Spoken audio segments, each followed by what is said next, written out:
When I write what's in my head and it goes wrong. Pass out, wake up and it's all gone. Feelings really come alive when it's dark, yeah. Think I'll fall into the sky with the stars now. Got a split personality these days. I don't think that I'll be putting this guitar down. Like, I'm so tired of being restless. I can't promise you the truth. I'm so lost in my perspective. Hide the things I'm going through. Wish I could say that this was easy, but I go drift until it's too. It's my medicine. It's my medicine. Yeah. Nighttime, driving, everything silent. You just know me so well. Talking about me and myself. What? I'm trying. Still here, waiting. Your voice No. frustrating. You just know me so well. Talking about me and myself. Yeah. Nighttime, driving, everything silent. You just know me so well. Talking about me and myself. I'm trying. Still here, waiting. Yo, what's up? Frustrating. You just know me so Have I ever well. played Fortnite? Yeah. Me and myself. Yeah. I keep on trying, but the pressure in my veins. Cause Yeah. I've played Fortnite before. I downloaded right here, actually. It's downloaded right there. Yo, what's up, gamer? Help, dude. My game's offline for maintenance. I'm so sad. Cause of heat flash. Knees weak pumps. I'm so sad, bro. My game's under maintenance. Looks like I gotta play some Apex.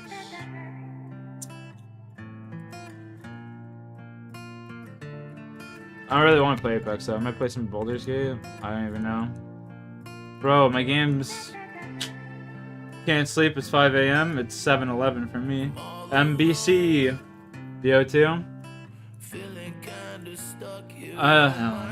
BO2. I'm good. I'm good on that. I don't even know what to do now. Fuck.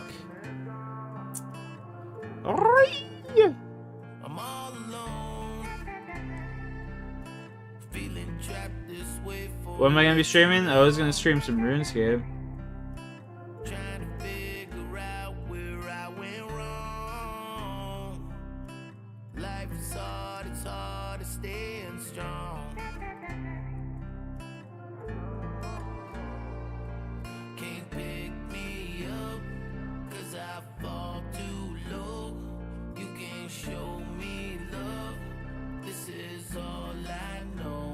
GMT. 8 a.m. I know. How's your subs growing? They're not. I really don't give a fuck about my subscribers and shit. Well, let me rephrase that. I don't give a fuck about my subscriber count going up. I care about my subscribers, but I don't care about it going up. You know what I'm saying?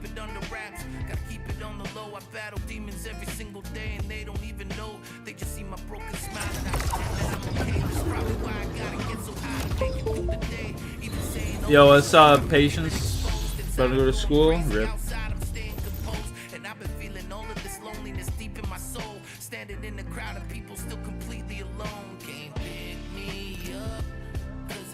Oh, too low. Been a hot minute since I held the controller in my hand. Holy shit. I'm with, oh, where I go, I know.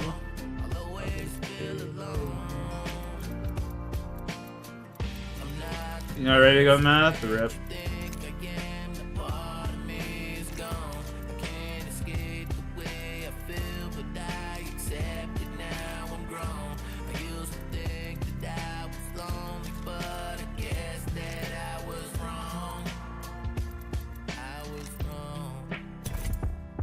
I'm all alone. I think I'll be okay here on my own. In this isolation, I was born this way and will be when I'm gone. I'm all alone. I'm all alone. 7.4K subs is a blessing. Yeah, it's not bad, bro. Not bad. I would have killed that with that many subs as a kid as well. You know? Can't lie, I would have killed to have that many subs as a kid as well. If I ever let you down, it's probably because I grew a bit tired of carrying you.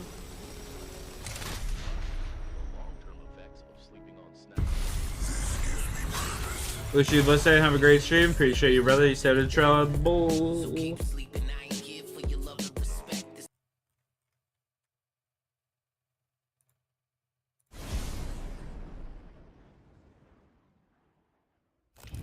This is your champion.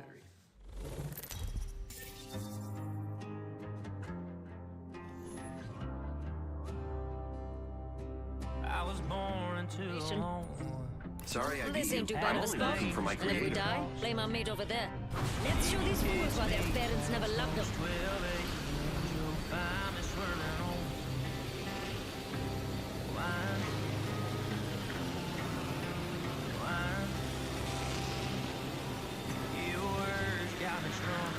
Gonna check out over there. Could be good, could be trash.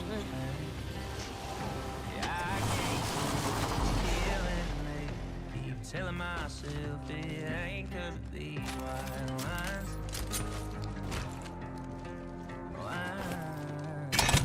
Tossing up some amped cover. Yo, what's up? How you doing, Mash? Every time I hurt from love, I end up hurting myself. From the outside looking in, I'm just fucked up again. But if you care enough, you'd see there's more to me. Bro, it's this laggy ass game. I have 140 ping. This way sound good? What the fuck is going on? Yeah, I get Rings nearby. Still got a minute. Plenty of time for some fun. Not bad, brother. How about you? Sean. I got 100. Fancy go- I don't know. Such a high ping for some reason. My internet's just shit in the bed. 45. It's close. We can go now, kill here, whatever. I'm pumped. Optics here. Close range.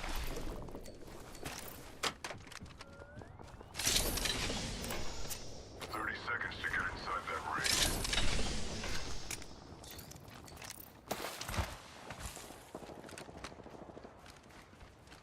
We could go over there. Just a thought. Got ourselves a Wrong, bandit you out can kill there. me. Bilkul.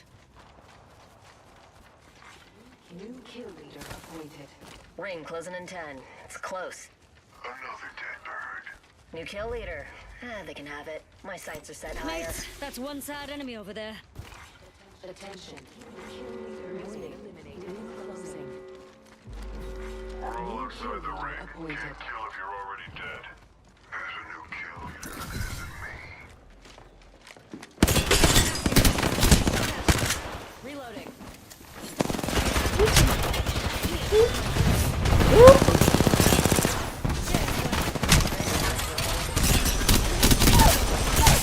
Down. There's one. There's an enemy. Enemy here. Up close and in my freaking face. Buddy. Recharging shield. Buddy. There's poor mates. Enemy here. Up close. Enemy here. Under fire. Cracked shields on that bandit. Reloading. There's an enemy. Deploying an evac tower. Upgraded and ready. Behind you. Run. Bandit down. There's an enemy. There's a fool, mates. I'm hit. Recharging shield. Buddy. Help, I'm down. Bogey right here. Maybe in my crosshairs. Shadows. Care package over there. Not bad, brother. Nice. Shot. Someone's got a death wish. A broken enemy shield. Healing. Reloading.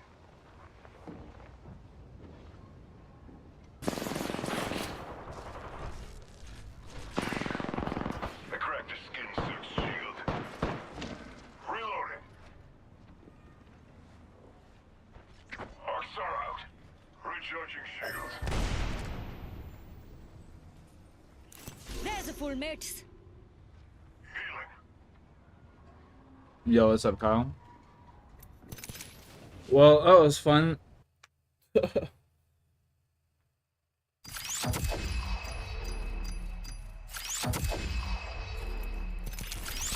Bro, why did my stream just like restart? My stream literally just... Wait a fucking second. What is going on here? What? My stream just like restarted itself. That's fucked. That's fucked.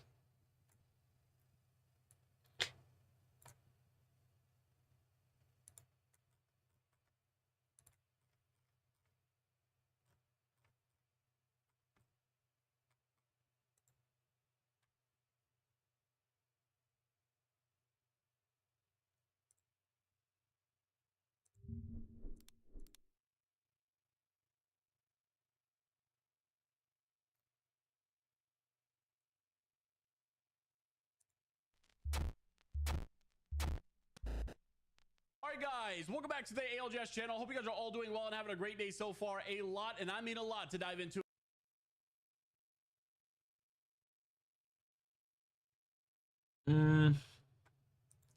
Shit.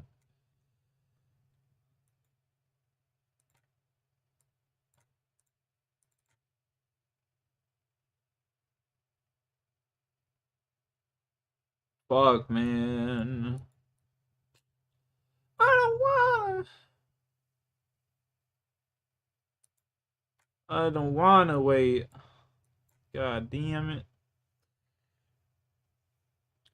Bro, like, I can't even play Apex now. This shit is so boring.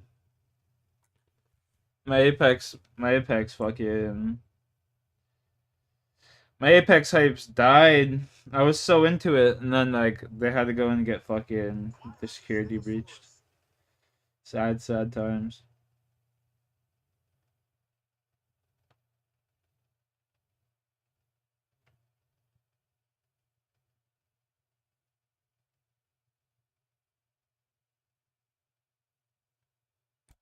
Bro, where's the hair? Probably in the garbage now, decomposing somewhere, you know? I'd imagine.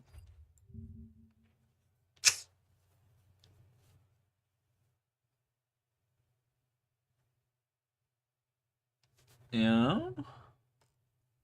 Chat. You know what's fucking ignorant? My game's not working.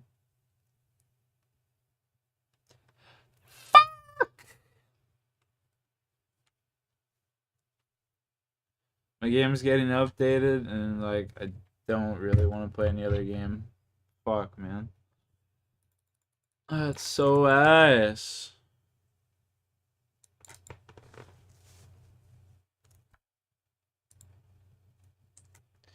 Let me see what my bank account is saying. Let me see what the bank account's saying.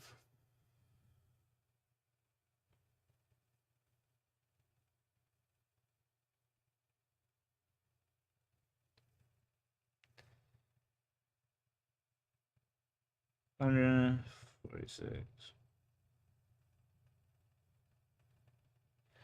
146. Let's do it.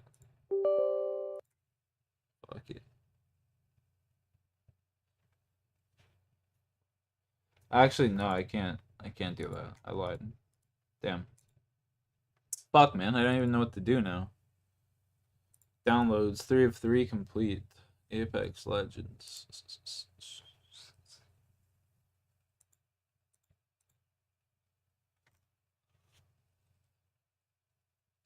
Titanfall 2. Such a good game. It should be free though. Get Rust? No. If anything, I might buy Days Gone, you know? I might buy Days Gone. I've never beat that game, Days Gone. It looked fun as hell, though. Bro, look at the graphics on this game. Oh my god. I don't know why, but that is fire. Just crack it, don't buy it. Fair. Bro, I don't know why, but this art animation style, like this animation style is so cool. What? That looks sick. I like that art style, man. That is fucking cool. What is this? Back Super Mega Baseball? Oh god. Oh god. Just crack it, don't buy it. I mean, you're not wrong. I should.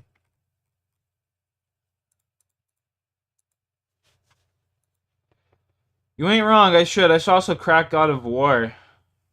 That'd be nice.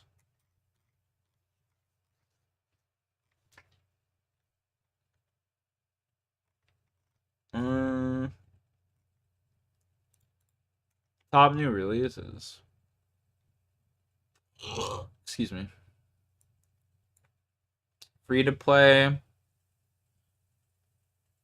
Do you use, or do you want a recommendation? My buddy's got a website that he uses. My homeboy's got a site that he uses and shit. My buddy's got like fucking his whole PC literally just filled with fucking cracked games. It's pretty funny.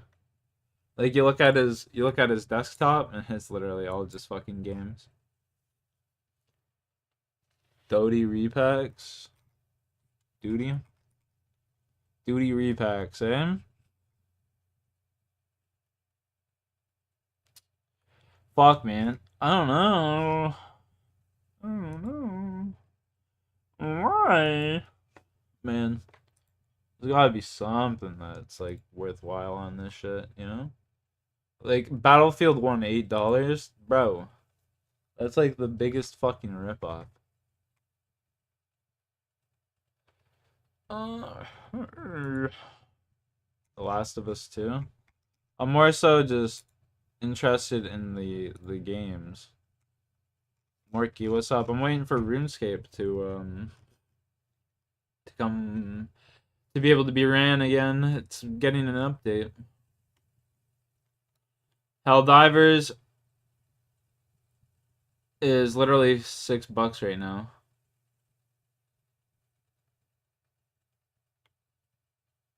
That might be worth it. I didn't know a lot of people that play that shit. Guns Up. Oh, that looks stupid. Uncharted. Never played it. It's supposed to be pretty fun though. Spider-Man Morales. If I hadn't beat that game already, I'd buy it. It's a fun game. Ratchet and Clank. Oof. Damn, son. Helldivers isn't on sale. What the fuck is on sale down here? It says this is on. Oh, it's a DLC, I think.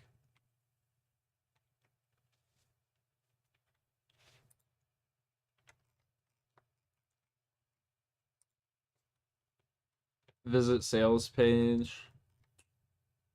40%, 40%. Do I? Nah, fuck it. It is only fun like once. I mean, I played the original Spider-Man game like 4 times. It's pretty fun.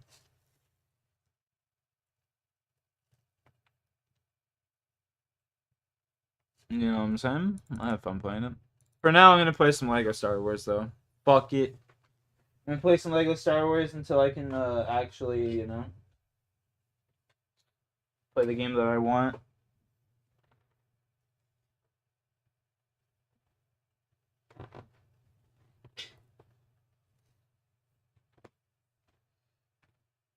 It's either Lego Star Wars or Baldur's Gate 3, chat.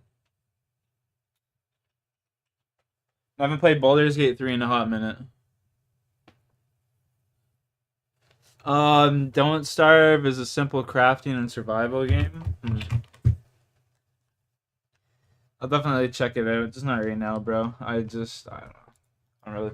Oh, my shit froze. What the fuck?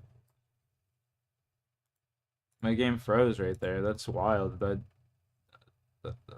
That's just crazy.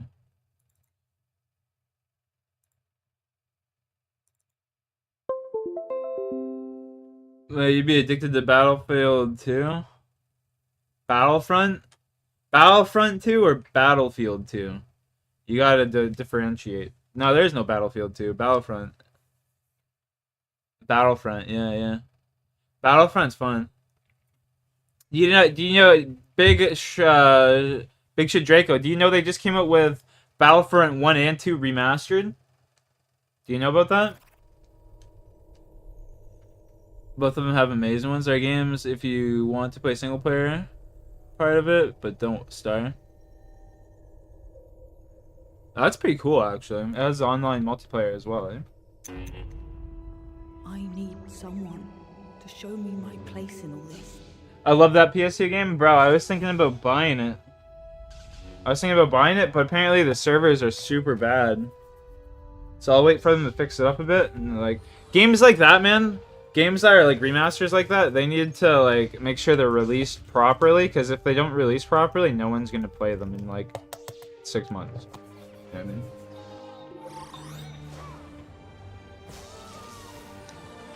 I don't care about new content.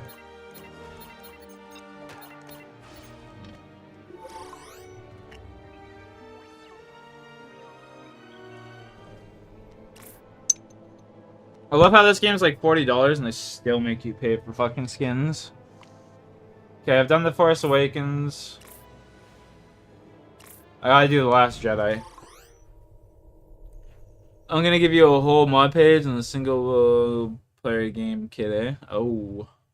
Shit, man.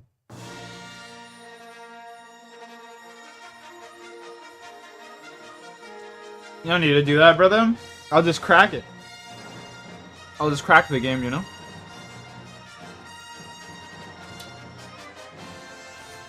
I just won't do that shit on stream because I don't want to obviously like record myself fucking pirating the game. If that makes sense. Yeah? Cheers.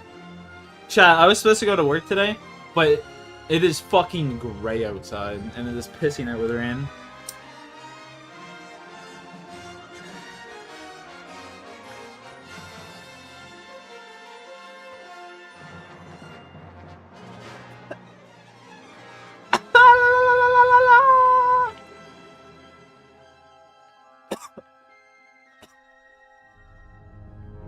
Let me get you the revision.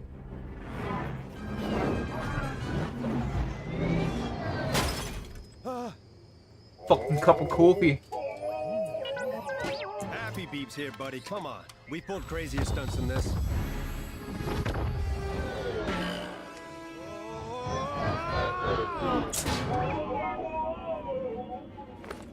Oh, Happy Beeps. BB-8, what did I just say about Happy Beeps? Just for the record, Commander Dameron, I'm with the droid on this one. Thank you for your support, General. All right, within range. Where am I supposed to be going here? Yeah, I gotta admit though. Where am I supposed to be going? I gotta admit, this game's space flying and shit is super fun. Like flying through space and shit like that, super fun. Nailed it. Gave you a manual download for the mods and everything to set up. Don't start single player. You have G or G. I'll download it later, off stream, like I said for sure. Have you guys ever played Project Zomboid? Urgent communique, sir. Project Zomboid's so much The fun. Republic fleet. It's a very good likeness. How is your mother, sir? Obliterate them! BB-8, punch it! He's going for the dreadnought. All right, taking out the cannons now. Tally, start your approach. Copy that. Man, they really went wild with the cannons on this thing, huh? Holy shit, what the hell? How have you know that my mother looks nothing like that infant bitch? Why, not pasty enough to be Mama Hug? I drew it on white paper as well. Enough! Prepare to be destroyed! What? Yeah, but you playing it and join your servers? Oh, I don't have it downloaded. I was just asking if you played it. Or do you mean Starve? You have, oh, you have Zomboid? Okay, my bad. Yeah, Zomboid's super fun. I haven't played it in like over a year, but I used to play that shit all the time. We're still evacuating the base.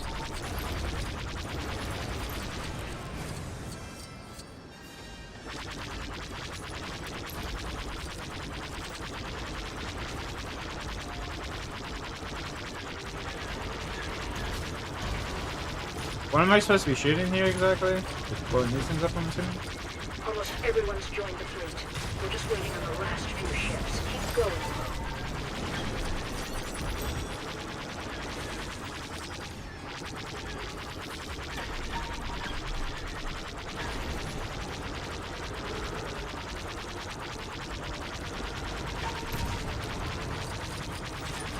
I'm getting absolutely rinsed here. Evacuation almost complete. Just a little while longer.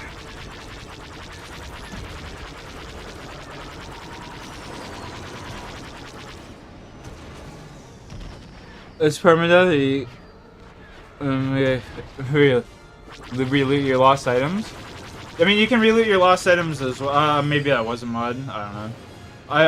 I played that game with so many had so many mods and shit on it, bro. It's hard to remember what the base game is like.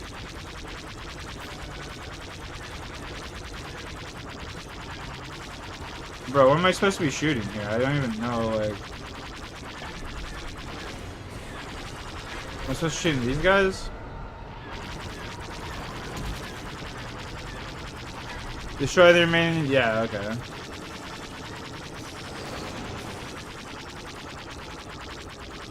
I guess my objective's on the left side of the screen there. My bad.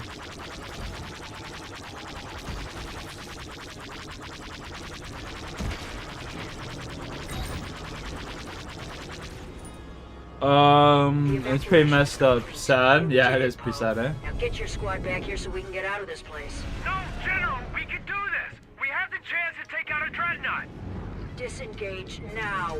That's an order. Bad connection. Gotta go. Peace, bitch. Squadron, bring the bombs. Bombers, keep that tight formation. Fighters, protect the bombers. It's not every day we get a shot at a dreadnought, so let's make this count. Make it count. Oh shit, we dying out here.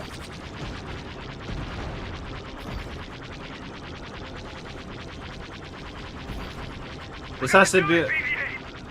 This is like the most idiot-proof shit I've ever seen in my life. You'd have to be like retarded not to be able to do this. Oh god. I mean, it is a Lego game.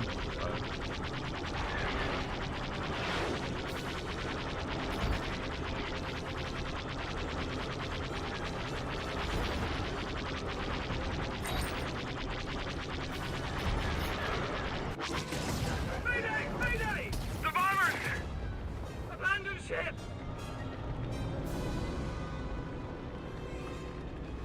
We have to protect that last bomber. It's our only hope.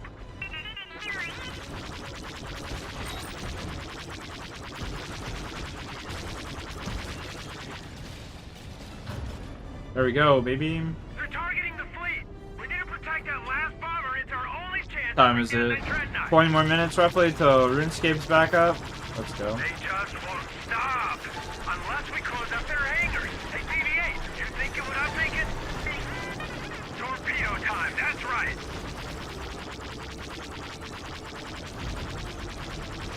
This dreadnought is a fleet killer. We can't let it get away.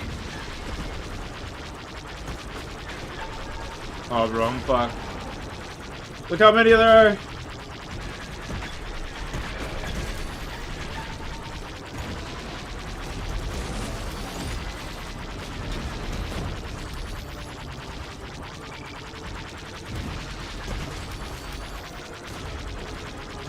What the fuck am I supposed to be shooting at?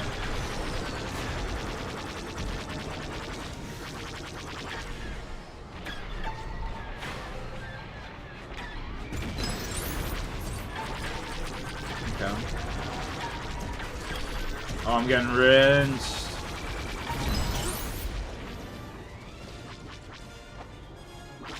Sacrifices must be made.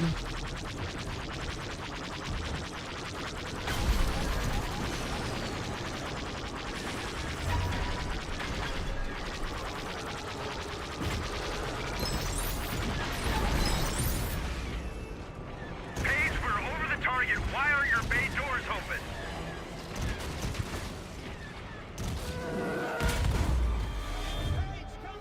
You're the only bomber left. It's all down to you. Bro, don't tell me they're gonna show someone dying in the fucking Lego. No way.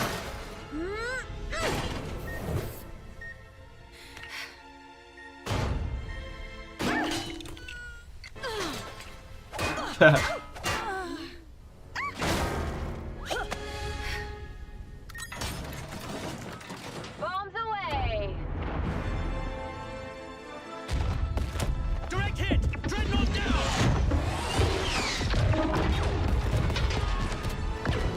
They can't get away, Supreme Leader. We have them tied on the end of a string. Homie just broke his neck. What the fuck? Take that ridiculous thing off. You're just a child in a mask. Prepare my ship.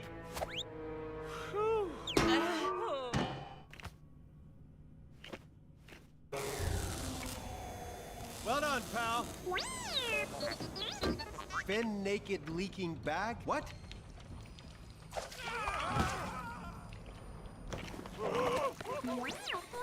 Finn! Finn, buddy! It's so good to see you! We need to get you dressed. Come on.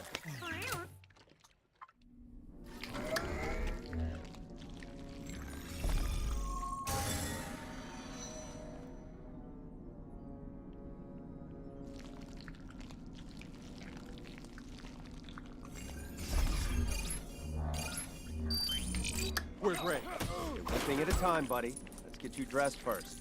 We'll find you a jacket and some pants. There's got to be a closet around. You can here. keep the pants. Something.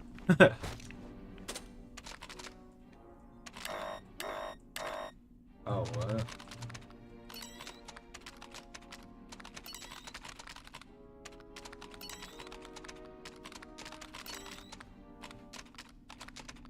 Come on, let's get you some clothes that don't leak.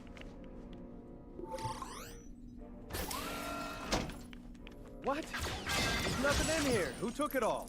Tell me about it. People have a habit of borrowing and not returning here. If you look around the ship, I'm sure you'll find some spare. Says here that the last jacket went out to a P. Dameron. Don't think I know the guy. The jacket should be in that wardrobe there. You know what? I probably could have just opened the door instead. Yeah. Never really liked that wardrobe anyway. That should do it. All right. Now, let's head back to the closet so you can get changed in peace. Oh, baby.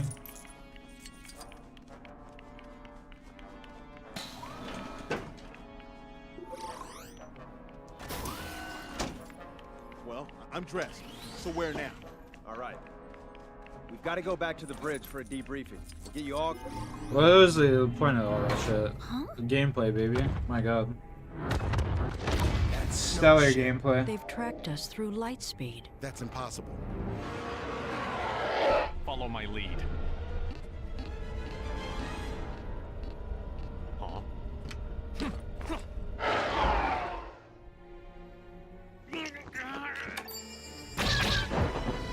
It's a...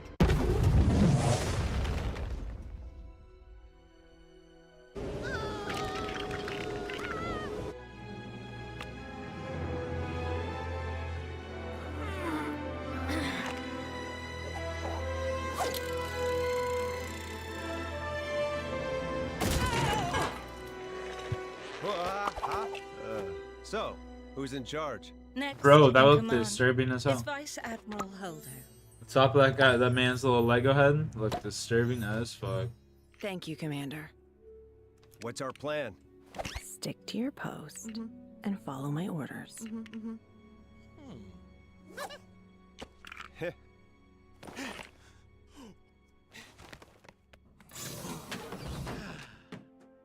What are you doing here? Just, doing some checks. Checking the escape pods. No! This fleet is doomed. I need to warn my friend Ray. If she comes back to it, she's doomed too. I'm turning you in for desertion. Yo. I wasn't running away. I need to get to my friend and warn her that this ship is doomed. You ain't turning shit in, girl. You ain't turning nothing in.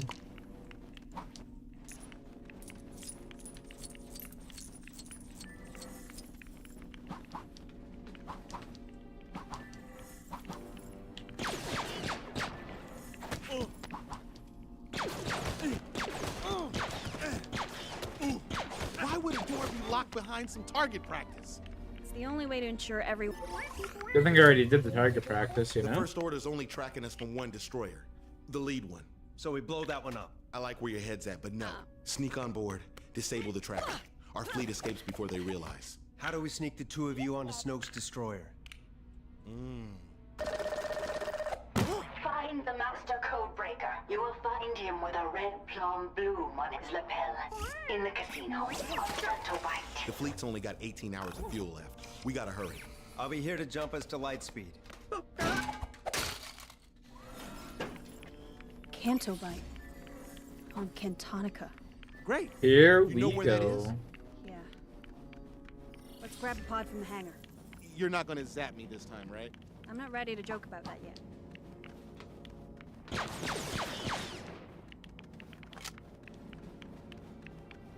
Why we gotta ride this little shit thing, you know?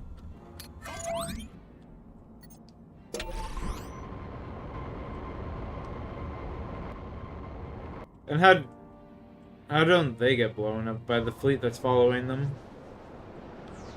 They kind of just like glazed right over that, you know?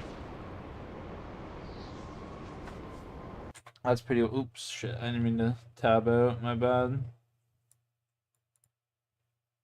Whoopsie.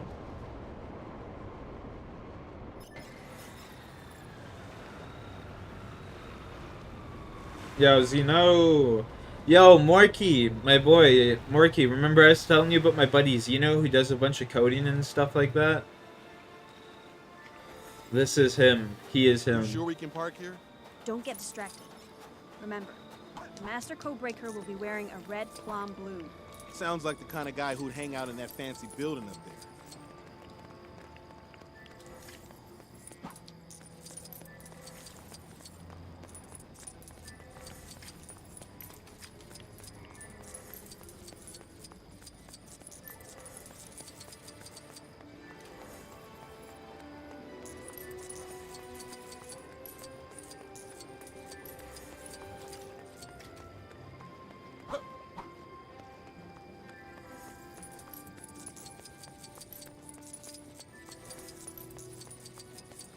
Yo, this man Moriki, bro, is a little wizard like you, bro. I swear to God. You two would be good friends, on God. Like, just so what you guys were talking about and shit, just like, lines up perfectly.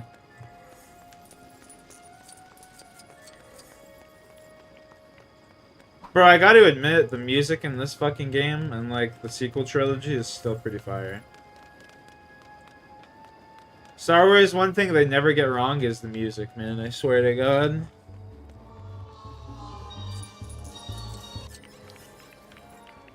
All right, red plum bloom. Where are you? It's at this place.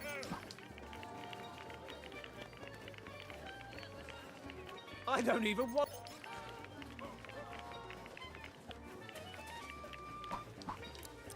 Drive it.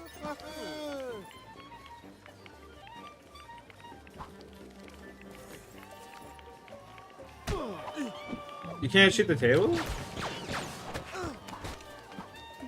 Oh. Star Wars mod for Starfield? No way. I believe it. Yo, bro. Who do you think you are, dog? Then we'll have to find another way in. Yeah. Easy peasy. We found another way in, alright. A red plum bloom. The Master Codebreaker! What languages do you know? English. A little bit of French. Yep, those are the shuttle parkers. All right, you two are under arrest for parking violation 2017.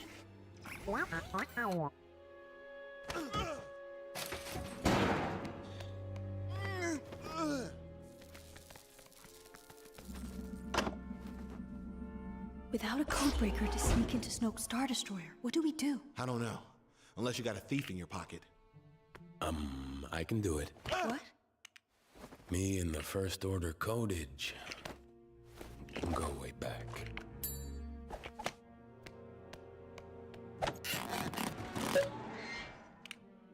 Did he just?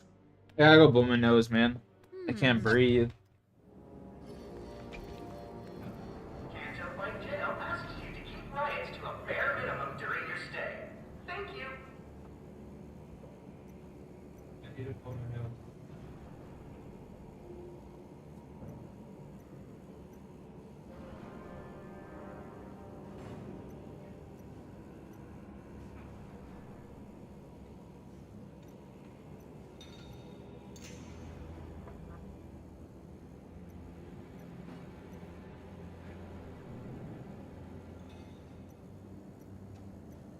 Piece of fucking paper towel. Huh? What?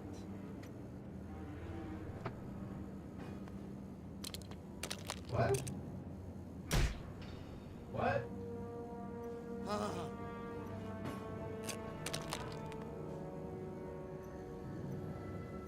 Okay. Truck.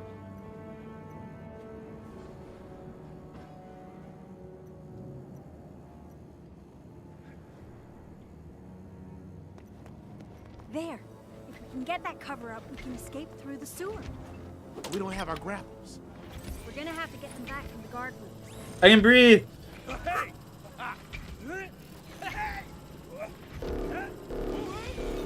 You're a data engineer? No one. Metalhead nerd? Nothing wrong with that. The alarm. If we set it off, the guards will have to come investigate. That'll draw them out their room for sure.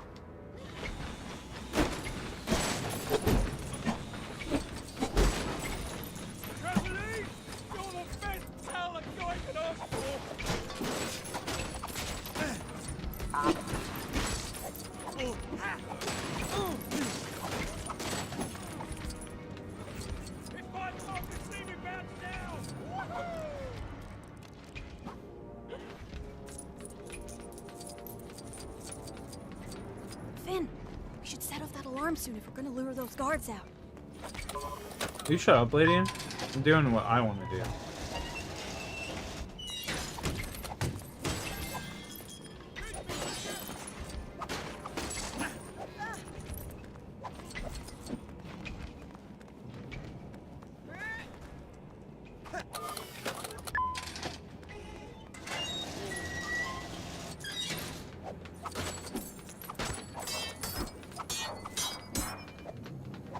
We gonna set that alarm off, Finn? Oh my god, this chick, I'm gonna punch her in the fucking throat. God damn. You're stealing a bunch of credits from the riches and leave them, then lock me up and throw away the key. But I'll quit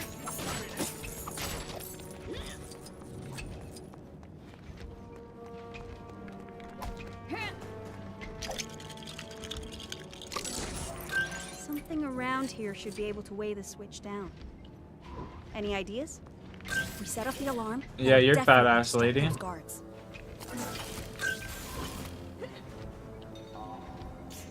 Let us out, will you? Oh, I gotta go. Okay, I understand what I gotta do. This Where isn't is gonna it? work with just us two. Someone or something needs to sit on this switch.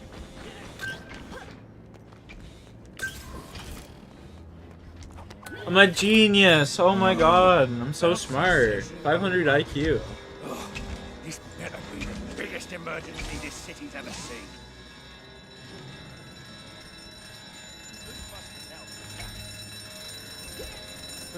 Now, let's get to that guard room.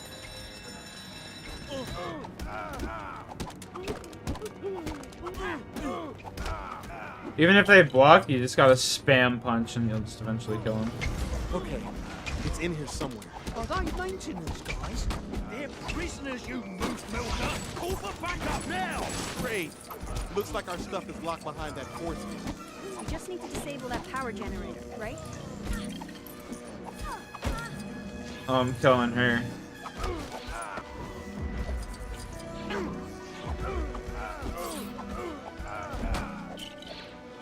Hadouken! My guy is invincible.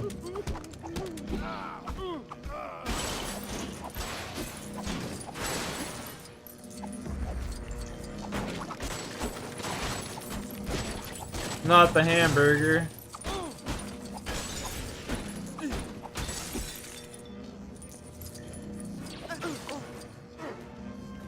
Oh, here, let me just put this on real quick. We'll never know.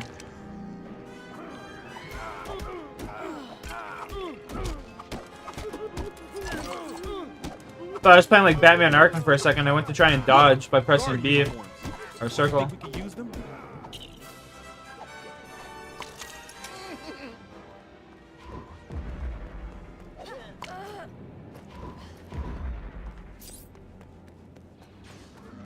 Hadouken.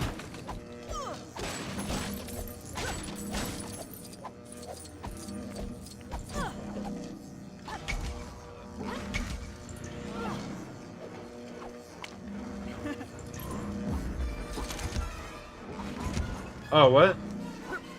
Jump, bitch. There we go.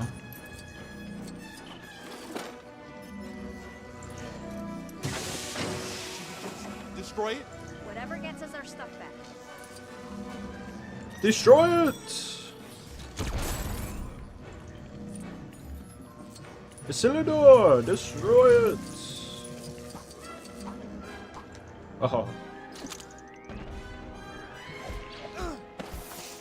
Why can't... Oh, whatever.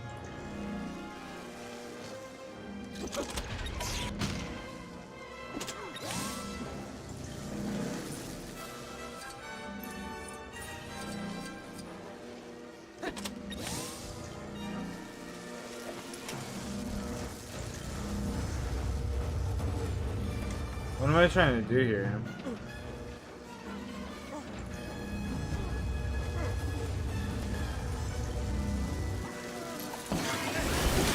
Oh, I just gotta punch the electricity? Of course. Why wouldn't you just punch it?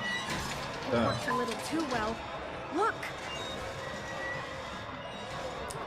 Duh, what am I thinking? I'm thinking it's gonna be some convoluted fucking mechanism to like blowing this up. Nah, you just gotta punch that electricity, bro. Prison riot. Just what we need. Oh, look at that. Weapons? Look, a grapple. Let's not hang around here longer than we have Pew to. pew pew pew pew pew. Pew, pew, pew, pew, pew, pew, pew, pew, pew.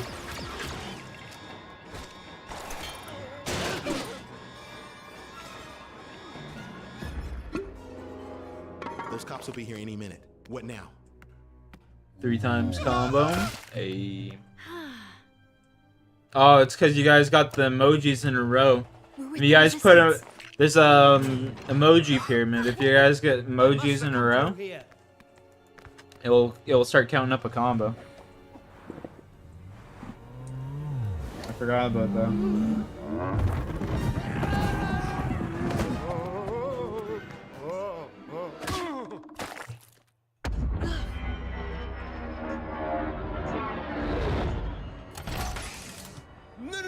Need a lift? Need a lift? Get this shit out of my sight. Master Skywalker?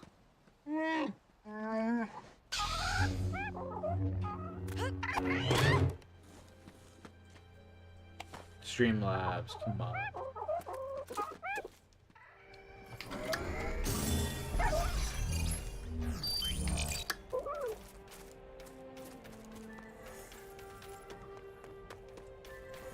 Master Skywalker! That's how you do that. Speedrun strats. I don't want to talk to you. I'm from the Resistance. Your sister Leia sent me. We need your help. Oh my goodness, look at, she's just destroying this house already.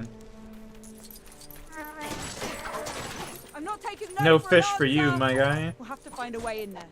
Leave me alone. Please, stop following me. Block long hair? What do you mean? Oh, block long hair. Yeah, yeah, yeah. I see what you mean. I like the Lego long hair. Look, the Resistance have sent me. Whatever you got to say. I see what you're saying. Interested. But Master Skywalker... Are you old? Shit looks weird. I don't know. Blocky Lego? Yeah, yeah, yeah. Pretty cool though. Look how they got that jiggle effect on your hair, you know? Why won't you hear That's what pretty I have cool. to say? Look, you see. It has physics? That's what I'm saying. It's got physics. Like, that's the coolest part. Interested. That's the coolest part. Alright, let's see if RuneScape's working yet. If RuneScape's working, we're gonna stop playing this god fucking awful game. RuneScape, please. Yes, sir. You already know, chat.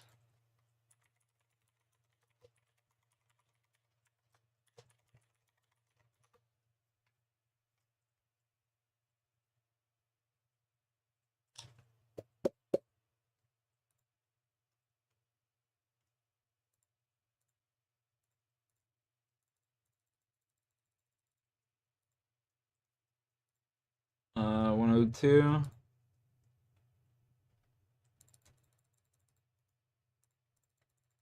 I didn't bring Hyok? Fuck.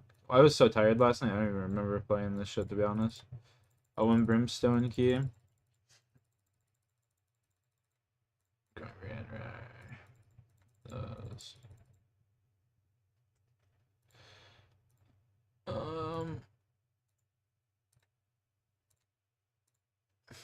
Boom. Alright. Pull up some true crime, boys. Some true crime in the morning. You already know.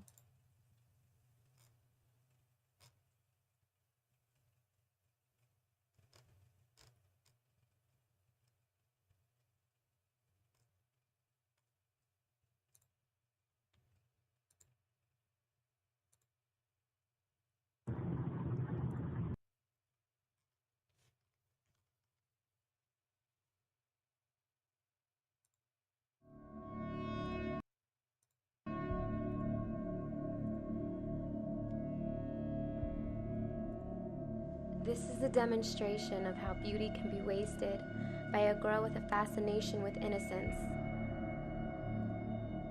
yet runs towards predicaments to put herself in. Chris Benoit, true crime. This Listen is to the that. It's pretty dissonance of deep my on the wrestling world.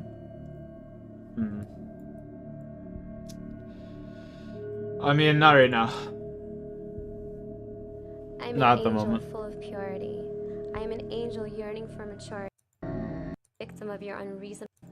Marina Vetrano was 27 years old at the time she created this visual representation of psychological and spiritual conflict. She took inspiration from the citation of humanitarian August Wilson, who stated, "Your willingness to wrestle with your demons will cause your angels to sing." It's a reference to self-exploration that involves recognizing the dark aspects of one's personality, which is present in all of us in varying Jimmy proportions, Snuka. and explains that it will often occur that a darker part of yourself will desire something that a more enlightened part of yourself knows is misguided. It illustrates that this inner conflict can be difficult to resolve when you're stuck in the middle of it, and that willpower, courage, and most importantly, an integral moral compass is essential when overcoming dark emotions and urges. Bro, I can use my under 3 controller. years after this I can sit production here was and just use my released, controller while Karina I'm would killing ironically worms. and tragically cross paths with That's an crazy. individual void of the aforementioned moral compass, and whose psychological compulsions were far more destructive and malevolent than most human beings will ever experience or even try to understand.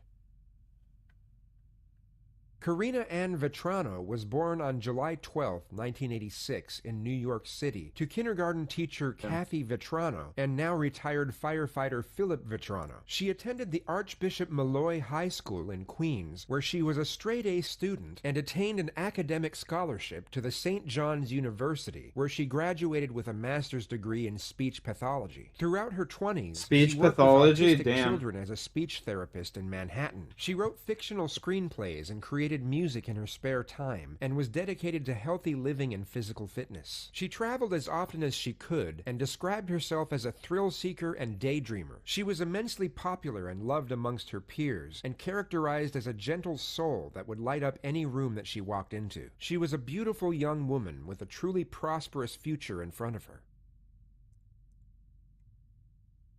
In the late afternoon of August 2nd, 2016, 30-year-old Karina went for her daily jog in Spring Creek Park, less than a block away from her home. Her father was her usual running partner, yet couldn't accompany her on this one occasion due to a back injury, and expressed his concerns over the phone, advising his daughter not to go running alone. Karina's last words to him were, "Don't worry, Dad, I'll be fine." She is This indeed was the not last fine. photo of Karina taken at her Howard Beach home by her younger sister moments before leaving. She was last seen alive shortly after 5 p.m. on surveillance camera just before she entered the park.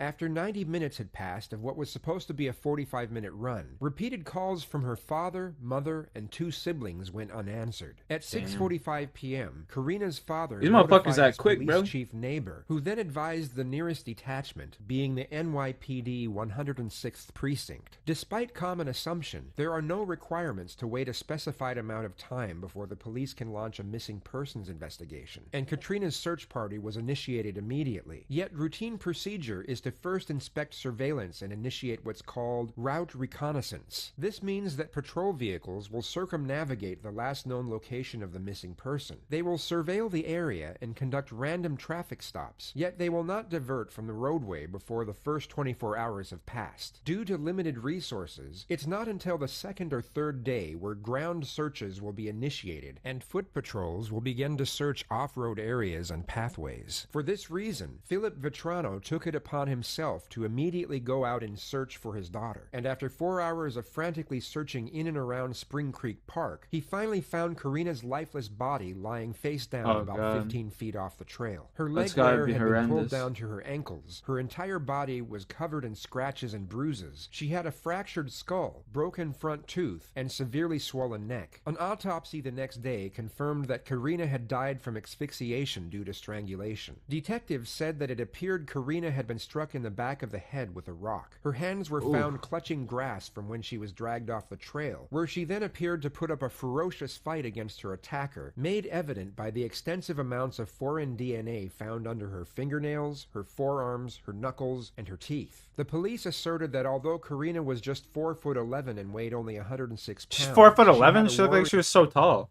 Yeah, I thought that chick was like 6 feet tall. Spirit. Despite the recovery of the DNA, it initially failed to produce any leads, even after being run through local and national databases. Over 600 DNA samples were examined over the course of the investigation, and none came up positive. The NYPD then checked over 1,700 investigative reports and followed over 250 leads, which over the course of 6 months eventually led them to a 20-year-old suspect named Chanel Lewis. A DNA sample was taken at his home on February 15th of 2017. It came up as an identical match to the DNA found on the victim, and he was arrested on the 17th and remanded into custody at the notorious Rikers Island jail, where he was charged with first-degree murder. Multiple conspiracy theories surrounding the case arose in the months that followed, ranging from the suspected culpability of the victim's parents to the supposed framing of the alleged suspect. A horrible feeling came over me, and I called her on the phone. I called her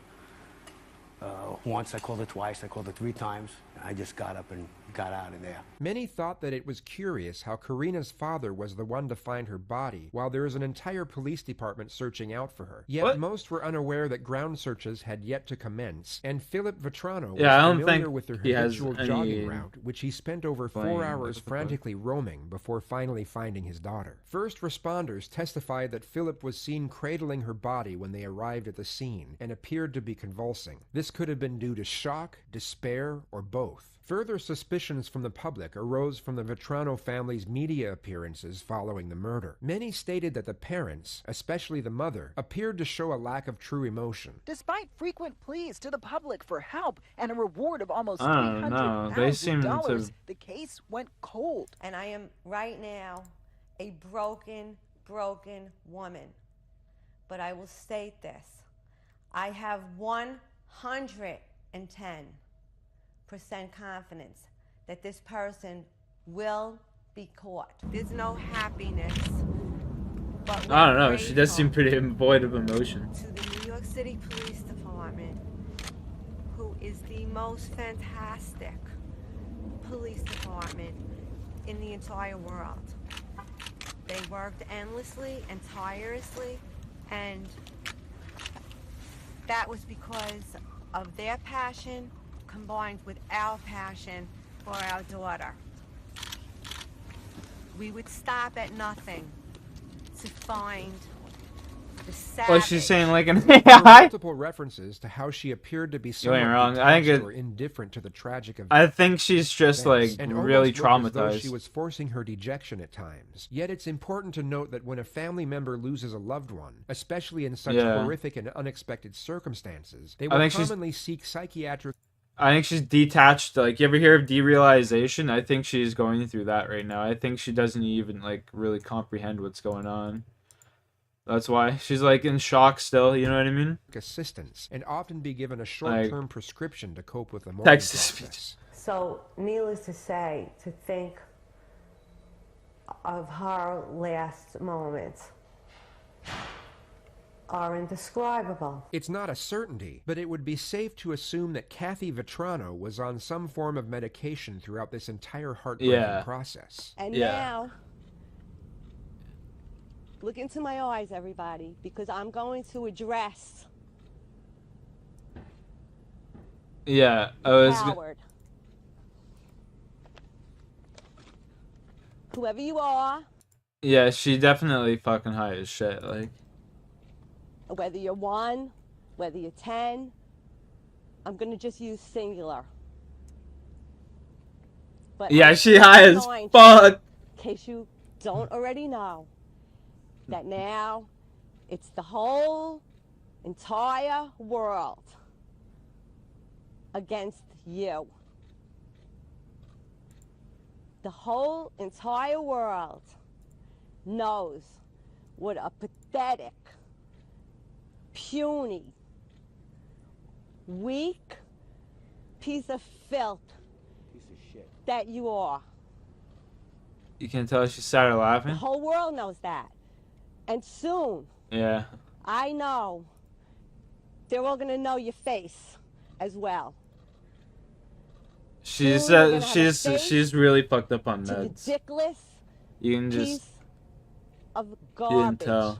Look at that her you mouth. are. It looks like she had a stroke at some point in her And life. above and Maybe beyond even. all, No, I'm not even trolling. She might have had a stroke in her life at some point because of how her mouth is moving You and shit. know Or it's just the meds that she's that my taking. daughter But was a force it's one to or be the other. reckoned She either with. had a stroke or it's and I meds that she's taking. guarantee you, No joke. I guarantee you, I guarantee you.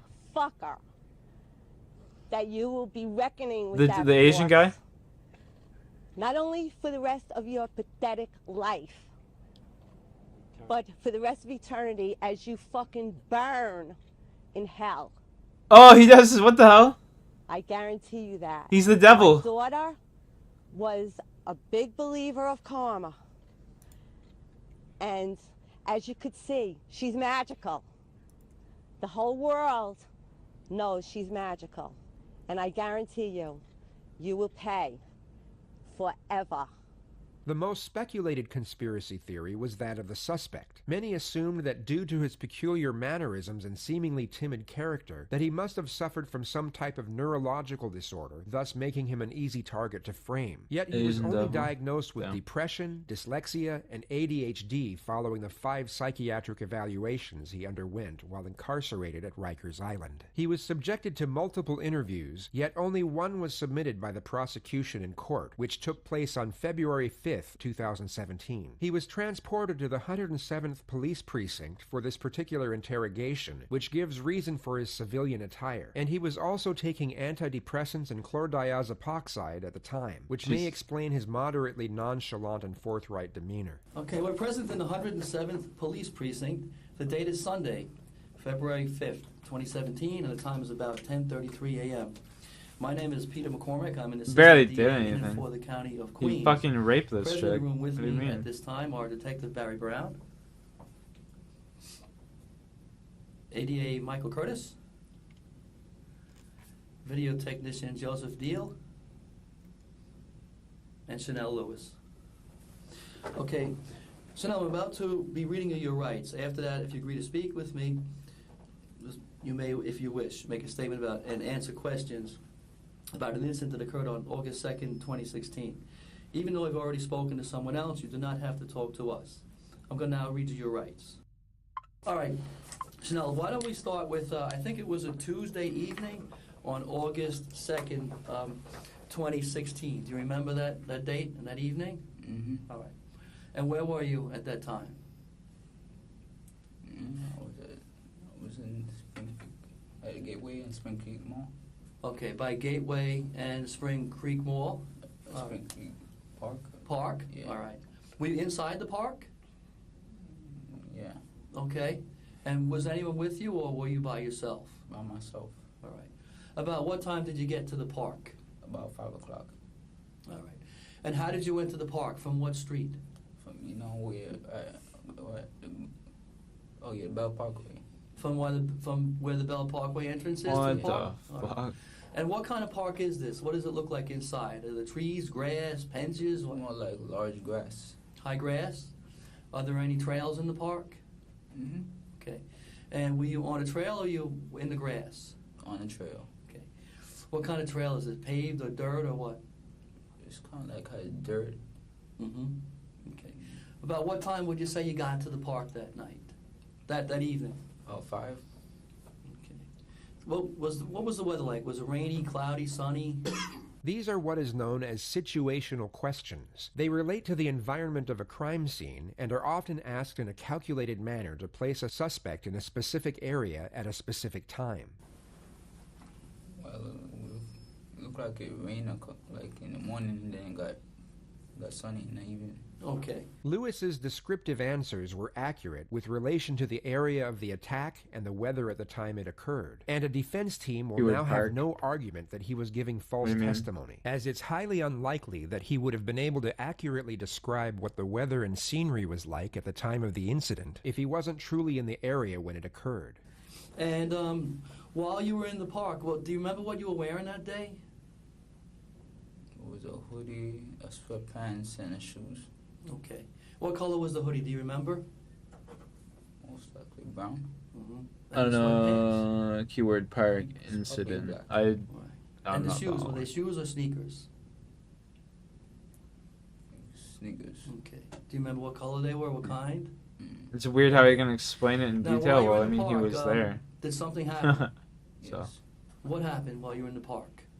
While in the park, there was this girl jogging, and then one thing led to another because some other situation. All right. Well, the girl that was jogging, was she by herself or with anybody else? By herself. What did she look like? What was she wearing? Well, I was going to say she looked like she was wearing a yellow tank top, maybe. Okay. What kind of pants? I wouldn't really know. Were they long or short? Do you remember? No. You remember if they were long pants or short pants? No? Okay. And was she jogging? Was she coming from the same direction that you came from when you entered the park? No, we were going opposite directions. Okay. And when you first saw her, where were you? Were you in the grass or were you on the trail? On the trail. All right. And were you moving or were you standing still? Like I was moving, listening to music. You were walking or jogging? Walking. Walking? And you were walking towards her? I was walking towards and then got side to side and then one thing led to another. When you first saw her, though, were you walking towards her or the same direction as her? When you first saw her? We were walking towards each other. Towards each other, okay. And she was jogging, you said? Mm-hmm. All right. Do you know if she had anything anything on her head or in her hands? Do you remember as she was approaching you? She might have had a phone. Okay. And where was her phone? Was it in her hand or was it clipped to her clothes? Do you remember? It was in her hand. Okay.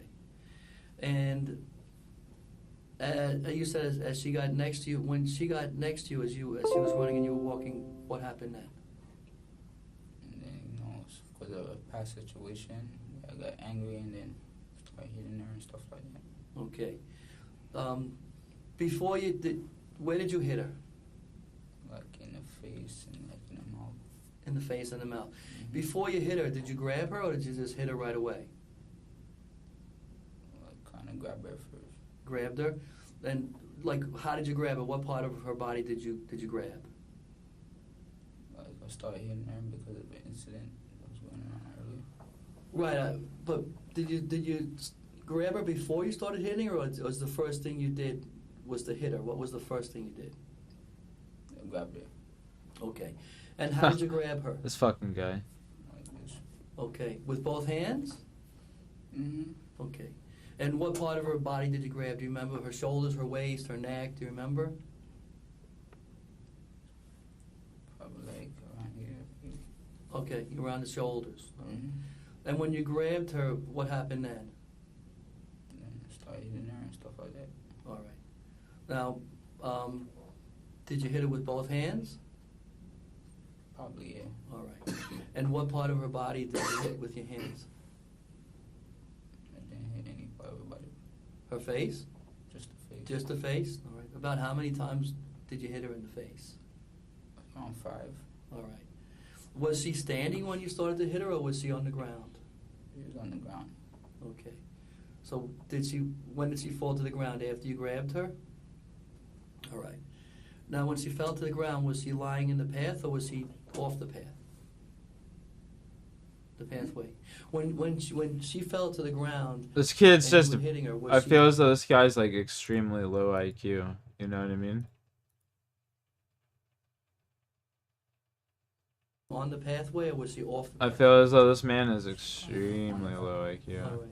About how wide is this path, would you say? Like, a couple of feet. okay.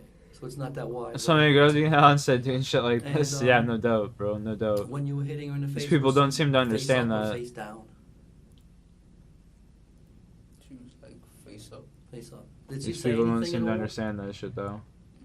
No. Did she scream? No, because her tooth broke. I'm sorry? Her tooth broke? Right. Were you covering her mouth at all? No? Okay. The tooth that broke, was it like in the front, the top, or the bottom? Do you remember? No. Okay. How long would you say you were hitting her for? About how long in time? I mean, The whole thing was like about 5 minutes.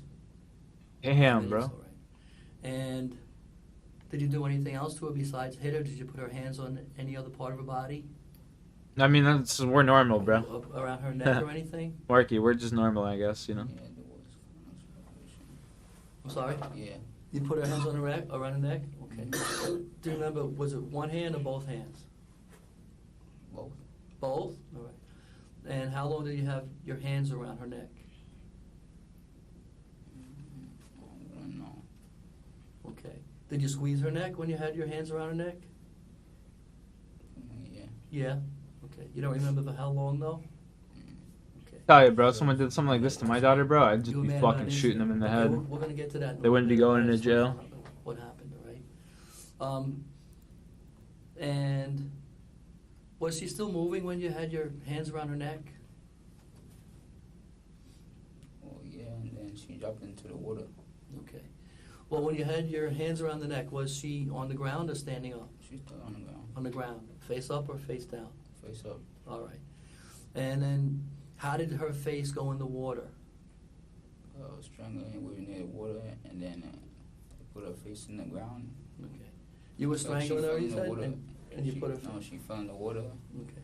And then my hand was bleeding, so I went to wash off all the blood. Okay. Which hand do you remember? You just showed me your right hand, right? Your right hand. Where was it bleeding? What part of the hand? Your knuckle? Okay. And when her face went in the water, was she face up or face down? Down. Down? Face up. A face up? Yes. All right. Was the water covering her face? Mm-hmm. And how long did you hold her under the water? Actually, I didn't hold on to the water. When I came back, she was just... Oh, you didn't hold her under the water? Okay. Was she moving when you put her face in the water?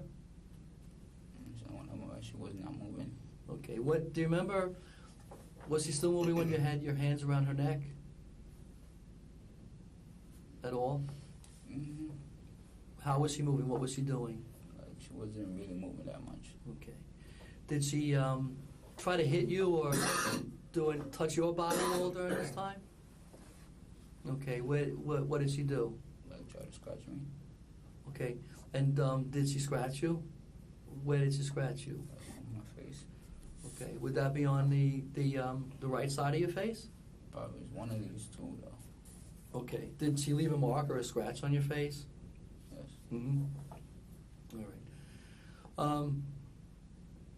So at some point before she went into the water, she stopped moving. Is that right?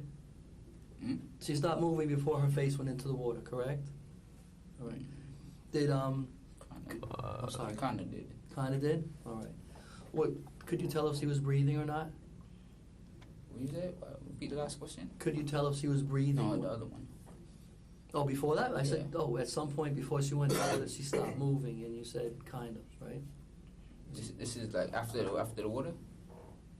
Well, that when you put her in the water, was she still moving then? In the water, she fell in the She water. fell. Was she moving then?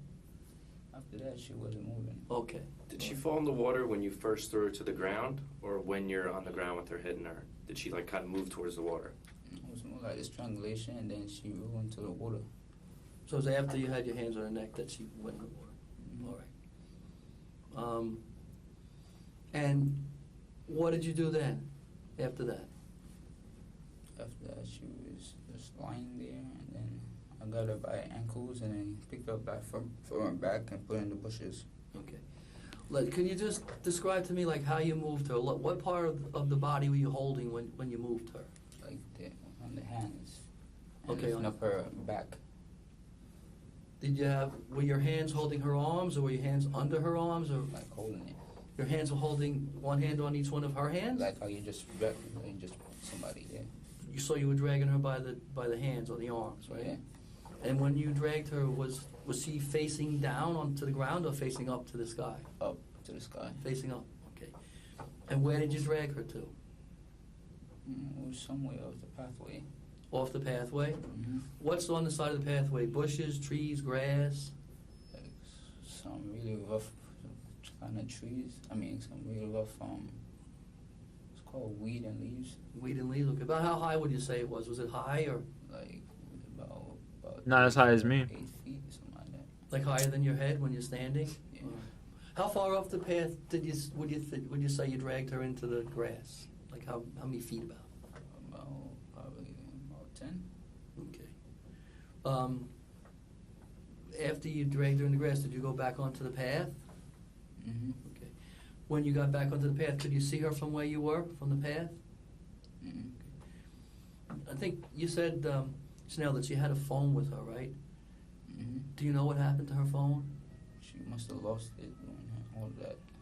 Did you ever grab her phone? Yeah? I might have touched it. Okay.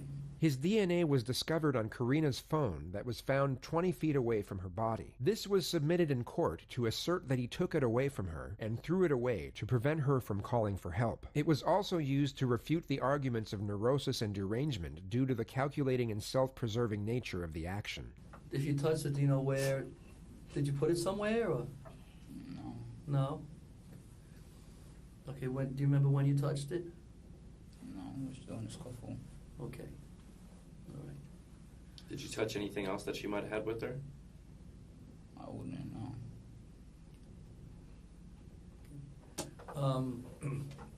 When you left her in the grass, what were her clothes still on? No. What was the status of her clothing? How was her clothing Kind of arranged? like pulled off. Pulled off? Yeah.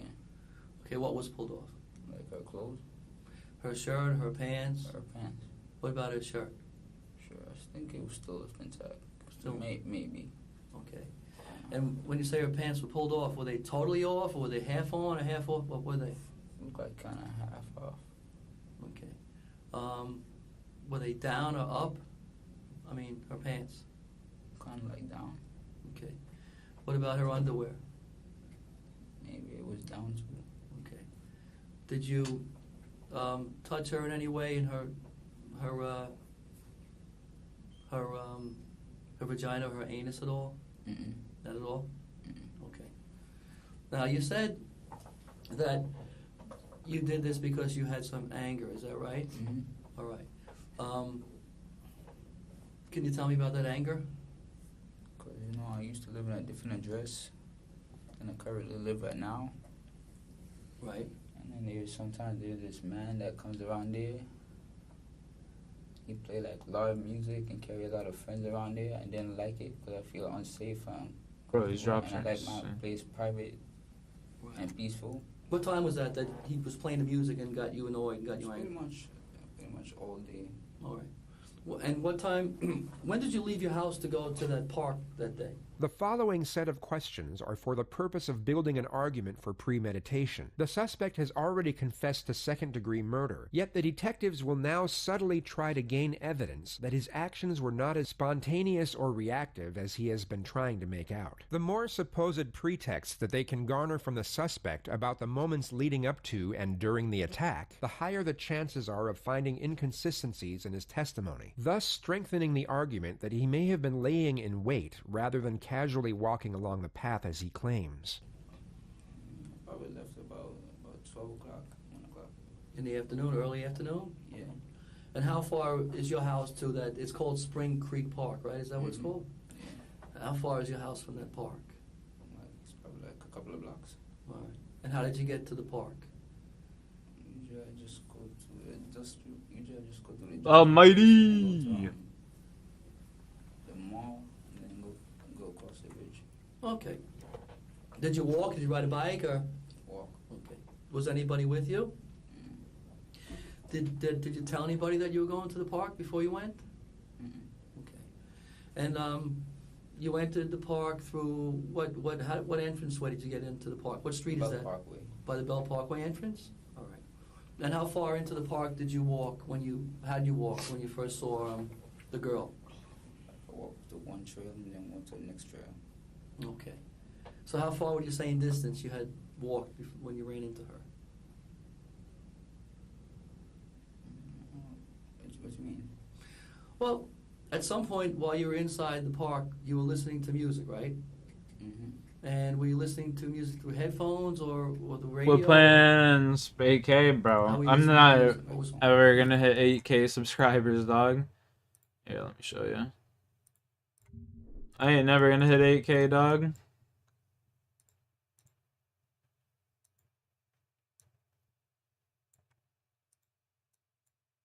I'm literally losing subscribers, views, watch time. It's all just like the lowest it's been in years. You know what I mean?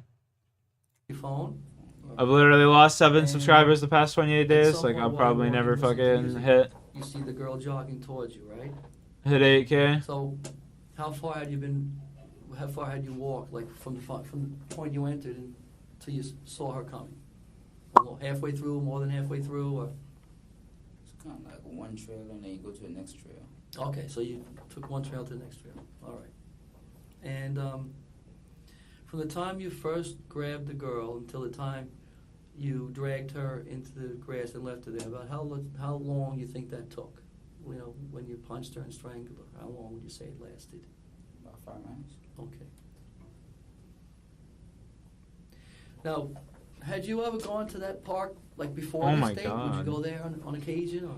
Yeah, sometimes when I get angry and stuff like that. How many times would you say you've been there before to that park? Like several times. More than 3, 4 times? Yeah. Okay. Would you always go into the park by that trail? Yeah. All right. And would you always walk, or there were other ways to get there? I always walk. Would you walk the same route? Sometimes I do, sometimes I choose a different route. Okay. Did you ever go there with someone else, with friends or anything? No. No? Okay. Did you ever while you were in that area? Did you ever once get spoken to by police in the area, like before this happened? I got stopped once by the police. Yeah. How long before this was that? Probably a couple of You months. know, Wave Zombies. Before the- Yeah, like I'll probably never be a part of the zombies community again. Honestly, Can you they're a tell us bunch what of this fucking girl looked losers. like? Most Was of the she a people black in girl, it. Chinese girl, Spanish girl, white girl. Do you remember? She looked white. Okay. About how big was she? Lots of fake fucks in that community, bro. I mean, I assume that would be anywhere. Heavy, slim, but medium. I'm just done with that shit. Had you ever I'm seen just doing my own thing from here on out, you know? I've got some cool people that I stream to. Like, if I never, like, get another subscriber again, I wouldn't even be here, you know what I mean? I like the people that I stream to. They seem like good faces people, and more until the and day they grab stop meat showing dagger up, man, into the weeds. that's when I'll decide Does to she stop move at all streaming, you at know? that point, or make any more The noises? day people stop showing up, like the day Shawnee Boy stops watching, honestly, will be the day that I'm just stop streaming. Because if Sean stops watching, bro, Yeah, like, she was under the water right before you put her it's in. time to call it quits. She was under the water. Were you holding her under the water? At that point, no. I was too busy cleaning off the blood from my hand. Okay. Was she still moving while you were strangling her around the neck? She's moving like quite a little bit, yeah. Is that when she scratched your face? No, it was when I was hitting. When you were hitting her, she scratched your face? Mm-hmm. Okay. When you were hitting her, were you Yeah, I got standing some over broad her, bolts. or were you like sitting on her chest, or how did 50 how were each. you Yeah, it's positioned not bad. when you were hitting her? Like I was on top. But were you standing on top, or were you like, were your knees on the ground? Were you like, you know, were you low, or were you standing up on your feet? Like it was kind of like between, like in the middle. Between the middle of standing and crouching on the floor. Crouching like a catcher in baseball, or with your knees on the ground? How the fuck did I just One with the baseball. Like a catcher in baseball? get iron Did you ore? ever hit it with anything, or you hit it with your hands? Just the hands.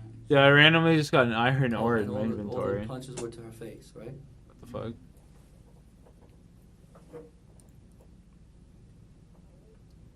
And you said it was with both your hands? Mm-hmm. You only got the injury to the one hand? Mm-hmm. Would you say you use that hand more? You like fake bitches? Oh yeah, man. Like it on that hand, yeah. Or you're righty? Mm-hmm. Okay. I mean, they're not really leaving Did you because they're notice fake. whether They, she suffered any injuries? you or you she gotta got those understand. You're punches? streaming to the zombies community, right? Like, That's it? they're not really fake. Do you remember, could you see if she was You're bleeding streaming or to a not? specific community, so they're there to watch what they Good want to check. watch. Okay. You know what I mean?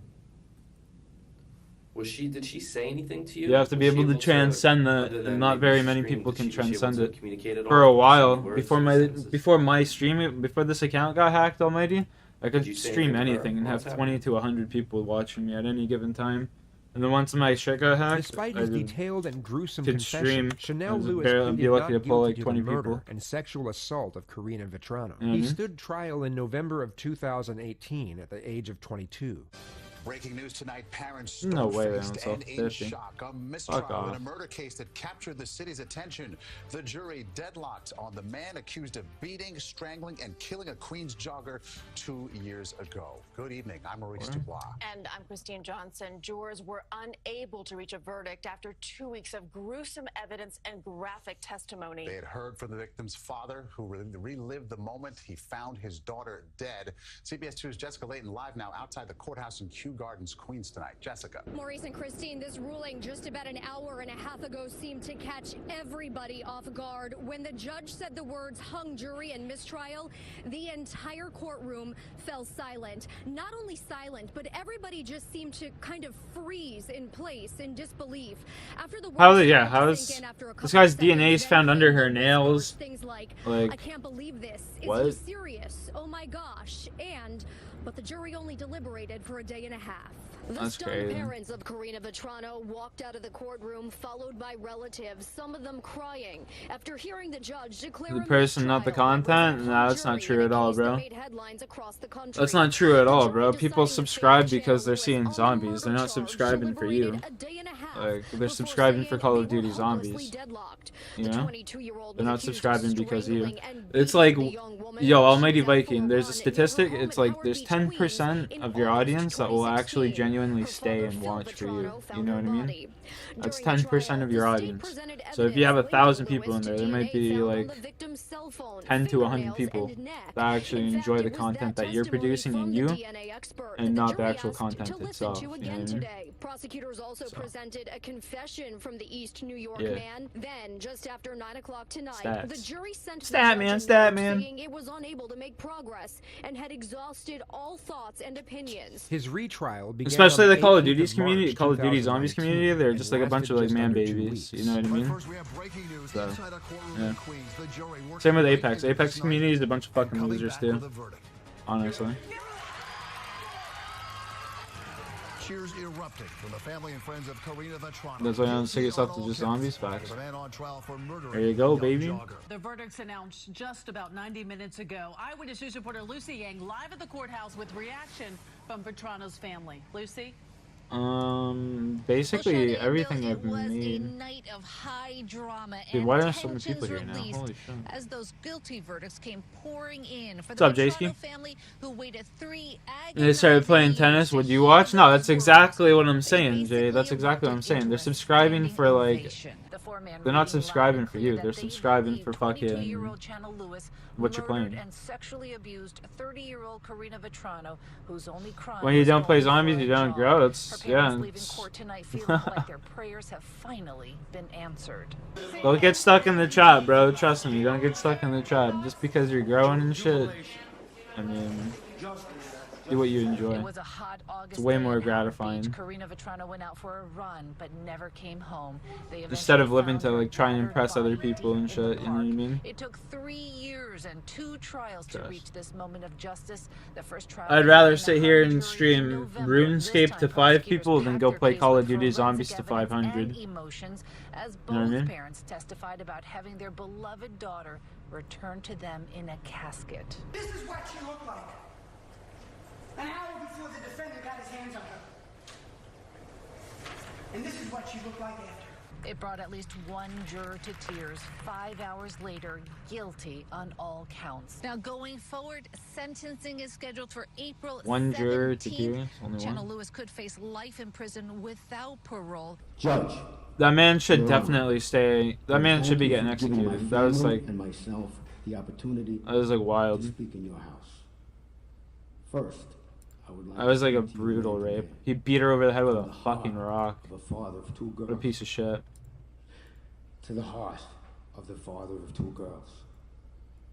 You can only begin to imagine the pain, the anguish of finding a baby brutally beaten, her neck swollen and bruised, knowing she was dead. Oh, this fucker Unable just to took help my her, kill. To save her, to Fucking protect douche. her, as any father would instinctively want to do. Yeah, when you're the product. monster. No, you're exactly right, 4 Jay. people the night of August 2nd, 2006. Bro, fucking hit him. One of us is in heaven, but the other 3 walk the earth as You 100% right. just waiting to die to be with Karina again. There were no more Merry Christmas. Yeah, half is there for both. Yeah, fair. No more Happy New Year's. No Feel more that, feel happy that. birthdays. There is no more pleasure in life. No more smiles. No more happiness. Those are all taken by that convicted, murdering rapist. My heart was ripped out of me that night, and it created a void that will never heal. Only my faith in God and my belief in heaven keeps me from killing myself for fear of not being allowed into heaven to see my baby again. Now, I would speak to you as a victim to a Supreme Court justice. Whatever happens here today, whatever sentence you impose, there will be no true justice. He's not The light of wrong. my life was brutally beaten and murdered by that animal. True justice will be served only when he is dead and he meets the Lord our God. He and only he can impose true justice. Bro, you know what I just don't on that understand? This guy murderer, goes and does this he like will horrific feel act, the wrath and he of goes, God "I was just and having a bad day. burn in I was just eternal angry." hell. Like, what the fuck? That convicted, murdering rapist deserves to spend the rest of his life locked away from society. He's a serial killer in the making. There's plenty of variety, yeah, boy. It's all about like marketing your channel. Sociopath shit. Yo, C10, you're not wrong. You're not wrong. But it's just like what? Like, I'm having a bad day. My neighbor was playing music, so let's go rape and murder this girl on a path.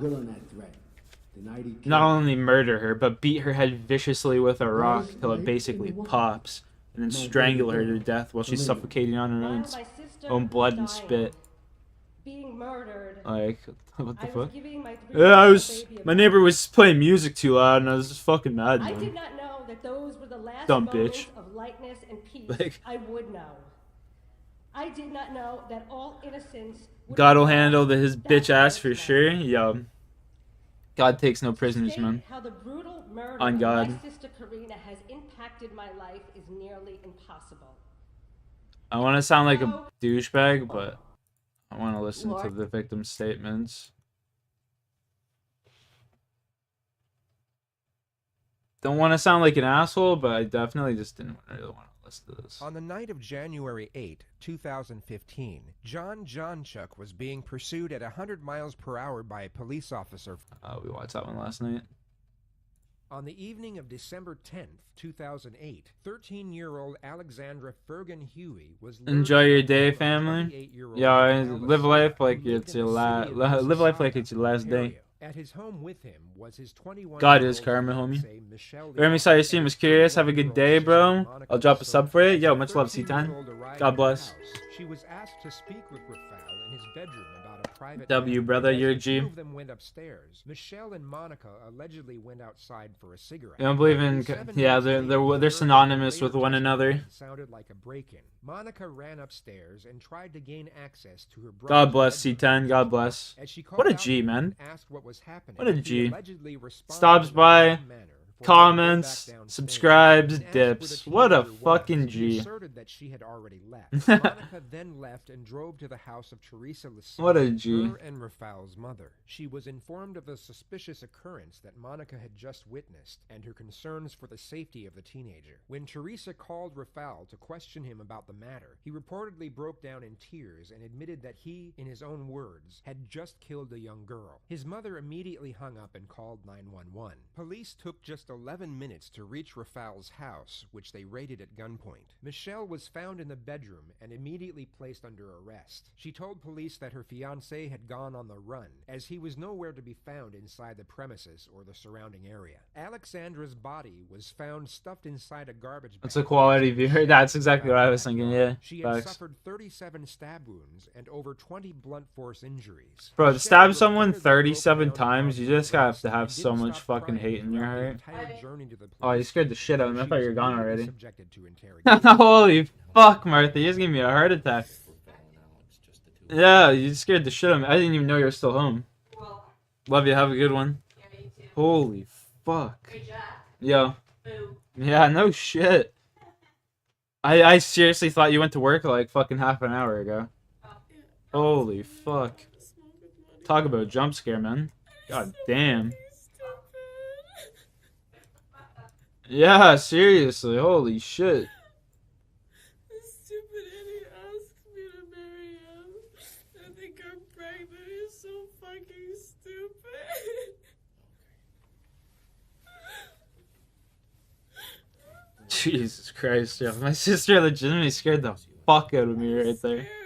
Like, I thought she left for work a half an hour ago. And then when they say bye, I'm just like, what the fuck? And they're like, my dad left for work yesterday. What's going on? Fiancé was tracked down and arrested. He was discovered sleeping inside a gazebo at a shelter for abused Dude, women. another rune med helm? Man, these worms, I swear to God, this world is broken right now for these fuckers. I got 2 back-to-back rune med helms, 3 back-to-back dragon fucking daggers already. Like, bro, holy shit. 1.28 mil from these fuckers already, man. To conceal the murder by washing his clothes and helping him move the victim. I'm about to premiere my new BO1 in the box. BO1 2 box. Michelle was brought back in for questioning for just 5 hours. 2 minutes at 11, so I'm about 2 hours. and tell me what you think. It's one of my most edited videos. Yeah, I'll stop by for sure. Just fuck. What time is it? 11? Yeah, I'll stop by. Just gotta remind me probably. Honestly, I'll probably forget. Try and remind me. Honestly, bro, if you really, like, almighty, if you really want to fucking do well with fucking YouTube and shit, you, like, genuinely want to do well, take my advice and just go hire yourself an editor. Like, hire yourself an editor and, like, have them edit your videos and shit. That way it can, like, develop a storyline and blah, blah, blah. Like, it will make your channel 10 times more noticeable in the zombies community. Because most people, even though, like, there are some good editors and shit, if you hire, like, an actual professional... I thought this kid was gonna die. If you actually hire, like, a professional to edit your shit, bro, like... You'll just skyrocket in views. I just get AG to do it, word. What's up, Rocco?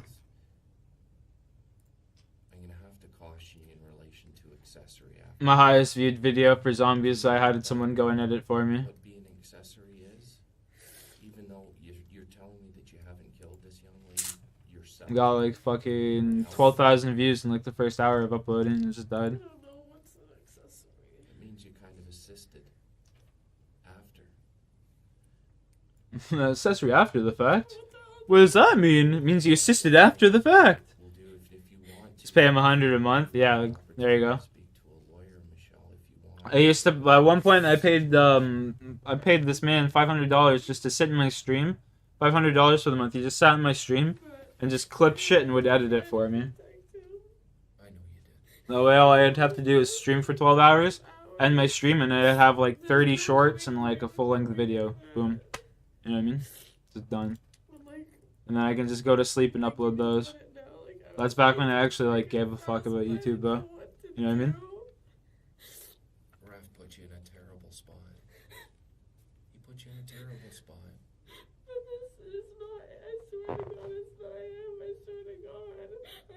I was so overwhelmed I couldn't stream for like 12 hours and then go edit for another like 8, you know? Like, and something it's cool you can add words and it's free. Is AI is your tool? Yeah, you can use AI for sure for your shorts now. It's definitely the easiest way. AI shorts are definitely the easiest way to do it. But for like videos and shit like that, just download this, bro. Honestly. Download DaVinci Resolve. It's free. This is free and it's better than like any editing software out there. Like, yeah, that's my advice. DaVinci Resolve, and then just like start looking up YouTube videos on how to like edit and shit like that. That's what I did. I have like a whole fucking like 400 videos saved to an editing thing, and I have all sorts of like ways I did like different transitions and shit.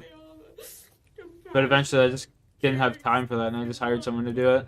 And their videos were way better than what I could ever make anyway. So small, it's so insignificant, you know, washing clothes. She was remanded into custody and charged with accessory after the fact to first-degree murder. In that same morning, police discovered that Rafal and Michelle had known... You ain't wrong, yeah, JC. Yeah, I played Apex for the first time again today. A Tunnel Gang, which was a group of roughly 20 acquaintances who hung out under a... You know, some things never change. I knocked 2 kids and then my teammates died to the last kid. Some things just never change, you know, J-Ski? They just never fucking change, bro. Another member of the group, named Sean Brooks, told police that Michelle used to drink human blood and allegedly told him that she wanted to pluck out Alexandra's eyeballs with a fork or a spoon. Police also discovered a handwritten 6-page story in Michelle's bedside drawer, which was about a young couple named Misha and Rafa, who picked up a female hitchhiker and tortured her to death. The entire story revolved around and celebrated the torture and murder of a defenseless victim for pleasure. Okay. We have conducted a number of witness statements in relation to what's happened to poor Alex. Okay? Those statements include Monica, Raph, Gary. Okay? I've just talked to the officer in charge of the case. He's told me Word. Yeah, you should be trying to drop like fucking 2 to 3 shorts a day. You know what I mean? What? Okay. I would really boost you in the algorithm. Now, on my watch, I rated it on, has like 500 plus views now. Yeah, that's crazy. 38 on the 11th. That's crazy. I am bound. I remember there was this one Ziosk kid or whatever the fuck his name was, Ziosk, or like I don't know, it was one of like Koenig's buddies or some shit like that. This fucking kid, Just listen to me. this fucking kid tried like buying subscribers. He went from like 30 subscribers to 1,000 subscribers in one night, and he only had 3 people in his stream. And he's like, "Oh, someone raided me, bro. Someone raided me." And we're like, "Nah, man. Like, it don't work like that. If someone raided you, you'd see the amount of viewers going up, you fucking idiot.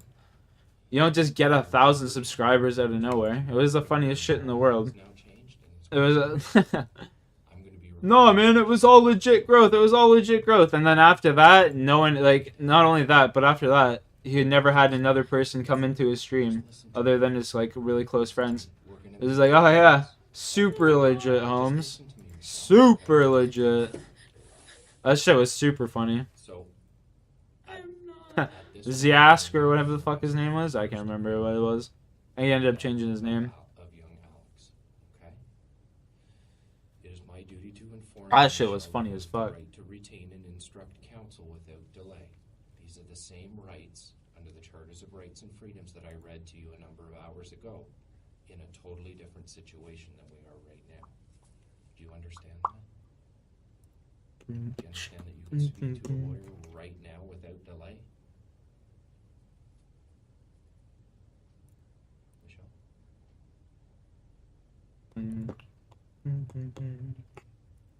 Michelle?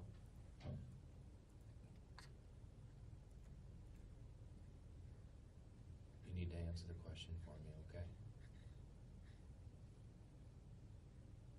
For a week, and 4 of his videos went up over 1K views, but when you go to his streams, nobody is there. Well, yeah, you do understand that like a stream algorithm is different from the shorts algorithm, which is different from the long form content algorithm. Like, they're all different algorithms. You do realize, right?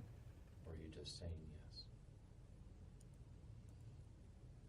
So just because you have like a good stream doesn't mean your videos are gonna pop off, and vice versa. Just because your shorts pop off doesn't mean you're gonna have a banger ass stream, right? Or like banger ass long form video. They're all different algorithms. They all can be manipulated in different ways and shit. There's no sense in us not moving forward until we understand where we're going. I'm going to jail. You are in fact going to jail. How is this possible? Can I finish this first and then we can talk about it? Okay? It's the exact same shit with a different fucking charge. It is, but that doesn't prevent me or stop me from I'm in IBM. Finally was that. You can't just I want assume, to talk Michelle. to a lawyer. No, it is. You're absolutely willing. I just didn't bring the phone in with me. Which is most popular, like I would 25K. insist Oh, that you win-win. speak to a lawyer. I've promoted a video before, but it's just not worth it. What did you do? I did $100 on it, like, for one video before, and like I got it was like 20,000 views on the video or something, and like I think it was like 70 subscribers, but it never had any like residual growth after that. It's just for that one video. It's not like people continue to watch anyway. Kind of just waste of money. I just wanted to test it out though, see how it worked.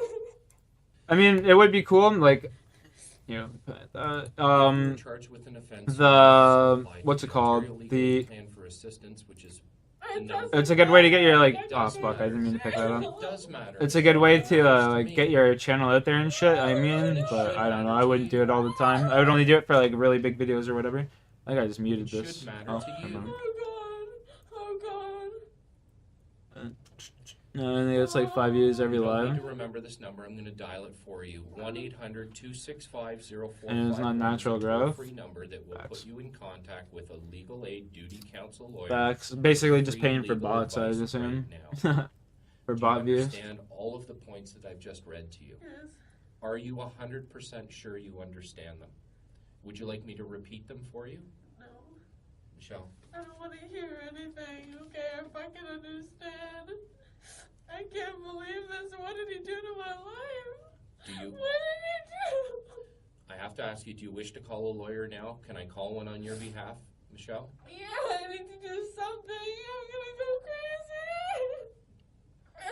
I have to read you one more thing, Michelle. It Just bought says that subs. you Fair. are being charged and are charged. I mean, there's that's a different promotions you can do. He's probably buying subs. Code of You Canada. can then promote your Wish to video, say so it will answer just to like the show up. charge. You are not obliged. You can promote your video, so it'll show up like, it's like these videos here. Where is it? Like, where is it? Where is it? It might not pop up because I have an ad blocker, but like, yeah, right here. See, like RBC, Royal Canadian Bank, they paid for this spot right here. They paid to have their video show up right here. You know what I mean? So you can pay to have your videos pop up like that, or you can just pay for subscribers and shit. I'm pretty sure. To say anything unless you wish to do so, but whatever you say may be given as evidence. Do you understand? Today, Junior. Are you sure? Are you sure? Yes. Yo, give me that fucking battle stuff, bro. Both Michelle and Rafal's trial began in February of 2012. Rafal's attempt to plead guilty to manslaughter was rejected by the Crown. Bro, that guy He looks was rendered a sinister as life fuck. sentence with no possibility of parole for 25 years. For the first time, we can show you video of Alexandra Fergan-Huey. The grade 8 girl from Mississauga innocently twirls her hair as she gives a statement to police about a break-in at her house. You may look good with over 10k subs, but it's gonna take a long time for channel traction to catch up. Not necessarily. I mean, channel traction's all based. It's all based off of retention and views, bro. You know what I mean? If people are retaining your videos, then they will keep promoting it.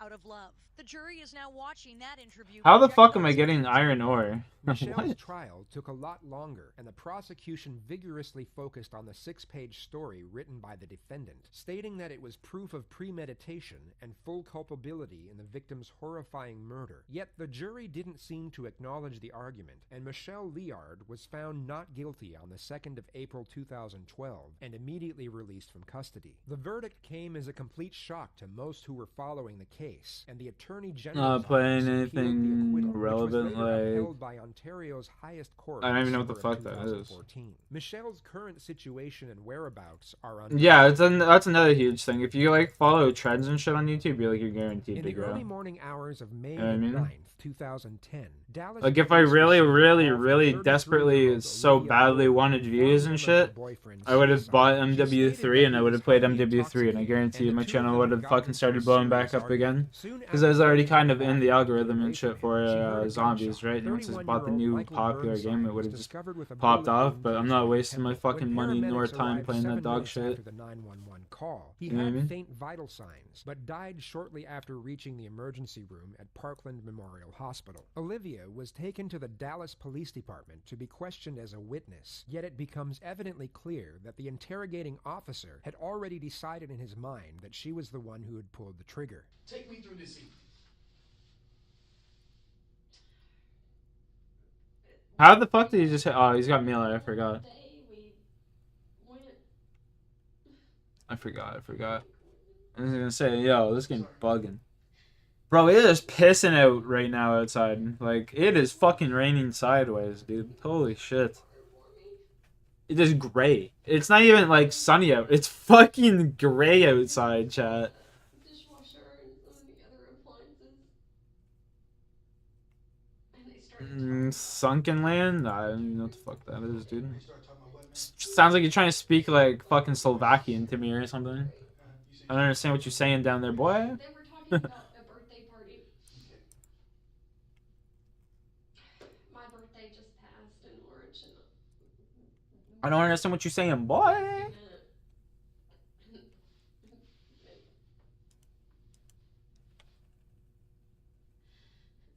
they were talking Version of Stranded Deep, and you pay for what you get. Oh my god. $5 worth of coding. Mike and I got in a little argument about it. Mike and Ike. Yo, Alex was talking about Mike and Ike's the other day, and ever since I've been craving Mike and Ike's. That bitch. Brian left. Alex, you bitch. Probably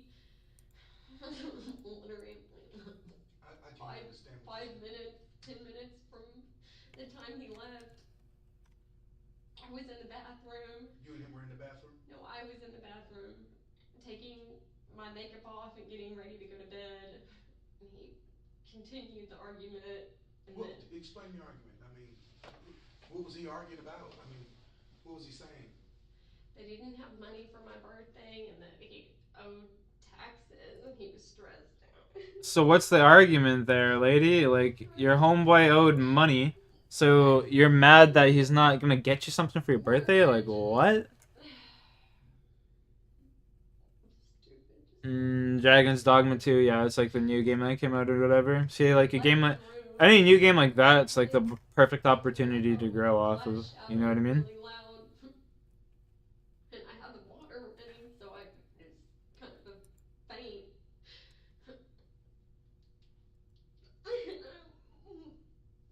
I went into the kitchen and he was on the floor and there was blood.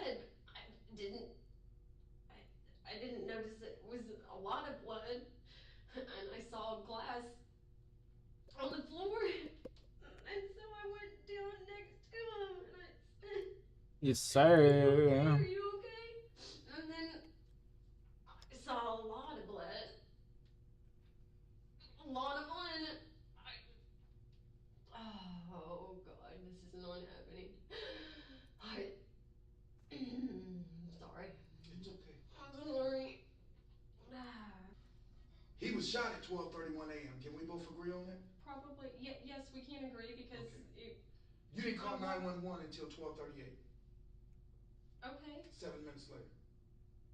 Okay. What did you do in that 7 minutes? What did I do in that 7 minutes? I leaned over my soon-to-be husband's body. You fucking shot him. Whoa! Yo! Yo, what the fuck? Yo! That was the most aggressive confrontation I think I've ever seen a cop say, like, ever, bro. Bro, this chick's like, yo, what the fuck? That man is foul for that shit. You shot him.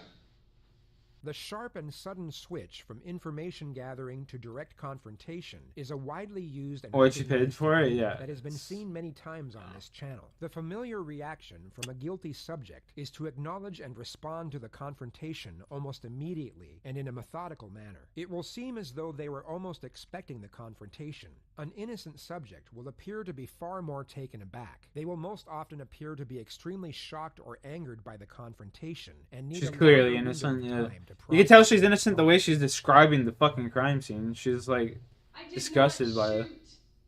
My fiance. You shot him. You shot him. This is happening. Yes, this is happening. I did not. You shot shoot him. Yes, you did. No, yes, I you did not. Yes, you did. Bro, this cop sucks. This cop sucks. Although body language readings are not admissible in court and can never be given full credibility with regard to assessing the guilt or innocence of a subject, one thing that would have been noticed by forensics is Olivia's forward-leaning posture. Although being seemingly traumatized and concerned, which is made evident by the restless intonation in her voice, she still appeared to be confident in her assertions of her innocence, even when confronted in You fucking shot him, like, bro. You know what happened. I don't know what happened. I do not know what This happened. guy is ruthless. I don't You know what happened in there, Olivia. Olivia, you know what happened in there. Olivia, you know what happened there. Because you know and I know that this don't make sense. This don't make sense.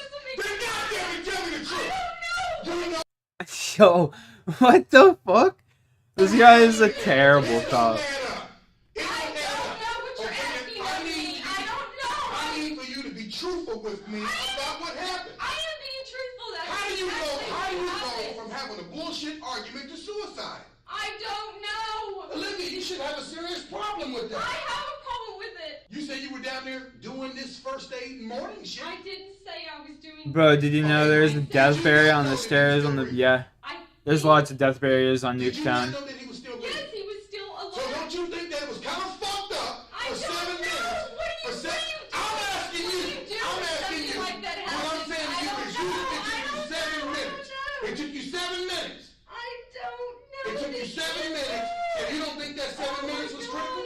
The detective has a logical premise here. 7 minutes is a long period of time for an innocent There's subject quite a to few call on an that map. emergency. Yet it's important to note that this interview took place almost 7 hours after the incident. The subject was considerably more intoxicated at the time of the occurrence, which could have prolonged both the processing time of a shock observation and also the time to deliberate rational course of action. You don't think that's Yes, sir, I do. I don't know the Could that not have been a answer. mistake? I don't know. Could that have been a Please mistake? don't I need to put kill that on. 26 more. I'm just telling Fuck. you the facts. What could his buddy have done? I don't know. You fucking shot. You shot. Yes, you did. You shot. Sir. Look, you know what, Olivia, this getting old. Yo, Olivia, this getting Tell me old. what happened in there tonight. What happened? They also have a master spawner right in the bus. You can just sit there and shoot the master spawner right off spawn and kill every fucking zombie. That is exactly what happened. So this is how it's gonna be. There's no other way for me to tell you. So when you leave here, and you will leave here tonight, you will. You'll walk out the door and go wherever it is that you're gonna go. You will. That's gonna happen. And we may never see each other ever again. But one thing that you will not be able to say, no, you listen. One thing that you will not be able to say, you will not be able to say that I have not asked you. Sir, no. You can I got to finish what I have to finish. Clothes, whatever you need. I have to finish what I'm going to say here, please. You Bro, will not this be cop able to sucks. say that I have not said one thing to you tonight. Why are you? Let me finish, please. Why are you doing this? Let me finish. Why won't you let me finish? Would you shut up and let me finish? Bro, this cop is terrible, bro. I will not Holy. be able to say that I have not asked you one question tonight that has not been a legitimate question. Because What does that even mean? You have not asked one question tonight that's not a legitimate question? No shit, buddy. What are they supposed to be? Fucking their statements? son had all the reason in the world to live, with or without you. With or without you. That was his house, not yours. You know, right? It was his house. You get ready to move in with him. We were building. It was his house, right? Yes or no? Yeah. Bro. Okay, so what I'm saying to you is, Olivia, he didn't need you. Did he? Did he need you? We were in love. Did he need you? Bro, this cop sucks. I don't know how to answer that. I can answer it. He didn't need you. Okay. He didn't. That's your opinion. No, it's not my opinion. It's what I've discovered, Olivia.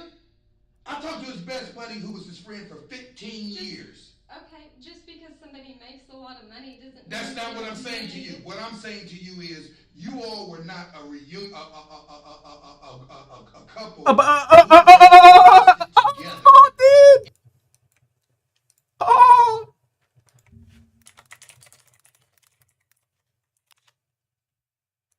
Oh!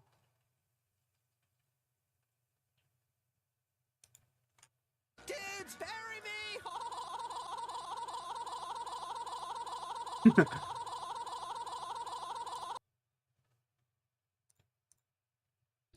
I talked to his best buddy who was his friend for 15 years. Okay, just because somebody makes a lot of money doesn't. That's mean not they what I'm saying to need you. What I'm saying to you is, you all were not a couple who had already achieved. Were you a part of his company? Okay. Is your name on his mortgage? No. Okay. So what I'm saying is, you didn't live there. You might have spent the night, but regardless whether you were in the We picture, were building that house. all I'm suggesting, ma'am, is whether or not you left or whatever, his business was going to continue, correct? Correct. And he was still going to pay his fucking mortgage, right? Bro, this cop's swearing too So much. you were not a financial partner. You were just a female, right? You Right? know what? I think this. I'm done. You done? You done? I'm done. I'm not done. Well. I'm not done. Okay. You think you run this? No. Who the fuck do you think you are? I don't think I'm. Who do you think you are? Who do you think you are? I think I'm a person who just lost their boyfriend. And I think you're a person whose behavior tonight doesn't add up. That's what I believe. Was he someone, in your opinion, who would have fucking committed suicide? Yes or no? He was not suicidal. No. Okay, there we go. There we go. There we go. That's what I'm saying. That's what I'm saying to you, Olivia. Unbeknownst to both the detective and subject, Michael Burnside was prescribed paroxetine by his doctor, which investigators discovered he was abusing. His entire month's prescription for May was found in empty packets in the back of his closet. Police also discovered a small plastic bag of around 60 counterfeit Valium pills. The misuse of antidepressants can have the opposite effect of what they were intended for when abused, especially when combined with the misuse of powerful benzodiazepines such as Valium. It can lead to extreme periods of depression and, as a result, an increase in irrational thoughts and the potential of suicide. It's like pulling teeth with you. I'm just saying, Well, I'm saying, I I don't know what type of behavior would be. I don't know if people are vocal. I don't know. You're asking me a question that I don't know. All I'm telling you is that he loved life, and we lived our life together. He loved and life. I know that He loved life that much that we loved our life together. Within minutes of him leaving the bathroom, where you all were discussing this fucking birthday party, he loved life so much. From leaving the bathroom where you were discussing. Bro, this would be so traumatic. I'd be suing this fucking cop. If I was innocent and shit and the cop was talking to me like this, bro, I'd be suing his ass. Fuck the fact that I love my girl and that we're planning a life together. Screw all that. Screw the fact that I got this business where I'm pulling down every now and then 70 grand a week. Screw that. You know what? I think I'm gonna fucking shoot myself. I don't know the answer for you. I know. I don't know the answer. I'm sorry. It's all right. Hey. There comes a point where Here? we as detectives, I mean, we get to a point where we say, well, you know, I've done everything in my power to reason with you, and it's on you now. But we're gonna take your clothes. Okay. And we're gonna test them for gunshot residue. Okay. And this whole thing has been recorded. despite having this will kill it, okay. That's correct. Where what spelling mistake? I don't see one. That's correct. If there is, All I see is here. I'll charge you with murder. I just want you to know that right now. When those tests come back, if there's gunshot residue on your hands, and you said throughout this recording that you didn't touch the gun, I asked you those questions for a reason. Okay. And if you do, I'm gonna charge you with murder. According to further investigative reports following this interview, Olivia's clothes came back with no gunshot residue, yet Detective Thompson falsely told the medical examiner that blowback from the gunshot wound was found. As a result of this false statement, the medical examiner concluded that the boyfriend was a victim of homicide, and Olivia was arrested and charged, to which she spent 9 days in jail before the discovery of the false affidavit. She was subsequently diagnosed with depression and post-traumatic stress Yeah, that definitely didn't pop up. It blocked it for sure. In emotional distress damages by a Dallas court. Yeah, it definitely didn't pop up. Thompson was relieved of his duty as a criminal investigator. Good, he got fired. Good. Yet was allowed to remain in the police force and currently works a desk job. His attorney stated that although defective and irrational, his intentions were pure, as he genuinely believed. No, they definitely weren't pure. That man right there, he had his fucking mind made up before that lady was even in the fucking office getting interviewed. He had his mind made up. He is a terrible cop. Should be fired.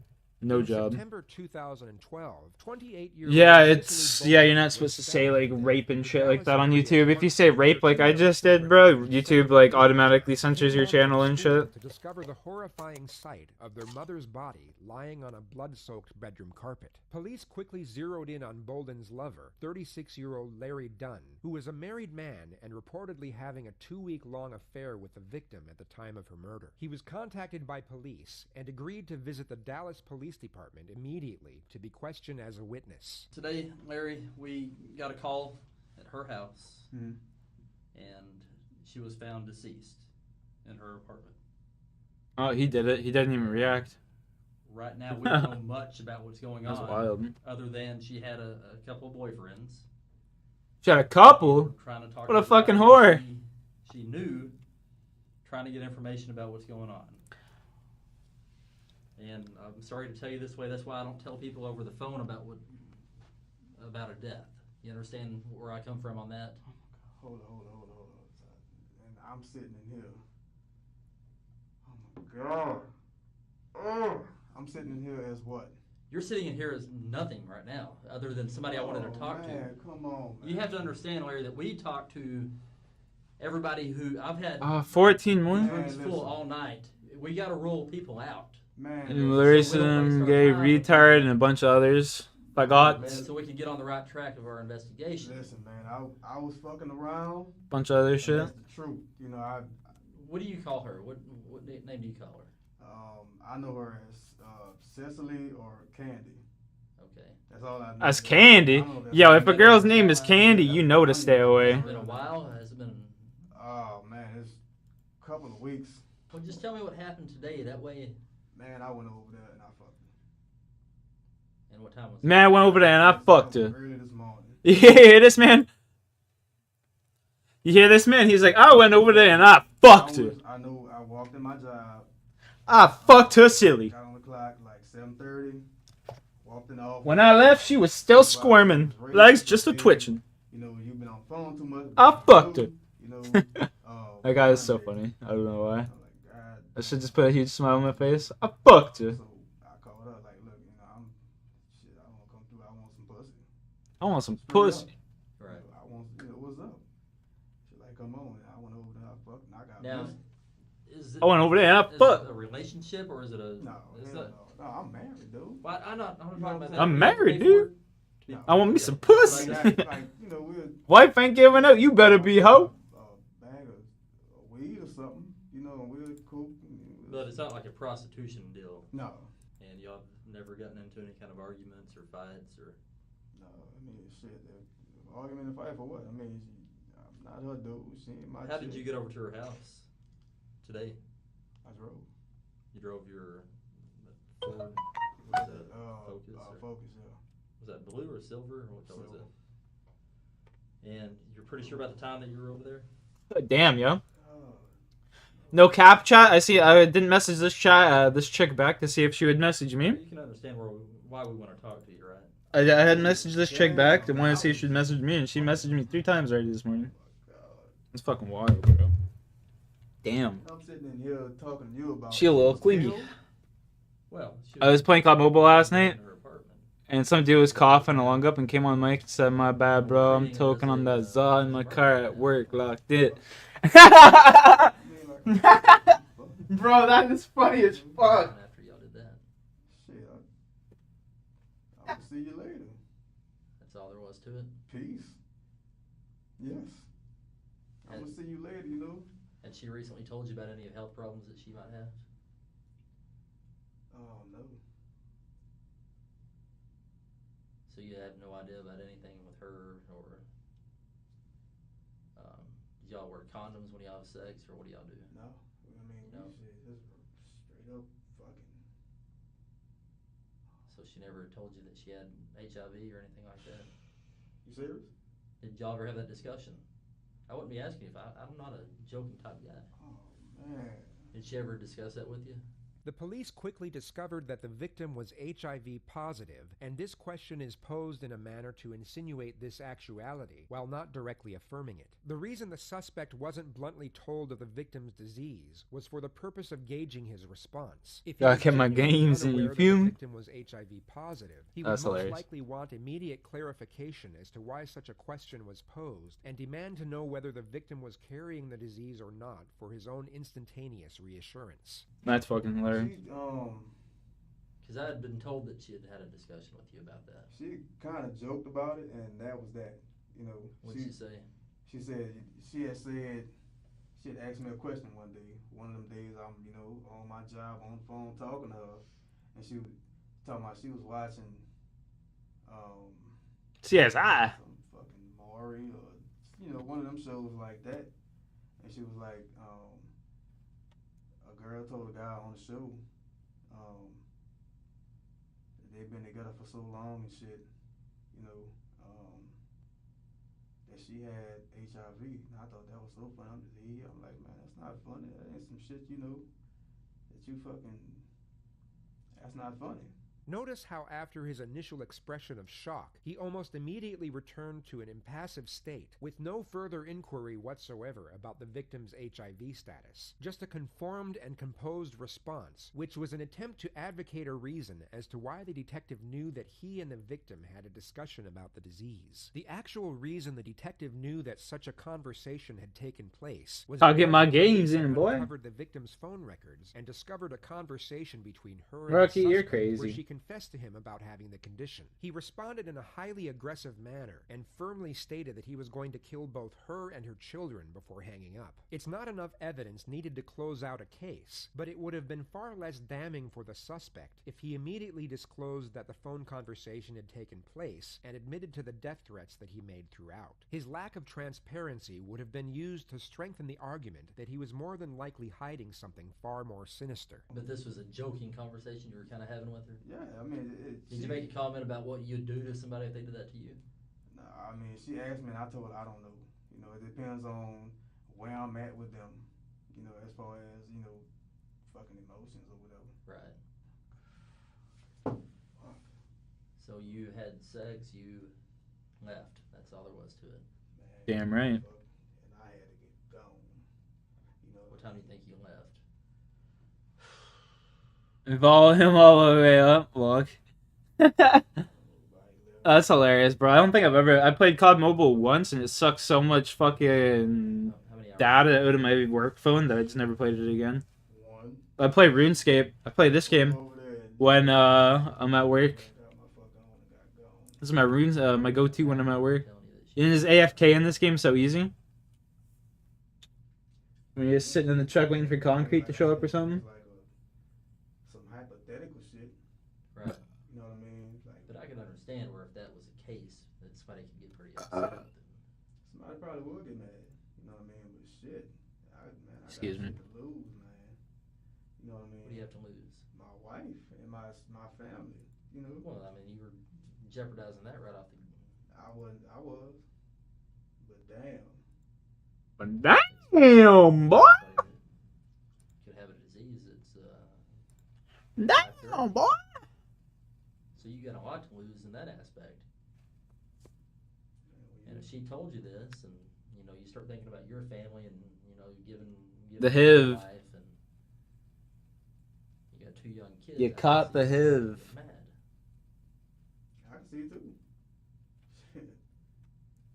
God damn it, man.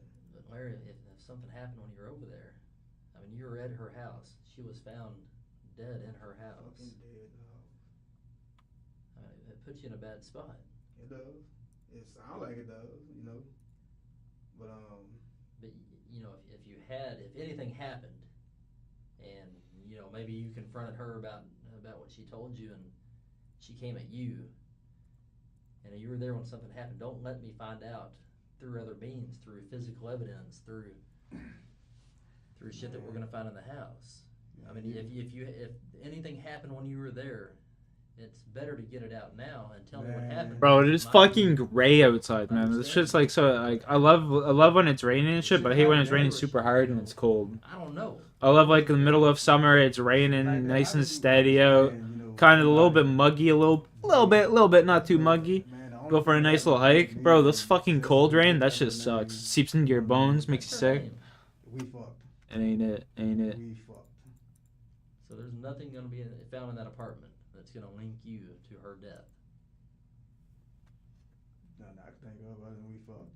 Did you ejaculate in her? Hell yeah. I mean, shit. Why not? So when they're doing her autopsy, they're gonna find your sperm. He says, hell yeah, why not? And what does that mean? It doesn't mean anything. It means y'all had sex. Exactly. So I'm saying, what does that mean? Because my It doesn't sperm- mean nothing. Exactly. So I'm. But I'm where just you trying to going find with out from you if you had anything to do with this. Man, again, me and Cecily fucked. I was fucking around on my wife with this mother. Ugh, and she So when you left, where was she when you walked out the door? still in her bed. You know, Was she I- naked? I don't know. She might have put her clothes back on. I'm not sure. It was time to go. You know, Did you leave in a hurry? in a hurry. In a hurry. I don't know what's a hurry. No, hey, I'm about to leave. I'm gonna call you later. You know, when I'm gone. beelining to your car and getting out. Beeline, and I walked in my car and left. Are you sure about the times? It was, like I said, man, it was after 7:30 and somewhere around 9:10, man.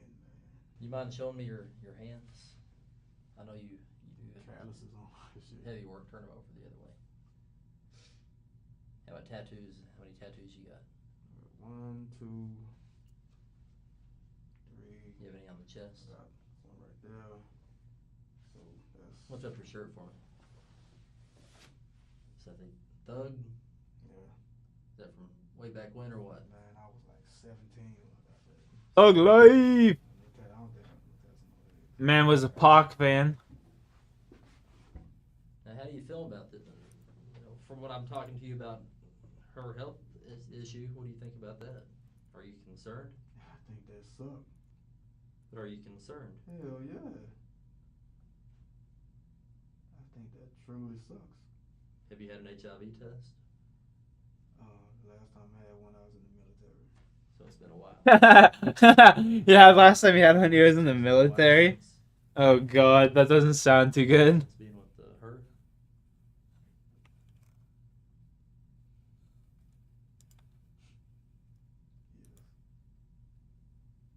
That doesn't sound good. Last time I had it was It's devastating to a family, can't it? Especially if you have 2 young kids. Yeah. 2 more of these worms. Parents, I mean, I thought of that, it's just terrifying. That fucking sucked. Now on top of that, then, you know, she ends up dead, and you're at her house right after you're having sex with her.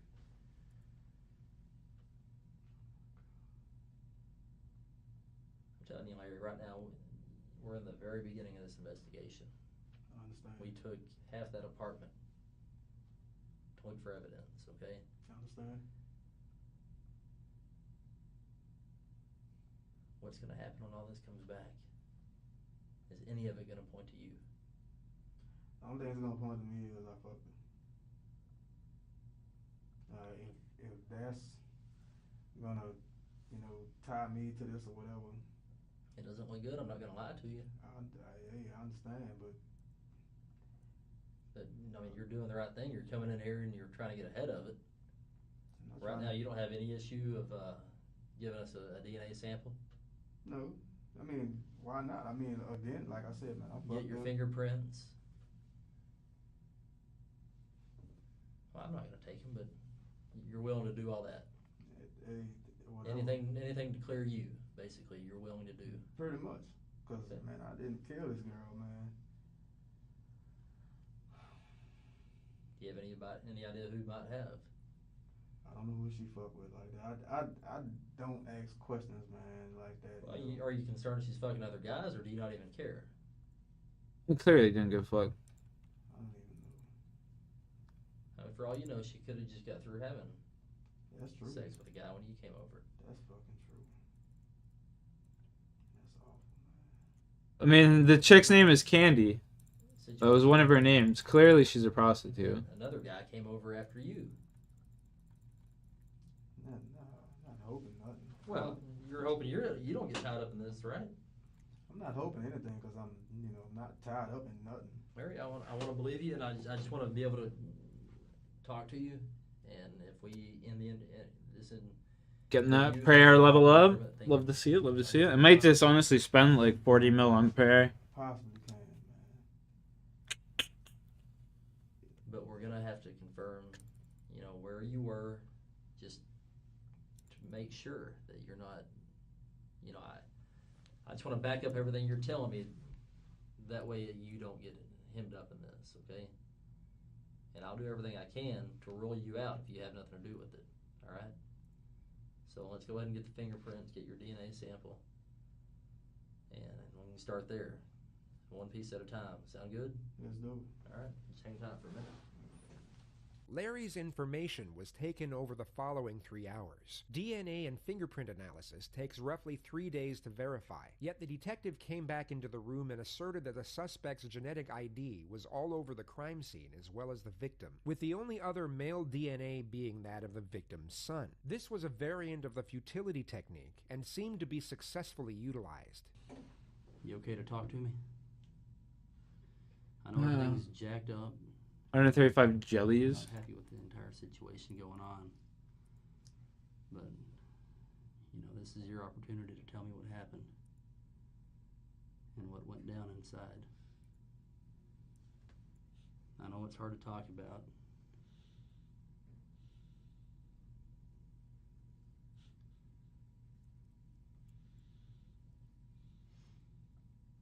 How did she make you feel? This is your chance to tell me all that. Because I don't think you're a bad guy. I really don't. I was enraged, man. All right, well, tell me what happened. Why were you so enraged? She gave me HIV, man. I understand. And she knew she had HIV. This wasn't no secret. This wasn't like some, well, I had no fucking idea, Blatantly. And when did she tell you she had HIV? Friday or Saturday passed. And what happened this morning? Were y'all still talking? Were you thinking about looking past the fact that she had HIV? I was. Because I really, I thought she was bullshitting. I thought it was something to test me to see if I liked her that much. I don't know. Right. Did you really have sex with her this morning? Yes? Knowing that she had HIV? Again, man, we had already had sex like 4 times. So you didn't think one more was going to matter? Wow. What's... We fucked 4 times. Unprotected with a chick with HIV. So what happened? What made it different this time? Trying to zero in on a clear-cut motive is always for the state's benefit and a huge disadvantage for a defendant should they choose to divulge such information. Establishing any form of a motive makes it far easier for a prosecutor to indicate premeditation and calculated malice, and far more challenging for a defense to establish an argument for unplanned reactive aggression, aka sudden passion, which would be their primary strategy with this particular case. After y'all had sex, what happened? I told you, man,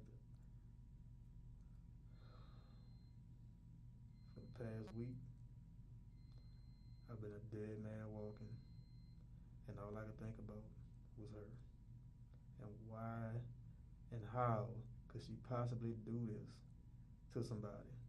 Right. Bro, this man just murdered someone. He's like, how could you do this to me, you bitch? Why me? What the... And it was just, my mind's just blown, and I was fucking hurt, and the goddamn it, my mind was going 1,000,000 miles a second all day since she told me. Every day since she IBM, what's up?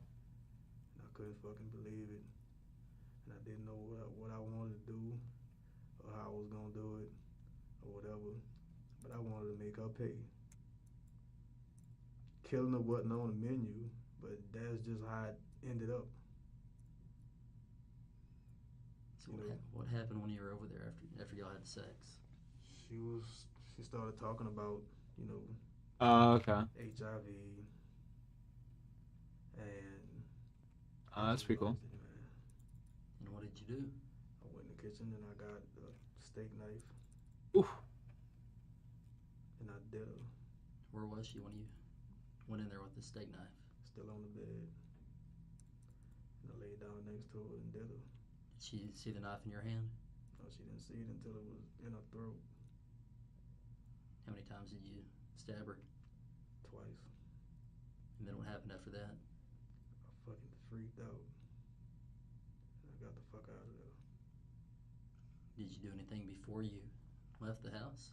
This particular question and those that follow are for the purpose of establishing an argument for contrivance, which is a technical term for trying to prove that a defendant tried to cover up and get away with the crime they committed. The primary purpose for this argument is to refute any possible assertions of insanity or mental instability from a defense team, with the secondary purpose being for the further condemnation of a defendant's incentives and character.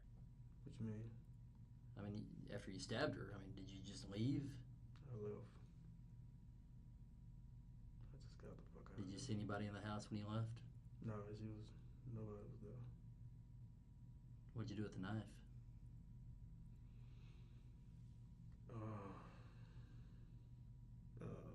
It's a Waffle House on Northgate.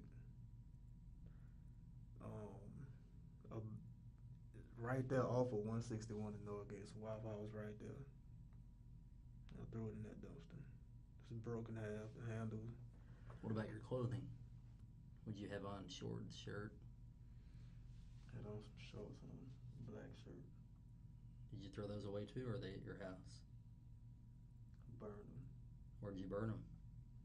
MacArthur and Oxbow. MacArthur and Oxbow. What's out there? Is it a field or what? That's a apartment complex I used to live. And how'd you burn them? I mean, people didn't notice a fire? No, it was like to the back. You know, nobody parks where I did it at. Nobody, I mean, you look out the window, your view don't include where I did that at. So, you stabbed her twice. And did you leave her on the bed, or what happened there? Was she moving? Was she screaming for help? What happened? She couldn't scream. It was a little bit of a struggle, but not much. She wasn't very strong. She just bled and bled and bled. Did you get any of her blood on you? Yeah. Did you Caniphus. away, or did you try to clean up, or what happened? I cleaned up. At your house or her house? Mine.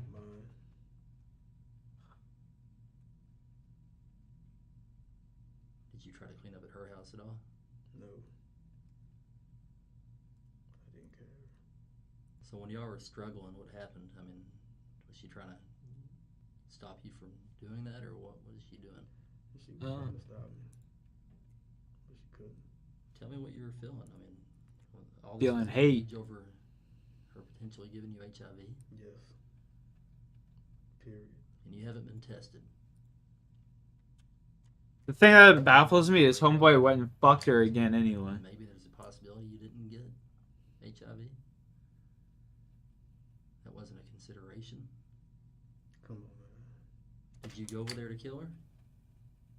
No, not at first. At what point in your mind did you decide you were going to kill her? When she started talking to me about HIV. What was she saying about it? That it's okay to have it? I mean, that's pretty much what she was trying to sell me. You know, it's not that bad. And, you know, it's ways around. You know, having it. You can still do this and do that, except you know, you catch a cold or blah blah blah. You know, you're gonna be tired and blah blah blah. And I'm like, you fucking serious? So and the more she talked about it, more I was like, okay, she really is acting like this is okay. Like no regard for no one's life, especially mine. I'm sitting right there in front of her. Yeah, this guy's talking no regard for anyone's life. He just murdered her. He's so delusional, bro. What the fuck? And it's okay that what the fuck? She tells no one about it until after the fact. I felt like she killed me. Period. I felt like she killed me. Now, are you concerned about your wife? Very. And that was another thing I was thinking about as she was talking. Like I'm saying, man, she was talking to me like it's just all right. No, it's not all right because this shit is, is gonna impact so many people. I told you, man, I came to terms with it. You know, I wasn't trying to run. I could have. I could have ran, got the hell away from here. Nowhere to go. Exactly. Can't run forever. Exactly. You know, so why run? Exactly. So that's why I didn't. All right. Whatever's gonna happen really doesn't matter to me, man. Because again, in my mind, I'm already dead, bro. Larry Dunn later and was rendered a 40-year sentence with no possibility of parole for 25 years. He currently resides at the maximum security Texas State. At least he won't be getting Penitentiary fucked in prison because he's got the HIV. You know? He's safe from being fucked in prison, on God. The last court proceeding on this matter was actually just this past Friday. The judge now has 20 days to determine whether or not the young boy will be tried as an adult. Two families now awaiting a decision in a case that has stunned a small town in Pennsylvania. Every single year in America, there are a substantial number of juveniles who come into contact with the law, and what occurs during a police interaction can have a significant impact on their further passage into the legal system. The Supreme Court does not require any special procedural safeguards when police interrogate youths. Developmental psychologists have studied adolescents' capacity to exercise Miranda rights for decades. They question whether juveniles possess the cognitive ability and adjudicative competence necessary to exercise legal rights, and contended that immaturity and vulnerability make juveniles uniquely susceptible to police interrogation tactics. In the 6 decades since the court decided Miranda, we have almost no empirical research about how police routinely question delinquents. Police departments are extremely reluctant to grant researchers unrestricted access to interrogation rooms. Concerns about confidentiality and protection of human subjects make it even more difficult to obtain empirical data or to directly observe detectives questioning juveniles. Ultimately, the release of interrogation footage falls upon the district attorney of the respective police department where the interview took place. Chief Prosecutor Stephanie Edmonds granted the full release of the Christian Fernandez interrogation in 2011. The story resurfaced in 2018, which initiated appeals for document disclosure of the extremely shocking case. The reason the district attorney granted the full discharge was that she believed the sentencing process was far too lenient, and the subject was no longer of an age protected by criminal anonymity. On March 14th of 2011, That kid just looks mean. 12-year-old Christian Fernandez beat his 2-year-old brother, David Galarraga, to death after slamming his head into a bookshelf multiple times. Their mother, 25-year-old Bianella Susanna, chose to simply change the baby's clothes, wipe the blood off his face, and put ice on his head, rather than calling 911 or rush him to the hospital immediately, despite the fact that he was unconscious and unresponsive. She later stated that she was hoping it was just a concussion and that he would wake up. She waited for 8 hours while David remained unconscious before finally taking him to the hospital. He remained there fighting for his life for 2 days before he finally succumbed. Dude, imagine if she actually called 911 sooner, she could have saved that kid's life. Concluded that the toddler died from blunt force trauma to the head, but also discovered What over a 70 dumb injuries, cunt. both old and new, to the toddler's body. They ranged from mild to severe and included a fractured fibula and severe burn marks down his back. It became evidently clear that the child had suffered through the entirety of his very short life. Shortly after the arrival at the hospital, both Susanna and Christian were arrested and initially charged with aggravated child abuse. The 12-year-old's questioning took place 2 hours later at 9:30 p.m. He was sitting like this, and then how did you do his legs so we can understand happened?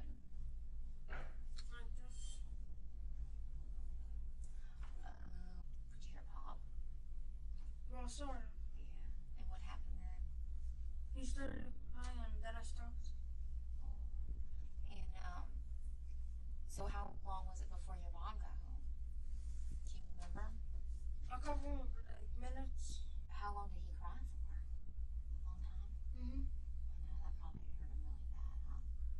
When did your mom take to the doctor? I think it was on the same day, but I'm not sure. Okay. And, did someone from Department of Children and Families come talk to you? To my mom? Yeah. And us. Yeah. And what did you tell them what happened? Yeah, he fell off the monkey bars. Is that what your mom told you? Okay, so your mom told you to tell him that? Why did she tell him to do that? Why didn't she just tell him the truth? You know? She was scared you were gonna get in trouble? And what happened tonight? Because I know originally you said that he fell off the bunk bed, but that wasn't true, correct? Okay, so that was a lie? Okay, so tell me what really happened tonight. I put him to carry books. You put him to carry books? Okay, what kind of books? Like the books that we have on our bookshelves. Are they big books or little books? Or? Like a bunch of skinny books. Okay, so he was carrying them? Does he walk good with that one cast on? I did beach those with one and normal works with the other. Okay, so he had books in his arms? And then what happened? And then they fell on him. They fell on him as he was carrying them? As he was carrying them. Where did they fall on him at? On his head. And, how did they fall on his head if he was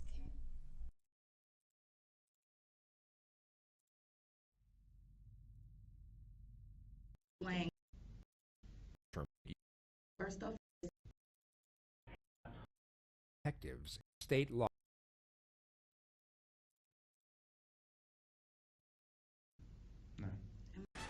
Breaking news, a woman is facing charges in connection with the death of her 17-month-old daughter.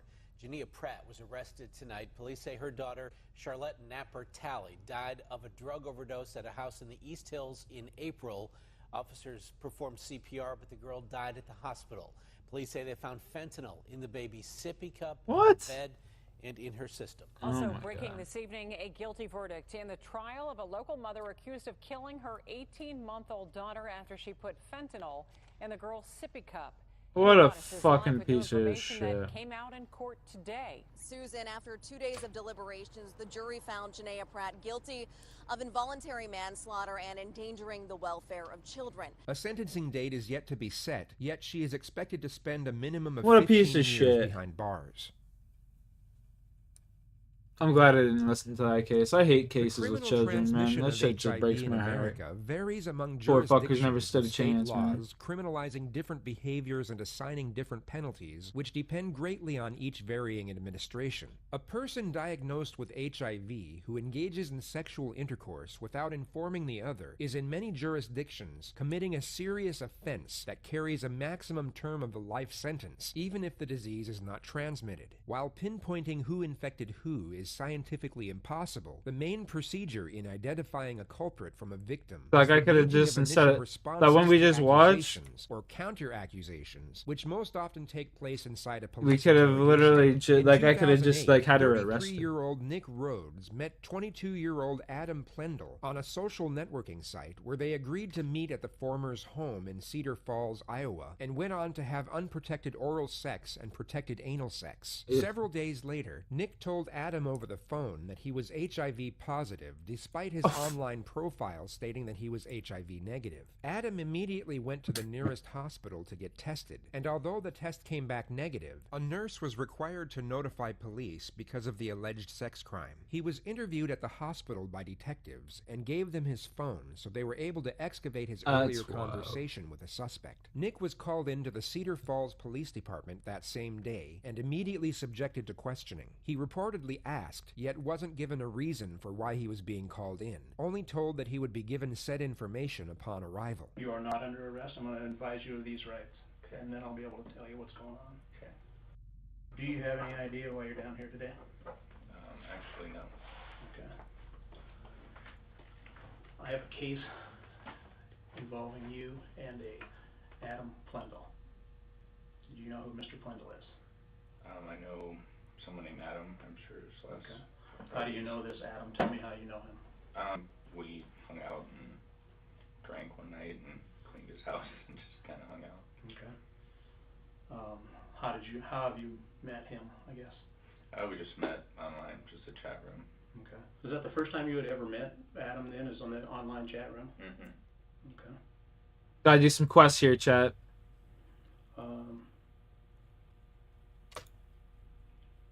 And again, I'm not trying to make you uncomfortable, okay? I'm a little uncomfortable. And you probably got to realize that I'm probably not going to ask you a question I don't already know the answer to. Okay. So, can I ask you what chat room that was?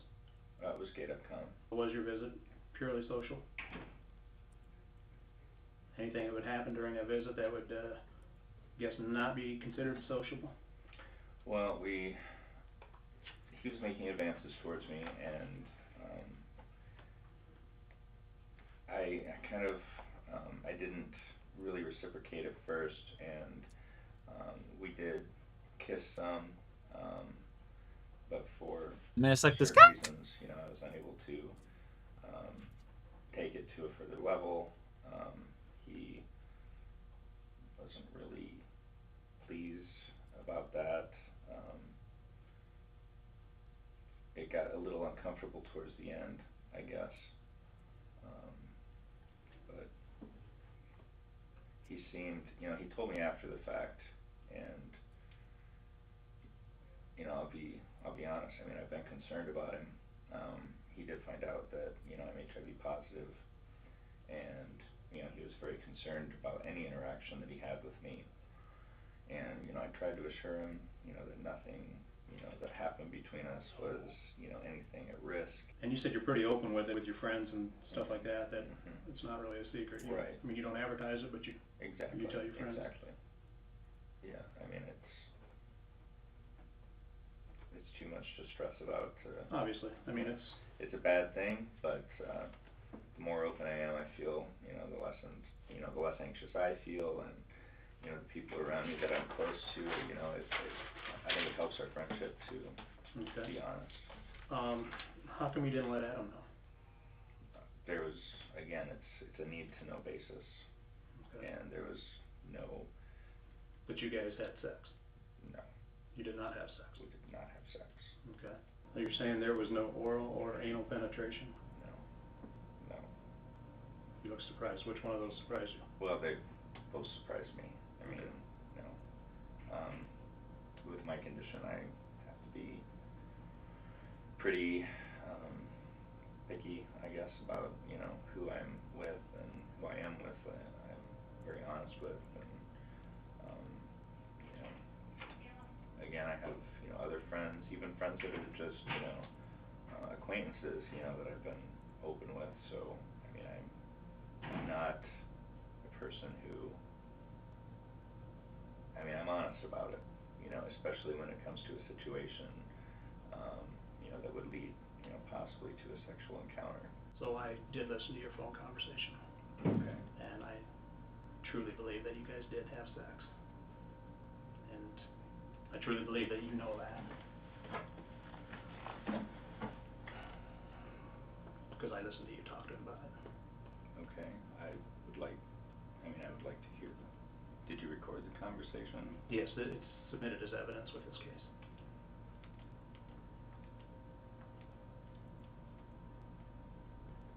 The suspect's mind will be racing at 100 miles an hour at this point as he tries to recall each and every incriminating statement he could have made while searching for possible remedial explanations to save him at the same time. Although calm in appearance, his thought process will be in an extreme state of panic and trepidation.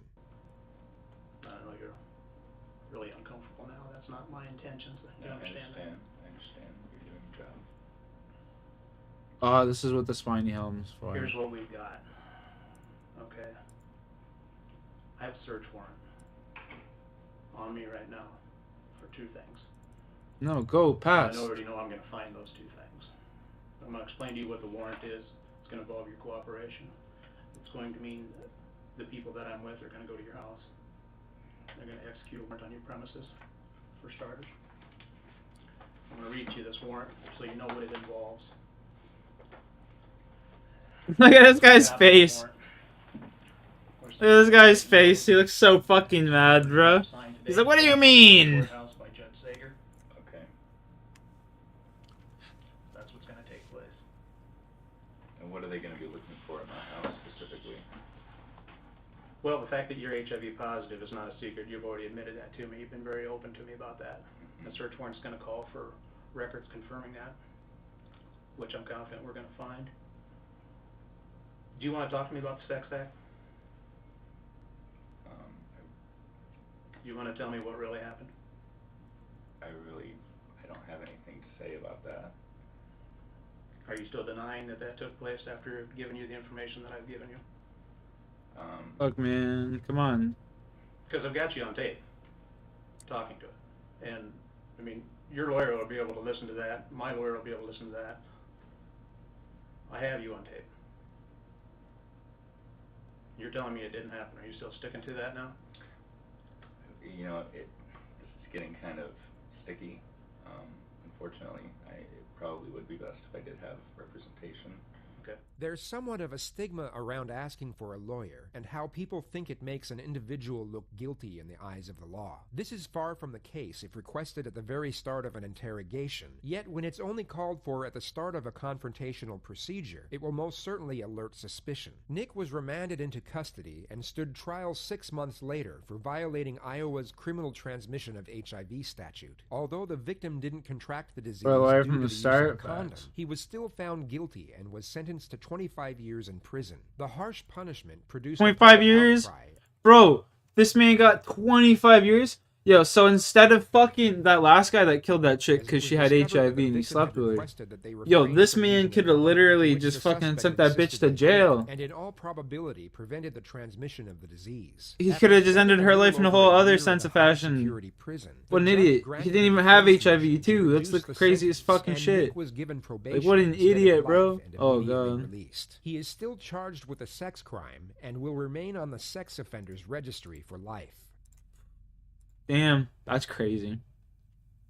One such individual who wasn't as lucky with his post-sentencing appeals was 27-year-old hairdresser Daryl Rowe, accused of deliberately trying to infect 10 men with HIV. What? Hi guys.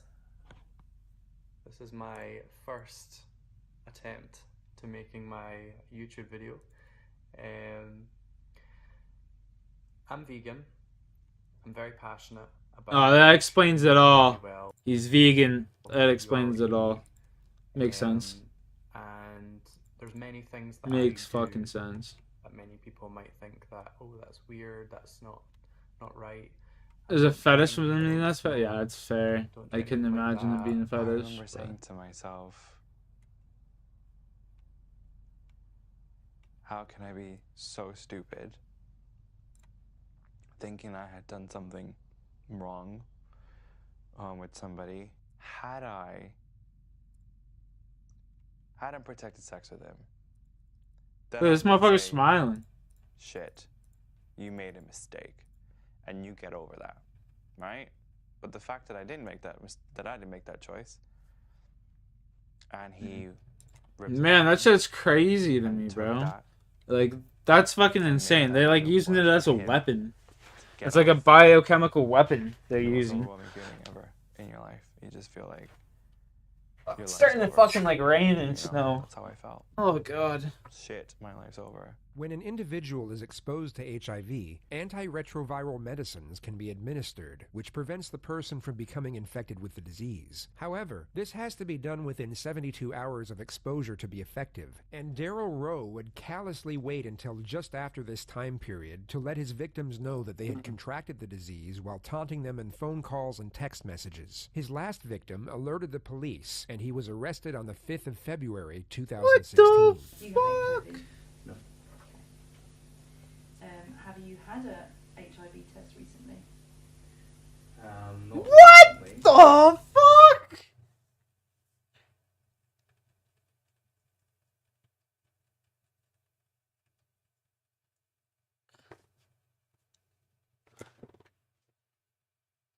I was talking to Brian. Oh, these I had people. a relationship when I first got here, and it was unprotected. So I've not been tested after that. Okay.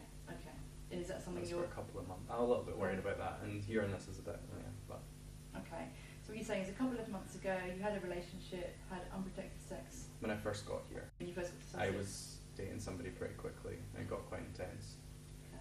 You had unprotected sex with them and you haven't had yourself, hadn't had a HIV What test the since. Okay. So when was the last Bro, time this you is wild. This is some shit I ain't never heard about before. 6 months ago, give or take. He was remanded into custody and found guilty on all charges 18 months later. During his trial, he told jurors that he believed he had been cured of HIV, which was the result of him drinking his own urine as a natural remedy. The prosecution countered the claims by asserting that all patients in the United Kingdom's National Health Service are informed that there is no cure for HIV immediately upon diagnosis, and they even provided his medical records to prove the exact date and time that he was made aware of this information. He was rendered a life sentence with a minimum of 12 years to serve. 45-year-old realtor Karen Kelly and 46-year-old contractor Philip Petrus met at a concert at the Hard Rock Hotel in early 2010. They dated for 15 months before he was shot and killed on July 27th of 2011. Are you guys hearing the same shit that I'm hearing? This man...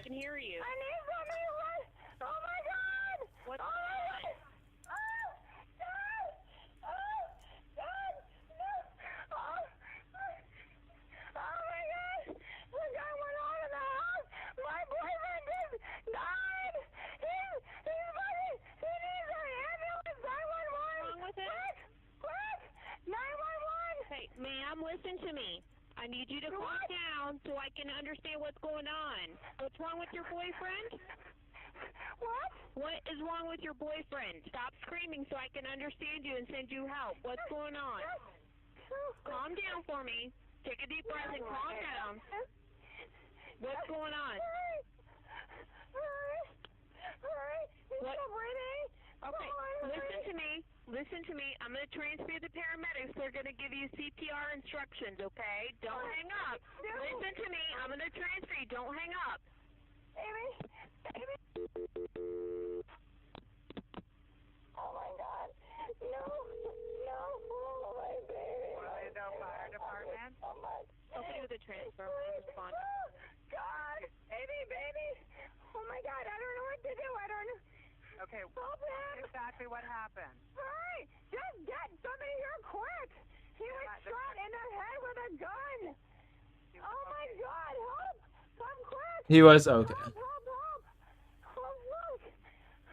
Okay, no, I'm sending the Oh, that's making me roll my eyes. I mean, bro, honestly, you'd be surprised though. Like, a lot of people, when shit starts hitting the fan, they just start running around like chickens with their head cut off. I was guilty of that a couple times as well. I remember getting in a car accident when I was a kid. And I was distraught like that. I was just fucking rattled. I didn't even know what the fuck was going on, you know what I mean? But like... I did, but it was an accident. Okay. I understand it's an accident. Where's the gun now? On the floor in my bedroom. Okay, where are you? In my bedroom with him. Karen, the police are there. I need you to go to the front door. Make sure that they see your hands. Listen to me. Make sure that they see your hands, that they know that you don't have a gun in your hand. I don't have a gun. Right. Go to the front door. I need you to open it slowly so that they see that you don't have a gun. You can come right in. I don't care. Karen, get up and go to the front door. I need you to go to the front door and step all the way out so they can see you. Make sure that you don't have anything in your hands other than your cell phone.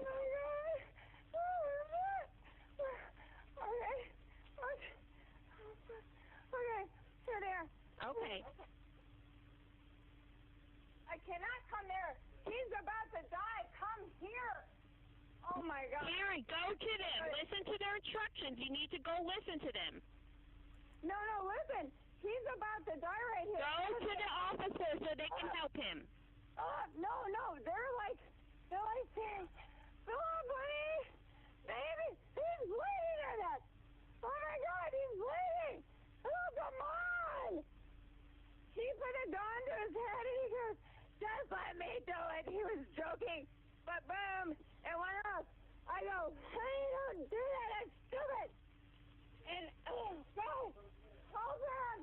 She's definitely Footage from a first responder clearly showed that Karen was highly intoxicated at the time of the incident. Yeah. Say.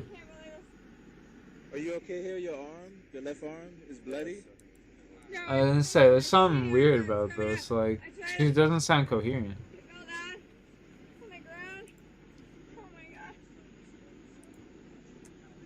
What the fuck? My boyfriend.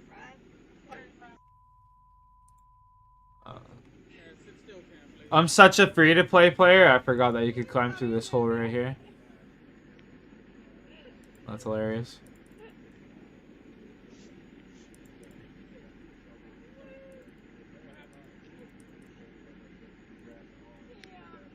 Grabbed my arm and I said, don't do this. No, he was talking about leaving and I said, don't leave, don't drive drunk. You're stupid if you leave. And he came back and I go, don't drive drunk. And I said, if you come back in the house, I mean, I have, I have a weapon and I'm going to use it. If you're coming in my house, I don't know. She just incriminated herself. As if she didn't before on the phone. And I said, Philip, But I got a weapon. So don't do this. No. But he came in and he was fighting me, pushing me on her.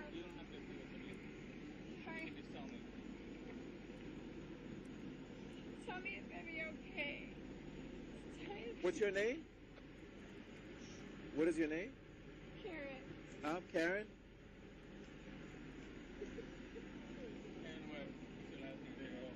Huh? You think that's funny? No. Nothing's funny now. This is funny? Funny. Nobody's laughing. You just That's funny. Nobody's laughing. He took my arm, he took the handle and he put it to his head. He goes, you want to shoot me? You want to shoot me? I go, don't do this, it's loaded. Don't do this, it's loaded. Where did you get the gun from? Yeah, I got it a long time ago. No, in the house. Where did you get it from? she's so plastered. Why did you take it out? Yeah. Because I heard somebody coming in my house after he left. And I didn't know. I didn't know who was coming in, but he already left. And I have had threats. She's literally not even making sense. And all that kind of shit. So I said, don't come back in here unless you give yourself prior notice. So he came back in. But it's not official. Like even the cop said, he's like, look, she's making her defense right now as we speak. And I was like, hey, That's how fucking come here with me. And he was like, inebriated she is. And he put it to his head, gonna shoot me, gonna shoot me. And it went up. I'm like, oh my god. I didn't ever mean to do that. Is he okay? Yeah, he's fucking wonderful, lady. She was taken to see medical at the Orange County Police Department and then left to sleep in an unlocked cell for 7 hours to sober up before being questioned as a witness by investigators. As a witness? As a witness? No, I'm Detective Sprague. How's my boyfriend? Detective Sprague. And this is Detective Sprague. As a witness? Who has been there? Is my boyfriend okay? Fucking suck my nuts. He's not okay, hon. And I apologize it took us so long to get here. What do you mean he's not okay? Like, is he at the hospital?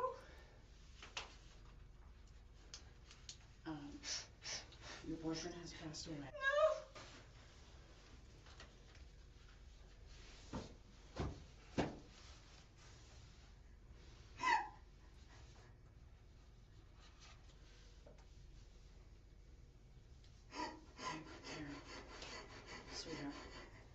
It's not a sure sign of a guilty subject, yet shallow, loud breaths such as these are always contrived, and the investigators would have noticed this right away. Hyperventilation of any kind, especially when induced from shock trauma, is far deeper, far slower, and won't be anywhere near this loud. In instances like this, an individual has to consciously tighten the voice box in order to create this specific noise. This type Tighten of the voice panic box like breathing that. is one of the many myths created by Hollywood and recycled in society, which criminal investigators use to their advantage. It doesn't necessarily mean the subject isn't genuinely upset or shocked, yet shows that they are highly aware and systematic about how they are coming across.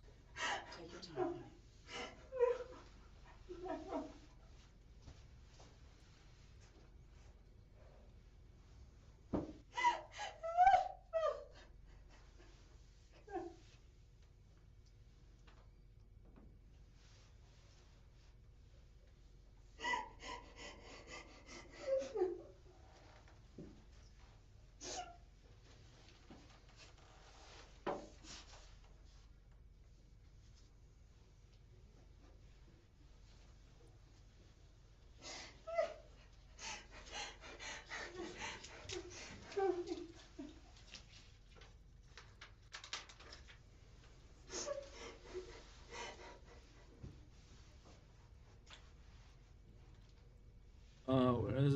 really sorry, Karen.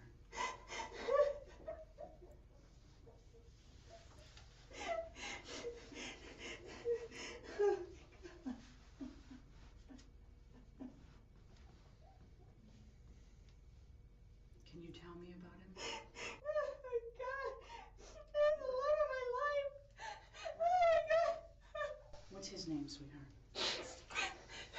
You don't know yet. After all this time, they've been making me wait here for you to come in and tell me that.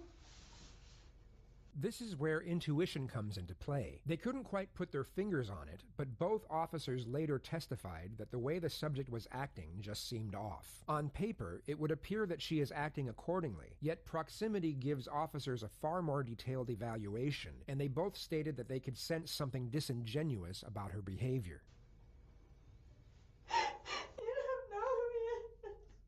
Yeah, I mean, she doesn't really. I have some information, but I just need to. She doesn't really seem upset, and then like when you couple that with the fact that she Is his name Philip, sweetheart? like literally didn't seem to give a fuck the night that she shot him, like kind of just damning.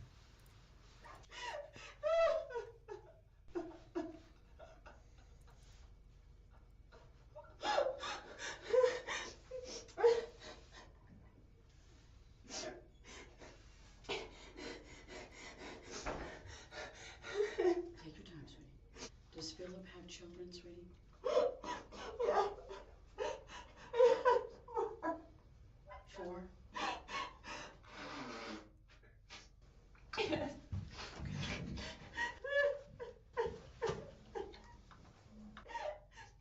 Oh my God. Oh my God.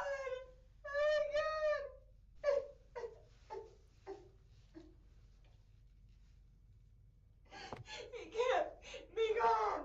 No.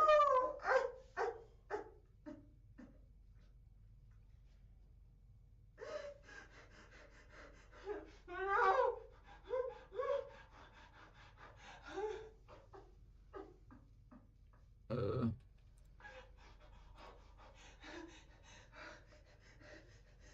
Slow down your breathing, honey. Slow down. You want a drink? Okay, here, take God, no. You're telling me a lie. This is a bad nightmare. Nightmare.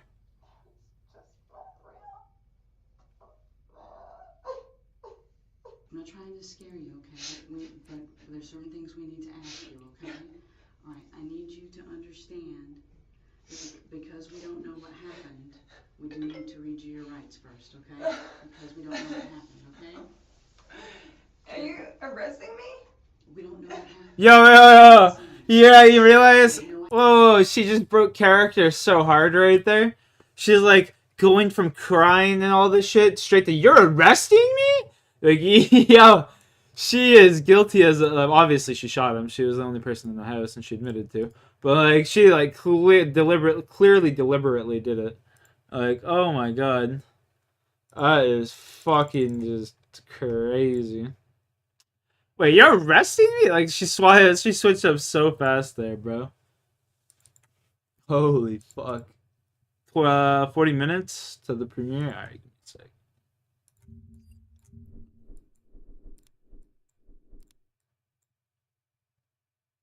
Almost 20 hours. Getting there, boy.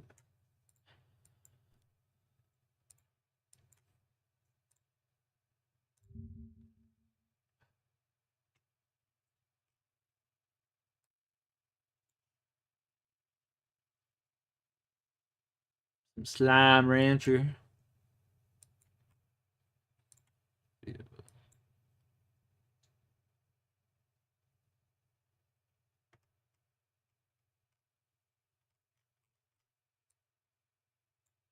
Premiere in 40. Shouldn't there be like something that pops up for the premiere?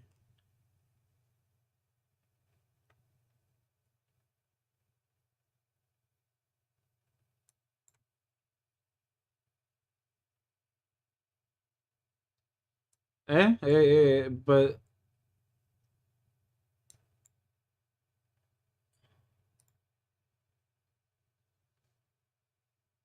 I'm sorry. Oh, okay. That makes sense. That makes sense. That makes sense. Idea what happened because we weren't there. That makes sense. Okay? Okay, what do you want me to do? We're just gonna read you your rights, and then we're gonna ask you what happened. That makes fucking sense, Douglas.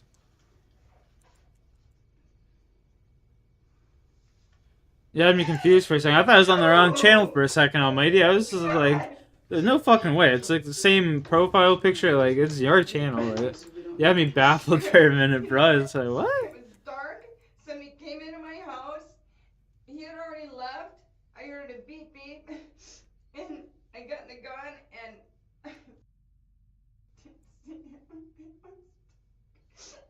he fought me for the gun. And he pointed it somewhere and it went off. And I didn't want to shoot him and he didn't want to shoot himself, but it went off. And I was like, oh my God, I can't believe that even happened.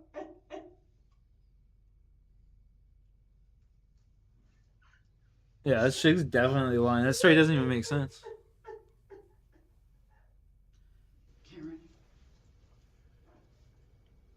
Whoa! That you're explaining it, okay? Let me make sure. What the fuck?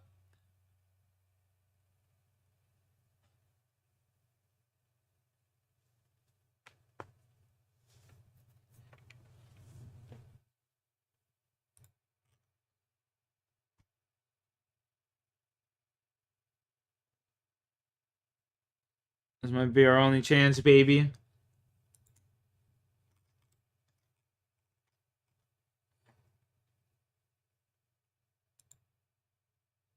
Oh, eat that. See you later, Solus. Let's go.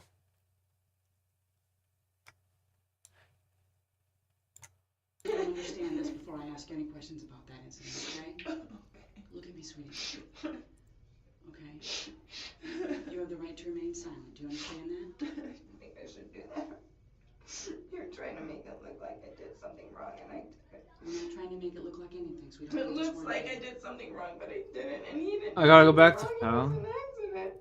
He came in on me in the dark. I didn't know who it was.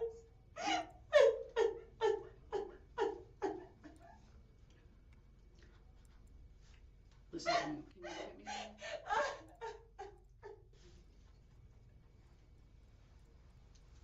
Karen.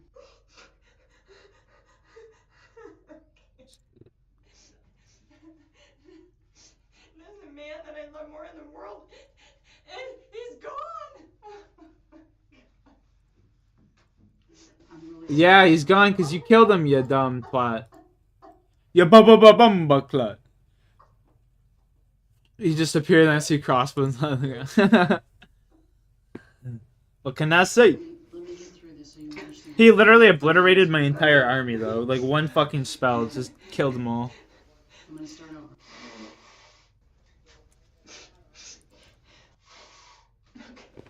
You have the right to remain silent. Do you understand? Anything you say can and will be used against you in the court of law. I'm sorry? I can't help it. I understand. I mean, you love this man, so we're not trying to, you know, we understand this is a terrible loss. I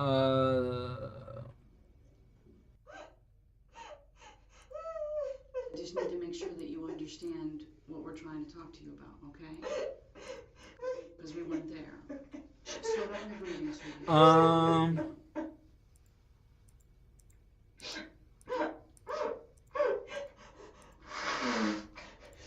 You can certainly help us understand. The slug. Okay, and that's what we need you to do is help us help Philip, okay? The slug I menace. called 911 as fast as I could, or nobody could get there, right? He's not here anymore. This is the quest I need to do. He's gone now. We need to help understand what happened. The slug menace. 911 took what, 30 minutes? Evidence collected at the crime scene appeared to show that the gun was only inches away from Philip's cheek when it was fired, and the proximity and the angle were not consistent with a suicide nor a struggle, but highly resembled an ambush instead. For these reasons, Karen was immediately remanded into custody at the Orange County Jail. She was denied bail and remained incarcerated for 2 years before the commencement of her trial for manslaughter in early May of 2013. Testimony is underway in the Yeah, trial of that's pretty Karen cool. Kelly, the College Park woman accused of shooting her boyfriend to That's death. pretty cool. Kelly was Yeah, I seen that you had originally 500 murdered, views on but that. the That's state has insane. reduced that charge to manslaughter. Watch 2's Michelle Meredith is live at the courthouse with more on the opening day. It's crazy that she got away with that. Karen Kelly got off to a very emotional start, even though the jury never heard her say a word. Swampy. For a great deal of the morning, Karen Kelly cried. Cried when she heard opening statements. Cried when she heard her frantic 911 call made moments after Oh, I swear to God, all this bitch does is cry. had been shot in the face at her quaint College Park bungalow in July 2011. Exactly what happened. Hurry! Get somebody here quick! He was shot in the head with a gun! Oh my God! Whoa! Oh my The God! question is, who shot Petros in the head? The prosecution says it was Karen Kelly, that after an evening of drinking, the lovers had an argument. Petros left, returned to pack his bags, came in the bedroom to get something, was greeted by Kelly with a gun, and that it was Kelly who pulled the trigger. State prosecutors say Kelly admits that in her 911 call. Listen to me, did he shoot himself, yes or no? No, it was like, on the first thing, and then it was an accident. Did you have the gun? I did, but it was an accident. Okay. But the defense says there was a struggle over the gun, and during that struggle, the gun went off, and it is unclear who pulled the trigger. That the 911 call and even the video of Karen Kelly taken on the scene by police is a portrait of a desperate, frustrated woman who was trying to save her boyfriend's life. We all recall how Jodi Arias kept changing her story, and Karen Kelly has given, are you ready for this? 5 different reasons for this shooting, including claiming that she killed him in self-defense, that it was an accidental shooting, she thought it was an intruder, he shot himself, and she was only trying to protect her home. Vinny, like Jodi, like Karen, is that how you're seeing this? Yeah, that's a big problem. I mean, there should be one story only, the truth, and that's what the jury wants to hear. So anytime you've got someone, 2 people in a house, one person comes out alive, the other one doesn't, and the person who comes out alive tells more than one story. Yeah, that's definitely a fucking red flag.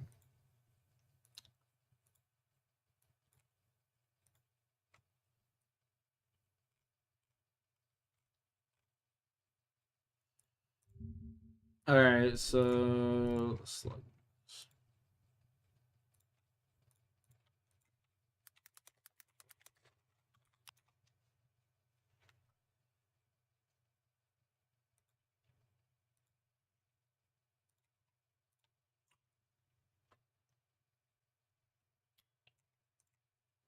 Hi, and welcome to my quick guide of the quest The Slug Menace.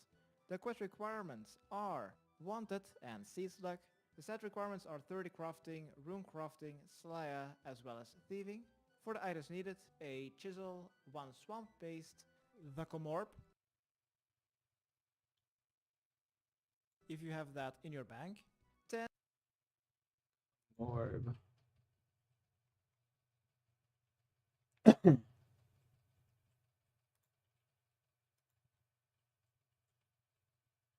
Alright, you got the comorb. Alright, so we go like this.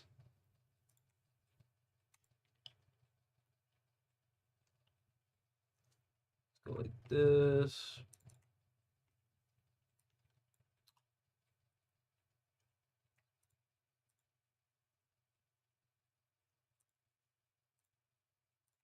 Huge problem for the defendant. Remember how Travis Alexander's friends, by the way, suggested that it might have been Jodi who was responsible when they called 911 after finding him dead? In this case, Karen Kelly actually seemed to implicate herself when she called 911. He put a gun to his head and he goes, just let me do it. He was joking, but boom, it went off. when you hear that, against the backdrop of the multiple reasons she's given for him being killed, any chance she's getting off in your mind? No.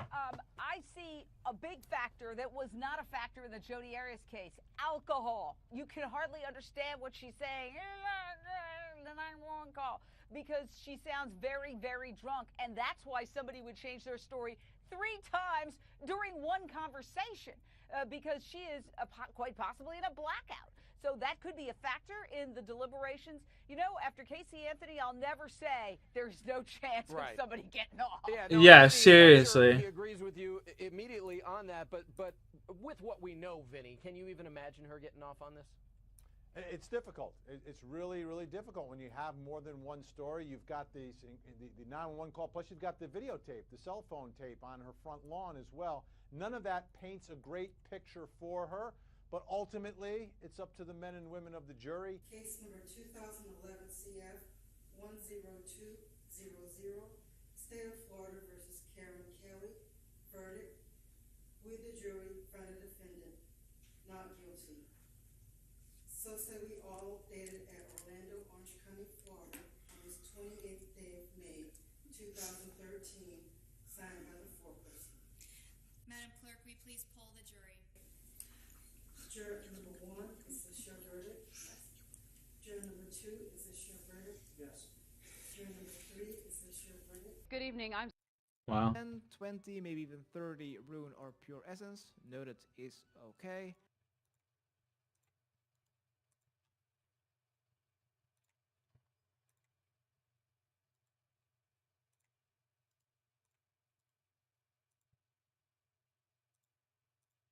And then also a mind talisman or tiara, and an elemental talisman. If you do not have an elemental talisman, then you could also bring along an air, water, earth, and fire talisman or tiara. Or you could just skip the talismans and go through the abyss 5 times.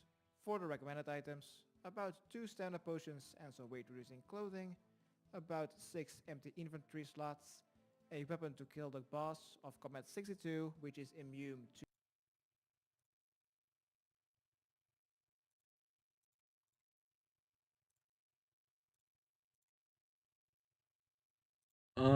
I love how in the Arc 2 trailer at the end it says 2023, and it's just still not.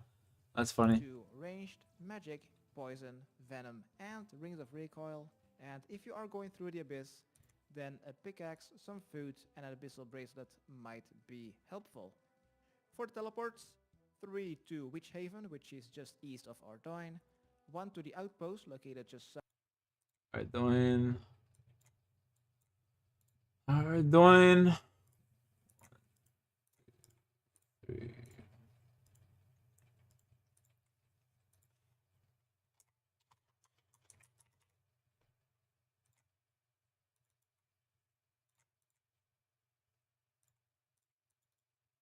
Yo, Tokes, what's up, dude? Long time no see. How you been? How you been? How's life? How is life?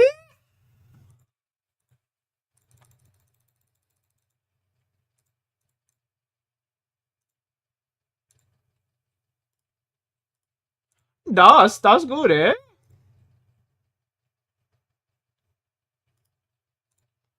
Das gut.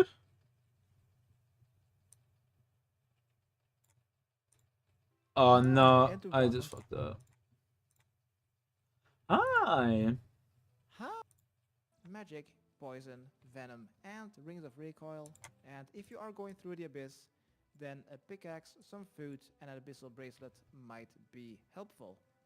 For the teleports, 3 to Witch Haven, which is just east of Ardoin, 1 to the outpost located just south of the Tree-Known Stronghold, and then 1 teleport to all 5 of the lowest level Runecraft altars, which are air, water, earth, fire, and mind. For air and water, I will be going through the abyss, earth, lumberyard, fire.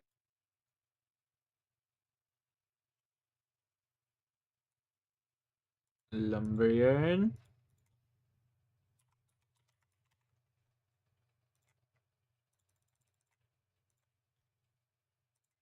Collect. Ring of Dueling. Bank. Collect. Here is Ring of Dueling and Mind.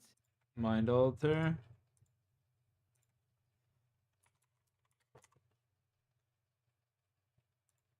Bro, where is everyone? What do you mean? My channel is dead as fuck, bro.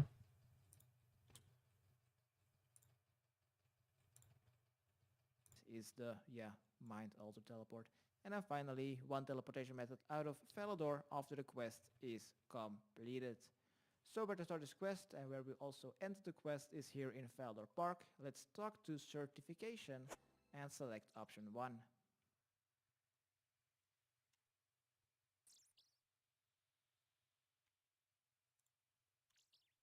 After we have spoken to him, we will need to make our way to Witch Haven. The quest is started, don't select anything, just make your way to Witch Haven.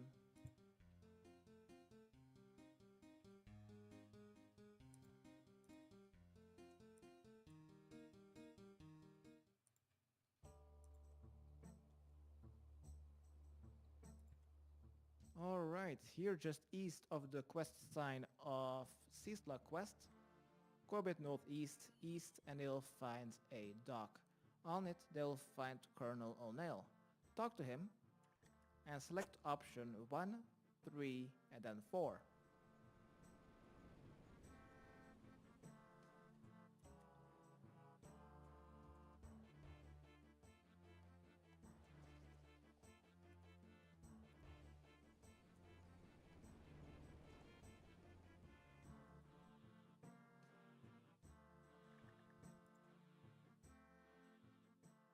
Right, next let's go southwest and enter the church.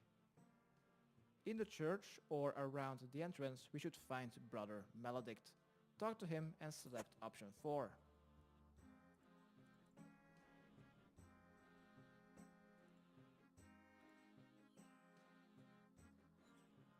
Next, let's Mayor go Hobb. northwest, or just north My boy. to the quest start of Seaslug. Let's talk to Holgard, the guy with the green shirt.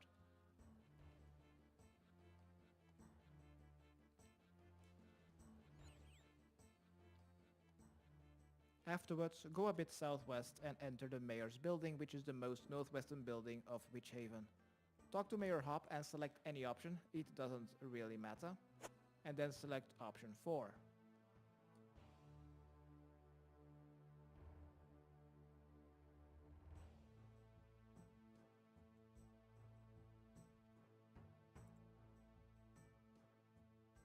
You know what I just realized? I have my fucking... Oh my god. My stamp pods noted. Scan the Comorb near the mayor. Once we've done that, let's return to the Colonel. Bruh. Why is my quest so different than his?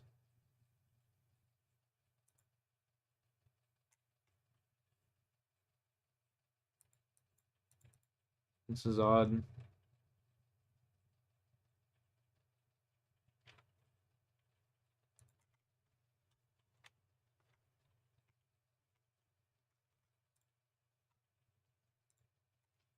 Yo, it's a green giant lobster? What the fuck? Looks like a scorpion.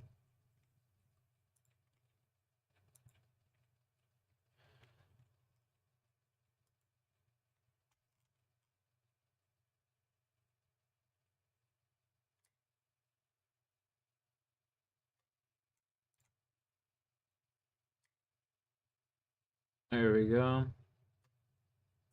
Did see Schlug. Oh no. Dude, I forgot to grab the chisel.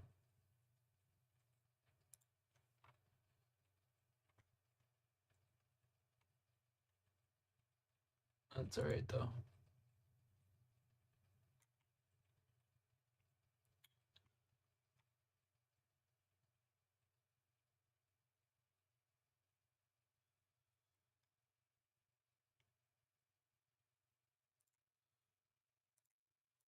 Ta-da! Grab one of those. those. Put that in there.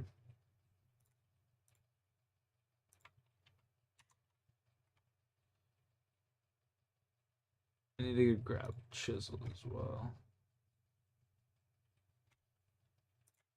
So let's drink that. Grab this. The chisel from Miss Frizzle.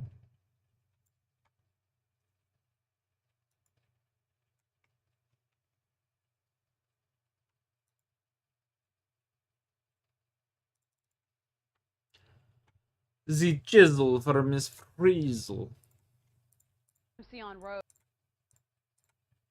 A jury found Karen Kelly not guilty of shooting her boyfriend to death in her College Park home in July 2011. West 2 Trevelle Island live at the Orange County Courthouse in Trevelle. It took that jury less than 2 hours to reach a verdict. Yeah, that's right. Less than 2 hours to reach the verdict of not guilty on manslaughter charges. Now, she was surrounded by reporters as she walked out of the courthouse tonight, a free woman, just after 9 o'clock. State prosecutors talked about the many different versions that Karen Kelly gave about what happened. How the fuck is this lady? I have no clue. Not enough for the jury to convict her. Wild. As she walked out of the courtroom tonight, here's some of what she had to say. Relief. Relief. Did you ever have any doubts? No. That's why I didn't testify. What would you have to say to Mr. Petros' family now? They already know how I feel about Philip. Everybody that knows me would know I would never do such a thing. Well, the Petros family seemed very upset by tonight's verdict, but they did not comment as they left the courthouse. Now, we talked to Kelly and asked her what she planned to do now that all this was over. Her reply: she's going to Disney World. As of today, Karen Kelly still resides in Florida. She is married and is currently pursuing a career in the pharmaceutical industry. Wild.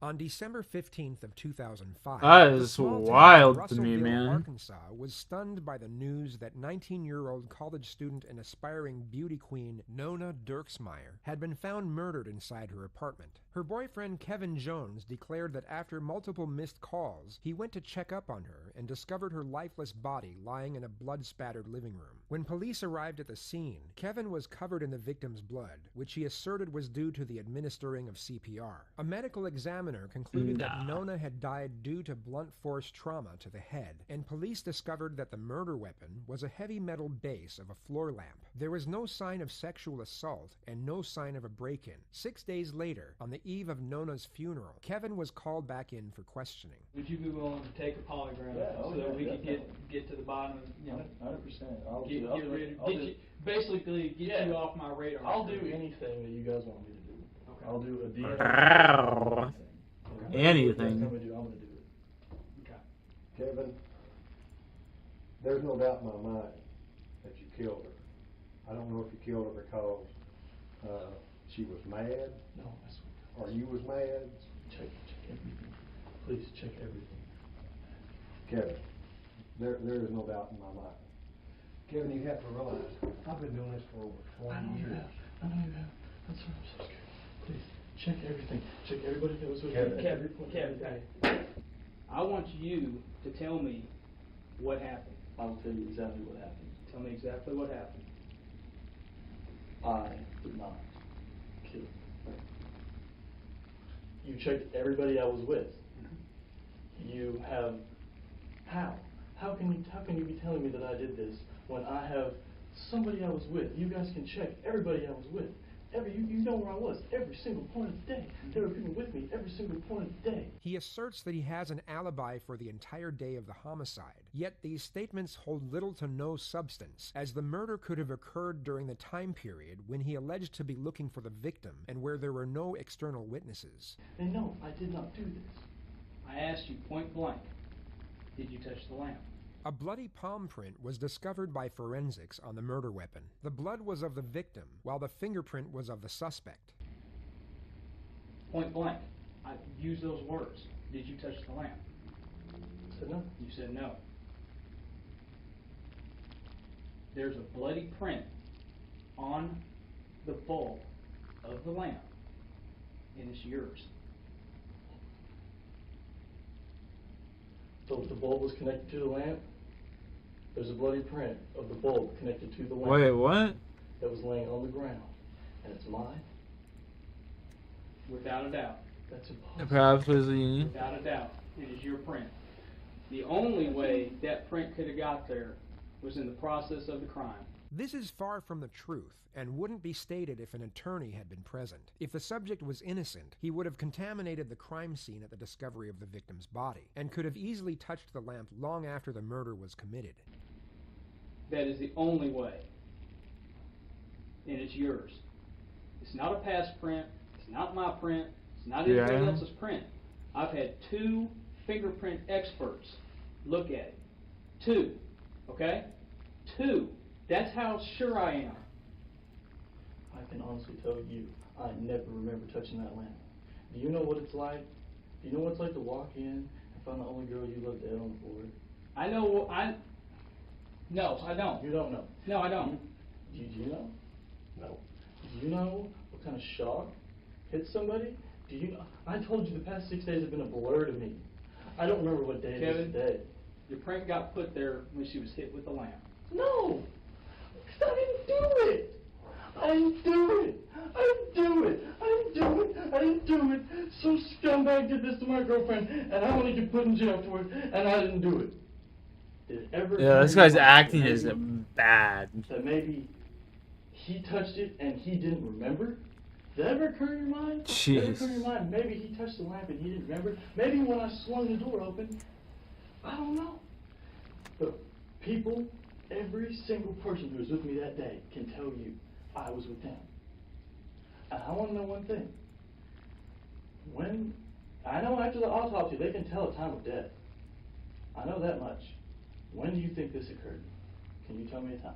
You tell me. I don't know. You were there. I was not there. And you guys are trying to tell me I'm in denial. But I don't, and God himself knows that I'm not, and Nona knows that I'm not in denial. And every person out there who knows me knows that I'm not in denial. And they know that somebody else did it. And you guys have that one fingerprint on that lamp. And everybody says I didn't touch it. And I didn't think I touched it. But What the fuck is happening? Sour Skin. I'm watching an interrogation. This guy supposedly just killed his girlfriend. how could I have done And I'm playing You can RuneScape go at the to same one time. person and say, somebody saw me within 5 minutes of each other every point of the day. You have given us time frame, time after time, all right? It's not matching up with what everybody else is saying at all. Can you tell me what they were saying then?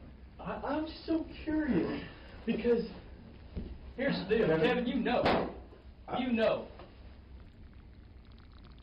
Plain and simple. No, you know. No, you were there. No, You know. I wasn't there. No, I did not do this to my girlfriend. No, I did not. No, I did not. No, I did not. Are you going to start being honest about this? I'm honest. And I'm honest. And I did not kill my girlfriend. Wait, so right click. And I don't know who did it, but it was not me. Wait. Right click each page to turn rune such piercings into empty runes.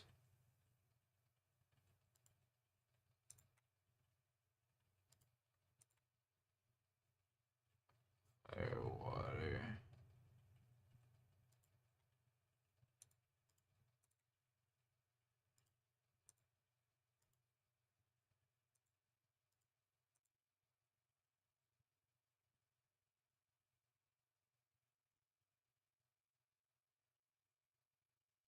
Blank water.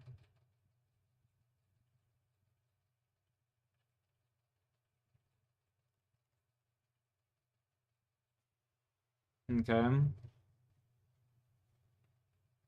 And take each empty rune and use it on the altar. Okay.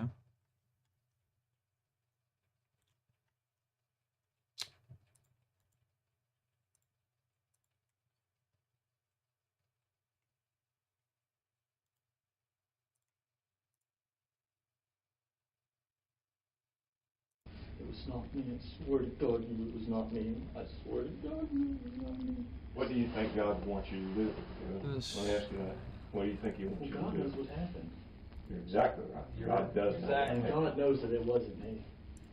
Both detectives later testified that they were certain of Kevin's guilt, yet the Pope County prosecutor wasn't convinced they had a case, and he wasn't remanded into custody. He was accused of Nona's murder, yet not formally charged. He went to her funeral the following morning, where he was told not to speak or even sit close to her family. They were all well aware that he was a suspect, and were also convinced that he had done it. According to reports, he was very emotional throughout the entire ceremony, yet Nona's family and friends weren't buying it, and her stepfather even called him a con artist and manipulator to his face, which almost provoked a physical altercation. Kevin was arrested 3 months later for first-degree murder and held at the Pope County. I can't believe I didn't bring my without bond fucking for 18 months until the start of his trial. glory. The prosecutors focused their entire case on 2 elements. The first was the bloody fingerprint on the lamp that belonged to the defendant. The second was that an empty condom wrapper was discovered on the kitchen counter, and prosecutors asserted that it was the trigger motive for the homicide. They stated that Kevin would have discovered the wrapper and assumed that Nona was cheating on him, at which point he flew into a rage and proceeded to beat her to death. The defense countered the bloody palm print argument by referring to its texture. It was still slightly wet at the time it was discovered by forensics. If the blood would have been dry, it would prove it had time to harden, and would mean that Kevin imprinted it while murdering Nona, possibly hours before the police were called. But the blood was still wet when police arrived, and the defense asserted that it was most likely imprinted while he was trying to revive the victim shortly before calling 911.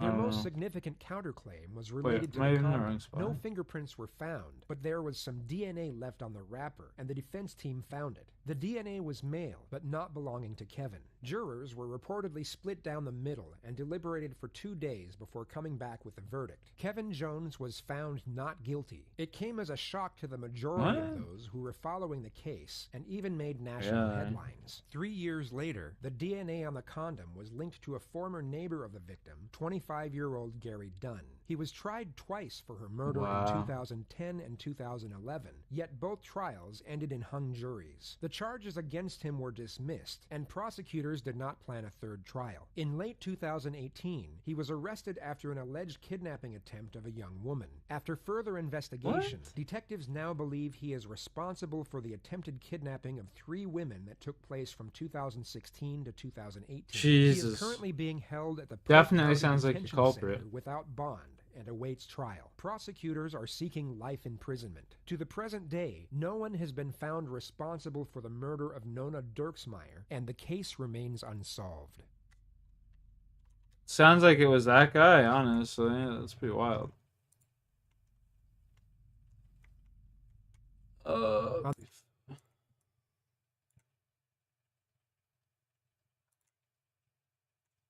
You've listened to this one before on stream.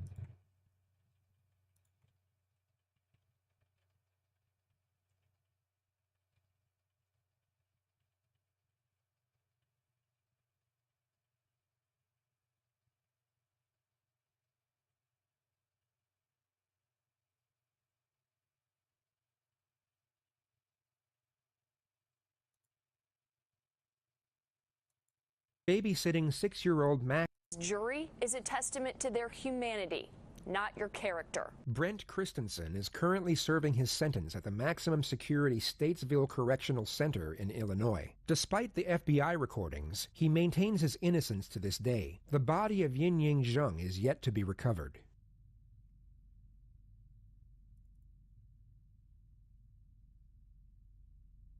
On July 11th of 2011, 32-year-old Rebecca Zahau and her teenage sister Zena were babysitting 6-year-old Max Shacknai, the son of Rebecca's boyfriend, Jonah Shacknai, a multimillionaire and founder of a large-scale pharmaceutical company. At some point during that day, Max was riding his scooter inside the house and fell face-first over the second-floor banister, suffering injuries to his spinal cord and facial bones. Rebecca was allegedly in the bathroom at the time and found him moments later lying unresponsive on the floor. 911. Oh my god, I forgot, dude. I didn't grab my fucking hospital, oh where he my died god, 5 I didn't grab the days later glory. due to brain injuries. The day after the incident, Rebecca dropped off her sister at the airport for her flight back to Missouri, and at the same time picked up her boyfriend's older brother, Adam Shacknai, who had just arrived on a flight from Memphis to visit his nephew in the hospital. While Max's mother and father stayed by his side in the hospital as he was fighting for his life, Rebecca and Adam stayed at the Shacknai mansion and were reportedly reportedly the only two people to be inside the premises on the night of July the 12th. On the morning of July 13th, at roughly 6:45 a.m., Coronado police received a call from that same residence. That's fucking cringe. Emergency, what are you reporting? Yeah, I got a girl hung herself in the guest house of, it's on Ocean Boulevard across from the hotel, same place that you came and got the kid yesterday.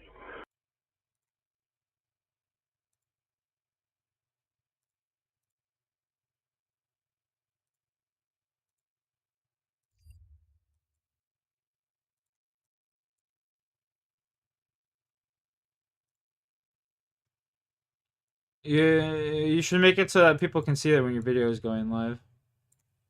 You know what I mean? You can set up a premiere in your YouTube settings so that people can see it beforehand and they can just hang out and wait for it to go live. Like,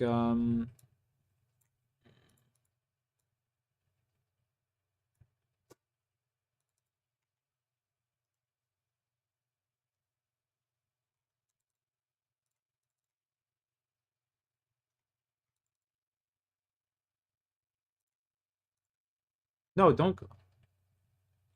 Only show it to me before it premieres? Oh, true. True. No matter how you do it, that's not true at all. I'll show you right now. I'll give you an example right now.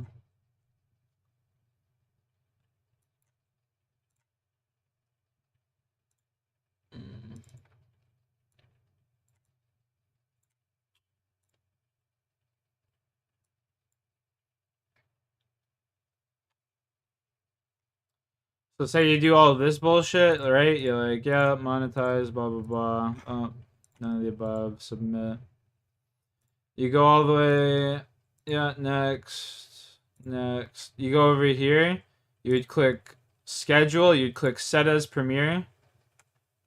And then let's say do for today, let's do today at like, what, 11 p.m. Schedule. Got it. We're still checking your video. Your video is all set up and shit.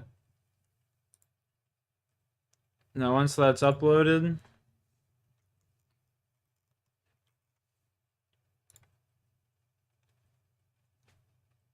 here, 1 second. I gotta wait for that video to be uploaded.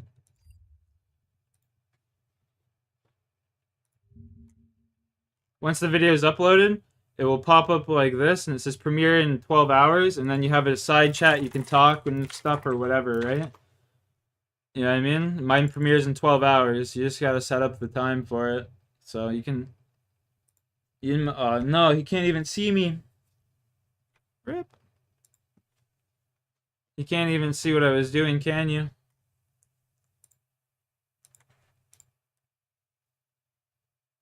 Fuck.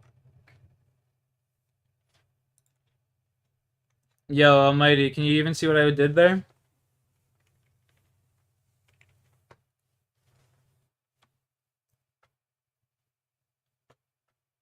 Do you even see what I did there, bro?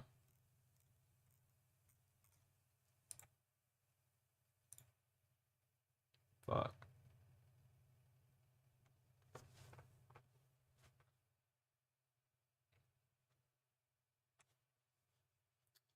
Yo, yo.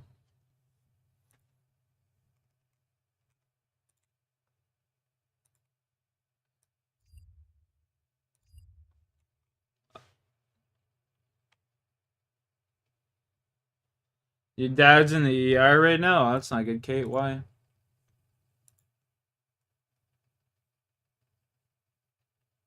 But you saw him? Alright.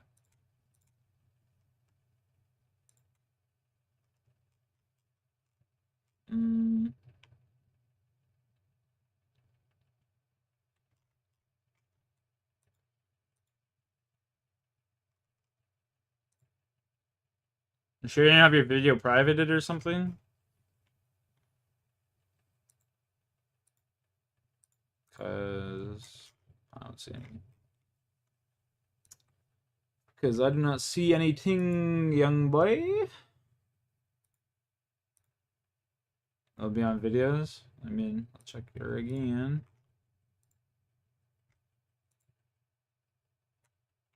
Latest videos, 15 hours ago. Roblox. No offense, I'm not watching a Roblox video.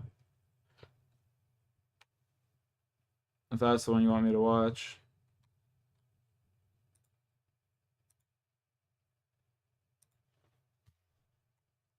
Still not popping up. He's dehydrated and his electrolytes are messed up? Damn.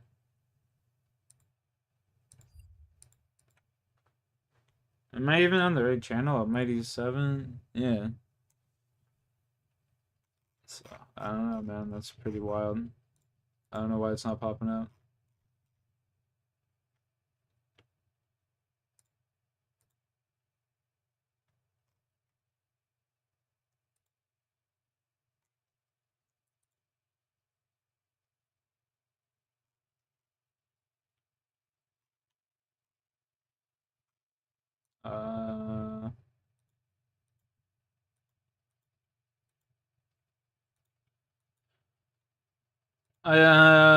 I'm still not seeing it, bro. I swear to fucking God. This is your channel. I gotta make sure. This is your channel. Just set it to premiere? Oh, okay.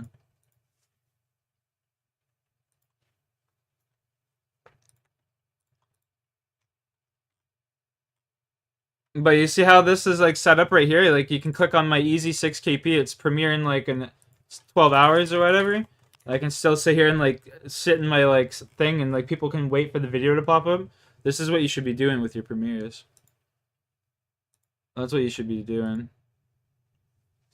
That's how you get your audience to... Dude, your video is not popping up. Your video is not popping up.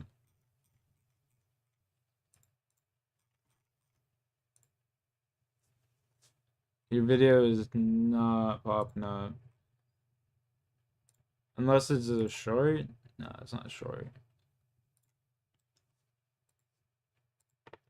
Yeah, your video is not popping up, homie. Here, maybe let me... I don't know. I've refreshed it a bunch, but... Try and open it up on this again or something, maybe? I don't know.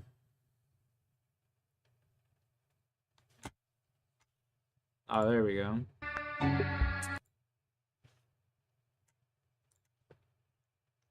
There we go.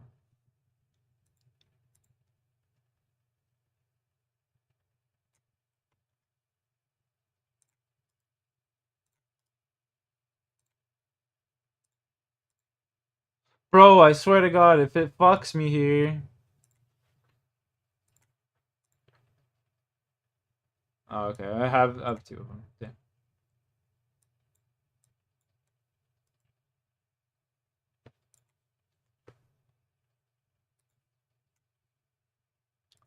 Where is Earth?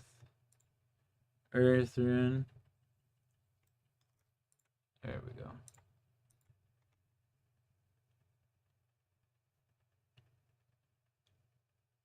Uh,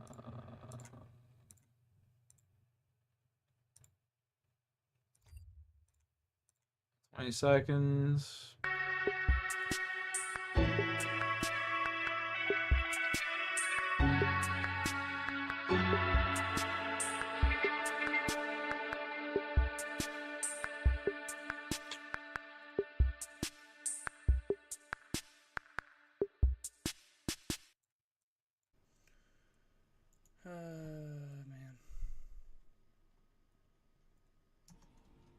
Man. Oh, man. I felt that. Like 650 million. I felt that. No QR. Yeah. Ain't that right, dude? You have someone in your background talking with you? While I was in the middle of doing 5, my video corrupted last time. Oh, bro, that's the worst. Me mad because I was already halfway done with the video. That's the fucking worst. I've had that happen so many times. I wish I could collide them. I Can you tried Discord? to use Oh, okay, okay. software. I wasn't sure if they were like standing behind you watching you play or what. Once I edited the video on there, I tried to upload it, and it said I that it wasn't didn't sure. support that file format. Give me a sec. But literally, the app says it's made for YouTube, so I'm like, okay, well, what gives, man? Oops. It's because of what kind of file type it is, but I can only save it as one file. There's only one file type. Just pee on them. They'll probably die that way. This is my third attempt recording.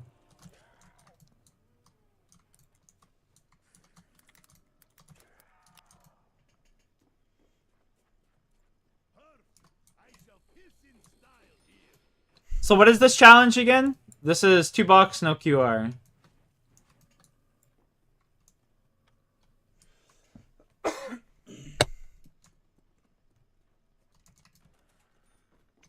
Alright, first box hit. Here we go. What are we getting? Oh, you got a nice early box too. China Lake. Are you kidding me? I got the China Lake again. Let's go, baby. No flopper. Are you kidding me? No floppy that helps save you. They just do not want me to do this challenge very well.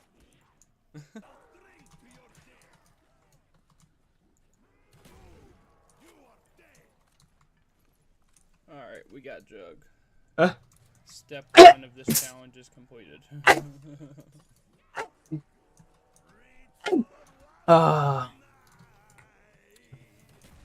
Woo.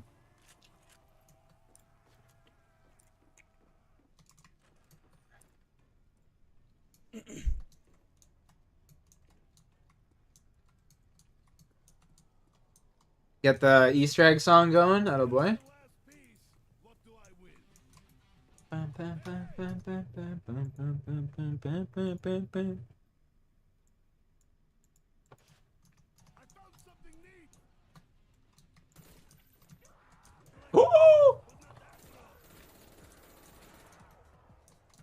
What to do? I don't know. China Lake.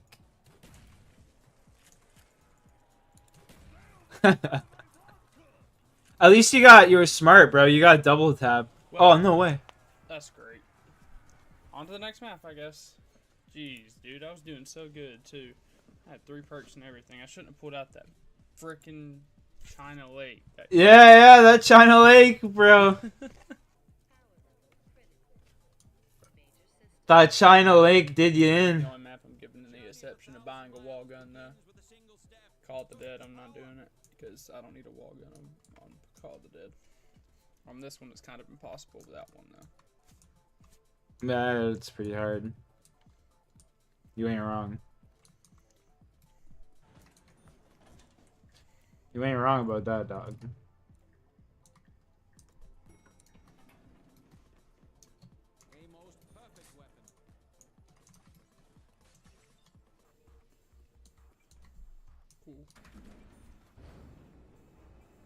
I like the background music you got going. It's just fire.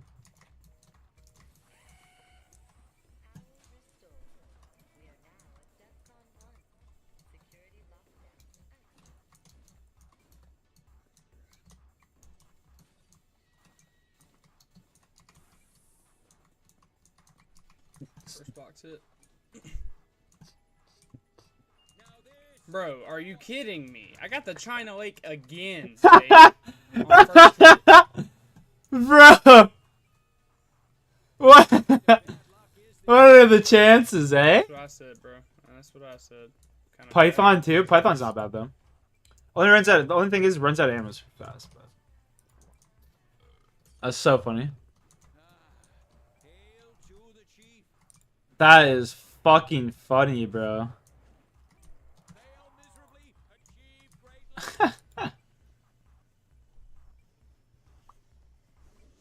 No Pentagon Thief, no Pentagon Thief, no Pentagon Thief. Do it next round, do it next round, do it next round.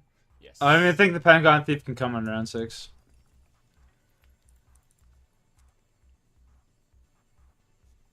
Damn, no, please don't. It's not gonna give me...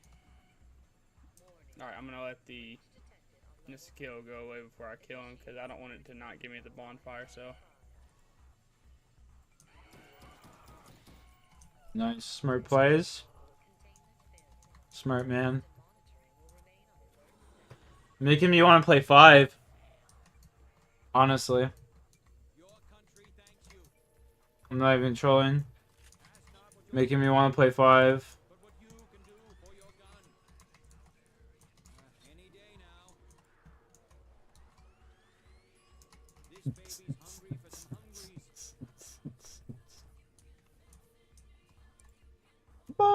Trying to breach. This thing has crazy amount of ammo. Jesus.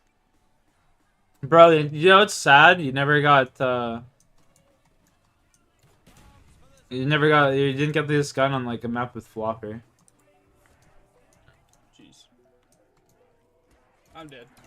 No way. Well, I can make that. Round 10 again? I did that to myself. Jesus. Not bad. Whatever. I'm tired of it giving me the damn China Lake, dude. I'll take that death, because screw the China Lake, bro. I got that twice as my first box hit, bro. Like, what kind of luck is that, bro?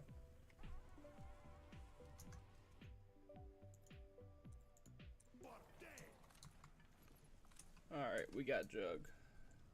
Step 1 of this challenge is completed.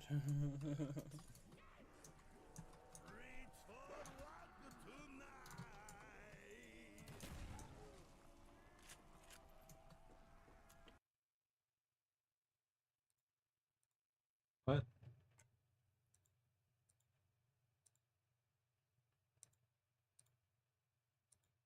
RuneLight is an old school. Wait, Runescape what? client. That was it? I thought you were doing every map.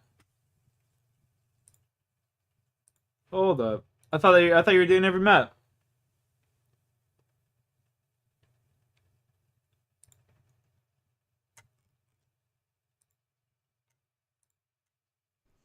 I thought you were doing every map.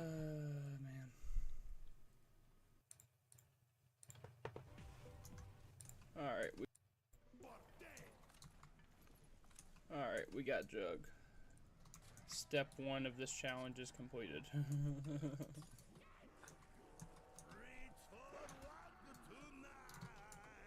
That was part 1. Oh, okay. Okay. I was just like, bro, I could swear to God you said in your video you're doing every map. Do I like Minecraft? Okay, I haven't played Minecraft in over 12 years.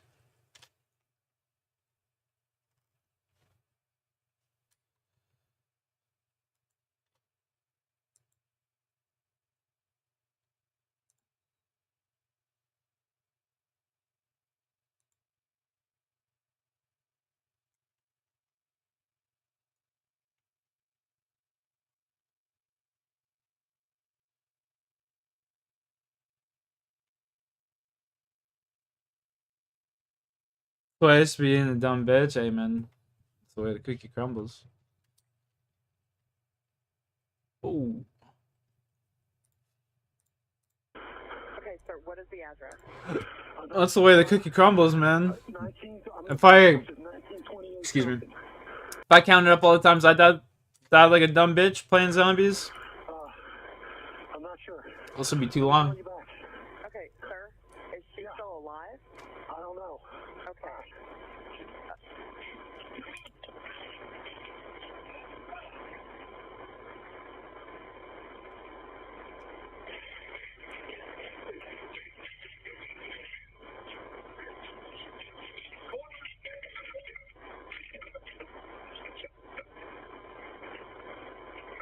Nah, China Lake all the way. Yeah, you gotta be using that China Lake on maps with flopper if you get it.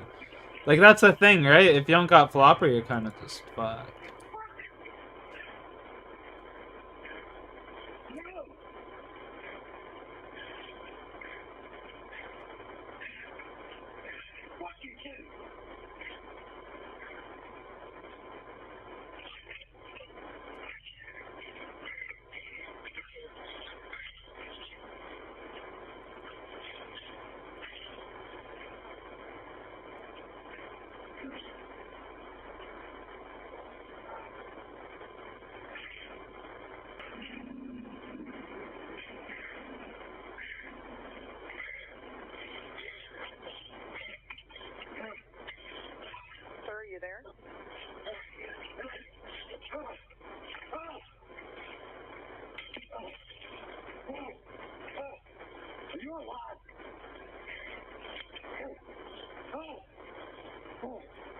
Are you alive?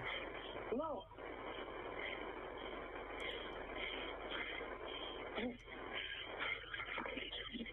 Hello? Yes, sir. Did you get the address? No, sir. I need the address.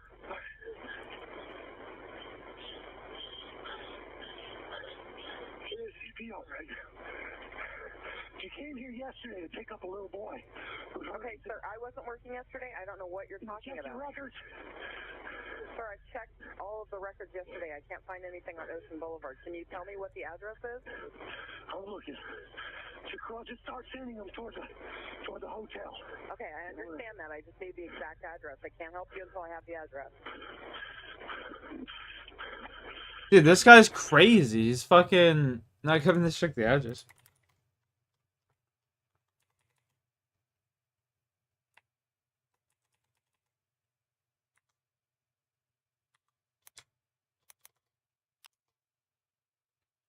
Oh.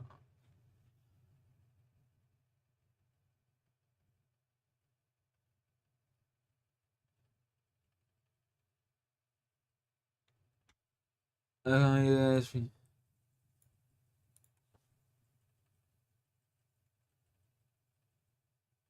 Okay.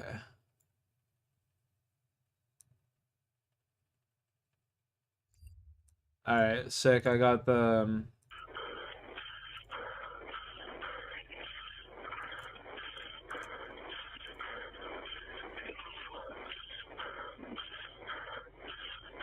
but you wanted to be generous and do a retake? Yeah, man. I mean, it's good. I don't got any fucking problems with it. I was having a fucking blast watching it. Let me get the fire department. Sir, hang on. Let me get the fire department on the phone to help you, okay? Hang on just a minute. You know what I mean? When police arrived at the scene, Rebecca had already been cut down and was lying in the backyard. She was completely nude. Her ankles were bound and her hands were tied behind her back in a tight knot. She had a shirt wrapped around her head with a sleeve stuffed into her mouth in the form of a gag. Medics arrived within 7 minutes and attempted to revive her, but she was pronounced dead at the scene. A cryptic message on her bedroom door was discovered that read, "She saved him. Can you save her?" Speculations of foul play were immediately initiated, and Adam was called into the police station at 7:30 p.m. that same day. It was officially classed as a witness statement, yet behind the scenes, he was considered the prime suspect of first-degree murder. I went around the back into the house, which the door was open. I got a knife from the butcher block thing, came back out, cut her down, and probably called 911 shortly after, if not before. Okay. All right. Did at any point think she was alive? Call me a can-do person or something, but probably not. But I thought, how would I answer if I didn't try something? Okay, so you tried. I'm a responsible person. Okay, tried some CPR. Yeah. Okay. And have you been trained in that with the boat stuff? Years and years ago. Okay. Not enough to amount to anything. Okay, so tried some CPR. Dude, dude, honestly, that China Lake, that shit was so funny. When you got that China Lake, bro, that shit had me fucking howling, bro. Unless my memories fail me, something that it wasn't just something that you would. Dude, that shit had me fucking howling.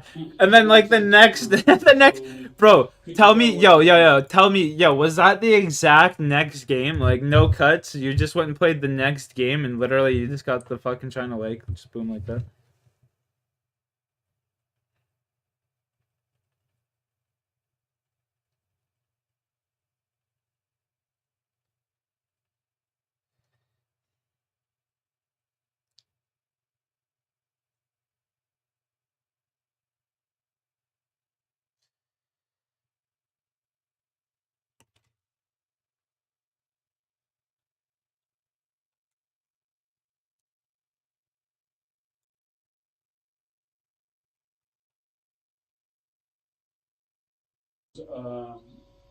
What material? Kind of like a Kevlar, synthetic. Okay. Like nylon or something Yeah. like that? Okay. And so what, she no shoes or not a stitch on? Not that I recall. And so her hands are hanging down to her side then? The investigator would have been fully aware that the victim's hands and feet were tied up, as well as being gagged. This question was posed in the...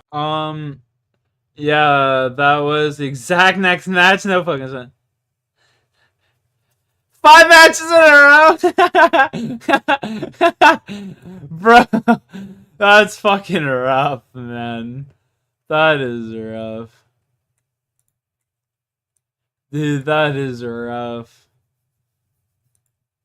Oh my god. That's funny.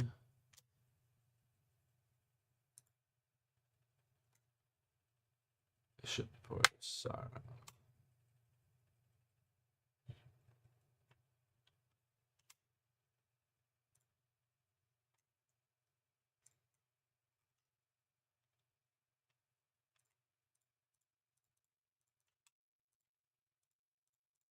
That's fucking hilarious.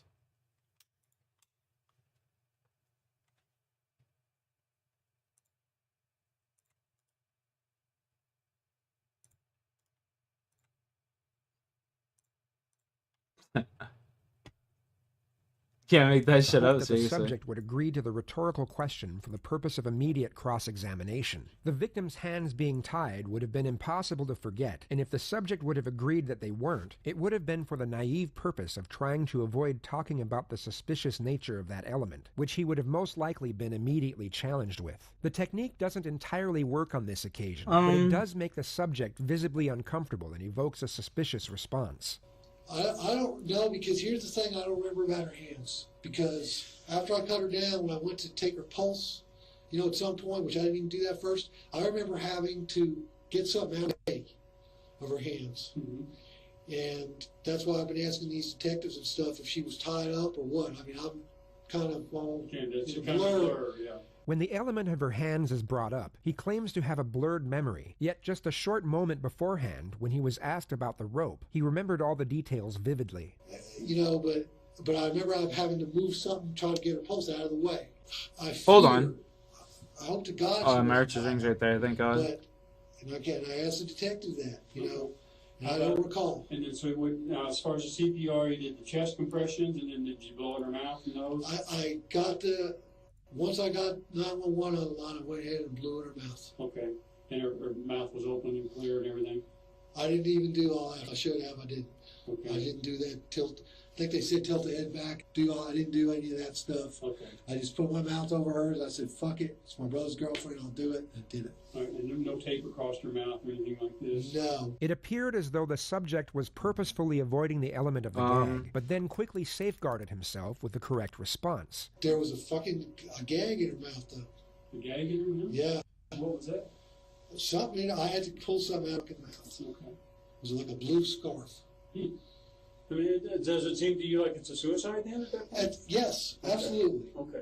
The first response the detective was hoping for. The subject had already acknowledged that he was aware of the victim's extremities being bound, while the knots on her ankles and gag in her How the mouth could have fuck been do you, done by like, herself. bind... The Yeah, tight why do knots you... that What? bound her hands behind her back would have been Black Ops 1 virtually Box impossible RNG, for yeah. her to do I by love Black herself, Ops 1. and Black Ops common 1's the sense only would Call of inform Duty anyone of this that I matter. It genuinely could have think been an about assisted going back and suicide, playing. Yet this would most often be brought up by a truthful subject. when Like, you asked know about what? the cause of Almighty, death, as opposed to you firmly fucking, with concurring that that it video, was you made me simply a want to go play suicide. 5. And what makes you So, do that? chances are I'm gonna go play This is what 5 tomorrow. crossed my mind, you know. Cheers just to you, brother. because I thought she was there when Max got hurt, supposedly.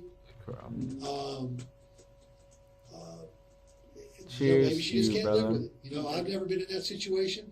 I'm not going to say that I could. Thanks for reviving the passion. You know? The concluded circumstances regarding Max's injury was that it was a freak accident that no one had control over. Max was reportedly allowed to ride his scooter in the house all the time. It wasn't just Rebecca that accommodated this activity. If the story were believed, What's up? rational interpretation would establish that the child 5 is your Valiant favorite was a map? rare Yeah, I'll probably be episode of going extremely for bad 163.5. luck in which no one was at fault. Yet the subject just stated that he couldn't live with himself, even though, according to Rebecca's narrative, there was essentially nothing she could have done to change the outcome. He clearly harbors blame for Rebecca over the death of his nephew, and most likely did not believe the given account that led to his death. Yeah, but did she seem suicidal or anything like that? No, I don't get, you know, I mean, you just don't ever think of that. Yeah, okay. Look straight ahead. Listen and concentrate on each question. Only respond yes or no. But the most important thing of all is what? Be honest. That's it. Honest or don't lie. Either answer is acceptable. Regarding the death of Rebecca, do you know for sure if anyone did anything to her that resulted in her death? No. Regarding the death of Rebecca, did you yourself do anything to her that resulted in her death? No.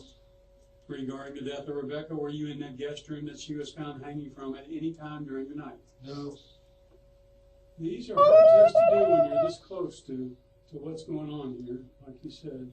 Yeah. Because it's hard to get rid of that emotional factor. Right. And you could have done a whole lot worse on the test. Could have done a whole lot better too, but based on what I've got here, we're kind of in that inconclusive range, which really doesn't bother me that much, because I think if you were in something that close, there's no way I could prevent you from giving me some reaction. But as far as being involved in it, I'm not inclined to believe that. But you're definitely not flunking like that, so that's kind of somewhat of a good thing. Appreciate your cooperation. It's a tough thing to do. Certainly appreciate you working with on this. So it wasn't so bad, was it? It was. It wasn't as bad as I thought it was going to be, though. It was. It was? Yeah. Adam was released without charge, and further review of the polygraph results brought examiners to the inconclusive assumption that he was telling the truth. On September 2nd, the San Diego County Sheriff's Department formally announced that Rebecca Zahau committed suicide, and there was no foul play involved. Members of Rebecca's family disputed the finding and filed a $10 million wrongful death lawsuit against Adam Shacknai that took place in April of 2018. We begin with new developments in the trial over Rebecca Zahau's mysterious death at the Coronado Mansion. The prosecution resting its case while we got to hear the 911 call for the first time. The case is a wrongful death suit brought against the brother of Zahau's boyfriend by her family. 10 News reporter Steve Fiorina is live. And Steve, the defendant was calm as he answered many pointed questions today. Most of the time, yes, Kim. There were only a couple of times where it got a little bit heated, not much, and the judge directed him listen closely and answer only the question that is asked. Snippets of the 911 call played for the jury in the wrongful death lawsuit Zahau versus Shacknai. Adam Shacknai is accused of killing his brother's girlfriend, Rebecca Zahau. Her body, nude, bound, and gagged, was discovered hanging from a balcony of the famous Spreckles Mansion in Coronado that July morning in 2011. The question is, if he didn't do it, who did? He's the one who called police. Adam Shacknai testified that he climbed onto a broken patio table to sever the rope that was hanging her. I cut her down. I had her one arm and cut with the other. You can hear him grunting on that 911 call. Okay, so what are you doing now? If I had to speculate, I'd say it's probably the sound of me cutting her down and at some point jumping off the table with her. A police investigation at the time ruled her death a suicide. Rebecca was caring for the 6-year-old son of her boyfriend, millionaire Jonah Shacknai, when the boy fell from a second-story landing and was critically hurt, dying a few days later. Her family, though, thinks she was murdered in revenge and brought suit against Adam Shacknai when there was no criminal prosecution. Mary Zahau became emotional as pictures of her 32-year-old sister's body were shown to the jurors. In the wrongful death civil case surrounding the mysterious death of Rebecca Zahau, defense witnesses addressed the charge that Rebecca Zahau couldn't have tied herself up in knots before committing suicide. Yeah, that's what I don't understand is how does she tie herself up before committing suicide? That just doesn't make sense. What was that opinion? My conclusion was that it was possible.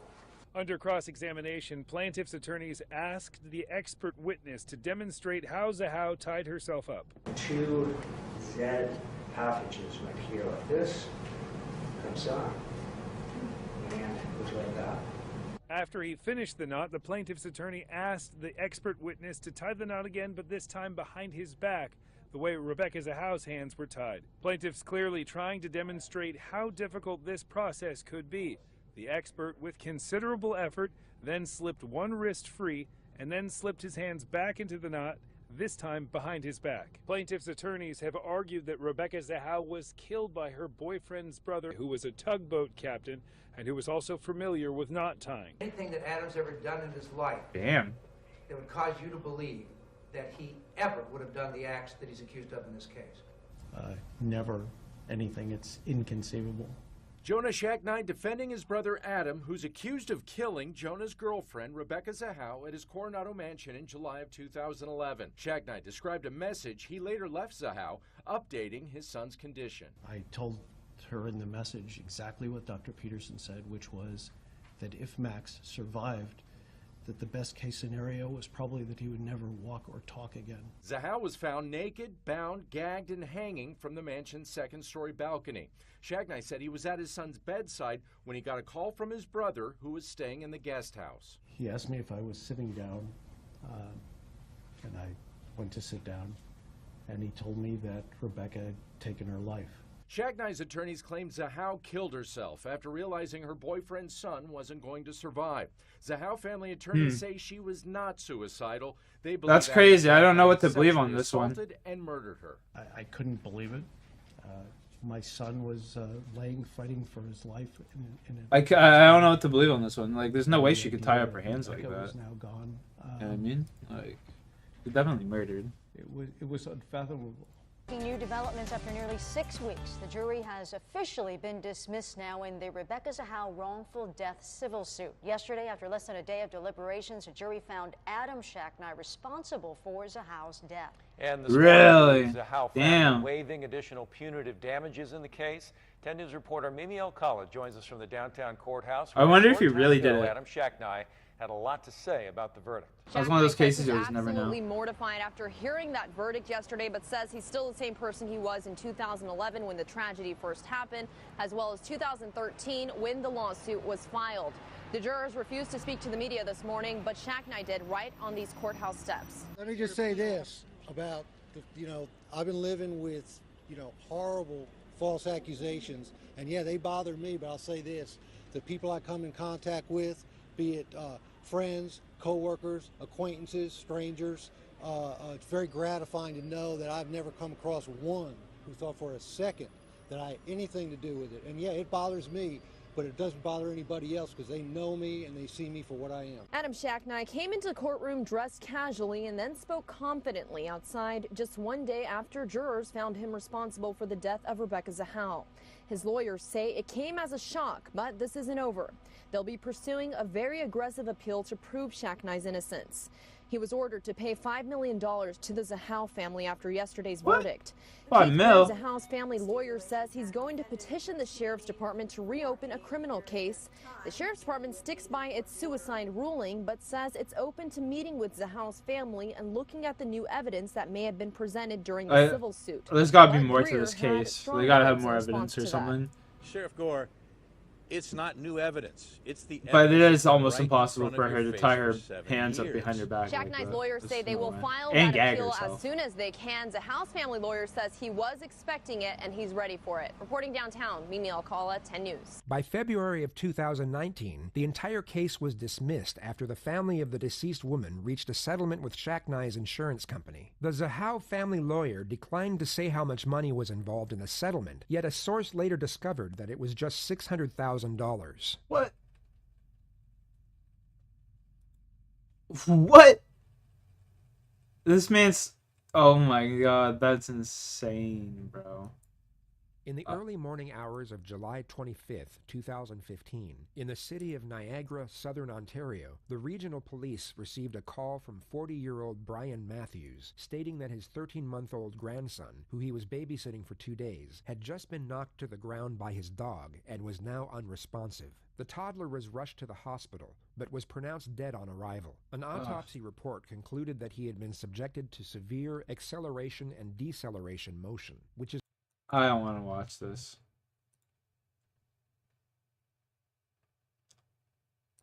Man, people that be hurting kids, bro, are just like the most low-life pieces of shit. After a judge determined the 40-year-old violently shook the toddler causing his death. The Crown argued Brian What a fucking Matthews piece be of sent shit. to jail for 10 years, while the defense asked for 5 years or less. We have no remorse for what's happening to him. We don't feel the least bit sorry for him. We think he should have got a lot more. In July of 2015, Fucking Matthews right. was alone babysitting Cody when he caused a massive brain trauma that led to the toddler's death. When delivering his sentence, Base. They belonged to 21-year-old Chaz to be supposedly residing. When delivering his sentence, Judge Joseph Nadal said this sentence must reflect the revulsion of society against attacks on its most That's just vulnerable fucking members. foul, man. Matthews has maintained the family's dog jumped off the couch and knocked the boy over, while Nah. Judge Nadal ruled that Matthews shook his grandson out of frustration. He went to trial. He pled not guilty. He still to this day doesn't admit to his crime and refuses to accept responsibility for anything he did. Brian Matthews A currently piece of shit. resides at Millhaven Institution in Bath, Ontario. Bath, Ontario? Ugh. He's close by. What a piece of In the shit. second week of October 2010, in the city of Houston, Texas, 2 yellow cab drivers were lured to secluded locations by supposed passengers before being robbed and murdered. The homicides took place just 2 days apart. One had been shot 3 times in the back and left strapped in his seat as his Ooh. cab was set on fire, while the other was shot twice in the head, once in the chest, and then dumped in a drainage ditch. A total of $226 in cash was believed to be stolen from the two victims. For 226 Found bucks, he both killed 2 cabs people. matched, which led Houston Like, police to what the believe that the same perpetrator has committed the 2 murders. They also discovered fingerprints at the crime scenes that came I'll up never in the understand people, FBI's chat. national database. They belonged to 21-year-old Chaz Omar Blackshear. He was located and arrested by a special response unit at 9 p.m. on October 15th. Found in his bed was his 21-year-old girlfriend, Danielle Hudson, who was also placed under arrest and brought to the police station. It's unclear whether it was a prearranged strategy, but Danielle was interrogated first, even though she wasn't the prime suspect. She was offered full immunity in return for her cooperation, yet this was after she had waived her rights and was yet to consult with a lawyer. No contracts had been formulated nor signed for, and she naively proceeded to inculpate her boyfriend in the 2 murders, with no returning benefit to her own cause. She essentially stated that she was a witness to the murders, yet she had nothing to do with them, nor did she have any prior knowledge that they were about to occur. She stated that the motive behind the 2 killings was simply a quick cash grab. Chaz was interviewed For a just couple 84 $100 and bucks, the man. release tape begins just moments People after he are came forward with his fucking girlfriend's just, damning like, different, statements. man. He asked for proof of what she had said. This is why I stay and then was inside all shown a day. segment of her interrogation Given the footage, which the opportunity. detective recorded from the monitor Some on his weirdos phone. out there, dog. All right, Chaz. I've honored my commitment. You can honor yours. The most common form of betrayal That's why I is stay false inside every disclosure of day. confidential information. That's And why the I'm so effects of white. This betrayal include shock, You know? morbid preoccupation, No sun self-doubt, touching this and skin. anger. Yet these feelings of mental contamination can also be No nullified sun by the whatsoever. psychological significance of existential crisis. The suspect will at this moment be fully aware that his life is essentially over. The freedom and opportunities he once had are now gone, along with each and every one of his hopes and dreams. The feeling of overwhelming dread that has just been thrust upon him would have most likely had the same effect that it's had on many others in his position, which is the complete psychological shift from being selfish. If it's not, that's what I be saying, bro. Even nowadays, a mill's not worth it. Even nowadays, a millie's not worth it, bro. A millie's not just gonna. A millie's gonna just like get you started nowadays. Most people don't even. Most people, if you give them $1 million, they'd be broke in 2 days or like a week. You know what I mean? Most people don't know how to actually make money. For the positives, and the irony here is that the positives he already had will now A lot of people just buy recognize depreciating as assets they and are shit. about to be taken away. It's pretty fucked. I'm sorry. I want to see you. You have to honor your commitment that we made.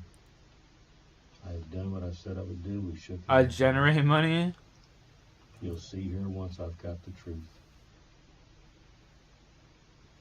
So just start telling her story. She's already told it. Do what you told me you would do. Now you're going to have to honor your word to me. Instead of focusing on the negative, which in this case would be the betrayal of his girlfriend, he instead focuses on the fact that he loves her. Instead of reacting with vengeance, he becomes selfless. Instead of declaring her culpability and dragging her down with him, he declares her innocence and grasps at the opportunity to see her, the girl he loves, one last time. She's saying everything right. Everything she said was right. Everything she said was right. Now I won't go to the store no more, because I really wish it never happened. I didn't mean for it to go down like that. Okay, well, it's important that you explain as briefly as possible.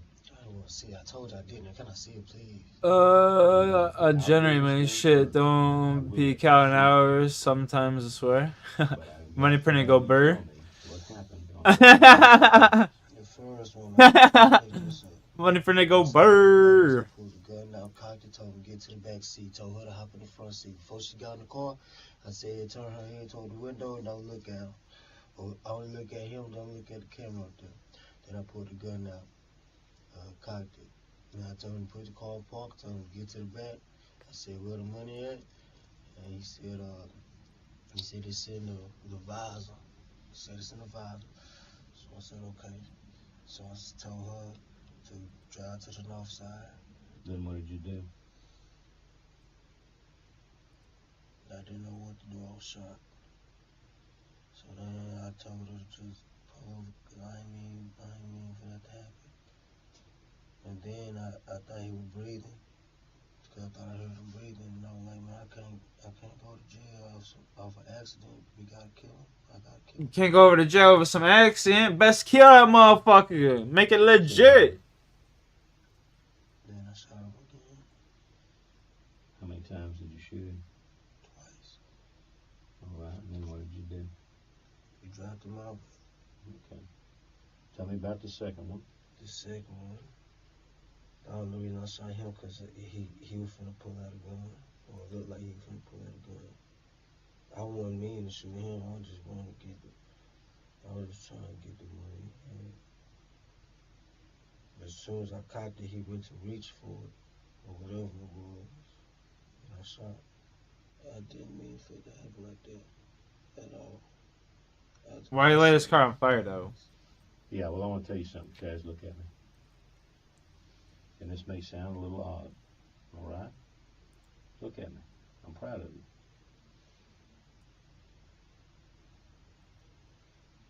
Good people do bad things all the time.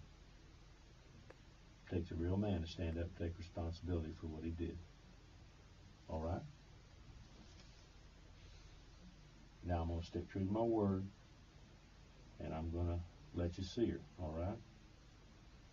And I may come back in. I'm gonna give you some time with her, okay? Okay. And now I may come back in when we end it, and I may have another question for you or two, and I expect you to answer them, all right? Okay. Is that fair? Okay. And I'll go and get her right now, and I'll tell you what I'm going to do. I'm going to turn this off, okay? I'm going to turn the digital recorder off at approximately 5 till 12, and it is still p.m., and it's still October 15th. And I'm just going to turn the digital recorder off, okay? Okay. True to my word, all right? I'm going to let y'all have a few minutes alone. Okay. All right? You realize you're not going home tonight, right? Okay. All right. You realize you're not going home. Thanks for rubbing it in.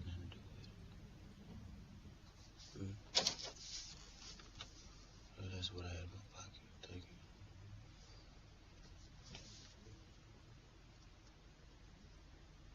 You know what they told me?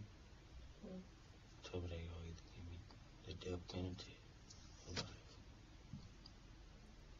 Do you believe that? Let me see. Told me death penalty or life. It's a human paradox that so many of us will only grasp the significance of something once it's taken away. The psychological insight and perceptual wisdom that a crisis can afford us is truly invaluable. Unfortunately for Chaz, it's too late. Chaz Blackshear was charged with 2 counts of capital murder and sentenced to life without the possibility of parole. Unfortunately for Danielle, although Chaz asserted her innocence, the police thought otherwise. She was later subjected to further interrogation and confessed to her involvement in both murders. She was also charged with 2 counts of first-degree murder and rendered a 40-year sentence without the possibility of parole. It was a doomed romance, and the young couple were described in the Houston press as a would-be Bonnie and Clyde who thought they could run the streets of the city.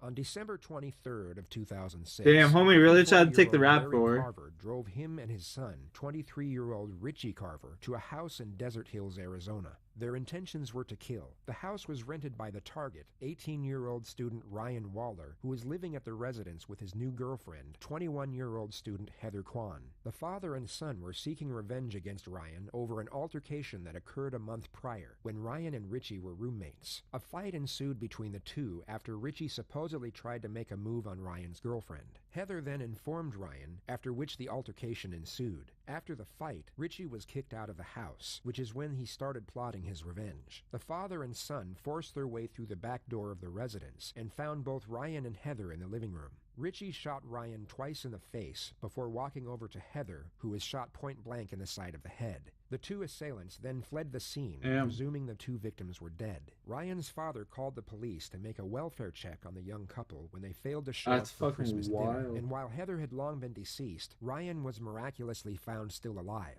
But this is where things get bizarre. Instead of being seen by paramedics and put into an ambulance, he was handcuffed and put in the back of a police car where he remained for 6 hours. He was then taken to the Phoenix Police Department to be immediately interrogated as a suspect over his girlfriend's murder. Common happening. He's been shot. What the fuck? Shot inside his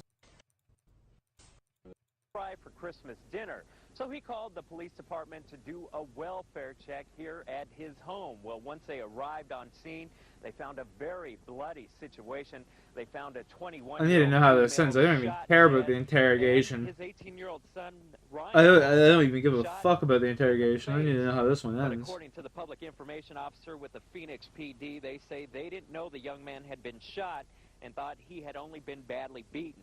So they put him in the back of a police car while they investigated.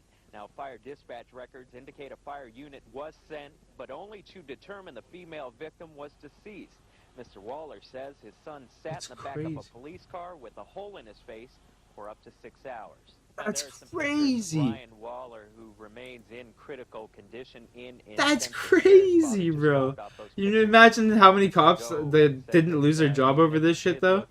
Like, dude, that's like torture. That motherfucker was clinging to life. Into this shooting. Well, detectives are still combing the scene looking for. That's wild, bro. So at this point, holy they don't know shit. why this shooting took place, what the motivation was, or anything like that. That's fucking crazy. Phoenix police finally caught up to a man suspected of shooting 2 people in their Valley home. Richie Lee Carver has been arrested and accused of shooting Heather Kwan and Ryan Waller in the head in late December of last year. Today, a judge set. And then they sat there and interrogated him after. Conducting a welfare call, found the body of 21-year-old Heather Kwan on a couch in the home near 27th Avenue in Glendale with a bullet in her head. That's crazy. Bro, some of this shit that people do is just fucking diabolical. I swear. Waller was taken into custody for questioning and told police that Carver had shot both of them. After hours of questioning, Waller was taken to the hospital where a surgeon had to remove both of his eyes because of the gunshot wound he sustained. Both Richie and Larry both Carver of his were charged eyes? with 1 count of first-degree murder and 1 Oh count my. of attempted murder. Each were given a life sentence without the possibility of parole. Ryan Waller lost his eyesight on the 27th of December, as he had to have both of his eyes removed due to irreversible damage from the gunshots and bone fragments. He also suffered considerable brain trauma and had to live under the care of his parents for the remainder of his short life. He passed away on January 21st, 2016, from a seizure as a direct result of the injuries he sustained. That's that day. just The Phoenix Police Department insane, conducted man. an internal investigation Holy into the actions fuck. of their officers that night. No As they should. disciplinary action was taken. The Waller family have refused to file any lawsuits. and No they state they will fucking not way. bring back their son, which is the only thing they want. Bro, Jesus fucking Christ. That is fucking crazy. There's no one loses their job over that shit. Are you fucking mad?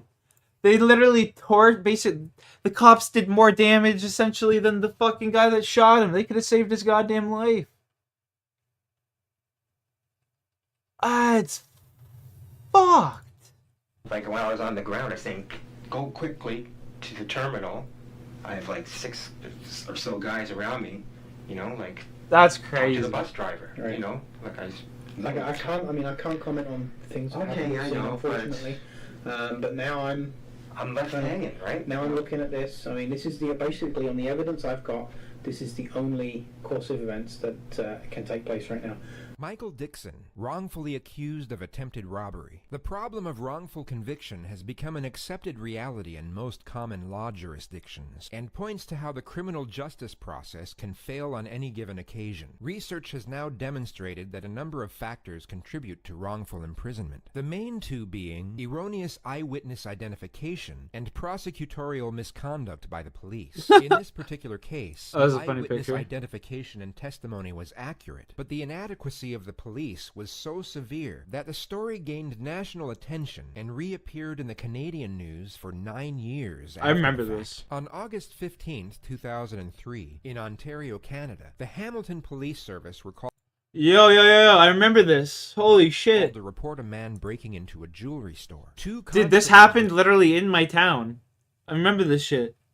Responded and chased someone from the broken front door down an alley, but momentarily lost. This literally happened like suspect. in my town. At the same time, Michael Dixon was getting off a bus nearby, coming home from work. He was the first person the police spotted when coming out of the alley, and was I remember this shit. arrested at gunpoint. One could advocate this as an easily made policing misstep if it weren't for the suspect being described as a small white man to the dispatcher. As well as not being white, Dixon is 6'3". He was taken to the Hamilton police station and questioned 2 Bro, hours I later, remember this shit. where the authorities appeared God. to be trying to get a quick confession, while clearly having done little to no That's further crazy. investigation into the incident.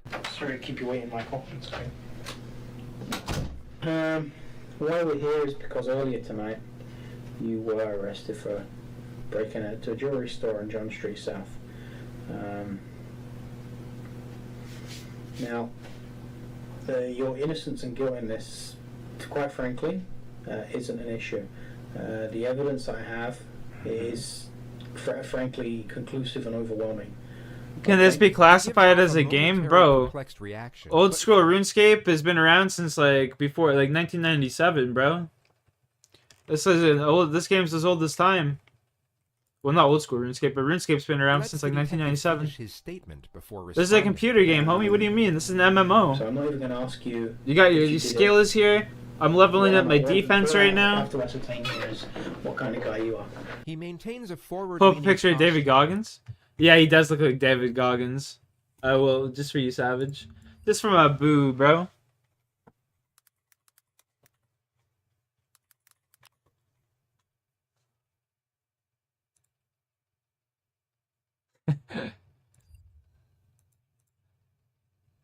And keeps his eyes both in contact and on the same level as the detective. Take up too much time. Yeah, this game's definitely a time taker. Detective, in fact, who gives off a nervous disposition. This game is definitely a time taker. Whether this is you're like a serial burglar and this is what you're doing all the time, or whether this is a one-off thing because of the power cut and everything that's going on tonight. That's all we're here for. Okay, I understand your position. Like I say, I didn't do it, and you've heard that a million times, I'm sure, in your career. But it's just, ask me questions. That's all I can do is answer them, I guess. I've got no questions to ask you. I mean, why did you do it? That's basically it. That's my only question. I'm coming from that position, and since I'm saying I didn't do it, I really don't have an answer for you except to say I didn't do it. Dixon may come across as being a little too rational given his current circumstance and the blatant injustices taking place, but he later stated that he knew being combative with the police will only delay the process. He's clearly an intelligent person, and his perception to the situation was correct, as any kind of belligerence, even when innocent, only makes things harder and will more than likely delay the legal proceedings. Like I said, whether you did it or not isn't up for discussion. Okay, well. It's really not. There's a number of witnesses. Great. One of whom had a video camera. Perfect. Yeah. Okay, Good then, thing well, for that's that. relieving. That's So- relieving, to be quite honest. Yeah. So view the video camera. I have. Okay. For obvious reasons, the dossier technique only works on the guilty. Judging by Dixon's immediate reactions, this should have been the point where the detective paused the interview to look further into the facts of the eyewitness testimony. Instead, he either Yeah. ignores or is completely oblivious to the signals, and bluntly pushes forward with his original strategy. No, the cops are racist. Isn't an issue here. That's literally what it comes down to. This guy was just Video racist. camera. Because even during the 911 call, not 911 call, initial talking to witnesses, they described well, they already said it. It's a short lightning. You will be going to court in the morning. But yeah, with intent. this shit happened literally like What's gonna fucking happen 10 right minutes from my house. Okay, are you just making this up that you have a video camera so you see how I react? I'm not even joking. This shit literally happened like 10 minutes from my Speaking his house. mind. Dixon is being open about what he is thinking. A guilty individual will usually keep their thoughts guarded unless Shit's asked crazy. directly. Mind you, about I a was certain only matter. like 6 or If 7 I years am old. Guilty, as you believe, because you had me on video camera, then okay, we'll go through the procedure. But I'm saying, I'm trying to call your bluff here because since I know I didn't do it, there's no way I can be on the video camera. Well, like I say, it's not game of poker. Okay, well, I've got nothing to I'm not gain trying to from give you a hard that. time, right? You know what? I've got nothing to gain from that either way. Which is why I'm not asking you, did you do it? I'm going to try and catch you out. This is crazy. I've got nothing to gain from that. This is a false statement. Getting a confession from a suspect, especially without sufficient proof, is the highest acknowledgement of merit a criminal investigator can accomplish. It's often the focus point of a detective's resume and can even accelerate a promotion. The circumstances are that 3 people who live across the street saw you hiding in the doorway there, pulling the glass out, breaking the glass. When the police officers, the 2 uniform officers who arrested you, pulled up across the street from you, they saw you run off down the alleyway, and then they described the police officer who arrested Warm up you a break. Yo, what's up, chasing Jay? you on foot. Jay, this guy got falsely arrested, bro, and this shit happened like 10 minutes from my house. And that police officer then arrested you around the corner. This shit's crazy. So This police officer recognizes me in green shorts and white t-shirt with a knapsack.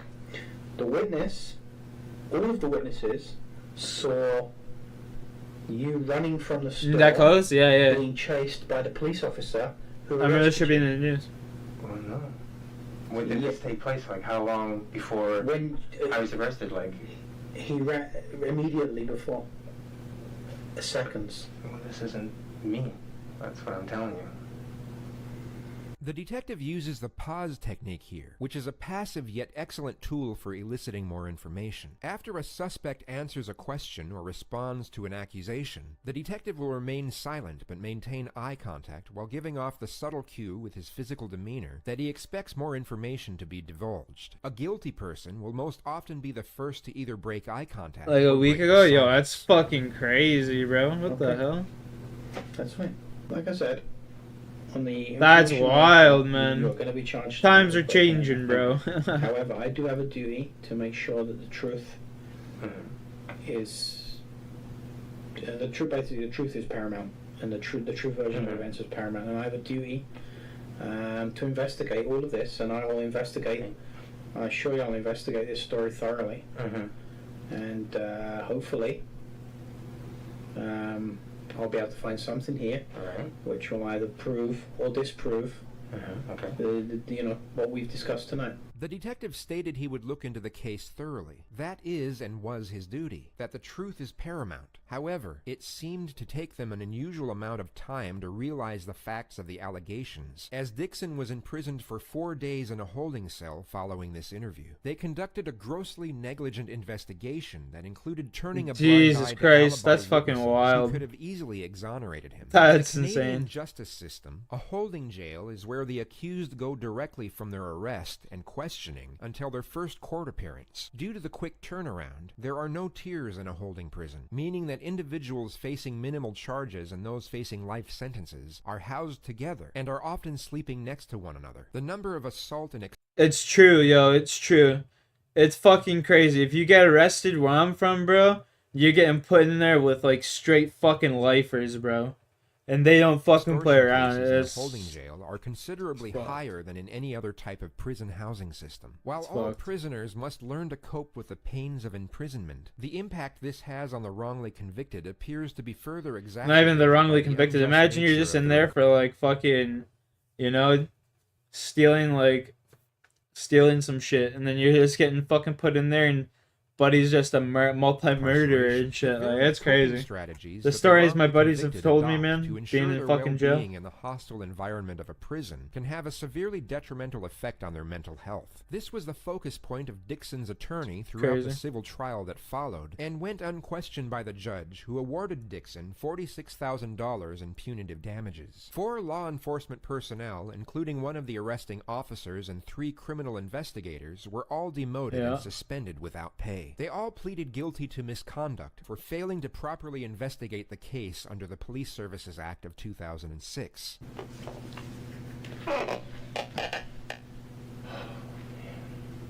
And I just picked up the gun. Oh, that's all they're gonna show from it? Damn. In the middle of him. That's crazy. Yo, I think I turned Gamble off because I got tired of it not just like doubling up. So, yo, you know what we're gonna do? He was laying with his face on the table, like twitching. And so We're going in for the I knew he was heist. gonna die. A very slow and painful death. I knew he was already dead. Within the next 20 seconds. Within the next 2 minutes, I knew he was gonna be dead. And he was in a lot of pain. He was twitching, he was moaning. Oh shit! But he was ultimately Y'all are going all savage. How many points you got, dog? Holy fuck. enough time to kill him so that he wouldn't suffer. Yo, what? Y'all are insane. I got 7k points. If I double up here, bros, I'm gonna be dancing. We dancing. Dancing, dancing, dancing, dancing. And I shot him in the head. Shayna Hubers, accused of 1 count of first-degree murder. In 2011, dance, 19-year-old psychology student Shayna met Ryan Poston on Facebook and began dating soon met after. him on Facebook. 28-year-old Ryan was a law school graduate working as an attorney in Cincinnati when he began his relationship with Shayna. Witness reports stated that Ryan frequently complained of her obsessive behavior, and the couple broke up multiple times over an 18-month period, which concluded on the night of his murder. The day before the incident, You have Shayna 10 points? reportedly Yeah, it's 'cause found you just put 'em all in Facebook the messages on heist. Ryan's phone between him and Audrey Bolt, the winner of the 2012 Miss Ohio Oh, Beauty she is a pageant. fucking The smoke show. prosecution argued that Shayna then meticulously planned and then They're carried both out pretty the hot. What the murder fuck? of Ryan at his Highland Heights condo the night after in a jealous rage. She shot him 6 times with his own gun. Oh The last my bullet hit God. Ryan at point-blank range in the face. She then called 911. 6.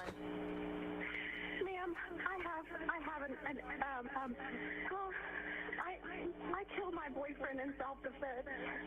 Okay, where are you at? Yeah, even the operator's like, yeah, that's some bullshit. Yeah. Hold on. 50 points every 5 minutes? Nice. Tell me where the gun is right now. Let's go! Where at, though, man? Tell me where it's at. I laid it on the bookshelf. Where at? Laying on a shelf? On the bookshelf. Where are you? I'm standing about 10 feet from his dead body. Okay, are you sure that he is dead? He's dead, ma'am. He's completely dead. Okay. And how long ago did you shoot him? I don't know, 10 or 15 minutes, not even that long. 10 or 15 minutes ago? Yeah.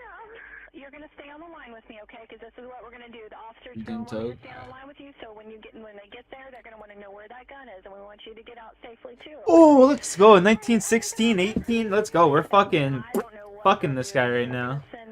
This guy just got obliterated, you little shit jelly. What happened exactly? What happened? He beat me and turned me out of the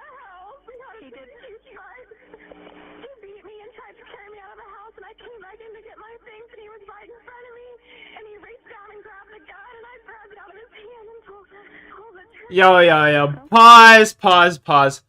Nah. Yo, this bitch just said, I took a gun out of my 6'6" boyfriend's fucking hands.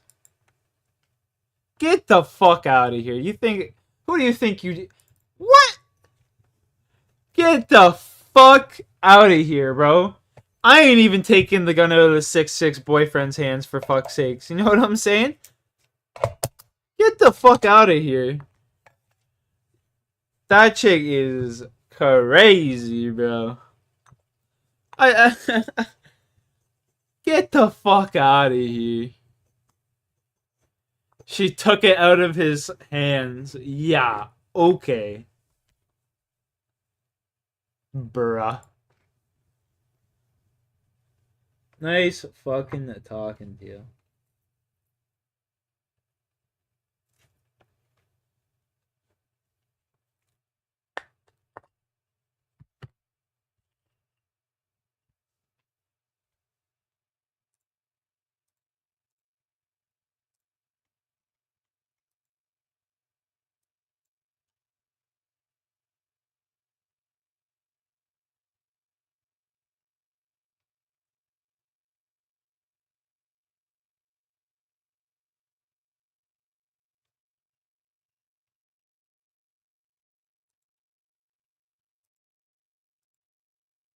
Okay. All right. Do you need it? I was grinding up some weed, bro. Have you been injured?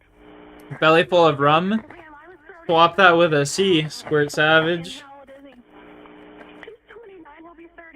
would have been 30 on December the 30th. So he slammed you into the couch, but you don't have any injuries? I don't have any injuries. I was just very frightened. He's a lot bigger than me.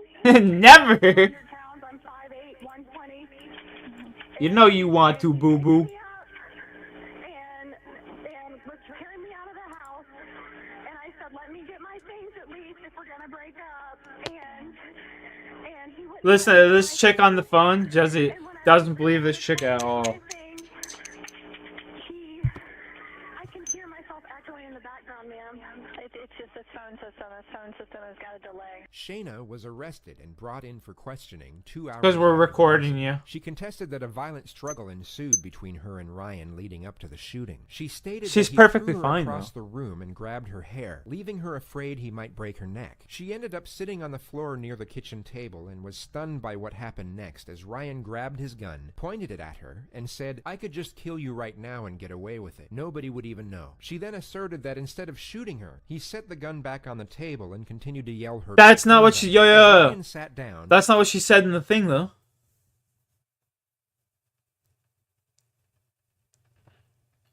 Grab my pocket, so I'll never be boo-boo or anything like that. Come on, boo-boo. Come on, my squirt. My little squirter. My little squirter. Come on, boo-boo. She then got to her feet, which prompted him to reach for the gun again, at which moment Shayna grabbed it Cheers. just in time before he could and shot him in the act of saving her own life. I probably should have left it there, but I knew he was going to die. Or have a very deformed face. Grabbing pockets? No, I never heard of that. But I just walked around the table and shot him where I knew he would die immediately. And fast. He had put his arm across the table, and there's a lamp. And he had put his arm across the table and had it in my face and was screaming at me at the top of his lungs after he had thrown me around the room. And was saying emotionally to me, you're a f***ing hillbilly. I hate you. I hate everything about you for what you are. And he wasn't completely standing up. He was like this. He was sitting, he was announced it when he was like this. Literally. That's when I knew he was dead. Or close to it and twitching. And I couldn't, I love Close him. to it and twitching. Even though it hurt. I still, that's what I mean, loved him. But I couldn't stand to watch him twitch. I knew he was going to die or have a completely deformed face. He's very vain. and wants to get a nose job.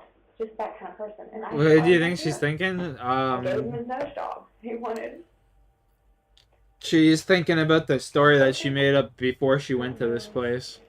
Because she knew she was going to be calling 911 after she killed this guy. If they know that I killed my boyfriend and helped. Stuff he was saying to me was still abusive while he was throwing me around the room. I'll never.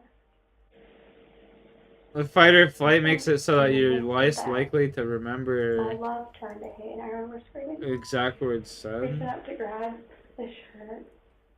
You dare. You mocked my family. Like she's clearly recalling something that she like already thought of. You're just a murderer. No, not someone that you see on Instagram. He said, you're just a hillbilly from Kentucky. And I am.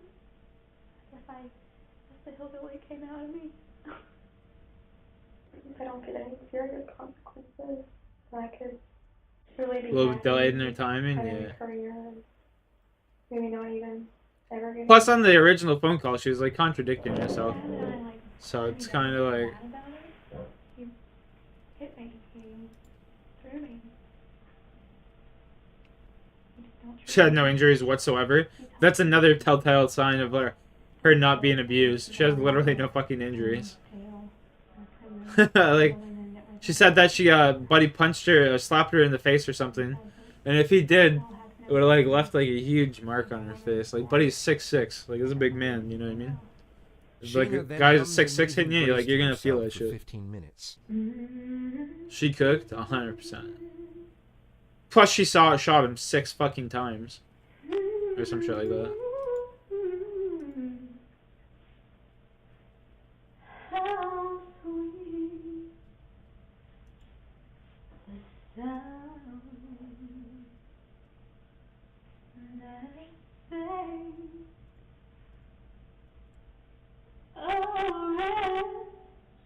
Oh, she's beautiful voice. Oh my god. She got me singing jail. She got me singing them jail songs, yo.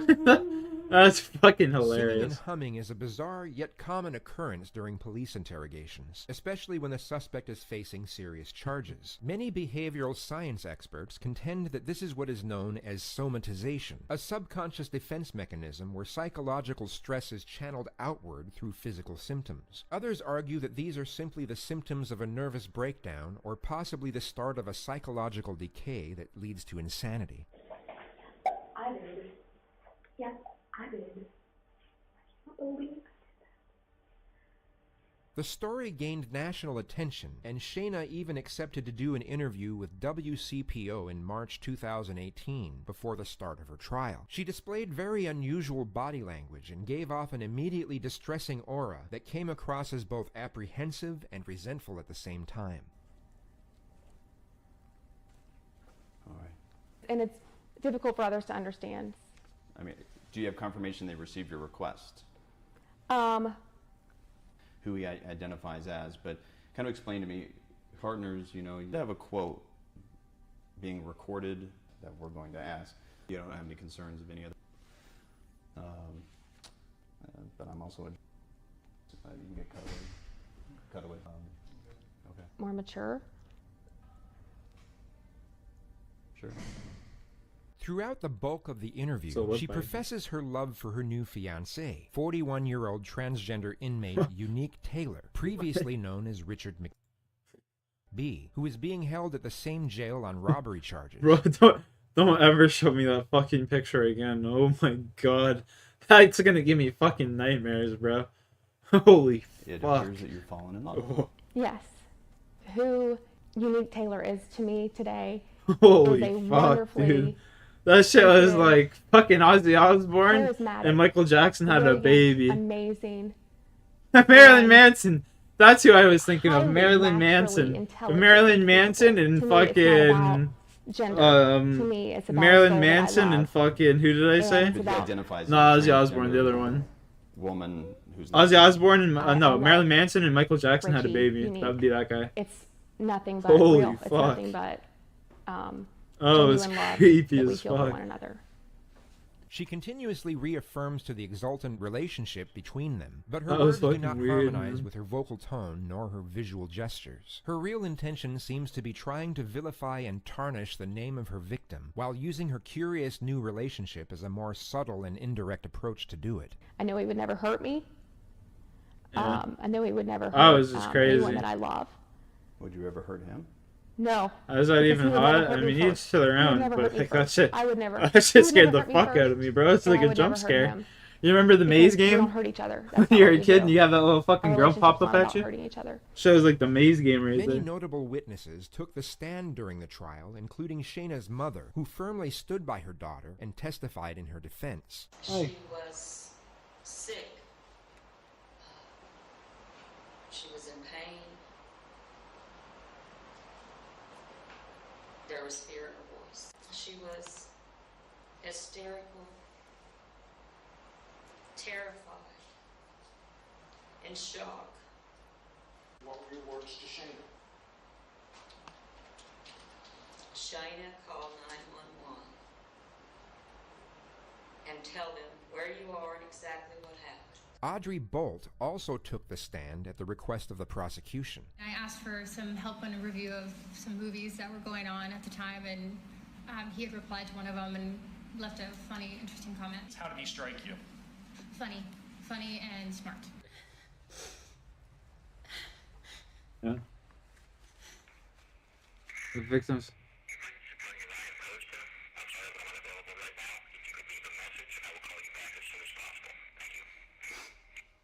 That's it. That's only a voicemail. He picked me up and carried me from the bedroom out of the condo and threw me on the doorstep. He began beating my body with the door over and over and over. What door? The door to the front of the house, the door to the front of the condo. Why shot He him in the wouldn't face let me then? grab my things, but he instead picked them up and threw them at me. One was that when I first shot him, he let out a really loud noise that sounded like an animal. It was a very animalistic noise. It scared me. It freaked me out. So I also, shot him when I again! first shot him, I wasn't sure where the shots had entered or if I had just made him more angry, and therefore he was more of a threat and it would make the situation even more severe. And then thirdly, I had the mistaken belief that there was another gun on the table. And because you didn't want to watch him die, you shot him more times to the point where you knew he was dead.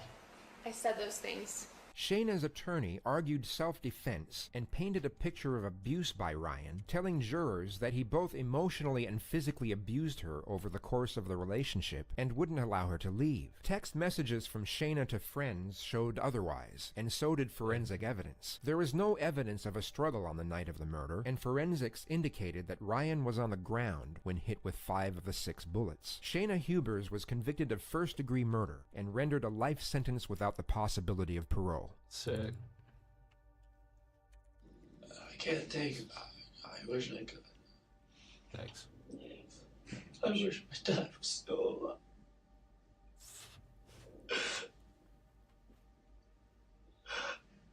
It's okay. Thomas Chan. What she gained from it? accused of one count of murder Well, and one it's count of kind of like attempted the old, murder. On December 27th, the old thing where it's like if you can't, if I can't have them, no one can. You know what I mean? If I can't have her, nobody after a night can. out where they decided to all That guy was going on and he's starting to fuck like Miss America chick, this Miss America chick or whatever, and she got jealous. You know? Because that pussy just wasn't good enough. Anyway, I gotta take my dog outside. I'll be right back. I'm talking about you, big boy. Let's go inside. Let's go. Let's go. Come on, get going. Get going. Mr. Magoo, talking to you.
My dog ate my homework.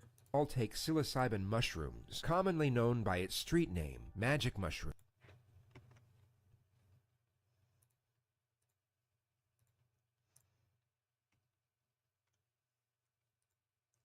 Yeah, there's nothing better than a peanut butter and jam sandwich, I swear.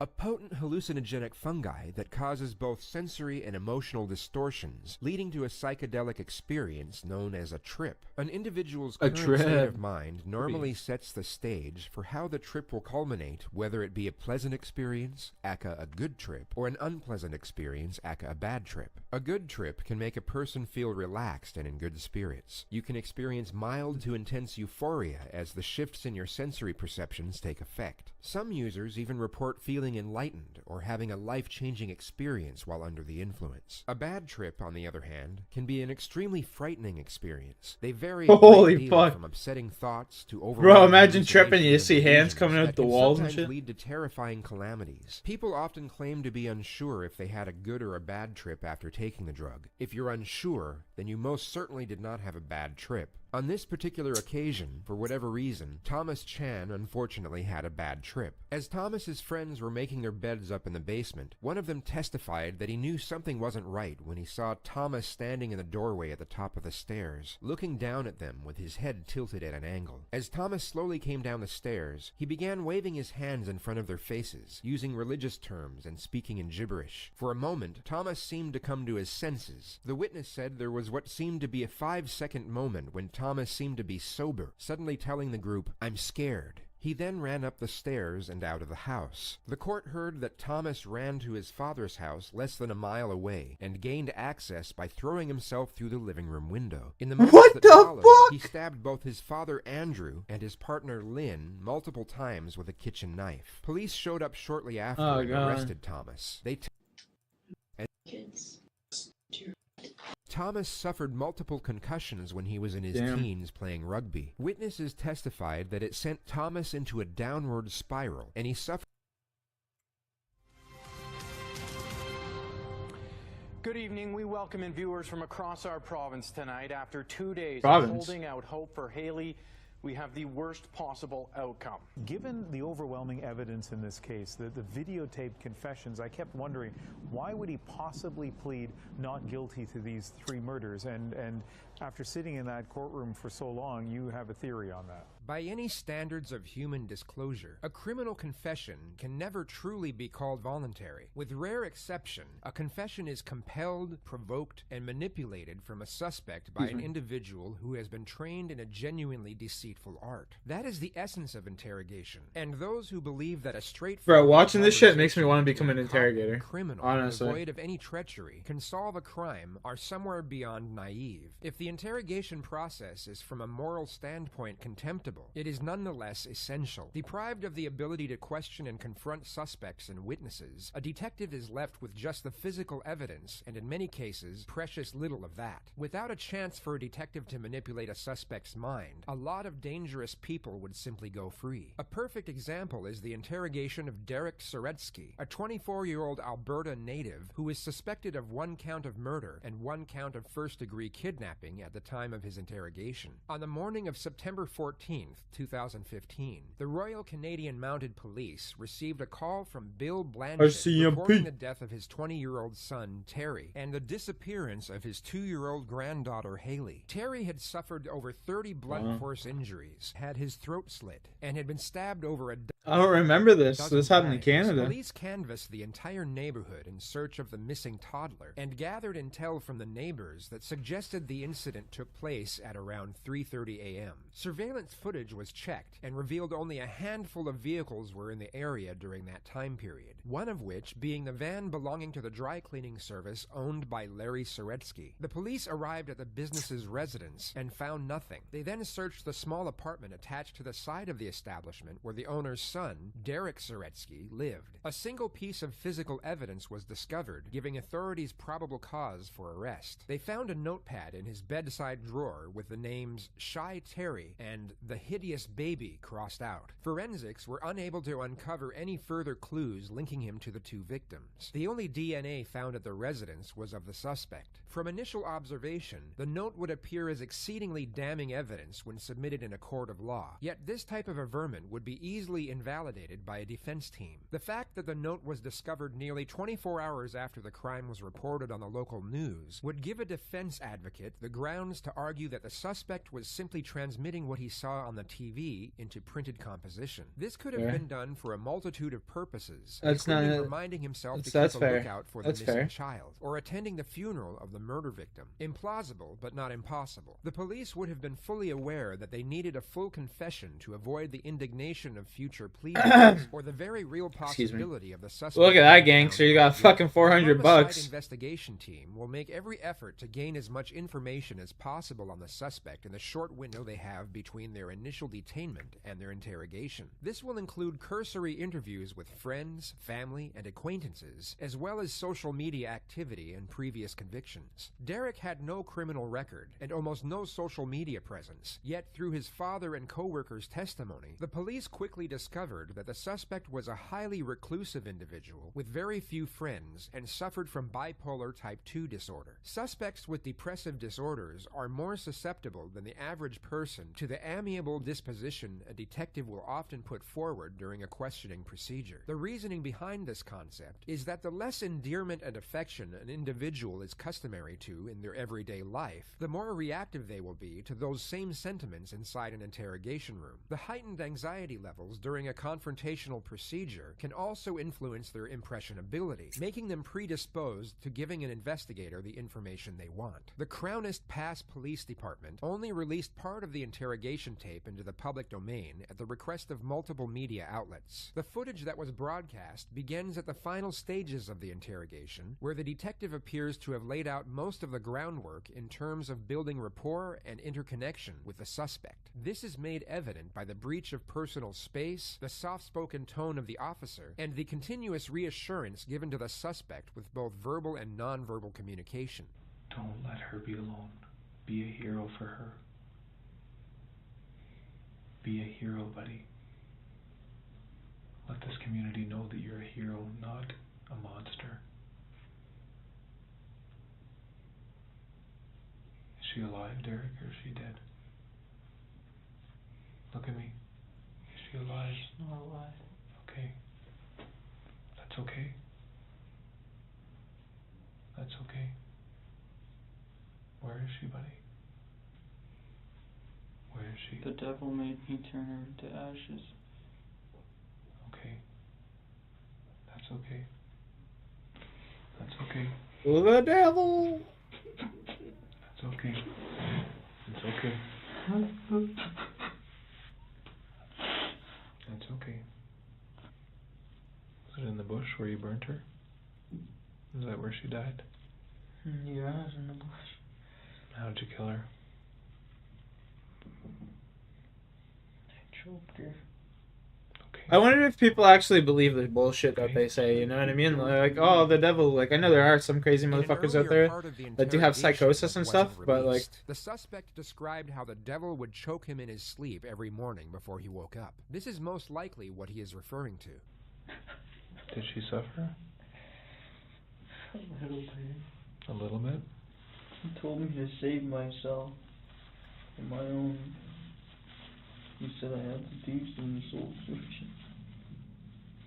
He said killing her would save you?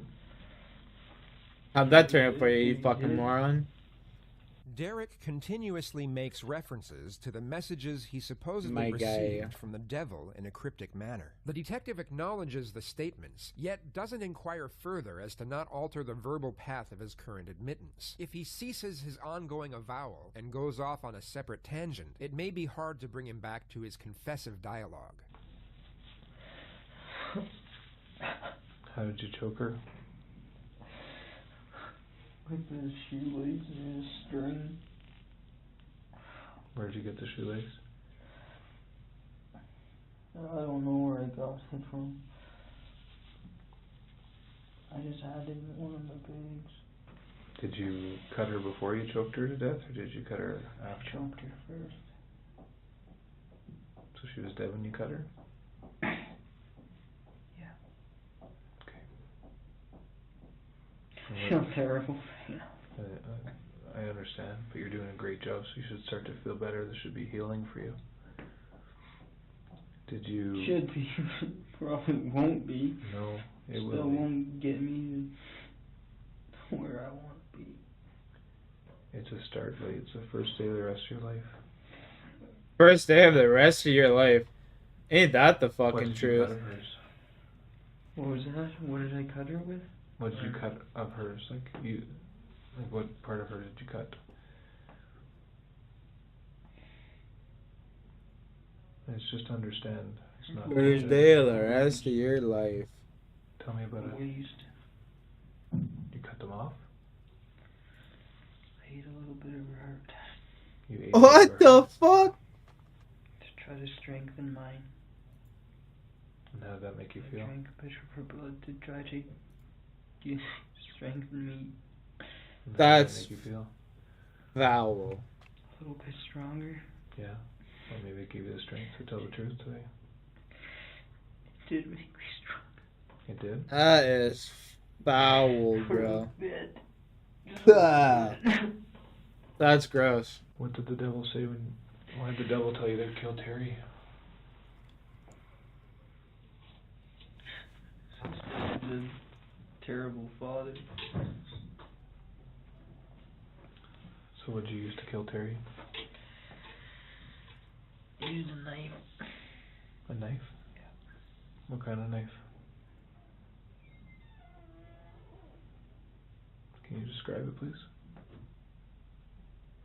It was just a normal, unserrated knife. It's in the fire pit now. The same fire pit that you burned her in? Yeah. Okay. Handle it, lady. I don't Didn't care. burn her alive. You didn't? No. Wow. No, you told me you choked her first, right?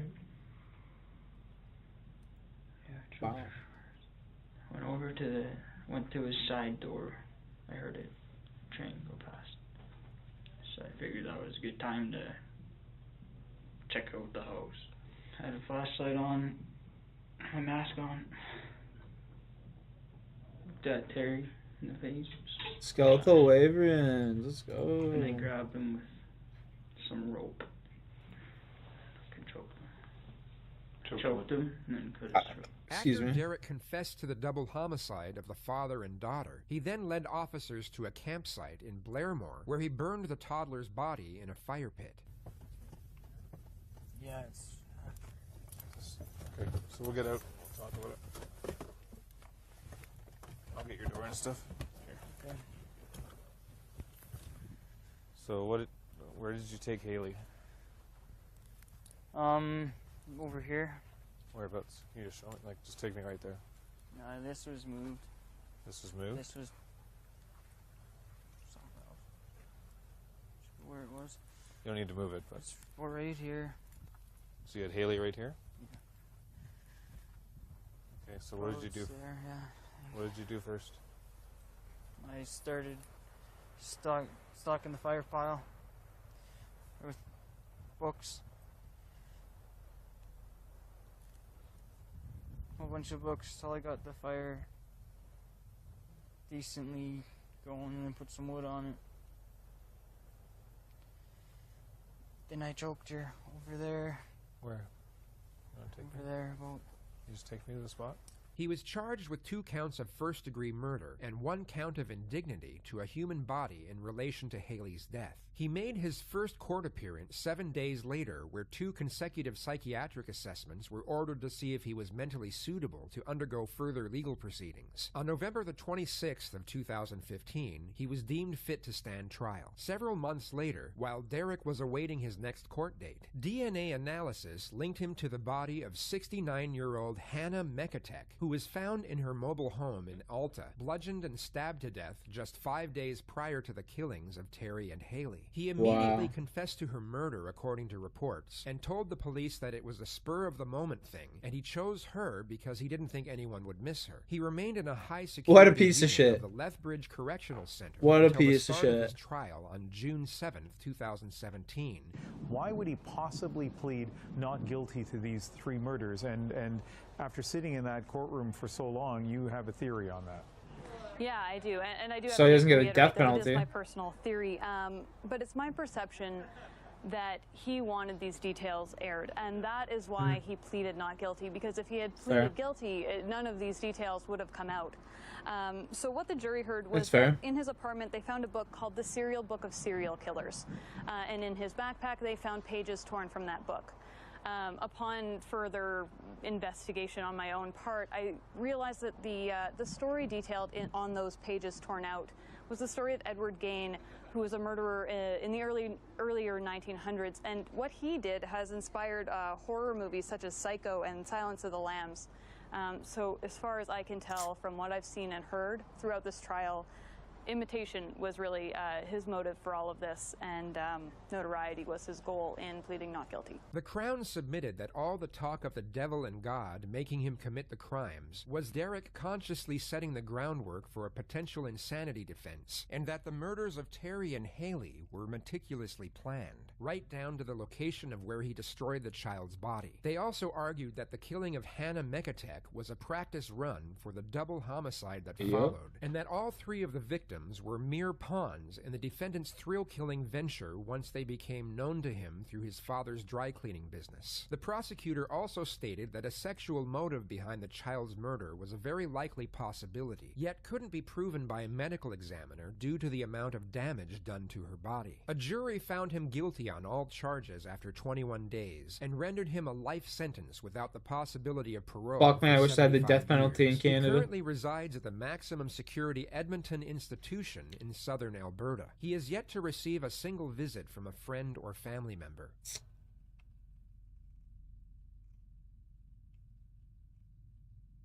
From A single Australian friend county or family towns member, to not schools in one. Ireland and cities across the United Speaks States, volumes. the Catholic Church has faced an avalanche of child abuse accusations in the last few decades. High-profile cases and harrowing testimony given to public inquiries have continued to keep the issue in the headlines. Although some accusations date back to the Where am I trying to go 1950s, here again? molestation by priest was let's first stop given significant media attention in the 1980s in the U.S. and Canada. In the 1990s, the issue began to grow as revelations began of historical abuse in Argentina, Australia, and Ireland. By the early 2000s, church sexual abuse was a major global story. Determined reporting exposed widespread atrocities and how pedophile priests were moved around by church leaders instead of being held accountable. It prompted people to come forward across the United States and from around the world. A church-commissioned report in 2004 said more than 4,000 Roman Catholic priests had faced sexual abuse allegations in the last 50 years, in cases involving more than 10,000 children.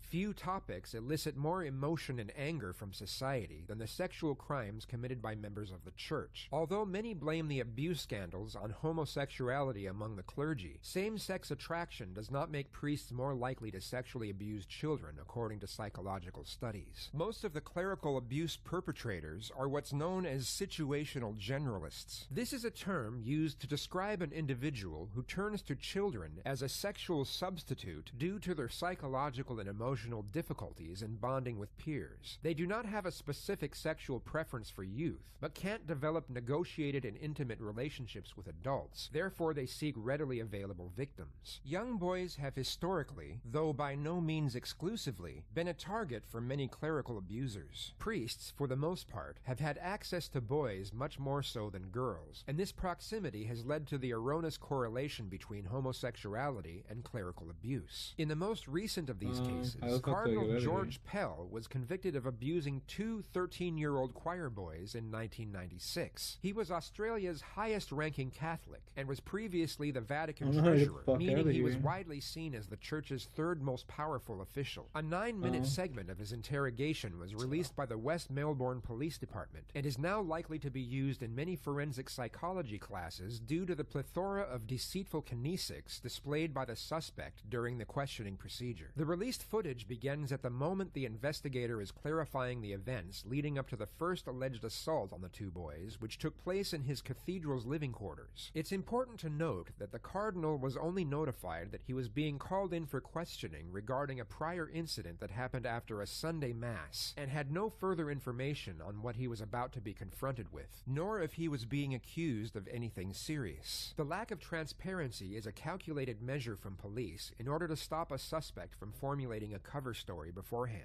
So, as I said, they were poking around, which is the term that was utilised. Well, that's an unfortunate term, but where were they poking? What do you do when you're poking around? I take it to be that they were looking as they were walking along. Go on. Now they've, at this stage, they've entered a room where where it's assumed the Archbishop got changed, and in your quarters within the cathedral. The room was towards the back of the cathedral, around the area where the choir sat, looking towards the back, to the right of the altar, under the western window, behind an entry. Mm-hmm. Does that assist you in terms of that map there? That's vaguely right. Yep. Okay. They've walked in, and there was a wood panelled door that's been described to a storage area within the room. Do your recollections, does the sacristy have any area such as that within it? Well, for vestments and things. I don't know what was ever held in there. Just yeah, well, a lot of the vestments were kept there with the Archbishop's vestments. Yes. Okay. Immediately on the left as you walk in to the room. Now, we're in the Archbishop's sacristy or the priest's sacristy? It could be assumed that the folding of the arms is connected with a guilty disposition, yet this type of defensive body posture is just as often correlated with truthful suspects when being questioned, especially when confined in a pressured environment. The main observation at this stage of the interrogation would be the Cardinal's elevated and imperious demeanor. He gives off a domineering propensity as if he's looking down on the detective. This would be due to the suspect's occupation. For the past several decades, he would have been idolized and venerated by his subordinates and advocates on a daily basis. This is most likely the first confrontational situation the Cardinal has experienced for the better part of half a century. Presumed from these gentlemen it was the Archbishop sacristy? Yeah. I set up wires. And what was supposed to be in these cupboards? They found some wine in there. That's right. Well, that's not in the Archbishop's sacristy. Okay. Yes. There is a formidable safe, which is in the priest's sacristy. I should probably kill these folks. Where I should probably kill these fuckers. Sometime when the soon. sacristy was opened, it was always So you can get that by the sacristy. Zarek's talisman. Our amulet. The Cardinal firmly asserts that the area in question is always supervised. He wasn't asked, yet goes out of his way to make the statement, coordinated with a self-assured change in forward-leaning posture and intrepid eye contact. In his mind, he has already refuted the allegation, hence the confident body movement. The detective, however, will have noticed that the suspect just tried to refute an allegation before it was even stated. An innocent subject wouldn't have known what the accusation was, therefore wouldn't have known that the incident in question would be invalidated by another member of the church being present, and wouldn't have felt the need to bring it up with such conviction. Okay, so there was a position for someone to supervise. Was there the sacristan? The sacristan was always there. I'll go on with what's... 14 KXP. I hope they give me something like fire giants or some bullshit like that. Yes, correct. Yes. Give me some fire giants or some bullshit like that, please. That's where Bloodveld. the information you have, as you were discussing a second ago, he states that that's when Archbishop Pell came into the room. No, that's not quite. I never got the information that was after Mass. No. It was after choir practice. It came through to me, I think. That's my recollection. I think it is after choir. After choir. After choir. So it's at the table you provided. So yeah, it's after singing choir during. Well, after choir. I So mean, after mass. I mean, let me start to roll that. Most things on these. I should be able to get a level up in. Oh, I got my Slayer level. Nice. So I should be able to get a level up in my HP and my defense here. The first thing is that after every that's mass, sick. I would stay out at the front of the cathedral and talk to people. These are further attempts at disproving the allegation before it's been stated. He's putting himself in a location away from the crime scene, backed up by what's known as convincing statements, in an attempt to improve the credibility of his declared alibi. The next part of the allegation is that you've planted yourself, and this is all what's been alleged. Okay, instead of saying alleged straight off, this is the story. Planted yourself in a spot between these two boys and the doorway in the sacristy room After Sunday Mass. Yes, yes, and in effect prevented them from leaving the room. Now, the detective is about to reveal the first allegation against the cardinal. To restate the context of the situation, the two choir boys had wandered off into the back of the cathedral and had just been caught drinking the holy wine by the suspect. The boys knew they were in a fair bit of trouble, and that at that time you've moved your robes to one side and exposed your penis. You're still at this stage standing with your back to the door. What a load of absolute and disgraceful rubbish. Completely false. Madness. Notice how the suspect maintained momentary eye contact, but looked down each and every time he made a refuting statement. Looking down is often linked with either deception or submission, both of which were most likely being felt by the cardinal at this moment. A truthful subject will either maintain eye contact or avert their gaze to the side while keeping it on the same level or higher than the individual initiating the confrontation. All sorts of people used to come to the sacristy to speak to the priest. Yes. The sacristans were around. The altar servers were around. Mm-hmm. They should have been on their way to change their vestments. Yes. It's been alleged that you've stepped forward, grabbed by the back of his head, and forced his head down onto your penis. In the sacristy after Mass. Yes. And completely false. This has gone on for a short period of time before you've let go of and grabbed his head and done the same instance, forced his head down onto your penis. Completely false. The cardinal was being interviewed by Detective Sergeant Christopher Reed, a 28-year veteran of the Victoria Crime Investigation Unit. He would have been perceptive to the suspect's clear mendacity, which is made evident by the following hard-headed statement. You don't have to comment at this stage, I can continue on. Please. That's fine. The boys were terrified at this stage, and it's been described that holding his head at this time with two hands on the back of his head before stopping, at which time he stood back in the middle of the room beside him. It's been alleged that you've then said, take off your pants, and you've stepped up to him, knelt down, started to fondle his penis and masturbate yourself at the same time. Fucking sick. This is in the sacristy at the cathedral after Sunday Mass. Yes. Well, need I say any more? What a load of garbage and falsehood and deranged falsehood. Sir, the only garbage is you. It's foul. That he was always with me after the ceremonies. Yes. Until we went back to the car park or back to the presbytery.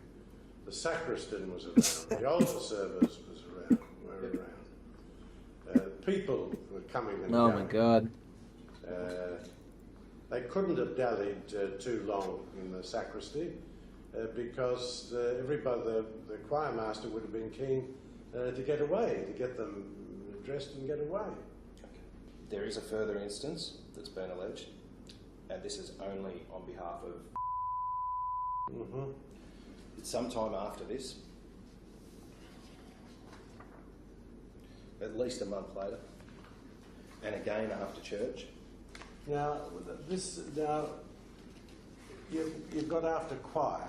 Yes. Does that mean after the mass or after the choir practice? I took it after the choir practice. This indication is after church, is how it's described, which is after mass, after singing in the choir during mass. These allegations I can state to you were not. Well, about after mass. After mass, yes. Well, that's so much. We're not in relation to. That's good for me because it makes it even more fantastic and impossible. Yeah, neither of those were in relation to after choir practice. Good. Okay, he states at this stage that it's been alleged that he was walking along the corridor heading back to the choir changing rooms after mass, and still in his robes when he was suddenly pushed against the wall by someone. Saw that it was yourself, who pinned him to the wall with one hand and moved in close and used your other hand to grab his genitals over his clothes, squeezing hard. It was a brief attack that only lasted a couple of seconds. Well, that's completely false, and as I'll be able to demonstrate, I was out the front of the cathedral then. I was always out at the front of the cathedral. I never...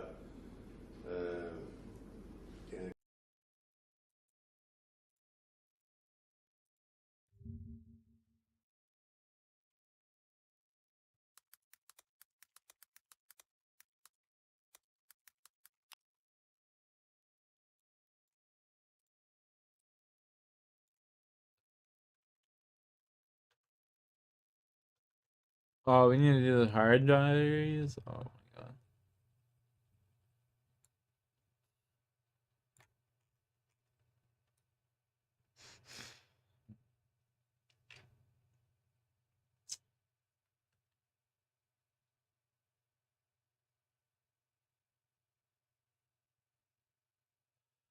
Fuck, man, I gotta get the diaries done. That's what I should be doing instead of Slayer right now. On God. They came back with the kids. It was later found out that the cardinal was indeed outside the front of his cathedral on the days in question. His time in that area ranged from 1 to 3 minutes, according to multiple witness reports, after which he returned inside to where the infractions took place. Due to trial suppression orders, very little of what prevailed inside the courtroom has been released. There is no transcript of the trial, and a gag order has been enforced so none of the legal representatives are allowed to take interviews or release any further statements regarding the legal process that took place. All that is currently known is that a jury unanimously found George Pell guilty on 5 counts of sexual assault against children, which included the sexual penetration of a child under the age of 16. There is evidence that on the day of the first episode, you had successfully delivered Sunday Solemn Mass as Archbishop, this being a public role requiring discipline and focus. Third, in relation to the first episode, you offended over a period of minutes where there was ample opportunity for you to both reflect and to stop. On the evidence of Jay, you told the boys they were in trouble. Jay says you all just froze. You then started moving underneath your robes. You then exposed your penis. There was thus time for reflection even at the beginning of this offending. What then occurred was sustained offending. Your sexual abuse involved multiple different activities and actions. You moved from one victim to the other. Your dialogue with the 2 victims during the first episode was both purposeful and responsive. You continued to offend with callous indifference to the victim's obvious distress and objections. At some point during the episode, you even told your victims to be quiet because they were crying. Fourth, what you did was so egregious that it is fanciful to suggest that you may not have fully appreciated this. Your graphic sexual misconduct was not of a kind where you may have misjudged its gravity. Fifth, the fact that you offended twice against Jay further undermines the explanation that your offending was but an irrational, unthinking moment of lunacy.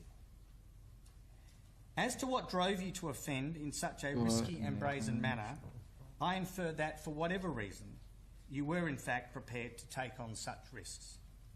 I conclude that your decision to offend was a reasoned, albeit perverted one, and I reach that conclusion to the criminal standard. To accept the argument of your counsel would mean that every offender who commits an offence which is brazen, out of character and spontaneous must be considered to have some form of mental impairment or some lapse in a capacity to reason or to think rationally. There is no basis in law or in principle for this proposition, and I reject it. He was rendered a 6-year sentence with a non-parole period of 3 years and 8 months. He is currently the most senior Vatican official to be convicted of sex abuse to date.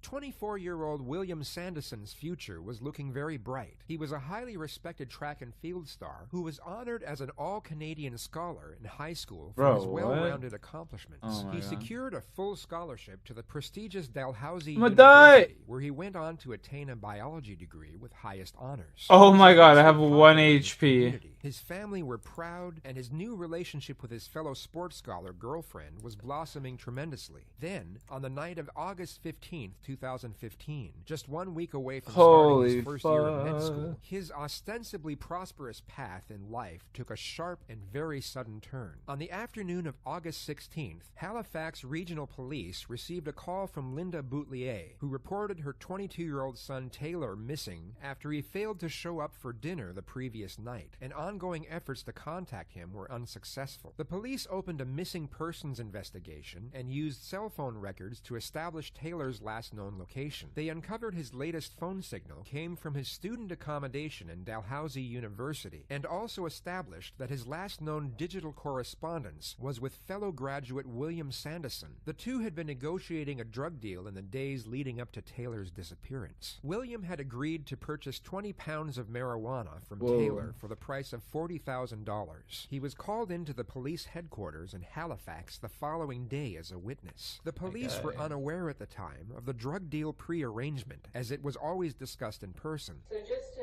clarify one point, so in your messages with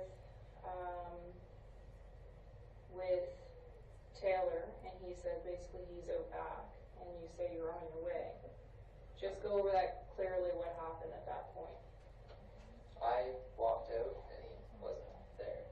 I sat on my doorstep for a while. There's the steps. Bro. There. And what about phone calls during that time? I called Taylor when I had a missed call. What? At 11. Because on your phone it says that there was a call at 10:24. Yeah. So and what that was was him that? calling me. Okay. To say. And I don't think I picked that up.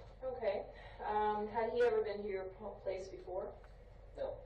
Bro, what is going on? I don't understand. So when he said he was out back, how did he know to come there? I had told him. So you described how to get there? Yeah. Okay. And were you confident that he knew I where think it it's in was? the text. Yeah, I saw some directions there in the text messaging. It's in the text. Yeah, Okay. I knew where it was. All right. Most people know the Asian grocery store as a landmark. Yeah, exactly. Okay. Is there anything else you feel that's important for us to know? All right. You have my number. Yeah. I'm just going to ask that you don't destroy any of those text messages with anyone until just in the event that we need them or anything. Can I? Yeah. In some way, to say I don't want any more texts. Yeah. coming So in. what you can do is do exactly what you did. Is I can just take it off my phone and read, and then if we need it, we can recover it because it looks like everything came back on. So just make sure you remember your password and stuff like that. So Password's password. yeah. It's just I already forgot it. Yeah. And if you do remember anything, you have my cell phone to call me. And if you hear anything as well, same thing. Bro, I just don't understand why I'm losing HP right there. Yeah, absolutely. If I hear anything. Okay, perfect. You can come on out with me there now.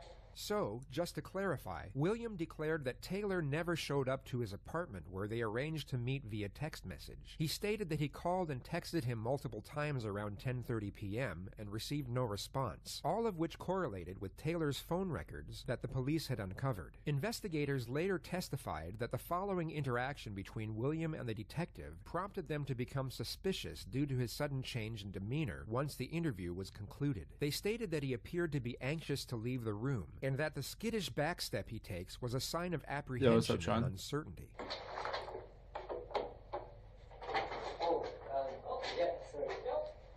Just the reason I really wanted to come in today, come in and because I'm going camping for 3 days. Tomorrow with my girl. What time are you leaving at? She's working a half day and has the afternoon off. Okay. She works at Investors Group in Dartmouth right now. Yeah. So I'm picking her up from there, and we're going to Keji, and we're spending 2 nights, Wednesday, Thursday, back Friday, and not sure any plans really. It's kind of a roughing it. Okay. Halifax police took this final segment of footage to the state prosecutor, who then issued a search warrant for Williams' apartment, which they enforced the following day while he was out camping. Police testified that the entire apartment had a distinct smell of bleach and obtained 3 witness statements from his neighbors stating that they heard a gunshot on the night of Taylor's disappearance. A warrant was put out for Williams' arrest. They tracked him to the home of his girlfriend's grandmother in Dartmouth and took him into custody under suspicion of first-degree kidnapping and misleading police. The interrogation began at 12:30 a.m. William was confronted with a neighbor's testimony and initially disclosed the drug deal agreement. The interrogator then derived a brief outline of the suspect's version of events, being that 2 masked men stormed into his apartment in the middle of the exchange, seized the dealings, and kidnapped Taylor. The initial interview lasted around 35 minutes. William was then put into a cell to sleep for the night, only to be woken 2.5 hours later at 3:30 a.m. to recommence questioning. Sleep deprivation is an excellent tool used by interrogators while gathering pre. I tell them to fuck off and wait till the morning, bro. Memorization and facilitates detectives in pinpointing inconsistencies. Straight up, I'd be telling them to fuck off and wait until the morning. Here to me about, you know, other people being there. So is that the case, or you're telling me yes, it is? Shiny boy. What I'm trying to understand is how come you don't want to tell me their name?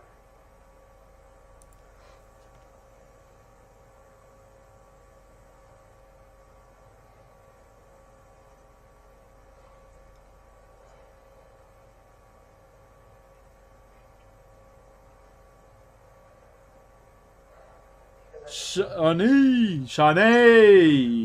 You don't have to prove that anyone was there. You can't prove that anybody was there? And I don't have names, so what's the point? Okay, well, can you tell? Shawnee. There ain't got my bones hurting, bro. Yo, I'm glad I'm not the only one that gets that. No, it's just after Taylor got there, but they came through. My bones be throbbing too, bro. It's pissing out sideways here. They came through. They were in Dylan's room. They can get into our apartment from the side. Matey. On the side, like you know where you showed me on the drawing where the. We have a barbecue there that we go to Dylan's window to use. So somebody could have went in through there. Arrgh. So they were in Dylan's room. Did you know that they were in there? Yes. You knew that they were in there. Okay. So, do you know what was the plan supposed to be that you were aware of? Scare tactic. To scare him, like for what? You know what I mean? For what purpose? It was to scare him. You know what I mean? Like to scare him into. Just, I don't know, scare him out of dealing. Okay. Good. I know he owed money. Okay. That was it. So, these 2 guys that were in Dylan's room. Okay. So when Rocky, what's up, buddy? It's not the truth. What's up, boo boo? Okay. What about where you guys were sitting? We were sitting where I said. Okay. So tell me what happened when these 2 guys. What's up? Met.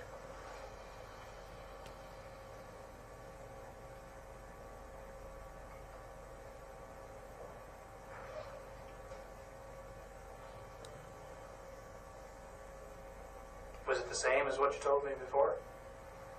Yeah, bro, it's pissing out. It's pissing out outside right now. Like, it's been pissing. It's like raining off and on, but for the past like 3 hours, it's just been pissing. Rain to stop. Rain stopping soon. Good to know. Rain to stop. Good to know.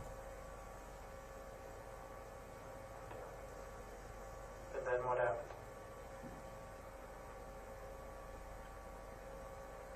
They were just talking to Taylor. Taylor didn't get up. I guess they had a gun on her. Okay.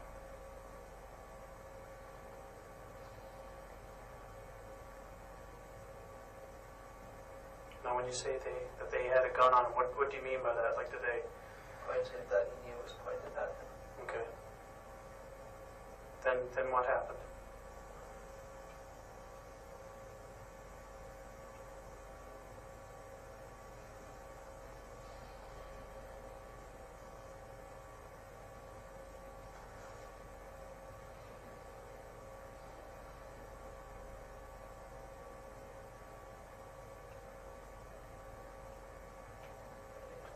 Then I shut off the surveillance. So you shut it off yourself? Okay. Was that because they asked you to do that? And how did they know that you had the surveillance? That's the same reason they're in Tokes' room. Okay. But it's outside, it's in the hallways. If they'd ever been there ever before. Okay. So they asked you to do that. You shut it off. Now, what did they go with you when they? You know what I mean? Did somebody go with you when that happened, or? It's in my room. Where I control it. Oh, it's in your. It's not in Dylan's room. It's in your room. The security controls in my room. Okay. Okay, I was just aware. I didn't know you could scatter ashes now. That's sick. So when they got you to do that, what happened next? 82 hit points. Let's go.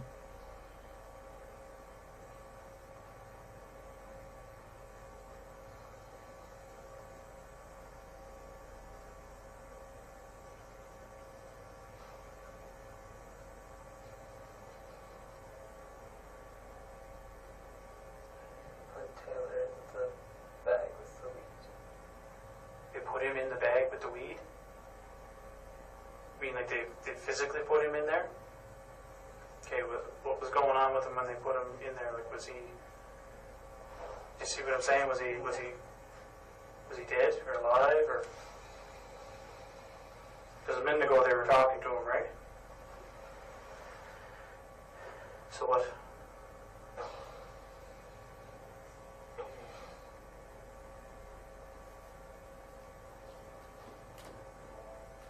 There was a gunshot.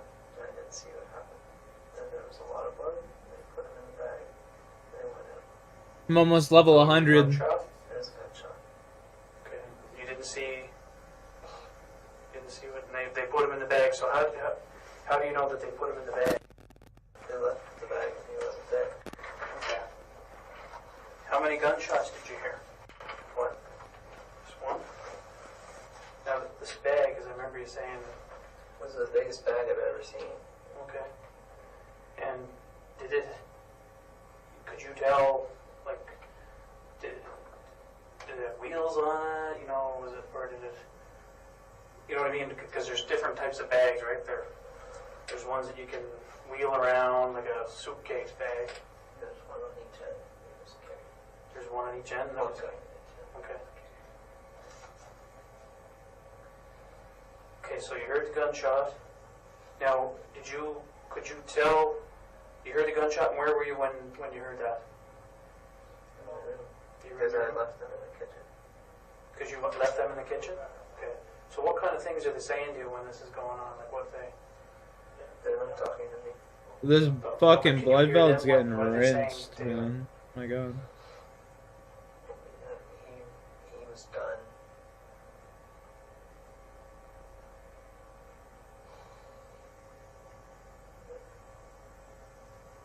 So they were saying to him that, you know, you're done.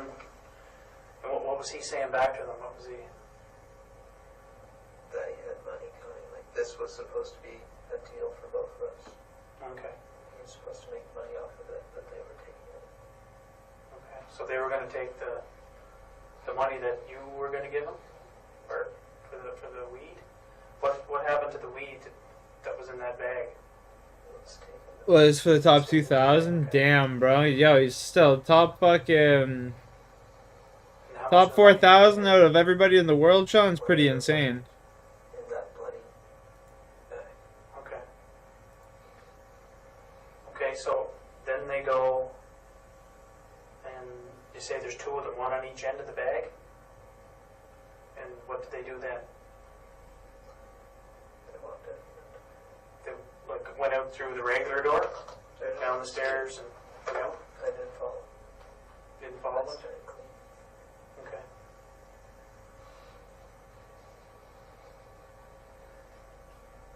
What did they do then? Where did they go? Did they? I don't know who it was. Okay. So I don't. When you saw these guys, how describe them? Just pick one of them and describe them to me. 6-foot-ish, dressed all black, did like a morph suit base. Morph suit? I'm not sure what you mean. Like a spandex suit. Like the blue men wear or something like that? That's a morph suit. Okay. So they both had those on? Morph suits under their clothing. Okay. Now, what did they have on their feet?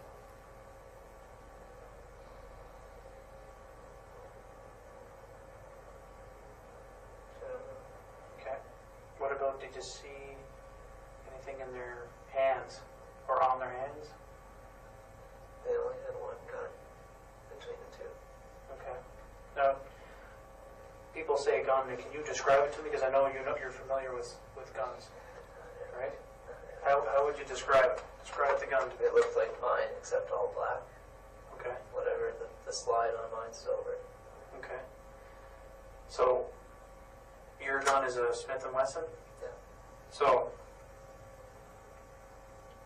there's two of them. One guy is about 6 when you say, do you know what race he is? No, he doesn't have a morph suit. Okay.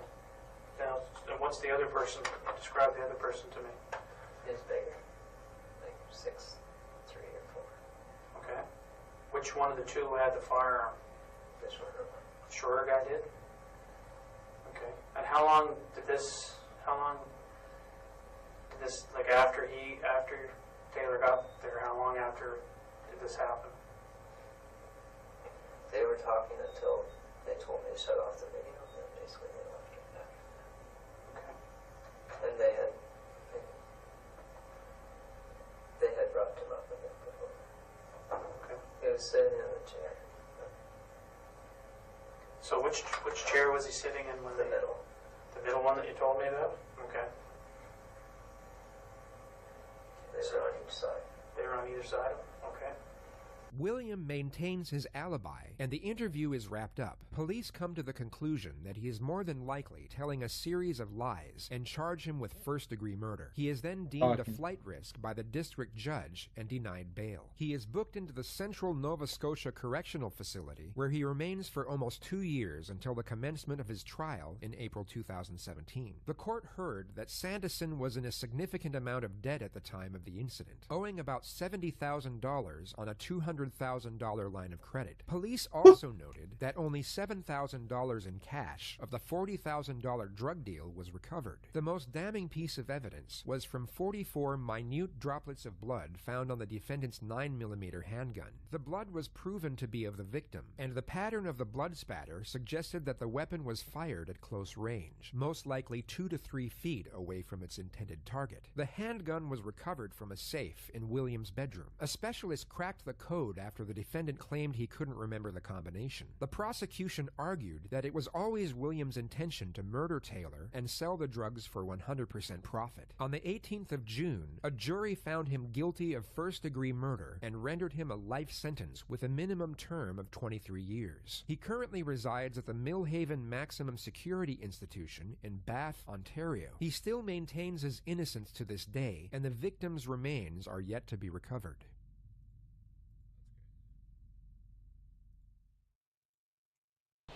Listen, man, she wasn't alive when you left. She was alive.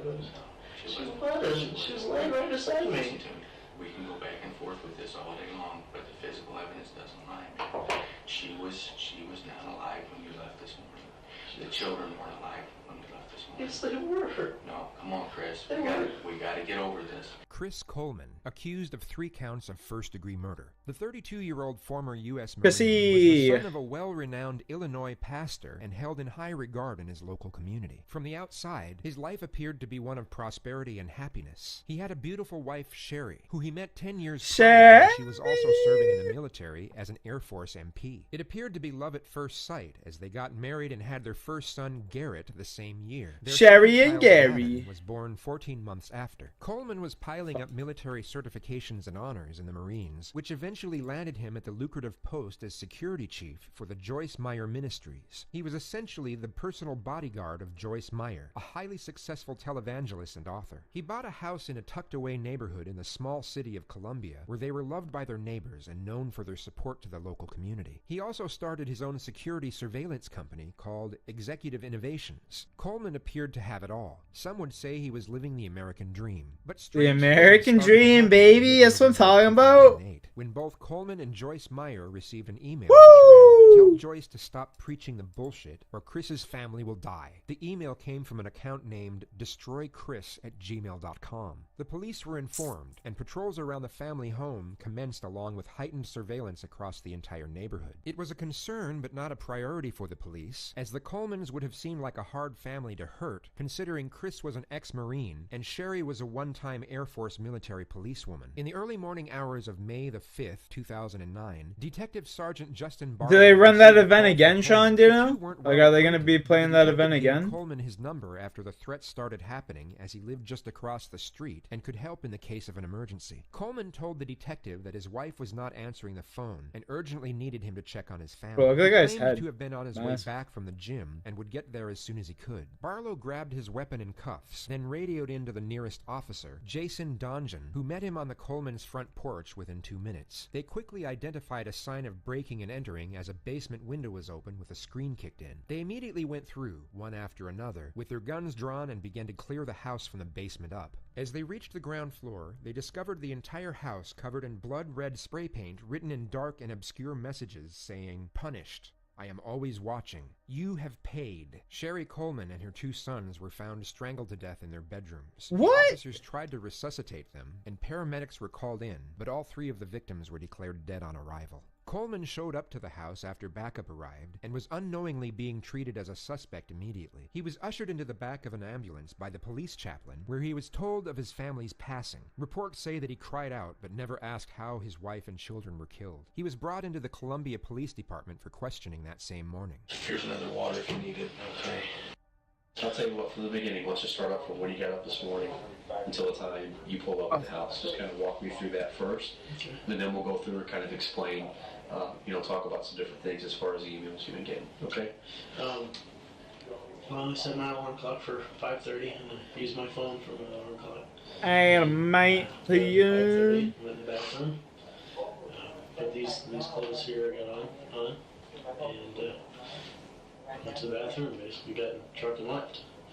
And drove off. I got to where I was at. Called Sherry to wake her up, get her going. And she didn't answer, of course. And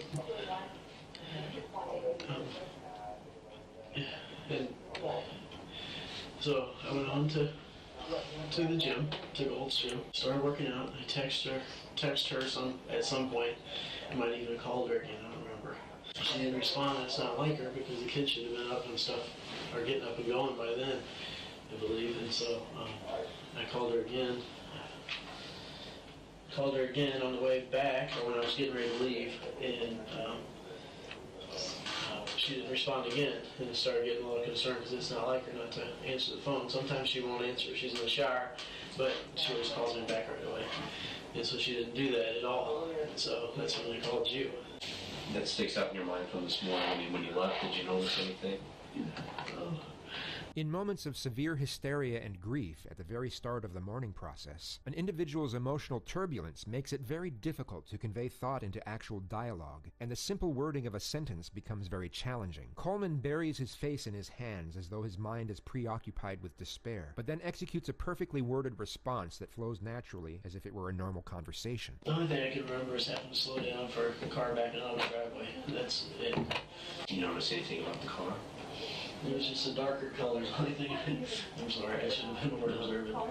Anything that sticks out? I mean, were you able to tell him like what kind of car it was? I mean, did you recognize it in the neighborhood at all? No. Coleman continually sniffles, which is a normal response to crying, but this is an easy tremor to fake. What's not easy to fake are what's known as stutter breaths, or double breaths, the little gasps you make while crying or shortly after crying. When someone is truly emotional, a certain type of hyperventilation occurs which creates disturbances in the lungs and diaphragm, forcing it out of rhythm and creates an uneven breathing cadence, which feels like inhaling twice or double breathing. Why? Why did you win this fight that nobody on the planet gave you? His mother. In what way? God bless her heart. This is a key perturbation that detectives look for when assessing whether a suspect is being genuine or forcing emotion. Coleman doesn't stutter once throughout the entire interview. We kind of talked about the divorce a little bit. This last December? Yeah. Today, Junior. I went to Joyce with it, told her about it, or Danny, I can't remember which one. And they knew about it, and they suggested that we meet with somebody and see if we could work out whatever it was. Really all it was just communication. Joyce Meyer, being a devout Christian, was strongly against Coleman filing for divorce, and there were claims made that his career may have been in jeopardy if he had done so. The prosecution argued that this was one of the two fundamental reasons that led to his crimes. The other reason being that he was currently having a secret affair with a woman named Tara Lintz, his wife's best friend in high school. The two met at his son Garrett's 10th birthday party and began secretly meeting each other soon after. Did you meet with somebody? Yeah, Mike Shepard, the guy that's here downstairs in the lobby. Okay. He's and we've been meeting with him pretty regularly, and things have been going pretty awesome. How often do you meet with him? I mean, he travels overseas a lot too, and so as often as me and him schedule, I'd say on average maybe once a week. The detectives instantly go from passive dialogue and information gathering to direct confrontational questioning. When you left the house this morning, was your wife alive? Oh yeah. The transparency of the question marking Coleman as a clear suspect would make an innocent person react in a far more objective manner. They would immediately challenge the question or express some form of dissensions to the accusations rather than reply with a simple yes or no answer. What would you say if I told you that I don't think she was? I don't know what to tell you. I mean, I think she was. She was. Okay. She was laying right beside me. And I'm not doubting that. I'm not doubting that you were there, and I'm not doubting that you care. But I am doubting that she was alive when you left this morning. Physically, what we have are different ways to tell how long a person's been deceased. That was done. And what do you think that showed? I don't know. I guess the time frame when I was gone. I mean, no, you guys wrong. Chris, we need to get this resolved. Okay? You can't argue with physical evidence. I'm not trying to argue with it. All right. What I'm telling you is there is no other explanation. There's no other reason that the information we have would support what you're telling us. That it can't. I don't know what else to tell you. Yes, you do. No. Yes, you do. You have to tell me the truth, Chris. I am telling you the truth. Were you involved in her death? No. Okay. Was someone you know involved in her death? I don't know. Did you know? Did you talk to anybody about arranging her death? No, absolutely not. Okay.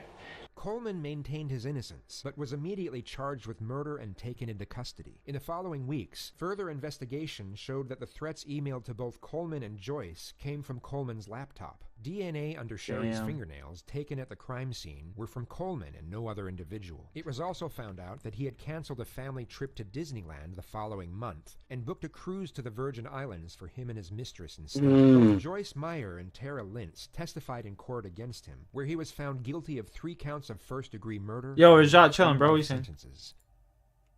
This man killed his whole fucking fam. Yo, that's like homeboy, the Watts guy, Chris Watts. I don't understand that, bro. Just get divorced, man. Why haven't you sat there and said, jumped up and down and shouted from the rooftops, you've got the wrong person?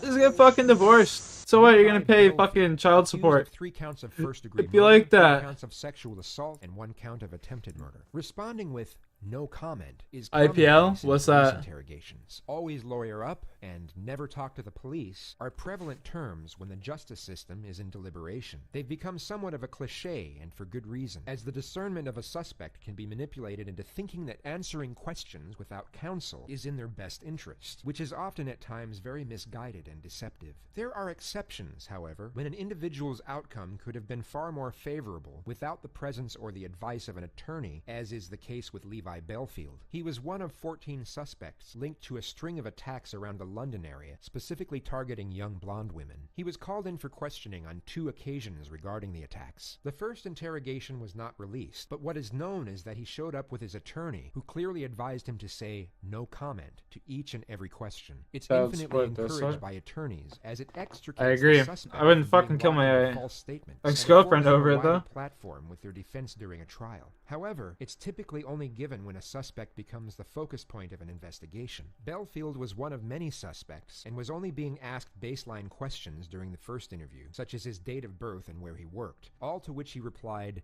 no comment. His suspicious conduct made him the prime suspect, and he was called back in the following day. This short segment of the second interrogation was made public record, and his tone and demeanor are allegedly identical to the first interview. The only difference being the questioning from the detectives is far more direct and confrontational. That's at the very beginning of the interview. Do you remember that? No comment. It's exactly what you said. No comment. Found that very interesting, and I'll tell you for why. You didn't deny it. No comment. You didn't say, it's not me. Did you get a kick out of being involved in these sort of inquiries? No comment. Do you think it's a macho type of thing for him? No. Do you think it will help your notoriety? No comment. Do you honestly believe that your actions over the 21st and the 22nd of March... Watch an IPL, like cricket? Oh, okay. Then are you an innocent man? Because if you are, tell us. And give us that explanation for what... 200 for the 5th. Yo, that's crazy, Sean. You big mad, eh? Yo, bro, I can't. No, like, this is gonna sound mean as fuck. I can't wait till the day my daughter is 18, man. No more fucking child support for me, too. Sheesh, count me in, dude. I believe you took off the street that day. I believe... It's not... Yo, you know what the craziest part of this shit is to me, bro? My ex-girlfriend doesn't even fucking use the money on the kid. You know? Like... That's the wildest part. She doesn't even use the money on the kid. Like, why the fuck am I paying this shit, bro? Remanded into custody straight after this Doesn't make sense. interrogation and stood trial where he was found guilty on all charges and sentenced to life without parole. He is also thought to be the culprit of dozens of other similar attacks around the London area, where the cases are still open. He currently resides at Her Majesty's Prison, Frankland, in County Durham, a notorious maximum security prison in northern England, where Belfield is housed in protective custody away from the main population. The honest truth would be you telling me how you got her into your control and where you kept her for the past 9 months and what you've done with her for the past 9 months. And not telling me stories. Yeah, you gotta look out for the about kids, people for going sure, into for promised sure. land Fuck the and ex-wife, killing though. everybody except for the virgin daughters. I don't want to hear that shit. You know? I'll say that for Sunday when I go to church. Brian David Mitchell, accused of the abduction of 14-year-old Elizabeth Smart. Religion is often associated with virtue and plays a role in defining morality for societies in the belief that virtuous minds tend to accept religion by reason of its guidance to human righteousness and goodwill. In turn, this can also create an incentive in a character to relieve them of the responsibility of human decency. Any transgression or flaws in morality can easily be erased because of one's profession to a faith that bestows forgiveness no matter what the offense. This has always been a raised issue in religious culture, recently promulgated by the well-known child abuse scandals of the Catholic Church or the religious cult atrocities such as the Jonestown Massacre or the Manson family murders. The crimes of Brian David Mitchell and Juan Oh my Ramsey god. What biblical the? occurrence of hiding behind religion for the justification of evil deeds, as you will see for yourselves in the subsequent interrogation. In the early hours of June 5th, 2002, Mitchell broke into the home of Edward and Lois Smart in the Federal Heights neighborhood of Salt Lake City, where they lived with their 6 children. He abducted Elizabeth at knife point from the bedroom she shared with her 9-year-old sister, Mary Catherine, who was awakened but pretended to be asleep until she thought Elizabeth and the abductor had gone. She then went for her parents' bedroom, but narrowly avoided being seen by Mitchell, who was still in the house. She crept back into her bed, where she hid for an estimated 2 hours before alerting her parents, who didn't believe her until they found a screen window that had been cut with a knife. A massive regional search effort was Cheeto or Lay's? involved up to 2,000 volunteers each day. Ed and Lois Smart even went on television and pleaded for the kidnapper to return their missing daughter.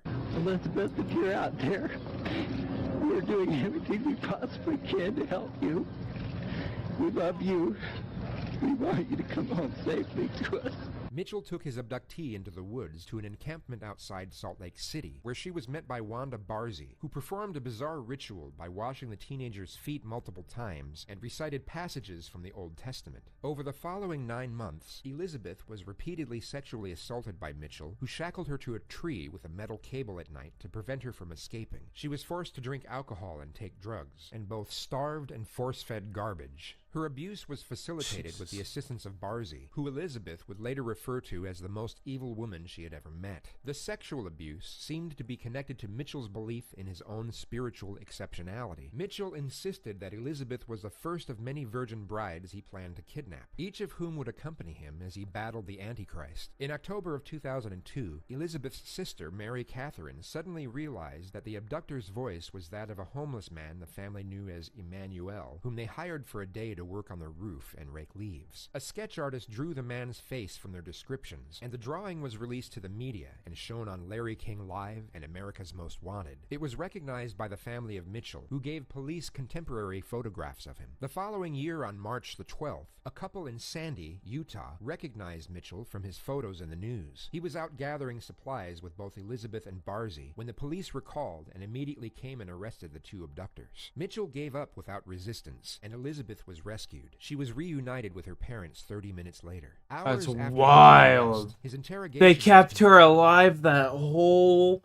fucking time? By Salt Lake City police detective Cordon Parks and FBI special agent Jeffrey Ross, who were chosen due to their knowledge of the Bible and their specializations in religiously motivated crimes. Hey, Emmanuel, tell us about how you came to have Elizabeth Smart with you. You have in your possession the book of Emmanuel, David Isaiah. We don't, actually. Where is that? It's with my things. With your property? That's right. Oh. The book of what? Emmanuel, David Isaiah. That tells who I am and what I'm about. And right. Lord God Almighty. Through you? Yes, through me. And what's in that book that would cause you to have Elizabeth Smart with you? Read the book. Well, I will, but how did she come to be in your custody? By the power of God. By the power of Almighty God. And how did God lead her to you? When you read the book, you'll understand. Okay. Well, you have lived in what we would call the secular world, right? Yes. You did go by the name of Brian David. Lays. If you were to take it as the Savior of the world... Who was Shiny Boy? No offense. What do you mean? He wouldn't say, I'm the son of Joseph and Mary, born in Nazareth. He would not. Mm-hmm. Man, I'm telling you, Cheetos are superior. He would say, my Father has sent me. Who is Shiny Boy? Oh, Shiny Boy's Sean Smith, yeah. Continuously spouts biblical Shiny Boy been around forever, bro. Belief in his calling from God, as the investigators try to pin him down on details about the abduction of Elizabeth and her 9-month ordeal. Okay. This girl that was with you, what did you call her? Her name is Shirjation. How do you spell that? Sherear. How old is she? Once again, that question is very relevant. How old is she? She's 18. What would lead you to believe she's 18? Because the Lord has said she is such. The Lord God Almighty told you that she's 18 years old?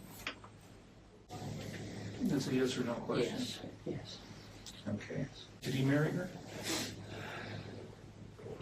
I didn't marry her, but she's sealed to me as my wife. Yes. She's sealed to you as your wife. Have you had sexual intercourse with her? Those are very personal, private questions. That's a very relevant question. Did you have sex with her, yes or no? You are at, you told me I could have an attorney present. I am my attorney. You were your own attorney? Presently I am. Okay. Okay, presently I am. I'm defending myself, am I not? These Yes, you questions are. can be used against me, correct? That's correct, they can be. Okay. Well, let's just cover the basics, okay? Okay. Did you Apparently TSM won, yeah. TSM won by a landslide. Sweet was super mad. Sweet was... Apparently they restarted a bunch of times, and Sweet was like, man, we had zone twice, and then they just go and decide to start over. I'm trying to avoid spoilers. Furia finished dead last. Spoiler. Did the Lord God deliver her to you? Did the Lord God sneak into her bedroom and take her out of her room in the middle of the night and deliver her to you? This isn't making much sense. Alex, my girl, you gotta let me know ASAP. As soon as that shit's uploaded, you gotta let me know. You know what I'm saying? You're my eyes and ears on this subject. You're my eyes and ears on this subject, girl. You gotta keep them eyes and ears open for your boy. Yes, he did. It was the 13th article. But your boy, you know what I'm saying? Sir, we believe in being subject to the laws of the land. Is that not what the 13th article of faith says? Yes, it is. Then all we want to know is if you've been faithful to your own beliefs, have you been faithful to the laws of the land? What was Jesus Christ accused of? So far, I have no idea what you're talking about. And let me just say this. That family has gone through hell. I understand.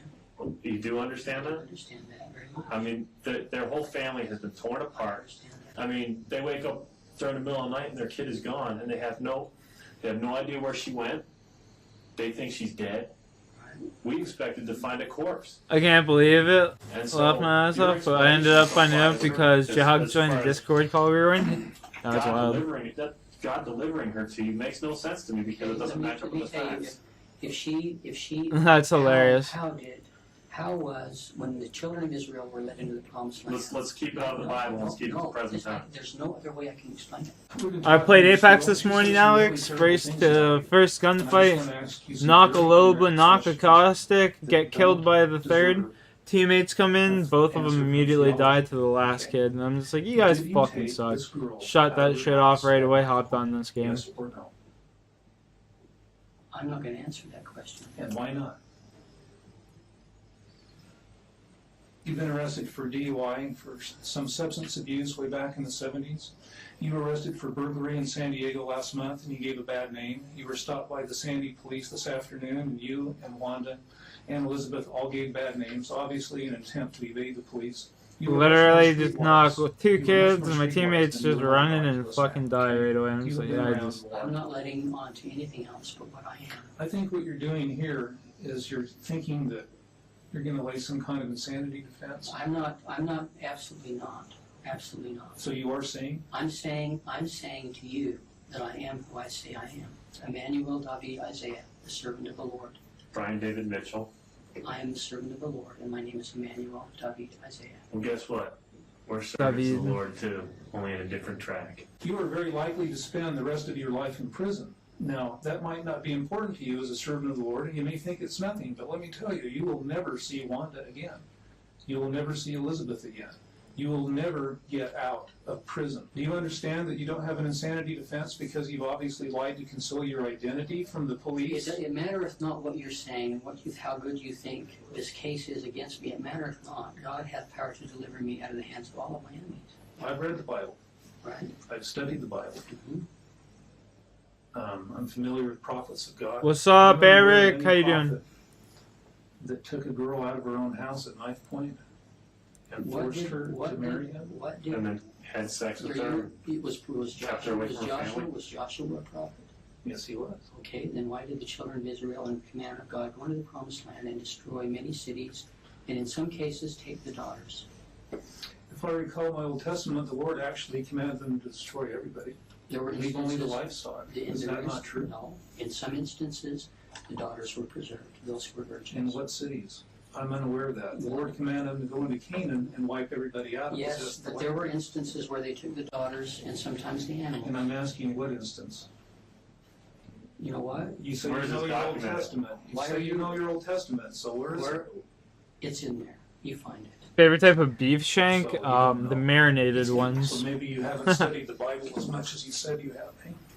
So maybe this is all just bullshit. Huh? Your life, as you have known it, is over. I don't expect you to be delivered. I don't expect that you're going to get out of custody until the day you die. How did God get you to the house? By the power of God, she was delivered to us. He levitated you into the house. Did Christ run from the cops? Did he give false names when he was arrested and approached by the police? He had to flee many times. Really? Didn't he kind of hand himself over? Are you telling me that our Savior lied to the police? He did not. He did not. In many instances, he did not give them what they were after. How many times did Christ get pulled over on a DUI? I used to work with kids. I worked with kids that were horribly abused, sexually, physically. I understand. But I don't think you do, okay? But because to ask them to relive that. Hang on a second. I'm talking. To relive what? She's had a glorious experience. A glorious experience. With you? Are you telling me that for the past 9 months that she's been with you that it's been glorious? The only thing that I'm saying to you that God commanded me to do was to accept her as my wife. Okay, and so when he commanded you to accept her, what did you do? I accepted her. How did you accept her? I received her. How did you receive her? In the bonds of marriage. So God didn't tell you to have sex with her, he told you to receive her as her wife, as your wife. That's all I told you. Okay, so then you took it upon This yourself. guy gives me hard Charles Manson vibes.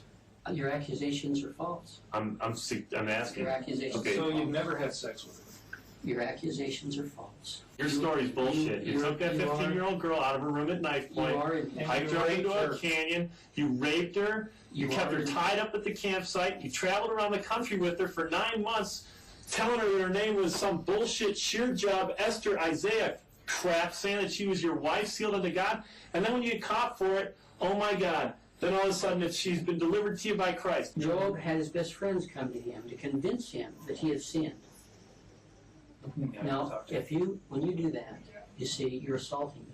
I just want you to look You're assaulting me. He assaulted me. Now you both This is assaulting you?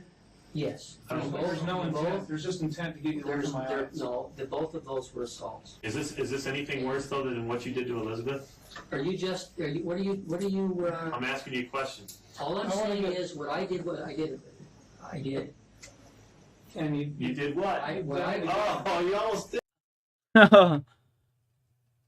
For 8 p.m. tonight on YouTube, yo, Alex, God bless you. 8 p.m. What the fuck?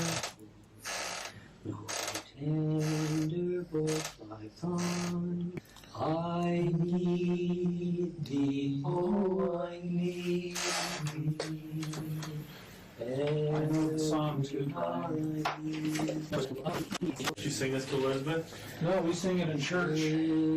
I've never, however, sang it at a campsite where I had a 14-year-old girl tethered up. I come to. Are you going to come to the Savior?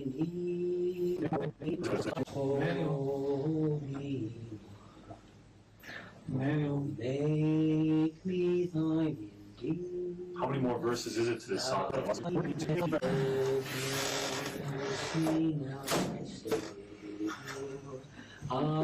come to. I love how they're just laughing at him. Emmanuel. Because I have been given much. I'll share thy. Yeah, you got hung up on that one. That's a tough note. Due to mental health evaluations that caused delays, it took Mitchell's case almost 8 years to come to court. The defense contended that he was legally insane at the time of the crime, and should therefore be found not guilty by reason of insanity, but were struck down on December 11th of 2010, when the jury found him guilty of kidnapping a minor with intent to engage in sexual activity. Mitchell was sentenced to life without parole, and is currently serving his sentence at the maximum security federal prison in Tucson, Arizona. Wanda Barzee eventually pleaded guilty and was sentenced to concurrent terms of 15 years. 15? That's it?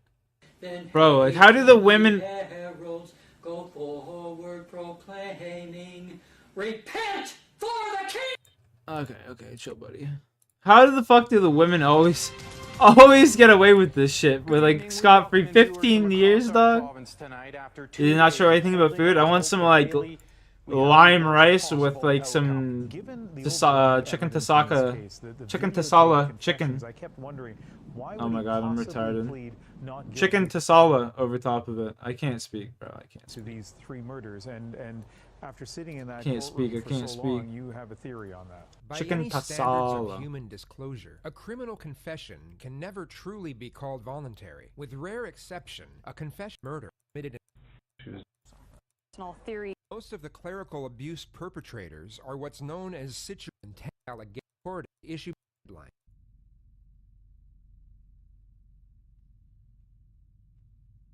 From Australian county towns to schools in Ireland and cities across the United States, the Catholic Church has faced an avalanche of child abuse accusations in the last few decades. High-profile cases and harrowing testimony given to public.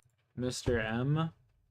Online grooming for the purpose of sexual abuse is a global problem that requires continued attention within research and practice, and the need to evaluate this phenomenon has gained increasing awareness over the last 2 decades. There are various mechanisms by which a predator can select and then attempt to manipulate their prey, yet they all share a single fundamental stratagem which is crucial to how they operate: trust. Everything revolves around gaining and maintaining a certain level of trust. It's the key component to eventually being able to engage a child in sexually explicit behavior. During the initial process, groomers will hide their main intention to sexually abuse the victim, and this is done by developing a friendly and personal relationship. Once a certain level of trust is established, sexual activity will appear as a byproduct to the relationship, as opposed to being the groomer's primary intention. 26-year-old Dustin McFetridge is perhaps the most infamous character to feature on NBC's To Catch a Predator. He believed he was a 13-year-old girl named Laura who would allow him to shave her private area before getting drunk, and then engaging in what Dustin labeled rough anal sex. So what's up? Nothing. Nothing? No. Did you bring the razors? So what did you want to do with them? I was kind of confused. I thought you was wanting to be shaved down there. Is that what you wanted to do? Yeah, that's what you wanted to. Oh, okay. I'm kind of nervous. I'd rather, like, talk about it first so I kind of know. You know what I mean? What do you want to talk about, sweetie? Well, like, tell me what you're going to do so I'm, like, kind of prepared. It's just easier to explain it as we go along before I do it. Well, like, what would you do first? I don't know. I'd like to hold you. And then what? And kiss you. That's why I was asking you to come over here. So I hate to be the bearer of bad news. Well, I wasn't going to do nothing. You weren't going to do anything. Why don't you tell me what your plan was tonight, huh? She was wanting me to come up here and see her so bad, and I didn't want to disappoint her. You're a grown man. I know. What do you think should happen to you? Don't know. I don't. Well, there's something I got to tell you. I'm Chris Hansen with Dateline NBC, and we're doing a story on adults who try to meet young teens online for sex. As he heads for the door, Dustin doesn't seem to know that officers from the Warren County Sheriff's Office Look at the kid limping away. to arrest him. It's always pathetic fucking scumbags like that, too. Dustin, just take a step out, okay? Take a step out. Okay. What makes this one of the more fascinating interrogations is that the subject fully believes that he's going home at the end of it. It seems to be a case of an individual whose physical limitations have gotten him out of trouble in the past, which in turn created some sort of bubble over both his environment and awareness. And this makes his emotional reckoning all the more readable when he realizes he won't be going home to his mother.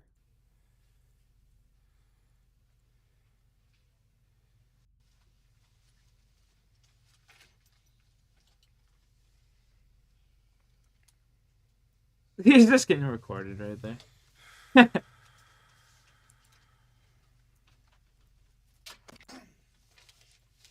Evening, Dustin. Sir. Can't believe I'm here. I can't believe I even... Well, stuff happens. We'll have a chance to talk about it. I've never hurt anybody, sir. Okay. And I mean... I'm not saying you're hurting anybody. Yeah. Just slow down. I'm going to have to get some information from you, okay? I don't. You know who I am? No. and you're sitting here telling me your whole life story. Just hold on a sec, okay? The interrogator does an excellent job at de-emphasizing the situation while acting like the suspect's friend. The magnitude of the crimes and the ramifications they hold are initially ignored, and the discourse is made to feel as inessential and casual as possible. It keeps the suspect relaxed while also securing a level of trust, and as Dustin's guard gets lower, he'll start to give away information that he'll later wish he didn't. You'll come to notice that this interrogator has the ideal personality type to execute this strategy, and it's somewhat ironic that Dustin's own manipulative tactics are now being used on himself. The only difference is the interrogator doesn't want sex from his target. Man, I could go He'll for send some him away fucking to food prison right for as now. long as Goddamn. possible. I'm too honest about everything, sir, and You'll also notice that a single word gets continuously recycled throughout Honest? this interrogation. It becomes evident that the subject's frame of mind seems to surround the notion that if he's honest, everything will be fine. As if he'll get a slap on the wrist, but also a pat on the back for coming clean about trying to abuse a 13-year-old child. One could assume this is simply how he's been disciplined throughout his entire life, and he now feels the same rules apply within regard to national law. well, we'll get a chance to talk all about all that. You can see that. You want a water? No. Okay. I'll probably throw it up right now. Well, it's there if you want it. Well, just relax, man. Just relax, okay? Just calm down, all right? You hereby waive these rights at 11:10 p.m. and you're wanting to talk to me, correct? Yes, sir, I will. You know the really bad part of this? The Dateline on the NBC guy said I wouldn't be under arrest. I could leave. Hold on a sec. Just sign right there. Well, Dateline doesn't work for us. They're not policemen. They're news people. I know, but that's just wrong that he lied to me. Right. I don't want trouble. It's just wrong that he lied to me. This guy's unbelievable. I think it was 11:12 Eastern time. She had called me and come see me, please, because my parents are going to be out of town, please. Start from the beginning. How'd you happen to meet her? Okay, I was in a Yahoo chat room, Tennessee chat room. I met her, I talked to her some, and she was real friendly, real nice and everything. And like I said, I thought she said she was 17. Not once did the decoys say they were 17. They in fact repeatedly stated they were 13. You know, there's no problem with talking to somebody or calling somebody at the age. I don't think there is there? No, I mean, no problem talking to somebody who's 17. The internet's the best way I can make friends because people look bad upon me like I'm retarded or something in person. This is what makes this individual so dangerous. Most people would have compassion for anyone with cerebral palsy due to the limitations it causes. Not Yet really. The majority of those with this condition, or with disabilities in general, won't even want to evoke empathy from people, as they don't let their disabilities define who they are. Dustin, on the other hand, has clearly used his condition to his advantage in the past, which is most likely the reason he now brings it up. This goes back to how he was most likely raised throughout his adolescence. He'll find himself in trouble, but then fall back on his disability to elicit sympathy, and thus lessen the ramifications of his actions to a certain degree. But what's more alarming is that this same type of emotional manipulation can be used on children to create a connection and then build trust. His physical limitations may also give a victim a false sense of security, making them more susceptible to emotional manipulation. It's hard to make friends other than that. If Dustin was using this tactic on his mother, this No would be way. about the time where she would jump in and afford some type of reassurance. But the interrogator gives none, only remains silent while maintaining eye contact. I mean, there's a lot of bad stuff that happens on the internet like this. His first damning statement after being Mirandized, the defense of being oblivious to the immorality of one's conduct, is now gone. And people lie, but you can make some good friends on there. And then we just started talking, and I don't know, I lost my head. I done something stupid, and well, what I'd like to do is get you to say it's okay for us to look in your car. Yeah, it's fine. Because we want to verify that you didn't bring nothing to kill her or anything. No, the only bad things I brought was my electric razor. Mm-hmm. Because she said she wanted to be shaved down there, and I don't know why I did that. Mm-hmm. And I think I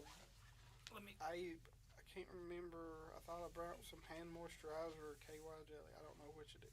Okay. What was that for? KY jelly is a water-based lubricant used for sexual intercourse. This is the first time the detective now challenges the subject to elicit further information. The subject will now give an untruthful response, and the investigator will then start the first confrontation. He does an excellent job of maintaining rapport while also ramping up the pressure. I don't know. I don't know why I even brought it. I wasn't thinking. I just picked it up. Hey, Justin, if we're going to talk and be honest... Owens, all you shiny boy, I don't got a good feeling about that heist. It's hard to meet people, okay? Yeah, I mean, I picked it up. Okay. Hi, Stinky! Welcome to the land of the living. Hello? 40 years old. You know what I mean? I try and meet people. Buddy, you know I would take you for a walk, but it is pissing out with rain. You know what I mean? To meet people, okay? I understand what it's like to go visit people, but I never get in my car and throw KY jelly in there without a reason. All right? But I'm being honest. Why did you throw the KY jelly in the car? I don't, like I said, I don't know if it's KY or hand lotion. Okay, what were you going to use it for? You can, one's for sex, one's for washing your hands. You weren't going to wash your hands with KY, right? No. What were you going to I mean, I do. I guess. Was it in case you had sex with her? Yeah, but I was going to try not to. I understand that. I'm being honest. I understand you got it. I mean, I'm a man too. You got to try and resist, right? Yeah, it's hard. But if it would have happened, you had the KY jelly. You were. He says I'm a man too. Yeah, but I mean, I ain't gonna lie to you, and I mean. Okay, well let's do this. I don't know. Let's do this right here. Like I said, I'm an idiot. Another phrase used continuously throughout this interrogation. Putting himself down like this would have more than likely evoked a reassuring response in the past, and thus shifted the focus from the wrongdoings of his choices onto his own struggles and hardship. Okay. I mean, well, I'm not calling you an idiot, you know? I'm calling myself one. Well, I'm not going to call you one. I'm going to sit here and I'm going to listen to your story, okay? The reassuring tone from the detective seems to lower Dustin's guard even further, and he continues to give away more incriminating detail. I'm going to cooperate because, I mean, I'm so guilty. I mean, I'm under a rock. The detective then brings out the ace of spades when it comes to online grooming evidence, the chat log. You say things and you don't think. Gone, nice dub. We all do, I'd say, and I know what's in that. And you got time to think about it now on what you said, on some of the things you said, correct? Yeah, and I mean, well, I egged a lot of it on, and she did a couple things. What did she do to egg it on? Like, she called me today, wanting me to come up here. But you were telling her you were her boyfriend, right? You wanted to marry her. After she's 18? Okay. If we got along. Yeah, After she's 18. Okay. I mean, I'm sure I'll probably flip-flop. Here's the problem we got. Yeah. You ready for the problem? Yeah. You'll now see the pressure start to increase at a consistent rate. A confession has already been attained, and the tactic of being the suspect's friend and keeping him relaxed is no longer imperative. The gradual increase in pressure will now start to precipitate anxiety, which can either make a suspect shut down completely, request legal counsel, or what the detective is hoping for, and cause panic, which in turn may cause a suspect to give away further damning information while attempting to save themselves. You don't want to go to jail for a long time. Yes. All right. I want to know the story on what your intent is and what you're planning on doing. Okay. And some of these things I'm going to need you to explain because a jury and a judge are going to be looking at these things, right? Okay. And they're going to say to themselves, this guy here might have been willing to kill this girl or something. No, sir. Because some of this stuff looks pretty bad. But let's establish right up front. You knew that she was 13. I thought she was... Hold on. I told you, we're going to be honest with each other, all right? I've been totally honest with you and up front. Yes, sir. I expect the same back, okay? If you'd have thought she was... When a cop says I'm being totally honest, never trust them. They ain't being honest. Why were you right away worried about a cop and telling her I can't talk to you? several chats and telling her how to.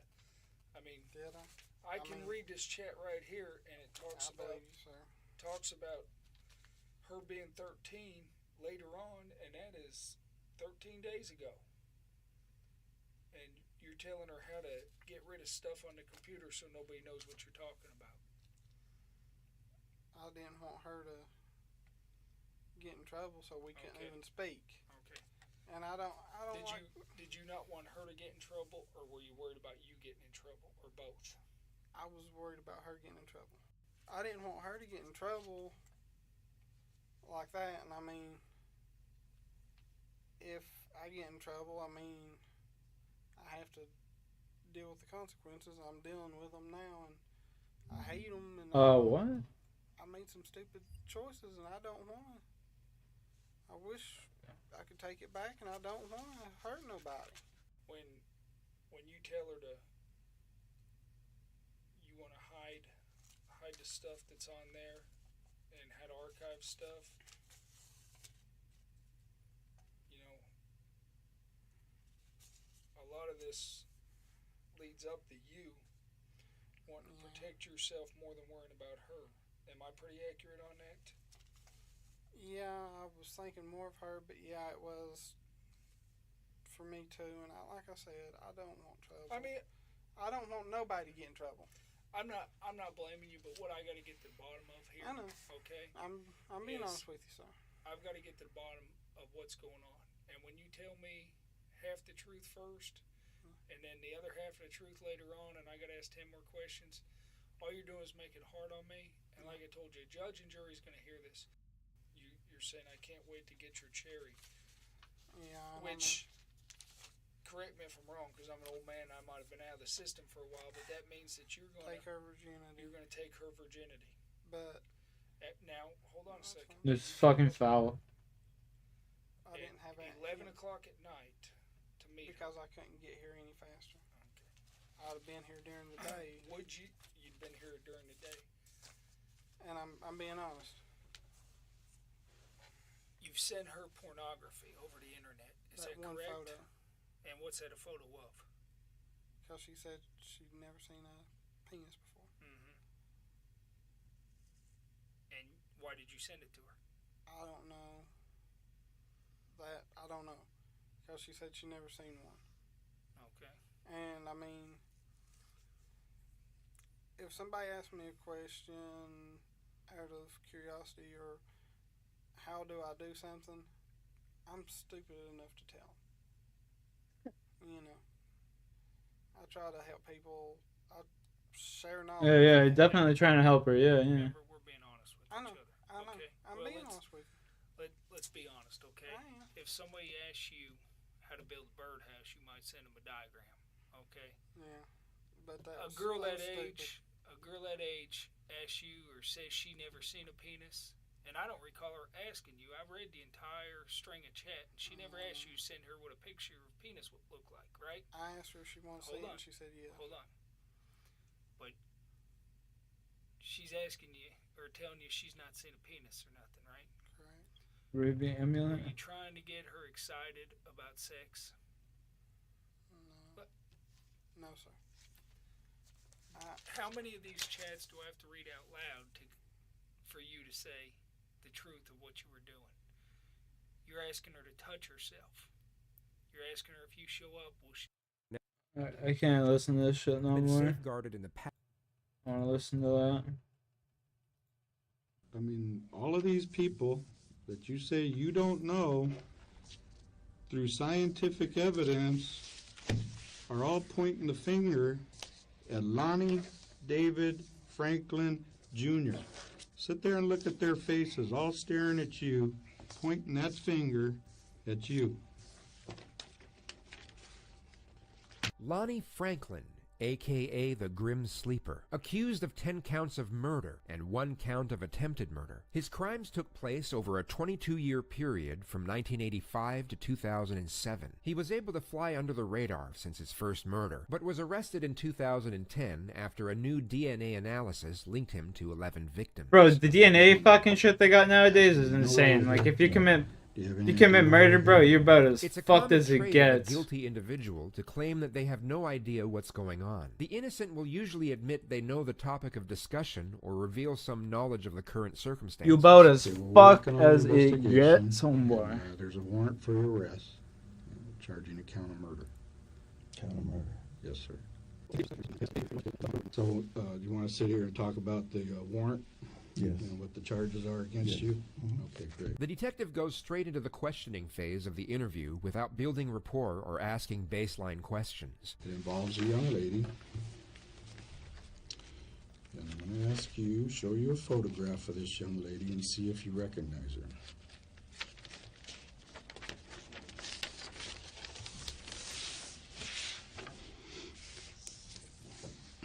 How many more of these I gotta kill? 43? You've never seen that girl before. No, I haven't. I'm sure you've probably heard about DNA. Mm-hmm. Okay, well, your DNA was identified in relation to this young lady's death. Okay? No, I'm just saying, that's what you're telling me, so that's all I can say. How could that happen? I don't know. You have no idea? I have no idea. Okay, in 2003, this young lady was found killed. Have you ever seen her? No, I haven't. You don't know that lady? No, I don't. You've never seen her? No, I haven't. Franklin appears very calm and collected, but it's important to recognize that the setup is very unusual for a murder interrogation. There is too much space between the suspect and the detectives. Franklin is in a defensive corner with a table separating him and the cops, which may appear insignificant, but gives him some degree of psychological invulnerability. This makes it much harder to mentally break down a suspect and minimizes the chances of a confession. Mr. Franklin, just like the other one, your DNA was found on this young lady. Okay. Is there a way to explain that? No, it's not. 2002, this young lady was found. Do you recognize her? No, I don't. In 1988, this young lady, Alicia Alexander. I mean, do you have anything to say? No, I don't. I don't know the people. I'm sorry. I mean, how would your DNA get there? What logical reason? I have no clue. This young lady, Lucretia Jefferson. You go to church? Yes, I do. Matter of fact, I'm supposed to be at church tonight. I've been going there for like 3 years. Off and on, and I'm a member of the Silver Lining of Hope. Serial killers often go to great length to be seen as good members of their community, which include going to church and working for charities. This young lady here. Mary So note to self, stay away from charities. No, I don't know her.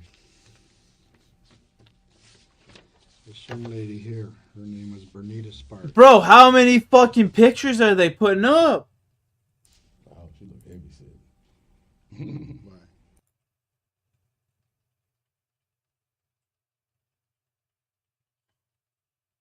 No, I just said she look fat. Yeah, no, I don't know. You ever own any weapons? 38 revolver. Okay, where'd you purchase that one I think I got it from my dad. From your dad? Mm-hmm. Okay. And is that still at the house? It was stolen. No, It was stolen? It was stolen. It was broke into. House was broke into some years ago. Oh, okay. And it got stolen. Do you remember when that was stolen? See, we stole the car in '88. This young lady here. Name is Barbara Ware.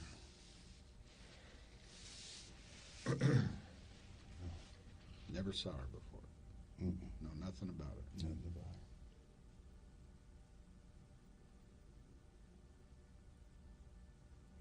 her. Sorry, I don't. Maybe one, I'd say, okay. Two, I wouldn't be going to Vegas if I were you, because your luck isn't that good. But look at all of these. Your luck is running out fast. Bro, there's gotta be at least young fucking... lady. There's another one! Bro, there's gotta be 1, 2, 3, 4, 5, 6, 7, 8, 9. There's gotta be at least 11 fucking people this motherfucker murdered. Right. No recollection at all. But ugly, I don't know her. So, What?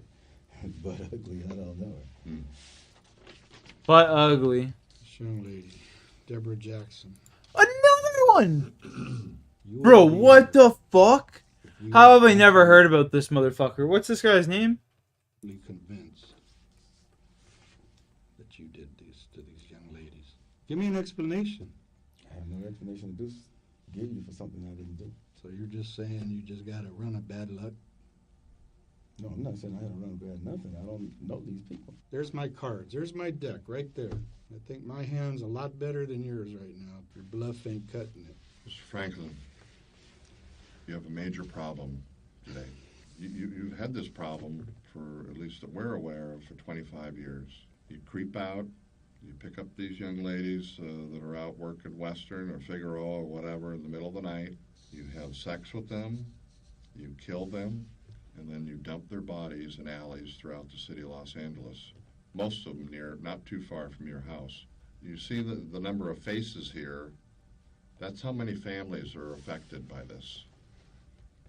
Families that have been suffering with this for 25 years. Parents. You're a parent, you've got young... Bro, this case is insane. I gotta take a toke. Bro, that is fucking nuts. They just kept pulling them out.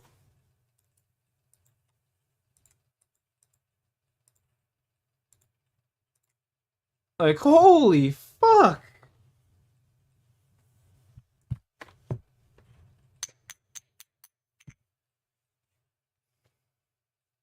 How many did I got killed? 33 more?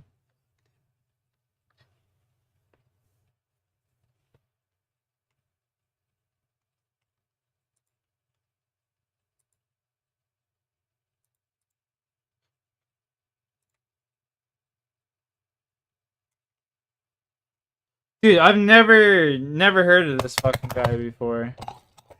That's insane, bro. What the fuck? I'm so invested into this shit right now. Oh my god. I just don't want to die. I only got 7 HP. Be a pain in the ass if I died. But, dude, I can't. That's fucking wild, bro. This guy's crazy. This guy's got a hatred for women or some shit. There's no just like way around it. You know what I mean? This guy's got like a deep hatred for women or something. You've got children. What do you think it would feel like to have your little girl murdered, dumped in an alley? The detective tries to appeal to Franklin's sense of morality, which works with some criminals, but is a lost cause when dealing with a sociopath. Well, now the science has caught up with you.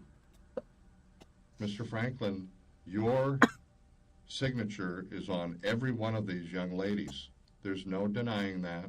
There's no getting out of it. You need to man up and start talking to us why, what in God's name caused this to happen. We know an awful lot about you, probably much, much more than you realize.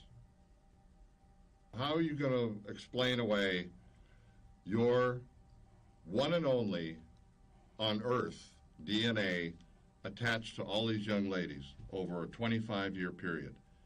I can't explain it. You know what the news calls you? You tell me what the news calls you. I know damn well you know. I mean, you watch the news at night, you watch TV I heard on him talk occasion. about some guy on the news. What do they call him? What was it? The Reaper? The what? The Reaper? Grand Reaper? Something like The Grim Sleeper. Oh, okay. I know it was something like that. Yeah, I saw it on TV. I look at TV. Well, of course you do. Yeah, I got TV in every room. Well, there you go. All right. There it is. Got TV in every room, bro. Sitting here, Paul and Dennis are sitting here having a chat with the Grim Sleeper, and that is Mr. Lonnie David Franklin Jr. It's not me, my man. Sorry, it's not me. This is your problem. And I guarantee you, Lonnie, we're going to do everything in our power that you never see the light of day outside of a prison again. You understand that? I understand that. But I have nothing to do I mean, with you're not going to see Crystal unless you're talking to her through plexiglass windows. You're not going to see Sylvia. You're not going to see... You've worked on your last car. One of these gals has survived, and she's going to have a grand time sitting in a courtroom looking down at a man that that did her some terrible things years ago. You know, these girls, they can't talk, but we got one that can. You're done. Yo. Life as Lonnie Franklin knew it. Yo, I wonder what's going through this guy's head. Bro, I wonder what the fuck is going through this guy's head when they pull out the first picture. He's like, oh, whatever. They may have, like, pure coincidence. I can get out of this one. And then they pull out 10 more. Like, what the fuck's going through that guy's brain, bro? You know what? I guarantee you there's nothing going through his brain because he doesn't have a fucking conscience. You know what I'm saying? This guy doesn't have a conscience. So he's not thinking nothing. But, like, holy shit. I mean, you think that's just going to make it go away? That's fucking insane. I can't believe that. I was not expecting him just to keep pulling out name after name. And he's just looking at his future, thinking of his past and what has he done. Franklin stood trial where he pleaded not guilty on all charges. After 4 months, the jury found him guilty and he was rendered the death penalty. He currently resides on San Quentin's death row and awaits his execution date. Bro, if there was ever a murderer that I'd contact, it would be him. I want to know why the fuck that guy did that, bro. Dude, I want to know why the fuck he did that. Like, what was going on? Like, and now I don't know what to believe. That's I don't crazy. know what to believe because you tell me this, I go to verify it. She tells me the opposite, and now I'm wondering what you're telling the truth about. Daniel Holtzclaw, accused of multiple counts of sexual assault. The Oklahoma native graduated high school in 2005 and went on to study criminal law at Eastern Michigan University, where he was the star linebacker, setting a school record of 25 tackles in a game. He set his sights on the NFL, but fell He's just got that short dead of the stare, draft, bro. so instead You know what I'm saying? It's always the motherfuckers with that dead stare. On his third year on the I swear to force, God. he was contacted by the Oklahoma Sex Crimes Unit and called in for questioning. Daniel, just have a sit in here. Yeah. And you got a piss or anything? You can have a sit there. That's fine. Goddamn right. I'm not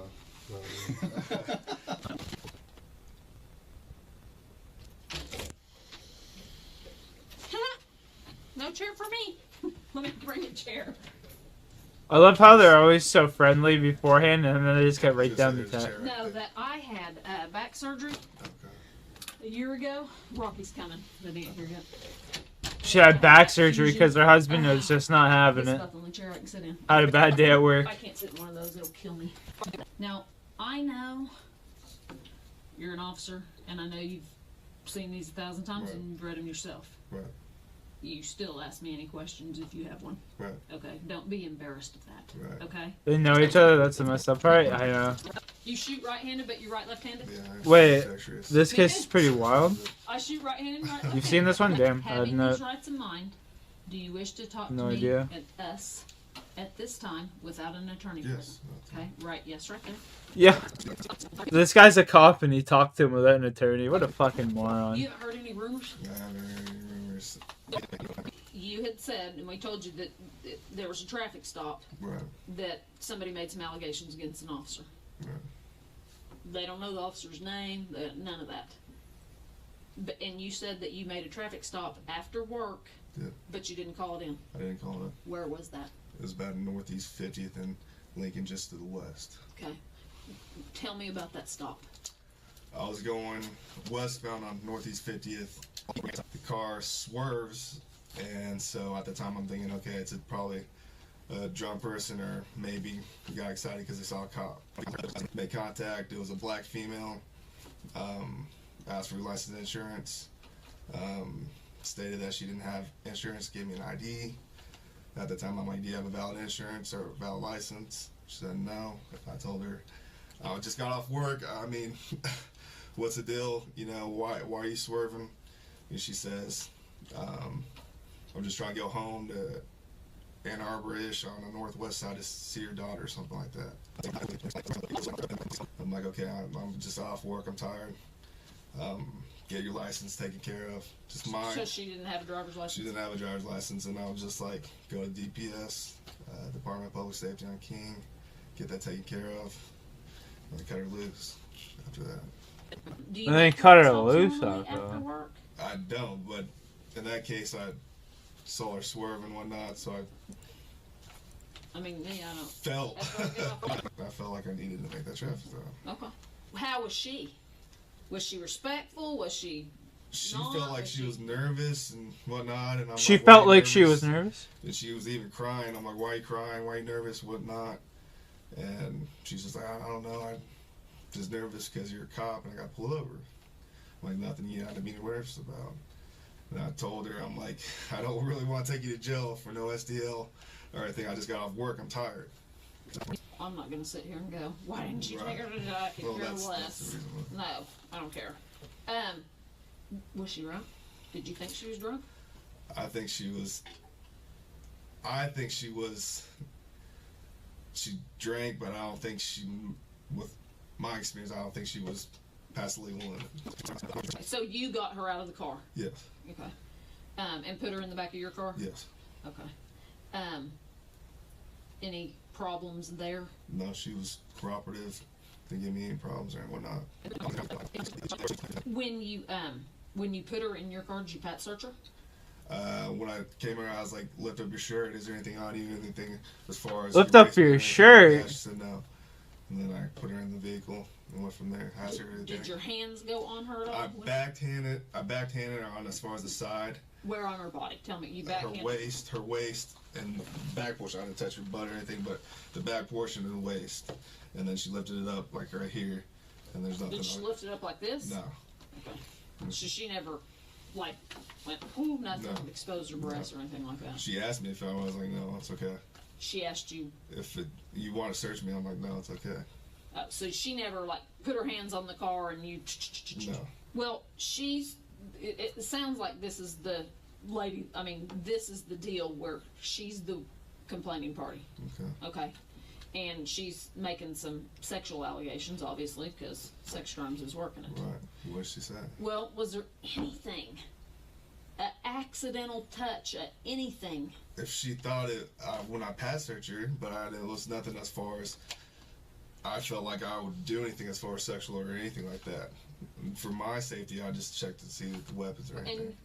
And she's saying that you made her lift up her shirt, and when she lifted up her shirt, she exposed her breasts. No. What about pants? Nothing in her pants. Yeah, okay, what's up? What's up, girl? What's up? This case... As far as I concerned, she was wearing tight jeans. So She said she pulled them down. I didn't see it. You didn't see her pull them down? I didn't see it.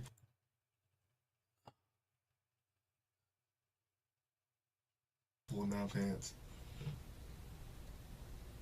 Could she have done it when you were up searching the car? She could have. I didn't Did have she her. have them on? I didn't have her handcuffed or anything. Why do you think she's making this up? I don't know. I'm trying to figure out why she'd say that. I mean, I could see her saying it if you wrote her a ticket because she's pissed off. Right. Hey, we got to do this. Okay. Okay, if you don't mind. I got to take your buckles. Okay. We're doing that in the...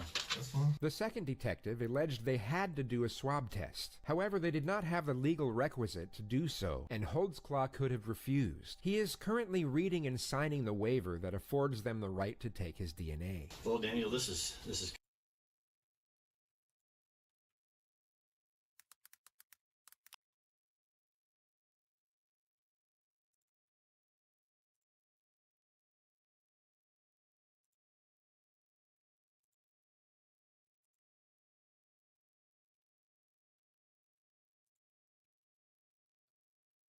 It's because Apex started downloading an update randomly. Apex has randomly started downloading a fucking update. That's hilarious.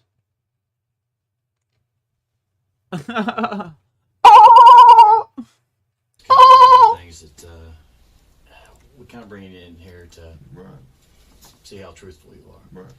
Now you need to kind of think of a few different things here. Okay. Okay. We pulled up a lot of video around that area after these allegations. Okay. Okay. She also had a SANE exam, which you know what that consists of. Right. A SANE sexual assault nurse The examiner. reason why we wanted your buckles. Okay. Now, I mean, we can go through a couple different things of why we've got you in here, but you sure there's nothing you want to... Nothing. So if we go off the video and watch that, right, you're still going to stick with your story. Mid-season update, yeah. If we go off DNA, DNA as well. Should we show you the video? If yes, you do want to see it? Do yes. do you recall putting your penis in her mouth? I don't. Would you recall that if you did it? If I did it, yeah. Okay. Well, I think you really, in all honesty, you need to really double think about this. I mean, I got to be honest with you, it doesn't look really good. Okay. It takes a little bit to clear up those videos. Right. But any reason why your penis would be out? No. And doing this, you know how SANE exams work, and I ain't got to explain about DNA or anything like that. Right. Now, I didn't say you had sex with her. Right. Okay. But getting a blowjob, okay, that is a different story. Right. Okay. You see my concern here. I'm just listening to you, sir. I know, Yes, ma'am. but I'd rather listen to you and you start talking. That's all I have, sir. Do you understand that you don't have to full-blown ejaculate to get something out of the SANE exam? Right. We can get skin cells, we can get pre-ejaculate, we can do all that and still get DNA. Right. Did your penis go in her mouth? No, it did not. Okay. He just shook his head yes. He just shook his head yes. The deal too. We can fall on the sword Okay. and say I screwed up or something, but if we say we didn't do it, we didn't do it, we didn't do it, and then the DNA comes back and says he did it, then we have a huge problem. Right. We're here to give you the chance to fall on the sword, so we don't want a huge problem. We don't want a huge problem for you. Right. There's a huge difference. There's a huge difference in between rape being forced and some old girl who wants it. Right. Okay. We've had plenty of that. We get that. We know that. Okay. But there is a big difference. Okay. Right. I'm not seeing any beating or anything like that. Right. Okay. I'm not seeing that big time, big guy forcer type thing like what we do see. Right. And that's why we wanted to hear your version of the story. Right. Whether we just go off of what we see and I mean whatever this tests out as. Right. Okay. Let's switch up for a second. You had another girl. Okay. You probably not necessarily going to remember the name, but her name is Terry Morris. Okay. Black female. No. Name doesn't. I don't recall a name like that. Okay. But she's claiming the same thing. The exact same thing. What do you think about all this? Heads out here. That's something I don't want my rep to be, about. I'm a good officer. I don't. That's not me. It's not me. I just don't know what to think. Would you take a polygraph? Yeah, if you want to take a polygraph. I mean, I'm trying to think of a solution. Do you know how slow DNA is? I don't. I do not. Slow. You're big. You on roids? I'm not on steroids. If you did roids, would you tell us? I would. I'll tell you. I mean, because we don't care. I have nothing to hide about that. I've always been a big guy. Always work out all the time and whatnot. You ever been accused of anything like this before? I haven't. Not in Michigan? No. What made you let her go? Number one To be honest, I want to get home. Then why'd you pull her over? Yeah. Like I said earlier, just cop, swerve, DUI. Let me ask you this. Did you ever get a hard on while you were talking to her? I'm pretty positive I didn't get a hard on. Are you worried about it? This whole situation I'm worried about. You like older women? I don't. What's the oldest lady you've slept with? Maybe 29. You ever slept with a black woman? I have. In high school, I have. Do you have a race that you prefer? I don't. Why would she make? Because when a woman says something like this, and they go through a SANE exam, and they get, You didn't give her a ticket, so she's not getting out of a ticket. You didn't arrest her, because we get those when they go to jail. I've been raped, and have to work those stupid things because they think they're going to get out of jail. Right. Why in the world would she make this up? I don't know. She was cooperative. Did she ever ask you if you were going to shoot her? She did. She was talking about a pistol all the time and talking about guns and whatnot. And I'm like, calm down. I'm not going to shoot you or anything like that. Did she think you were going to shoot her? Maybe. Did you ever say, I promise I'll let you go? I did. I said, I promise I'll let you go. You got to understand, we've had so many people sat in that same chair that tell us all day long, I didn't do this, I didn't do this. They promise on their baby, on their mama. Right. They promise to God. And then they come right back. Come on. We get back Kill to this the fucking guy test, quick. And you can't get out of it, you know? I mean, once you kind of Kill this fucking guy. basically kind of locked into something, there's no talking about it. Right. Kill this fucking guy. Person every opportunity. Did you do anything that pissed her off? And that's what I'm saying. I don't think I did anything when I was talking to her. Wasn't rude. She was cooperative. I wasn't at a point where I'd be like, okay. Yeah, 6 prayer points. Is she somebody you hook up with? No. A thing that kind of concerns me is everything you're telling me is dead on to what she says. Everything. Oh. Except the sexual stuff. Nothing was done. As far as that, nothing. The question I have is, we got a lapse of time here, so I'm kind of get a better handle on 91 the HP time on here. this guy. We're talking about 68. 15 minutes, 50. No 800, no running on the computer. You 44, showed that. 33. And you said it was just a 27. quick search of the car. Come on. Where's the rest 19. of the time? 9. Just talking to her. About what? Just see I mean, where you she's- go. Ooh, let's go, baby. Actually, just try to get her to confess. Are you drunk or not? Like, are you been drinking? Because I could smell it when I was in the car, but I can't really get it. Well, what if she said, yes, I'm drunk? I probably would have took her down. Did you do any tests? I didn't do any sobriety tests. Mainly, it's just have you been drinking, try to get her confessed. See anything inside that juice? No. Get the fuck out of here. Why are you driving so late at 2 o'clock? And where are you going? Okay, right there, those questions maybe took 40 seconds. 15 minutes? And you said 5 at the car. So then we got 10 of a lot of questions. I can't see her wanting to talk if she's crying and asking if you're going to shoot her and all this. I don't see her being real forthcoming with conversation. Did she ever say, you shouldn't do this? No. Or I can't do this? No. She just says, you got a gun.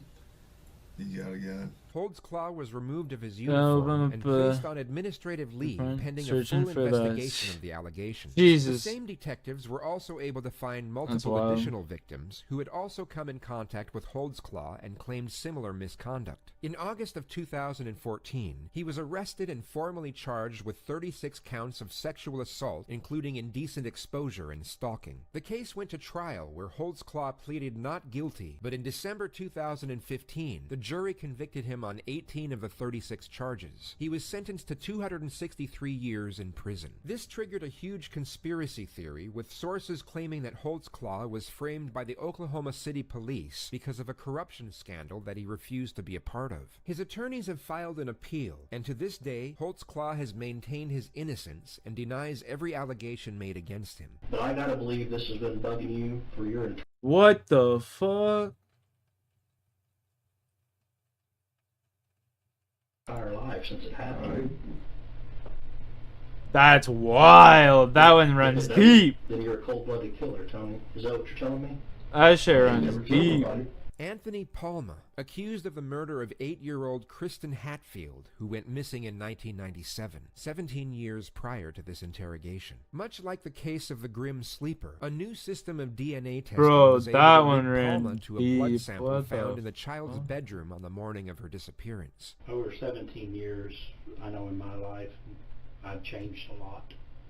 And so we wanted to talk to you about if you can kind of tell me 17 years ago how your life was, how that neighborhood was, what was going on in that neighborhood.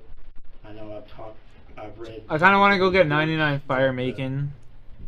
from the interviews before. 92. I'm about halfway there. It appears to me that you're. I want to go get They 90. call you Uncle Tony around there because you care about the kids. You were feeding some of the kids. Yeah.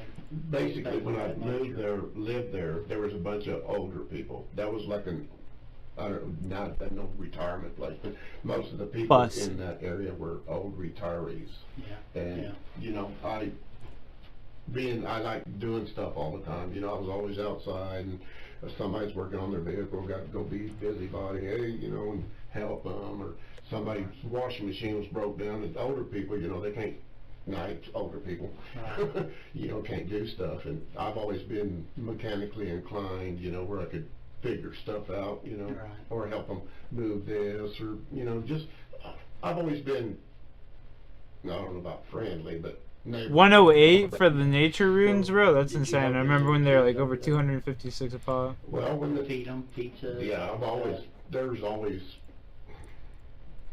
that's always been my pet peeve. I grew up hungry, you know, and there's a lot of kids hungry, you know, and I don't like that. The detectives use a slow and methodical approach during the interview, being careful not to confront Palma straight away, as many suspects will deny everything as a reflex response if overwhelmed too early on with accusations. Instead, they start off with very subtle and indirect questioning to slowly break him into the confrontational phase on the inquiry. This is a common approach with a suspect when there is a long period of time between the crime and the interrogation. As my partner Lander said, we're still working on the Hatfield case. Okay. My understanding is when Kirsten disappeared, you were still living there at 1104, correct? Okay. Do you mind just initially kind of take us back to 1997 and go back over that, maybe that evening before and into that morning when all of it kind of started blowing up, and just best you can. Really, the only thing I can really remember is afterwards, you know, when, you know, because it was just a typical day. You know, got off work, went home, had supper, watched TV. Because used to being a landscaper, my yard was my pride. That's what I did. I always worked on my yard. You remember anything about the day or evening before? You said it was just a typical day. You worked all day and then went home. You remember anything unusual about that evening that stands out to you? No, other than what I told them about, you know, seeing the white truck, you know, in front of the white Chevy truck in front of their yard. Okay. You know, like I said, I didn't have anything to do with those people. Didn't know them at all.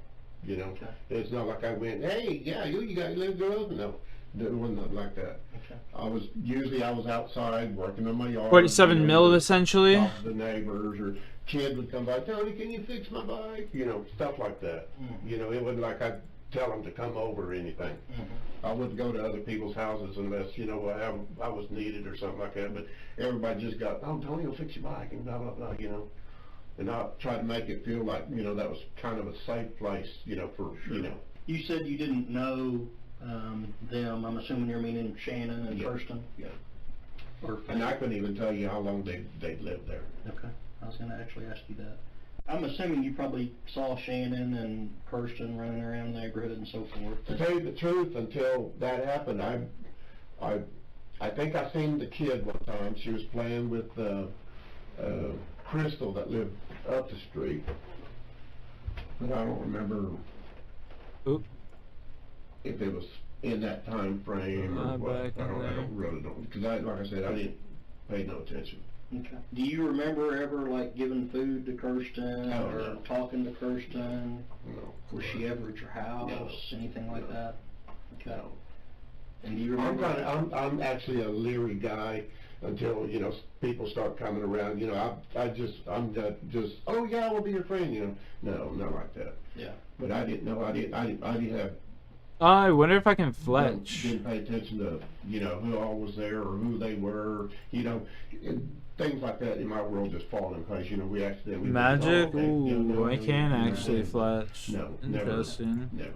Do you ever recall helping Kirsten with her bike or anything? You don't remember any interactions with her at all?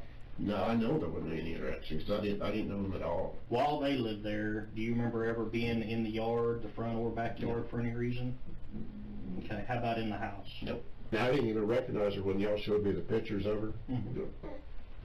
That was the only time I could actually say, okay, that's, you know. I met her once afterwards. She was going up and down the street, and, you know, she was still looking for her kid, and, you know, I met her once. I gave her some money so she'd have gas money so she could keep doing what she was doing, you know. Was this like in the days after, or yeah, talking days after? When did you first become aware of Kirsten was missing and all that was going on? Well, the next day there was all that activity, and I asked the neighbor across the street what was going on. They said they couldn't find Kirsten, and I didn't think nothing about it, you know. Was Kirsten ever one of the kids that you had seen, or was there any talk in the neighborhood about her being mistreated or abused or in need? No, because like I said, I had no inkling that they even existed until after that. I didn't know. You had never seen her, anything? Maybe once or twice, and didn't think nothing about it, you know, just another kid. Yeah.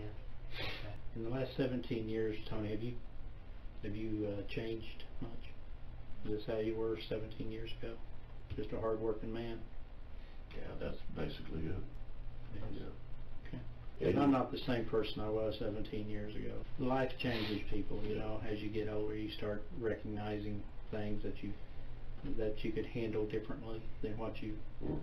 If you had it to do over again, you'd change. Yeah, but that's the thing. We can't ever change it. To get back to what we're here about, I mean, you've been living there. I was wrong. Not sure how much poster boxes, but PSA 10 Secret Charge Charlie goes for 10K. Jesus. What happened? Who might be involved? Bro, the problem with like buying all these Pokemon cards and shit like that is a lot of people will like buy them and then like open them and reseal them. Did you ever at any point over these years or back when it occurred have any knowledge of what happened or you know what I'm saying? Involved? Were you in any way involved? No. So you're not responsible for Kirsten's I'm not into Pokemon. Didn't play any part in that? No, like I said, didn't know. Just out of curiosity. Weren't you fucking playing Pokemon the other day?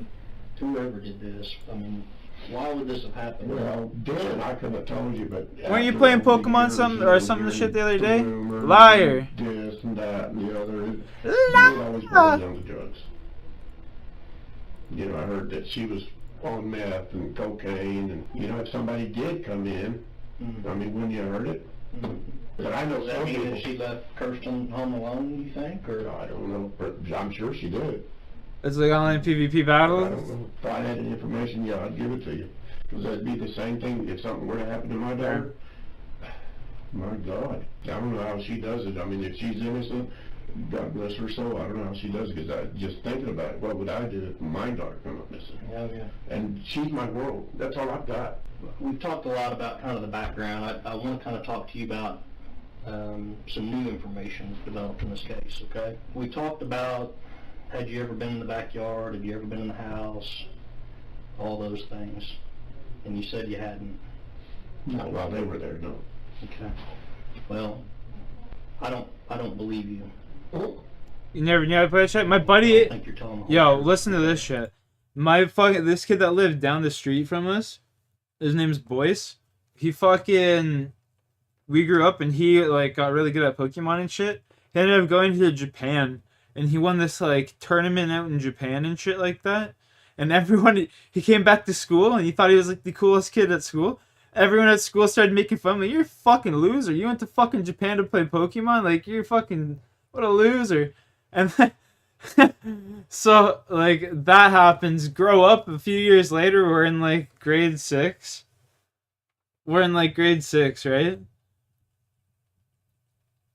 We're in grade 6, and it snows outside, and there's a stump sticking up. And the stump's probably about, like, that big, and, like, the size of, like, a thermos, you know what I mean? In, like, diameter. And we fucking build a snowman. We build a snowman on top of this stump. And then we're like, yo, boys, bet you can't kick this fucking snowman over the fence, because there's a fence like maybe 10 feet away. He's like, oh yeah? Takes a running start at this shit, kicks it with all of his might, breaks his fucking foot. Oh my god. That poor fucking kid.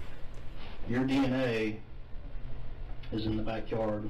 I have no idea what he played. I just know that his dad bought him these plane tickets. They bought like a trip to go to Japan, and he won this like small ass tournament in Japan for like it was like some like it was like some cash and some like crazy Pokemon cards and shit like that. It wasn't even anything like serious. I remember him coming to school and he's bragging and shit like, bro, that's like you're a fucking loser. Like, yeah, you're the biggest fucking loser.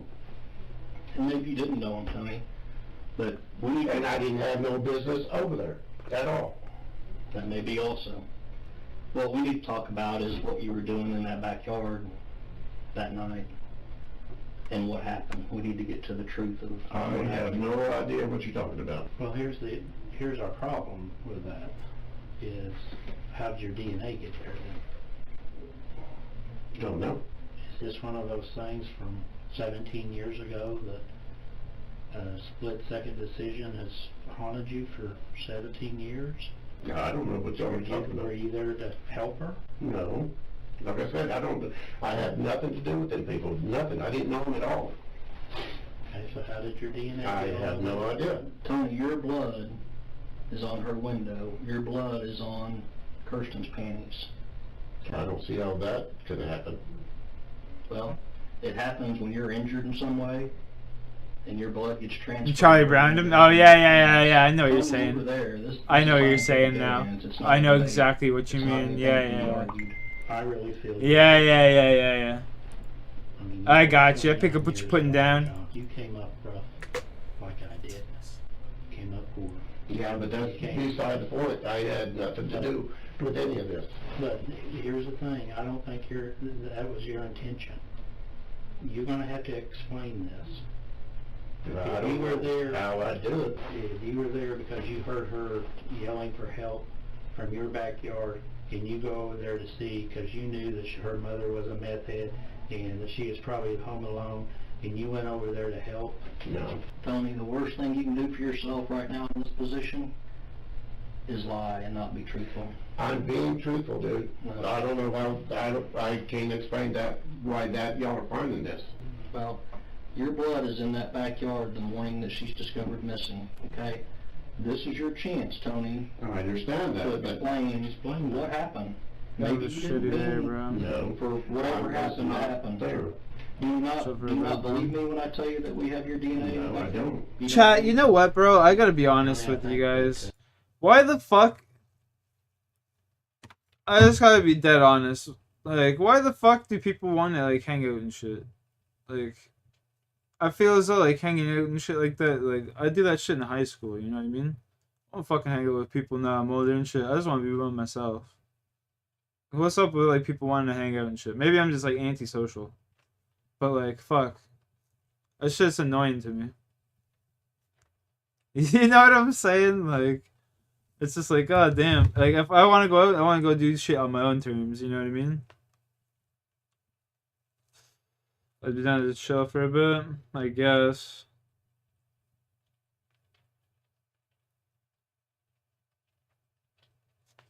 Kinda shitty out though.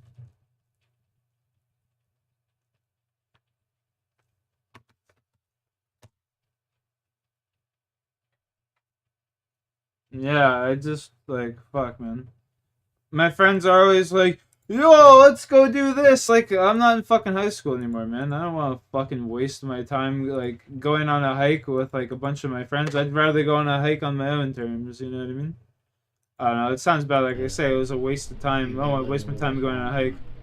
But, like, it's just like, fuck, man. What you're talking about.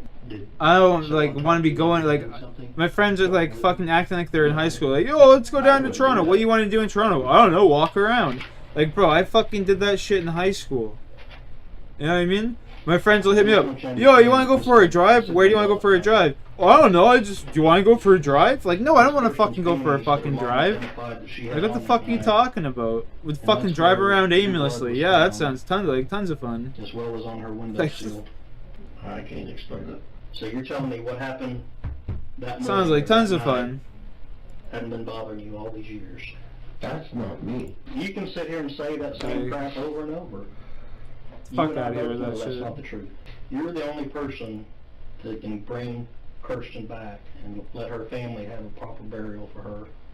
You're the person that can help do that. You made a mistake, Tony. No, I'm not. Yeah, it's nice that they reach you out made and shit, a for sure. I'm mistake. not complaining about that. Do what's right But it's now. just like, fuck, man. Take responsibility. It's for just what almost happened. like And help us motherfuckers get never Kirsten got out of back. high school phase, you know what I mean? They always just want to do like the dumbest shit. Let me ask you this. Your wife told Never us anything that every like- year on Kirsten's anniversary, Go and do anything productive. you're upset about it. That you go It's through like, a phase fucking of drive being around depressed aimlessly. and upset about it. What? And the reason that is... I don't know, you just want to just go for a drive? Well, yeah, I'm going to Like, be what upset. the fuck are you talking about? Just I go mean, for it's a a fucking missing drive. child. Duh. I've been working on this case for 2 years. Here, look at me. Real quick. I've been working on this for 2 years. I've got a little girl, about her age, Kirsten's age at the time. And this case is all I think. This case has taken over me, and I can imagine. It's all I think about. All I'm concerned about is where's she at, Tony? I'm sure. Where's she at? Help me find her. I want you to help me. If I could, I would, because it's making me look real bad. Well, yeah. Take a drink of water. We'll just relax for a minute, okay? It's clear they like having you around, yeah, I guess. But I'm not even like the same person that I was in high So school. we're gonna allow it? Like, I smoked 3 packs a day. you know what I mean? Have since I was 12. And the only thing that I'm thinking right now is, I used to sell tons of fucking drugs, do tons of drugs. I think that you're not an evil I don't person. do that shit anymore. I don't think you're an evil person. I've heard about your work history. I know all that stuff. I know you're a dependable person, a hardworking man. I think on this one night, this one time, for whatever reason, some demon inside you, you made a mistake. We want to know where this baby's at. We want to know where she's at. Sure. I can't help you. Ask you again. Where's she at? I can't help you. Okay, I want you to understand too, and you probably already know this, you're not leaving this room I today. understand that. And you understand that it's probably going to be quite a while that you're going to spend in jail. Just because we don't have a body doesn't mean that we're not going to be able to charge you with anything. I've got enough evidence against you. What we're going to do is we're going to leave it with you're that person that has no remorse, and that's the way the report's going to read. Yeah. Because what I'm seeing from you is you could care less if we ever find her, and you could care less. Just put a cigarette out for me. Turn around for me. Put your hand on your back. Palma was found guilty at trial and given life without parole. He continues to deny all involvement to this day, and Kristen's body is yet to be recovered. Anthony Palma has had his day of reckoning, and he has had to answer for this terrible, terrible crime. Damn.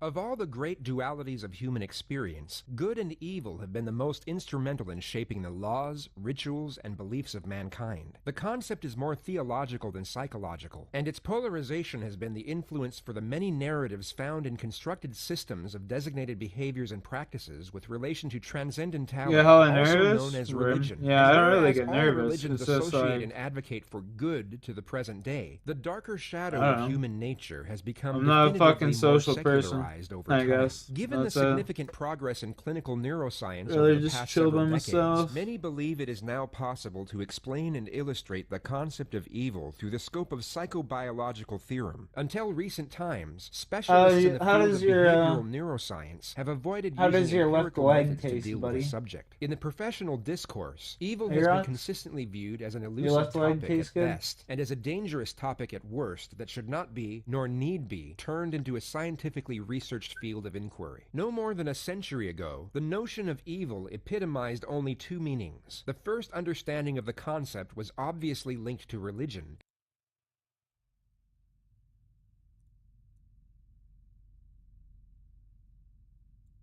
It's a case that shook our entire community and gained national attention. Today marks 2 years since Hope Sound mother Trisha Todd disappeared. Extant theories of homicide involving social learning and brain pathology have so far failed to explain the varying motives for spousal murder, and why globally about 1/3 of Called yeah. They don't understand spousal murder. I'll break it down for you right now. It's called the power of the pussy, otherwise known as POP. P-O-P. Power of the pussy. On God. POP.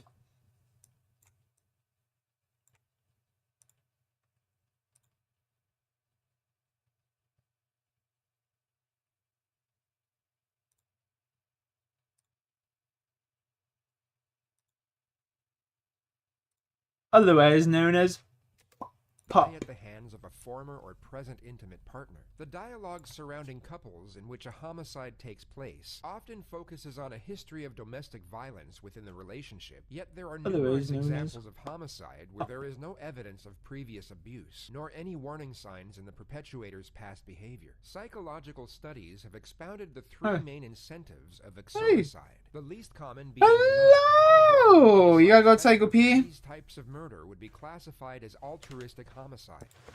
You gotta go Psycho P. I got you, baby. Let's go. I got you, boo boo. Get going. I got you. I see that look you giving me. Get going. Get going.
All right, the main vein has been drained.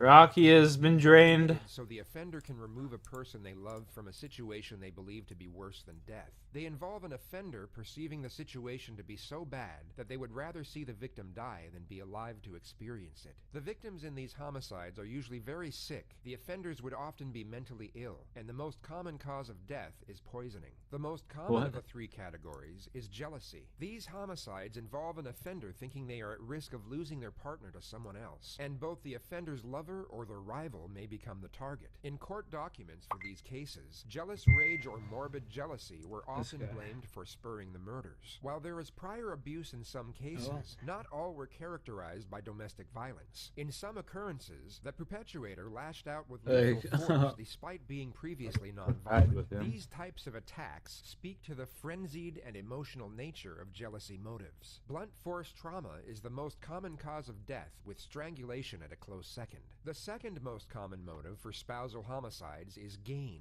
In these cases, the primary reason for the homicide is to acquire some personal and tangible benefit. In contrast to the two other categories, gain homicides are often committed or solicited by females. Just 1 in 10 gain murders are committed by a man against a woman.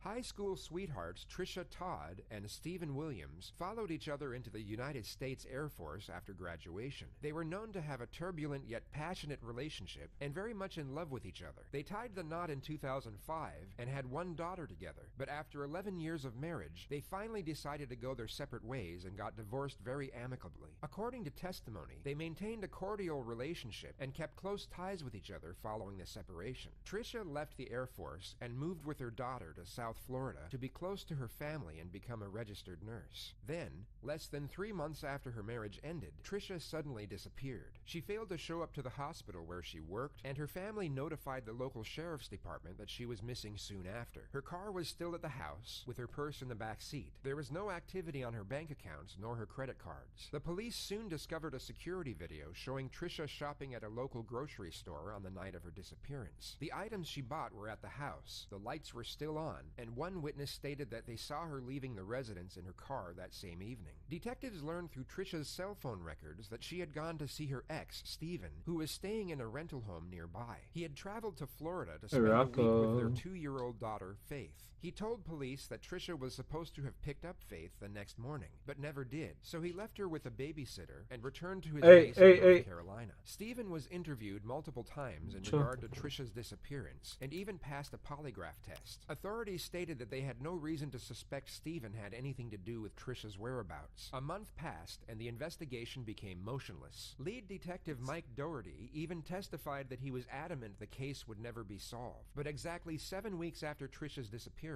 multiple segments of CCTV footage came to light of what appeared to be a black male in military fatigues driving Trisha's car on the night of her disappearance. There was also a blurry outline of a human figure lying in the back seat. Stephen was called back in for questioning and taken to the police surveillance room upon arrival to be confronted with the evidence. The exact confrontational procedure that occurred in that room remains unclear. All that is currently known is that Stephen admitted that he was the one driving the car and that Trisha was lying in the back seat. He went on to claim that he found his ex-wife lying unconscious on the floor when he arrived at her house. Due to previous allegations of domestic abuse, he then panicked and drove to a secluded area and left her on the side of a dirt road. He then stated that he wasn't sure if she was unconscious or dead, and that he couldn't remember the exact location of where he left her body. Martin County detectives driving Stephen Williams back to the home in Hope Sound where he claimed he found his ex-wife, Trisha Todd.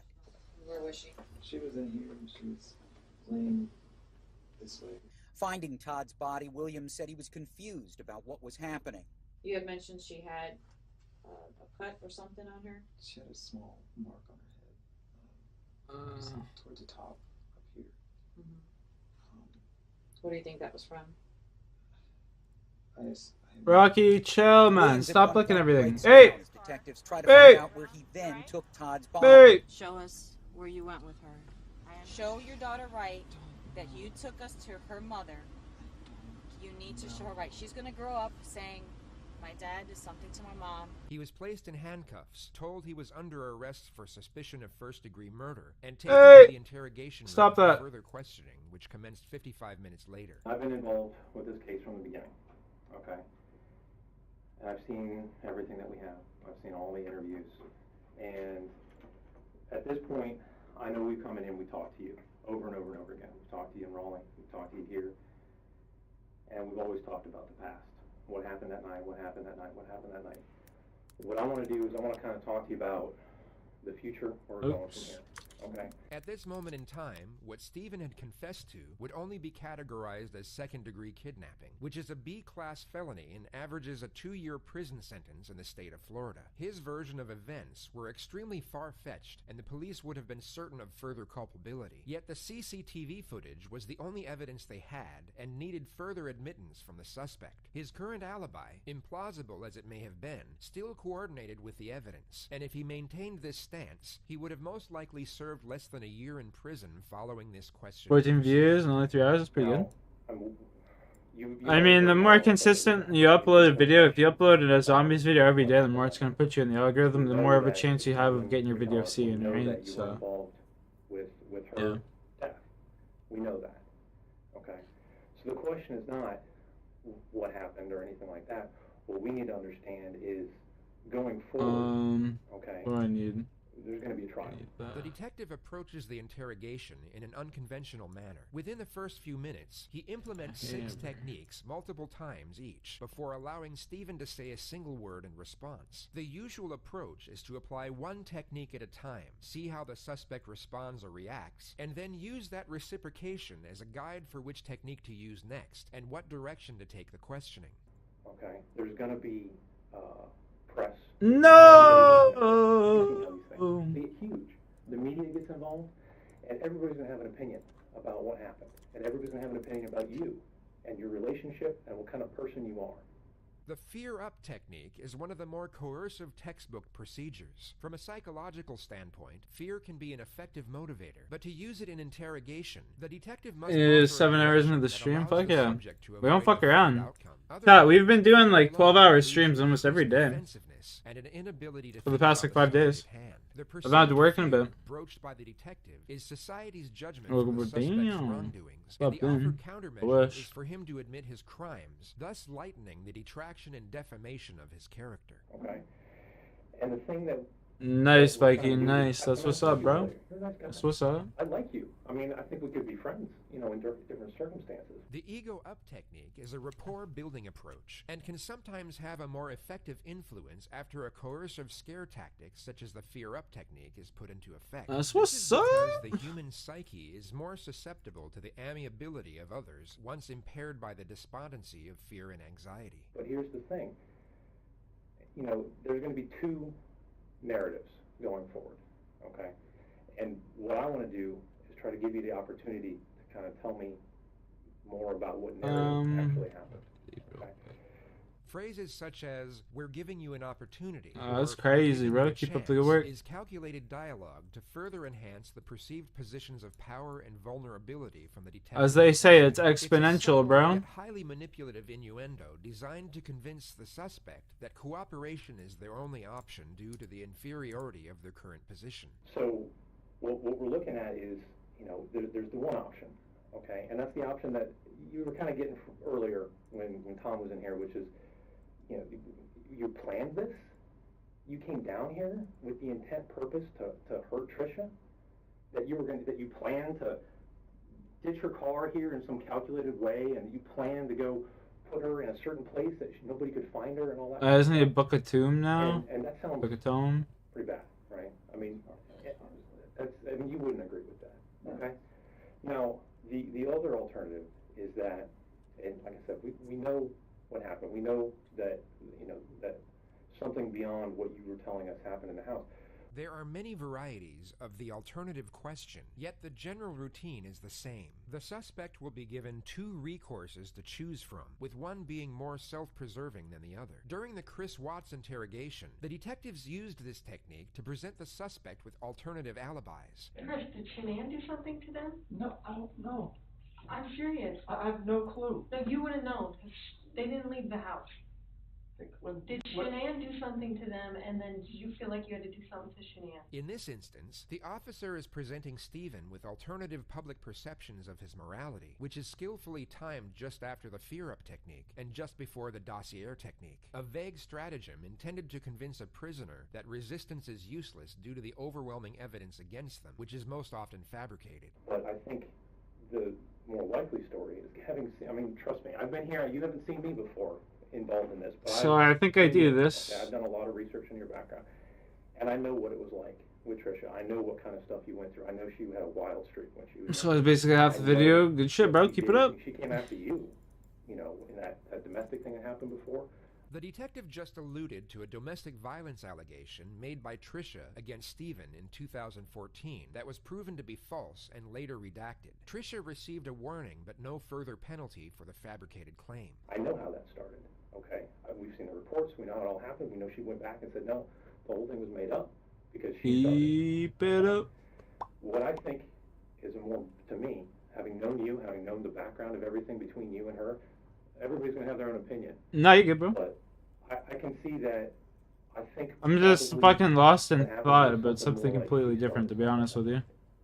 Okay. And I was trying to like think about what I wanted to do, but yeah, no, that's pretty sick, man. Like I love seeing. Like I remember. Oh, can I fucking? What she says to you, okay? Thank you. I remember when I first started my channel first started growing and shit. You know, it's always crazy just to be able to watch it go from like absolutely nothing to like, slowly, like one day you got like 1,000 subscribers and then like a month later or so you got like 2,000. You're like, what the fuck? I went from 5 people watching my stream to 10 people watching my stream. What the hell? You know what I mean? It's cool seeing the progress, yeah. Or something like that. I mean, that seems kind of ridiculous. So what I could see happening is maybe she came at you and, just defending yourself, she falls. Maybe you didn't realize how hard you pushed her out of the way, but you're just trying to defend yourself. You see what I'm saying? I'm not saying that you tried to hurt her, but I'm saying that it's clear that something happened there, and that resulted in Trisha getting injured to the point where she was deceased. Okay, and then yeah, it just takes one video for the algorithm to pop off. Yeah. Putting myself in your shoes. Zombies is like really easy to get views with too. You're a hard Like worker, okay? super easy to get views You're in with. the ranks. You're in the Air Force. You've been there 11, 12 years. You said. That's a long time. That's a career. You devoted. Your Like I life mean, to shit. that If career. Koenig can get views playing zombies, anybody can, You dog. got your daughter to think about. Okay, something happened. It's Trisha's own fault. Now she's gone. There's nothing you can do about that. But what are you going to do about Faith? And like you said, people aren't going to believe that you weren't, planning to do this. People aren't going to believe that you weren't intending to hurt her in some way. 8-hour live, bro. We've been having crazy lives. And now here it is. Fuck, Now he you've got to died? make a No choice. way.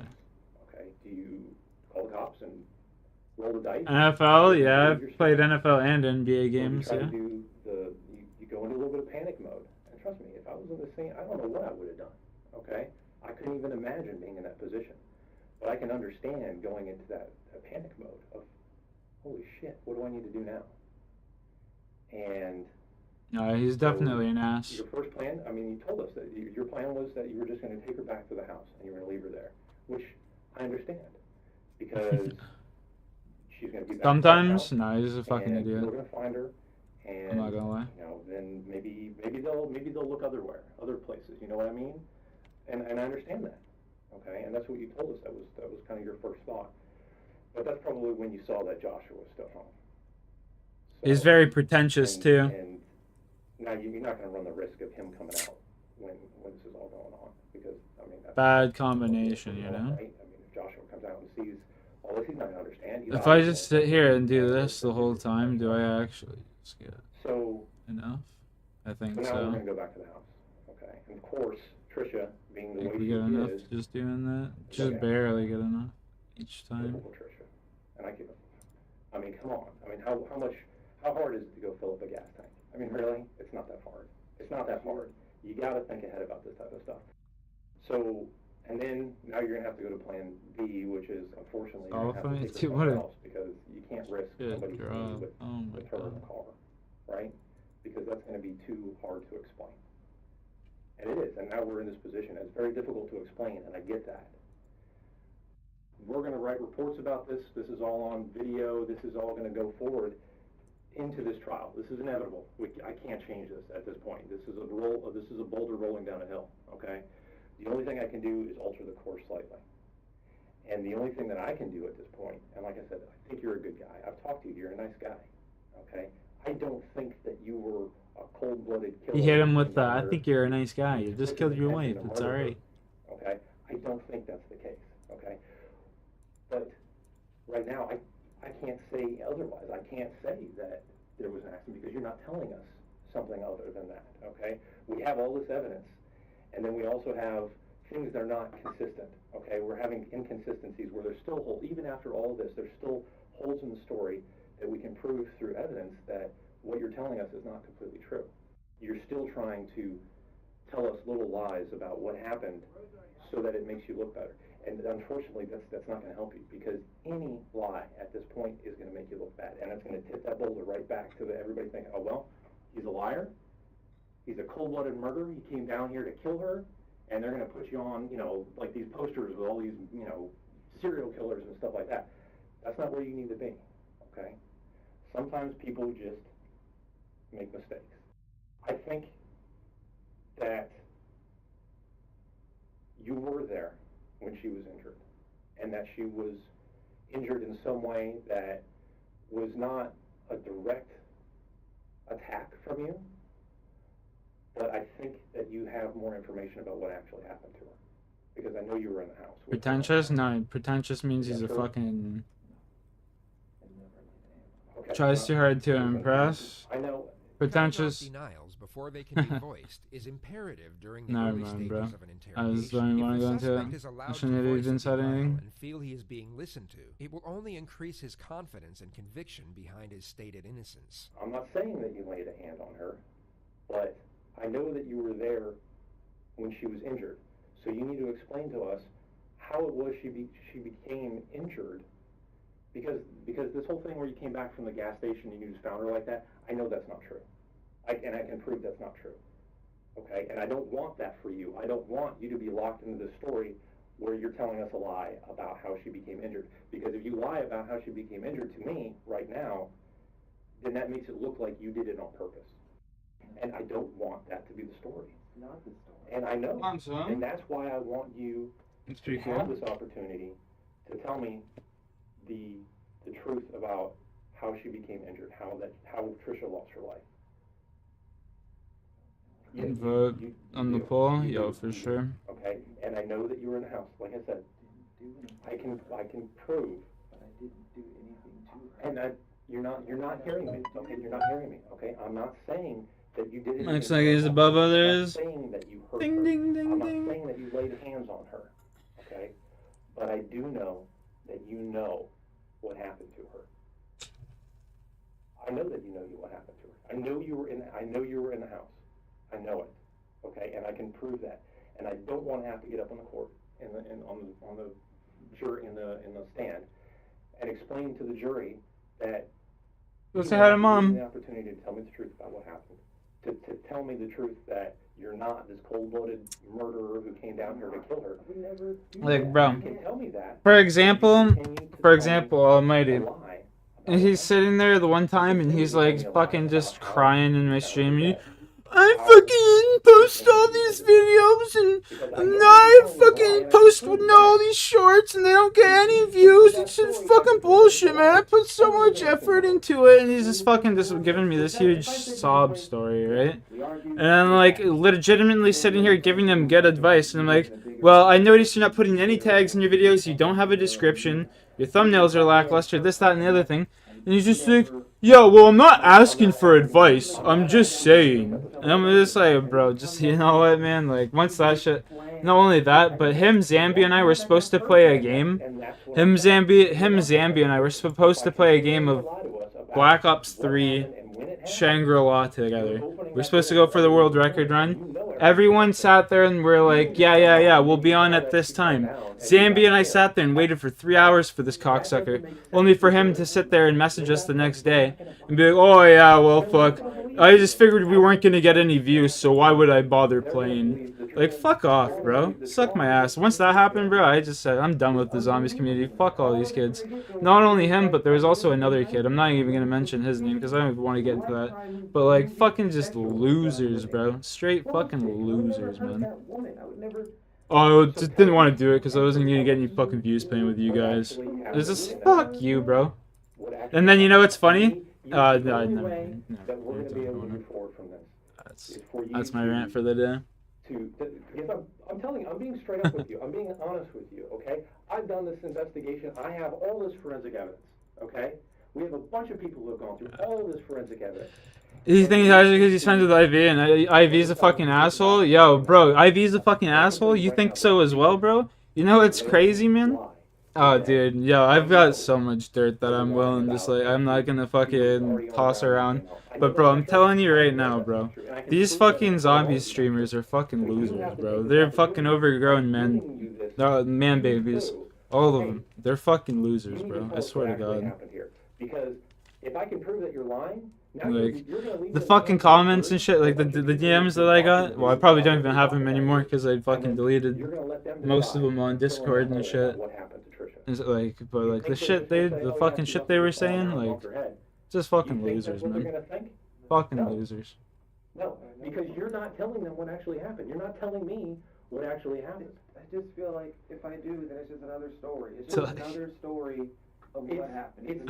Like, you know who I actually really like in the zombies community? He's actually a really solid person. Zambi, like that guy, he's solid as fuck. He's actually super cool. He's genuine as hell. If you take this opportunity to talk to me, I will listen to you. I will listen. I will believe your truth. Doesn't matter if Okay. you believe me. It does. No, it doesn't. Who do you think? Oh, it's crazy. Who do you think? Yeah, Ivy's State attorney. Myself, the other detectives. We have to listen to you. That's my job. He never used to be like that, bro. He used to fucking actually be pretty chill. If I had And my then mind made up, I would not be in here talking to you right now. Because I don't believe... I talked to you earlier. We had a good conversation about the Air Force and all the cool stuff that you've done. The cool I mean, bro, I'm gonna tell you right now, Almighty, I'm not even subscribed to anybody that does zombies other than you and Cam now. Cam the Scholar. Like, fuck all those people. And allow his emotional Straight up. momentum to potentially transfer into incriminating dialogue. He instead maintains his vigorous approach and seems to be set on a specific amount of reverberation before allowing the suspect to fully respond. But you're not giving us the opportunity to tell the story that actually happened. I know you do. Nah. I know you do. The zombies community in general is just toxic as fuck. It's just a bunch of children, honestly. You try to do the right thing with her, and then she's off cheating on you with some other dude. You try to do the right thing with her, and then she's pushing your buttons up against the wall with this key thing, and she gets you in trouble. And then next thing I know, I'm not even in the zombies community anymore, man. Your commanding officer's wife or something about you being with his girlfriend. I try and separate myself from that shit. Always just try to do the I might play zombies once in a while or something, but I ain't Here it fucking is. You're trying to be a good life. person. And it's still not working. And she comes in, and here she comes to take care of Faith because... I ain't about that and then when she life, shows no mo. She probably got an attitude. What's her deal? I'll never know what her deal is. She always has her own agenda. Making a heel turn was I just pretend that whatever she says is just take it as a grain of salt. And Cody Rhodes, Atlanta Rhodes, brother. I don't ask questions. I don't answer things. I just smile and nod kind of thing. And I let her. And she's going to keep prodding and poking about whatever the stupid thing is that she's upset about. Okay? And I get that. Okay? We all understand that. We've all been there. And I can't. I don't fucks with nobody in that community no more, honestly. Fuck them all. After all of this. Okay? But you got, but the right thing to do. Stephen, but I want to tell you right now, okay? On initial thought, it may appear as though Stephen was in the process of confessing, yet his converse was still aligned with his original alibi. Stephen could still be classifying his panic and dismay upon finding Trisha's body as opposed to causing her death, which is the reason the detective continues his utilization of psychological persuasion rather than letting Stephen finish what he was trying to say. You need some guidance sometimes, you weren't sure what to do. I can tell you right now, the right thing to do is to tell us what actually happened. It's going to help you enormously. I know you think that the truth is gonna make it look so much worse. Okay? But I can tell you right now. But I mean, yeah, I don't really care if people say like shit like nigga and shit like that. Like I don't anywhere care. near as bad as what people will believe if you let them come up with their own story. I don't believe I hate her. I never hated As long as you're not sitting there like using it in a demeaning way, bro, I don't give a fuck. Tell me what happened. You know what I'm saying? You think that the truth is going to sound worse, but you know it's not. You know it's not going to sound worse. You I know don't it can't be worse than this narrative Keep that it a people buck. are creating about you. That people are already saying everything else already. I've already told too many different freaking versions. You told versions because you panicked. You were scared. People can understand that. People can understand that. But at a certain point, you have to realize because you're afraid that you're going to get prison for Yeah, both of them on blacklist. Or, me personally, I really don't give a get in fuck. trouble. But I used to care. tell you right now, we're there. We're there. Okay, you're here with us, not because of what happened, and we need to understand the truth about what happened, because I know you're scared. We vibe on RuneScape, facts. But Went from Apex, yeah, dude, honestly, I was playing Apex earlier, and like even playing Apex felt like just butt cheeks.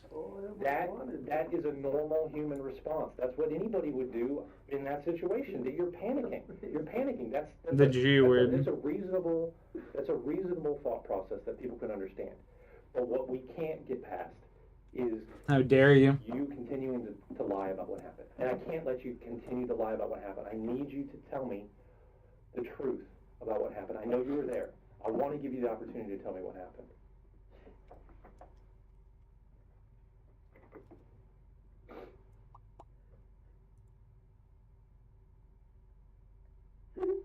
What's the G word? The G spot.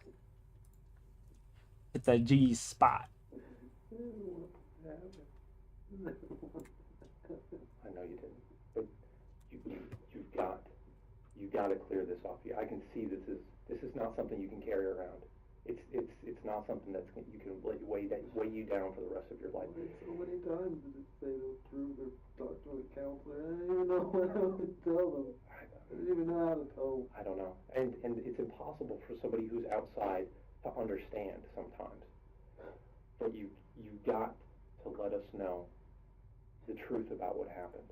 Regardless of what happens from here, you still have a daughter. Hey, what are you are doing, still a bro? Father. You still have somebody you're responsible for. What are you doing, my guy? Okay, and you can't in one way or another. I can't. No, that's not true. It's and don't think that's the truth. Okay, I can't guarantee you what's going to happen. Okay, it's not up to me.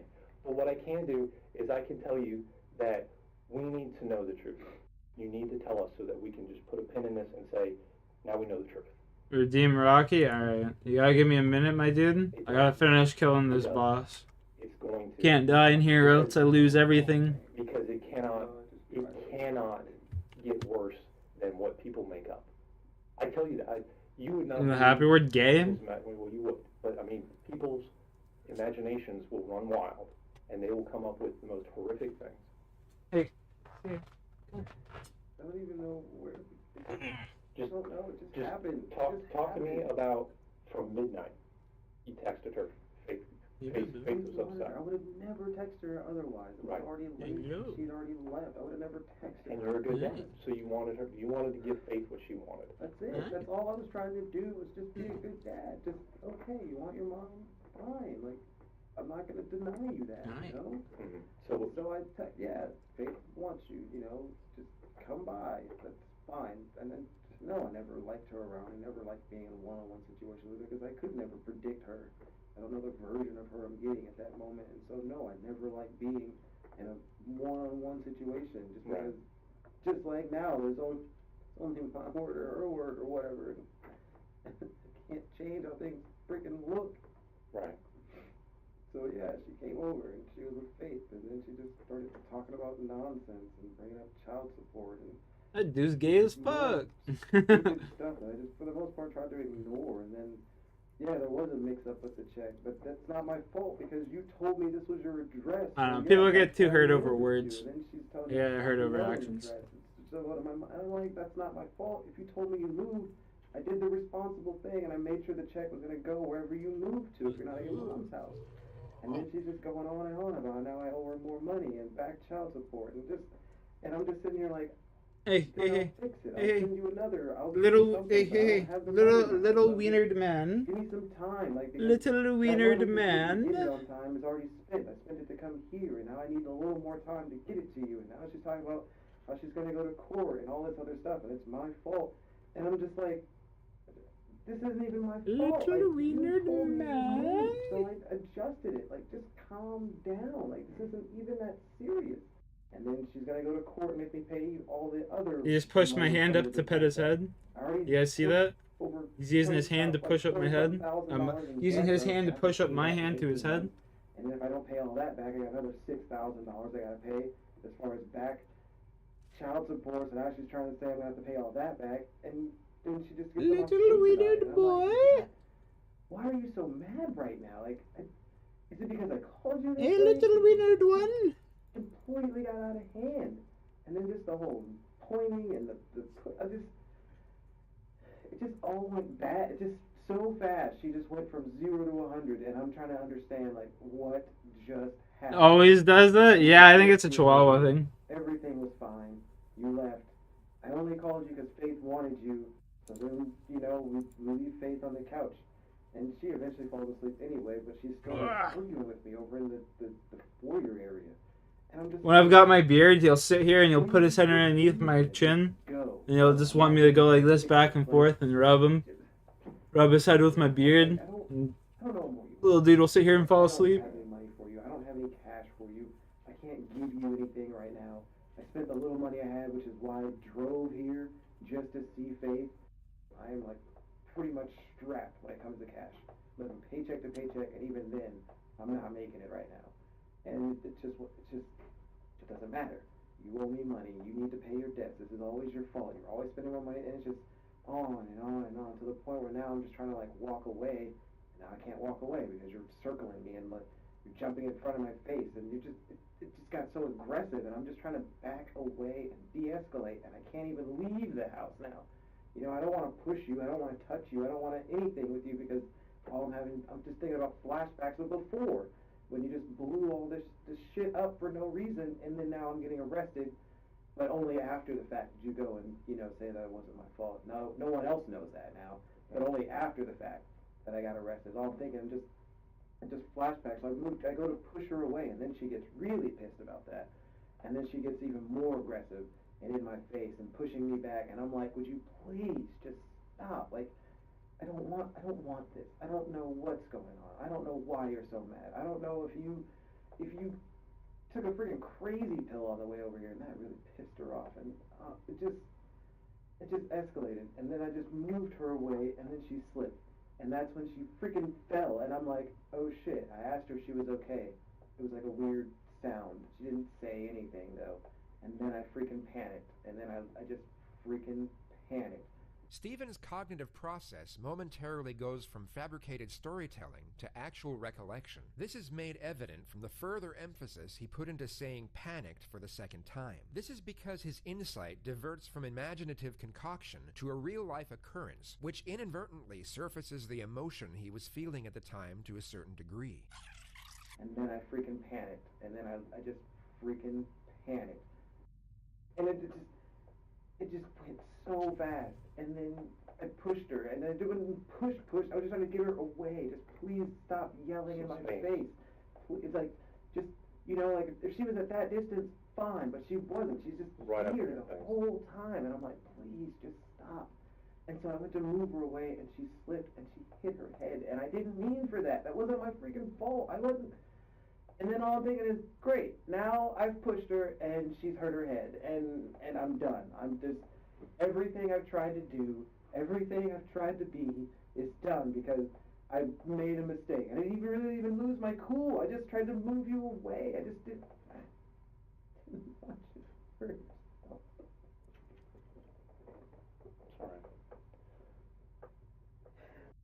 Do you know what she hit her head on? Was it the floor or? I don't know. She just fell, and then she wasn't responsive after that, and I didn't know what the hell to do.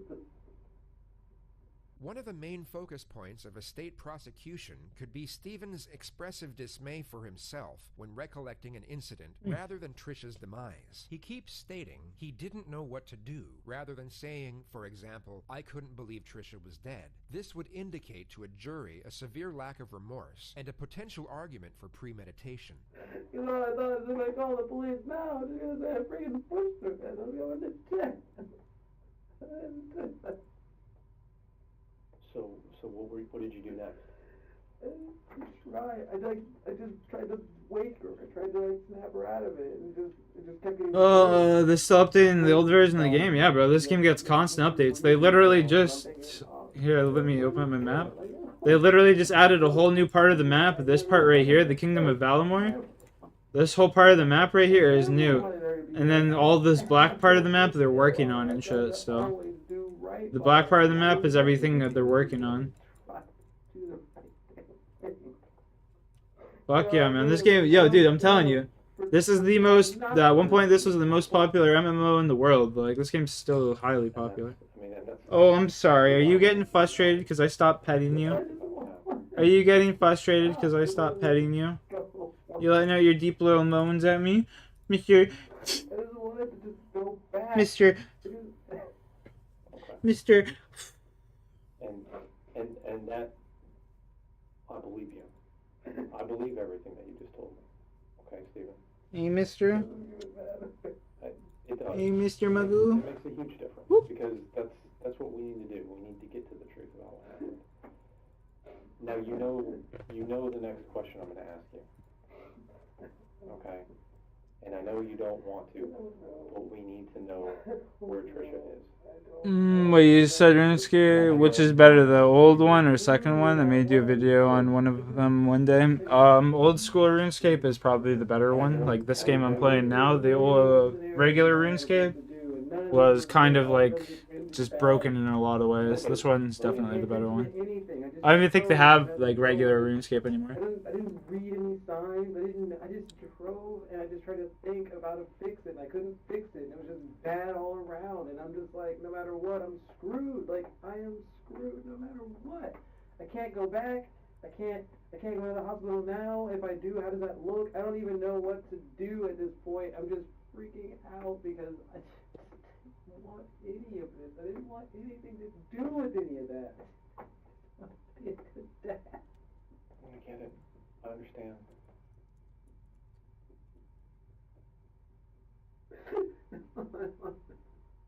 All right.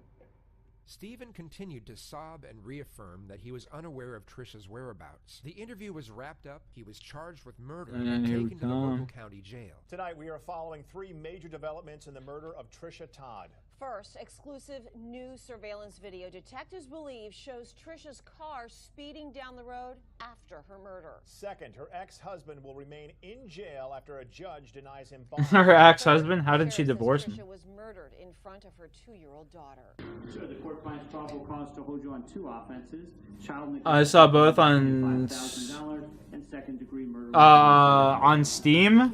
Don't get Steam if you're gonna download RuneScape, but download this thing called RuneLite. If you're gonna play old school RuneScape, download this client called RuneLite, RuneLite, because it will have like these pop-ups. For example, like you see right here on the right side of the screen, how it has like wood cutting and it shows my inventory and the kindling. It has like pop-ups like that will help you. It has XP trackers for you.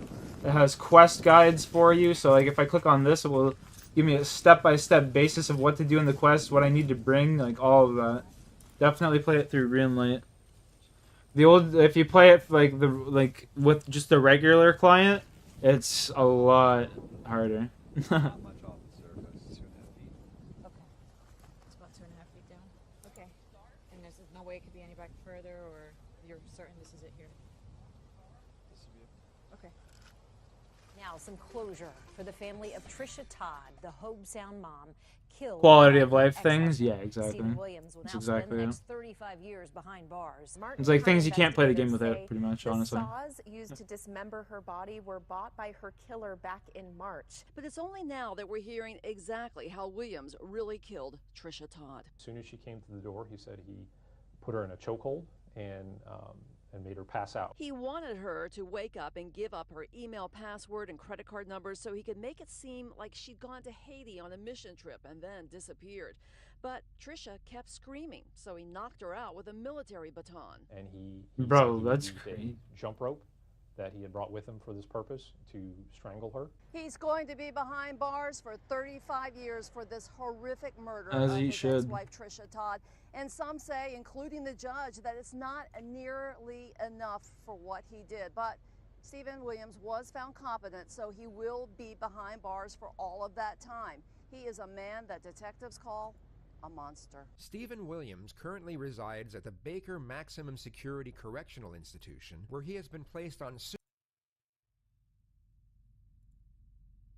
Jorge the George Fifth? Hughley V was a 22-year-old star athlete at the University of Virginia, and the fifth generation of a prominent family whose roots lay in lumber dating back to the year 1912. He was educated at Landon School, a prestigious all-boys prep school in Bethesda, Maryland, with a yearly tuition cost of over $43,000. George Hughley was Landon School's Can't imagine star going to school where you quarterback, actually as have well to as the pay for it. co-captain of the lacrosse team, and no different than any other Couldn't star imagine. athlete from any other high school. This elevated social status would have allowed him to get away with a lot of behavior that would otherwise be considered reprehensible. He would have been given preferable treatment from his peers, coaches, and academic advisors alike. By the time college arrived, the spoils of his adolescence got far more decadent, as drugs, alcohol, and greater freedoms were then added to the mix. He was now a key player in the UVA lacrosse team, and his prevailing confidence and sense of security from being in the social pinnacle of his environment would have remained if not intensified.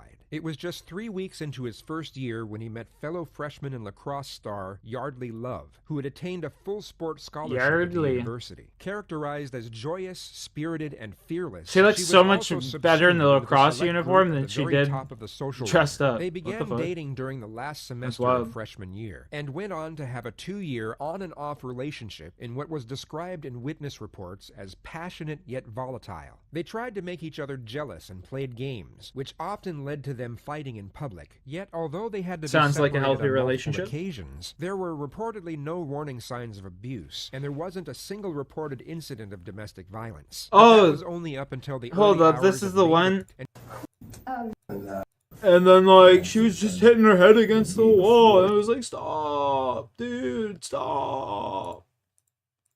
Yeah, I've seen this one. I'm 21 years old, and it's Stop, very hard for dude. me to understand that they want to put me to death. I can't understand. I mean, when I first got here, I was scared. I mean, I was so scared that I threw up at night. You know, I Weirdly, got yep. so scared I would throw up, and I couldn't eat. And they thought the reason I wasn't eating because I was. On the morning of September 12, 2015, 36-year-old police officer Catherine Campbell was reported missing to Halifax police by her dispatch unit based in Truro. They had requested a missing persons investigation to be carried out immediately after she failed to show up to work for the first time in her 6-year-long career. She had not once been late and was known as the go-to colleague for filling in last-minute shifts yeah, and taking exactly, on that's how he late notice talks. assignments. Her patrol partner Literally how he described her talks. absence and lack of communication location as very out of character and immediately went to check her apartment with a spare key that she had given him. As soon as I fucking seen the picture of that guy, I was looking at him and I was just like, "Oh, looks familiar." And then I had to skip forward into the interrogation just to make sure. Like, as soon as I seen him sitting there, I was like, "Oh, I can't listen to this fucking idiot for an hour." Testified that he picked up a male and female at the time in question from the Halifax Alehouse bar and dropped them off at the end of a street just 6 minutes away. He also stated that he could sense tension between them during the short journey. The Alehouse bar's security cameras were then checked, and police discovered Catherine talking, kissing, and dancing with a man who at the time was unknown and unnamed. The closest point of surveillance to Catherine's Uber destination was the rear parking lot of a leisure center situated about 50 meters from the street where they were dropped off at. Investigators checked the recording from the night before and saw a barefoot character dragging a large green compost bin shortly before 5 a.m. 7 minutes later, the same figure is seen dragging the bin, which appears to be heavier in the opposite direction. Barefoot. And it's snowing out? The fuck? That guy's crazy. You know that motherfucker's cynical as fuck already. He's walking bare feet when it's snowing, bro. What the fuck? You know that guy ain't got nothing up his sleeve. He is then traced and seen on another security camera dragging the bin underneath Halifax's McDonald Bridge. When he emerges on the other side, the bin appears to have been emptied. The area was immediately searched, and Catherine's lifeless body was discovered at 3:30 p.m. She had 2 black eyes, a broken nose, and her cause of death was ruled as asphyxiation, most likely due to strangulation. As forensics got to work on Catherine's body and the crime Come on, scene, fucking burn the Halifax logs. police bolstered the investigation with identifying the figure on CCTV being the top priority. It took investigators just over 48 hours to find out the man's identity. An ex-employee of the Alehouse bar testified that his name was Chris Garnier, who also worked at the same place as a doorman 4 years prior. He was spotted driving his girlfriend's car on the same surveillance camera the following Tuesday night. He was seen driving up to the location where Catherine was dumped and then quickly driving away, presumably after noticing the body was gone. He was located and arrested at his Halifax apartment in the early hours of Wednesday morning and immediately subjected to interrogation. He instantly broke down when confronted. Bro went back to the... What? With the surveillance images, yet alluded to nothing and asserted that his memory was blank on the night of the incident. From the posture and positioning of the 2 detectives, it's clear that they're utilizing the Mutt and Jeff technique, also known as good cop, bad cop. Mutt and Jeff? Are you still saying that you can't, Chris? Because there's no real... I'll never understand why the people who murder these motherfuckers are sitting here crying, bro. Like... What? Probably imitating their, like, victims' last minutes, you know what I mean? Just wild.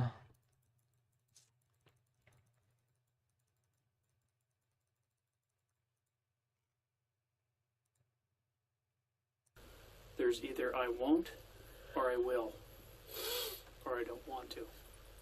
Which is it? You don't want to. You goddamn Here's... I just talked to some people upstairs, okay? I know what you had in your car. A tarp, gloves, rope, and gasoline were found in the car he was driving at the time. Police assumed that the tarp would have been used to wrap up the victim's body for transport. It would have been taken to a secluded location, doused in gasoline, and set alight as a method of eliminating evidence. Shocking. Who would have thought? The people that they interviewed that were with you this weekend said you weren't showing any signs of remorse this weekend. You were your regular old self. I'm surprised there. He seems like a fucking No crazy issues. bastard. Your dad came in, wouldn't give a statement. He found out it was from the police. Yeah, clearly. Chris, you've been sitting here saying, I can't. Life is about choices right now. Just like the choice that you made to go out on Thursday night. She paid for the cab. She paid for the cab.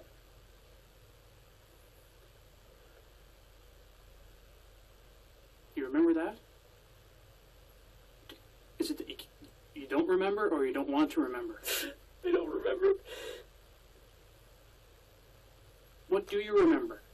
After she paid for the cab, what do you remember?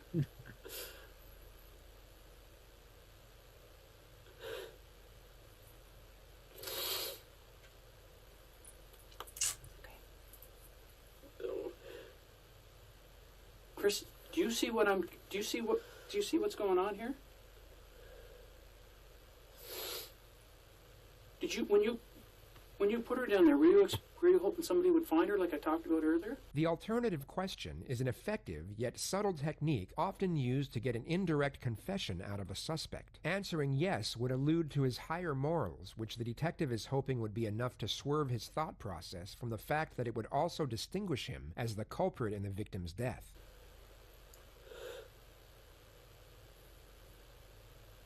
Chris, when you put her down there, were you hoping that somebody would find her?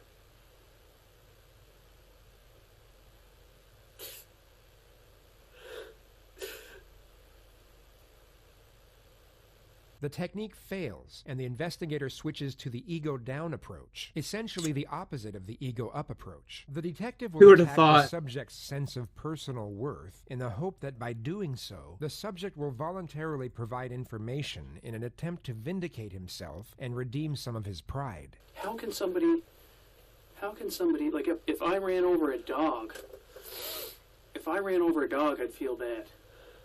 How can somebody do something like this, and then all weekend you act normal, have sex with your girlfriend, go to your father's birthday party, and everybody says, oh no, you act like always. Then you're driving around, you're changing stuff around, you were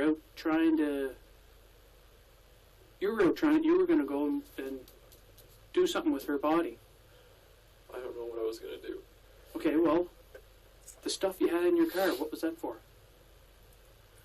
Well, I had my bag because I wasn't sure if I was going to leave or not. By leave, he means skip town, run away. In his bag was a passport, enough clothes for 1 week, and all of his savings in cash. You've been doing a which lot amounted to lately? just under Yeah, I'm sure you have. Right. Hope all is well, Kate. What Hope else? life's treating you good. But the tarp and gas, it could have been for one or two things. Which were what? Chris, that's what I'm saying, Chris. For, what were those things for? What did you have this for?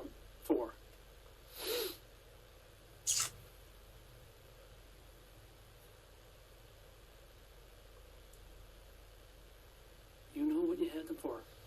You were going back down there to get her. I thought about it. Yes, you were.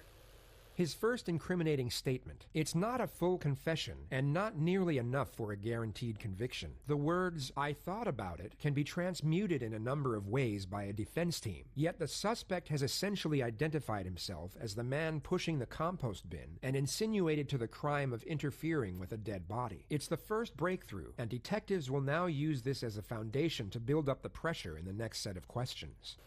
And then what were you gonna do with the gasoline?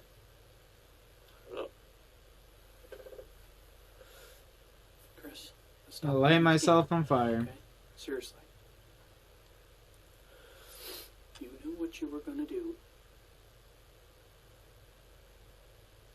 If there hadn't been anybody around there, you would have went down and did that. I don't think I could have. I drove by there before. Yes, I know you drove by there before. Following you. I appreciate your honesty, okay? I appreciate your honesty. I don't know what I was thinking. And you had I couldn't. Chris, you had your girlfriend's car, too, right? Why would you do that? Because you didn't want... No, I didn't have a lot of gas left, and I thought she might have more in case I had to go further away to try to get away. Okay, that's reasonable. That's reasonable, okay? I don't want to lie to you. Okay, well, you don't have to lie to me. Tell me this, was she... No. Tell me that she wasn't still alive when she was put in that... that compost bin. What happened? This guy She killed was a still cop. alive when she was put in that compost bin? No. He has now confessed to the felony of interfering with a dead body. It is no longer insinuated, it is now confirmed. She didn't suffer in there. She didn't suffer when you threw her down over that bank. She was dead. How do you know she was dead?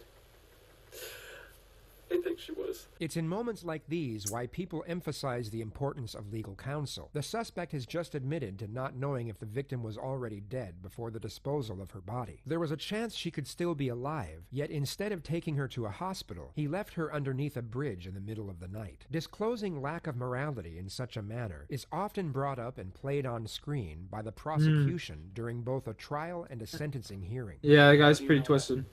He had a girlfriend and everything too, which is insane. Usually it's like incel little fucks that do this shit. How do you know that she wasn't alive? She wasn't moving. You're a paramedic. Chris was in fact a salesperson for a fire suppressions company and a part-time personal trainer. He briefly served as a volunteer firefighter and underwent emergency medical technician training, which is what the detective is referring to. How do you know that she was not alive?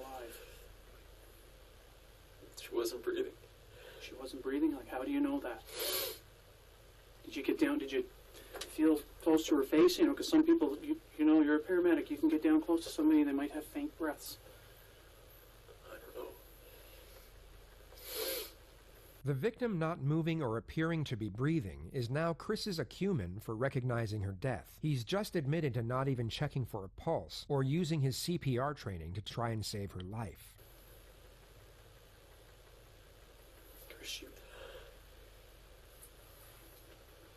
when you put her in there, she wasn't alive. You 100%? You know that? You're telling me 100% that she wasn't alive?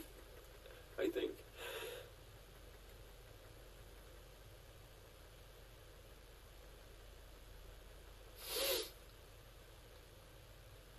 Was she making any noises? Did she suffer? Did she suffer, Chris? Obviously she died. How? Like I can understand how some of those other things happened and what happened, but This appears to be a calculated and cunning tactic from the investigator. He's now focusing his disapproval on one element, the victim still being alive inside the compost bin. He overly emphasizes the wickedness of this single misdeed while he downplays and partly justifies all the other infractions that haven't been confessed to yet. please tell me that she was not alive. I need to know. Everybody's going to need to know. You're telling me that she was...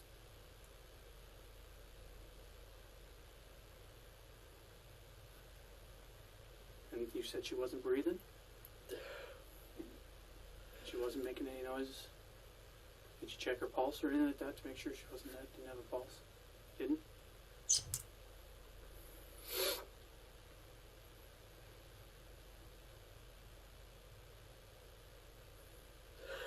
Because if you had told me that she was still alive when that happened, that would... I don't know if I could still be in the same room with you, but... Okay?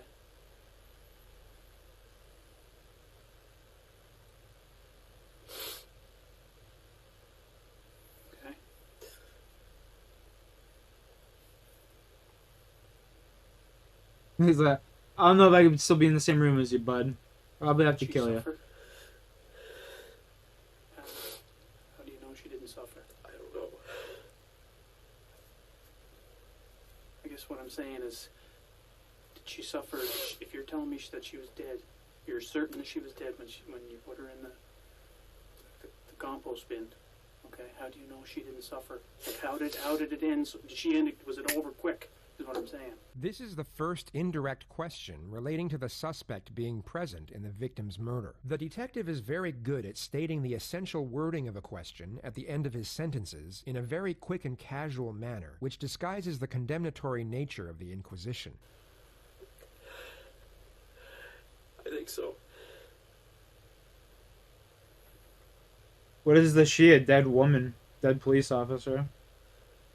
Chris, how do you know that you think it was over quick? You're a paramedic, you're a firefighter, you know anatomy, you know how people's bodies work.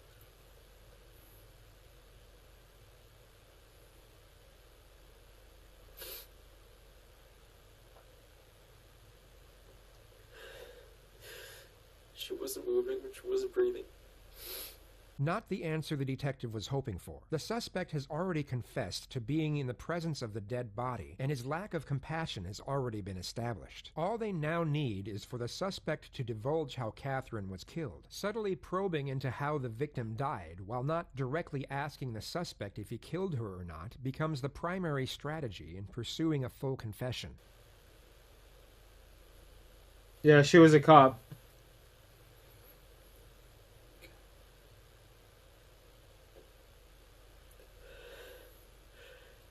Now, I appreciate you being honest. I appreciate you being honest with me, and I'm glad that I'm not glad of the outcome, but I'm glad that she wasn't suffering inside of a compost. A woman cop, yeah, he took her home and then strangled her. And there's video footage of him, like, bringing a container up and, like, dropping her off behind a building and shit. Or a bridge. To her, that she, before that.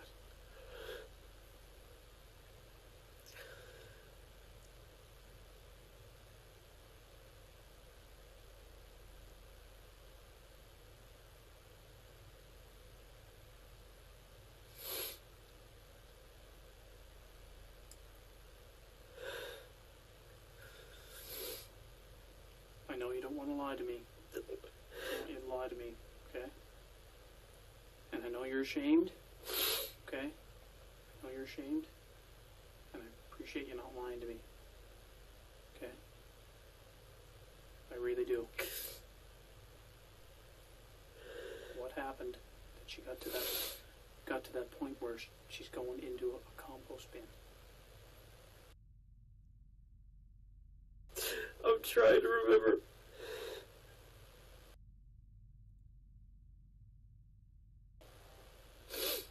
I remember her being on the bed. Or the pillow.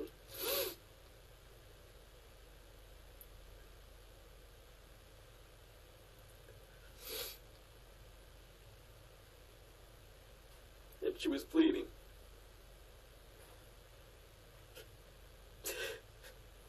I don't remember what happened.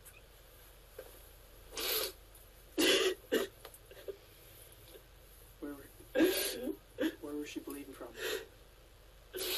I think her nose.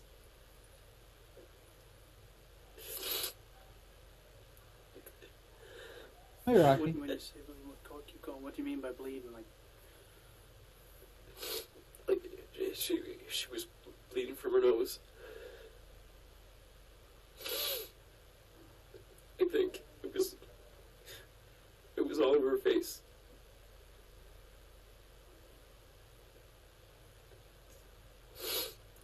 That's how I know she wasn't alive when she went in the bin, because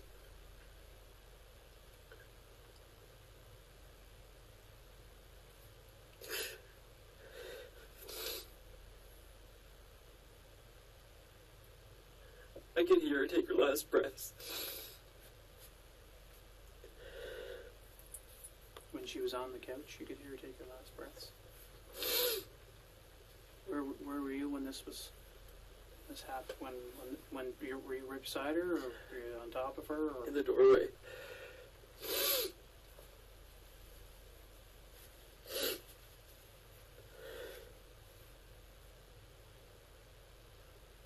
Then what happened? I remember being in the backyard. I don't remember taking the bin. I don't remember throwing the keys away.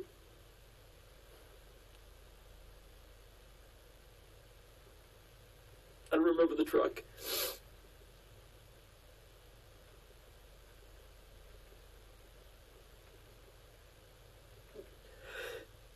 The next hour and 20 minutes weren't released by the Halifax Police Department. All that we know is that somehow the detectives got Chris to admit that he hit the victim twice in the face while she was lying on the couch. It is now 3:35 a.m.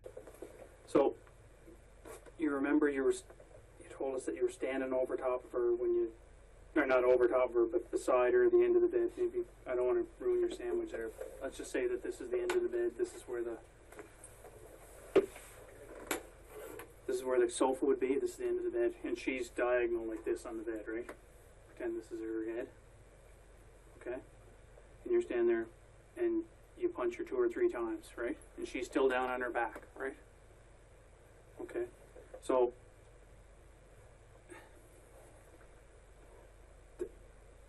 that's something that's out of character for you, right? Right? That's out of character for you. Brittany says you never beat her, never. Yo, what's up, Patience? You're never afraid of that, nothing. So she must have said something to you. Or did she say something about Brittany that made you angry? I don't know. Did she say something about you or about somebody that you cared about to get to that point where you're that angry? The how and why solution is often used to help justify a suspect's actions by blaming the victim. It's being used for that exact purpose in this instance, but also for the purpose of establishing a trigger motive for the attack. This will give the prosecution capacity to prove malice and refute any claims that the defendant had lost all control of his cognitive and psychomotor abilities due to intoxication. I can't remember saying anything. Okay. And the next thing is she's laying there, and you're that close that you can hear her taking her last breaths, right? Why is that?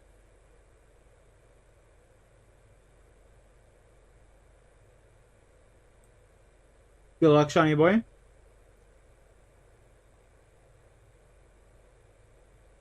What, baby?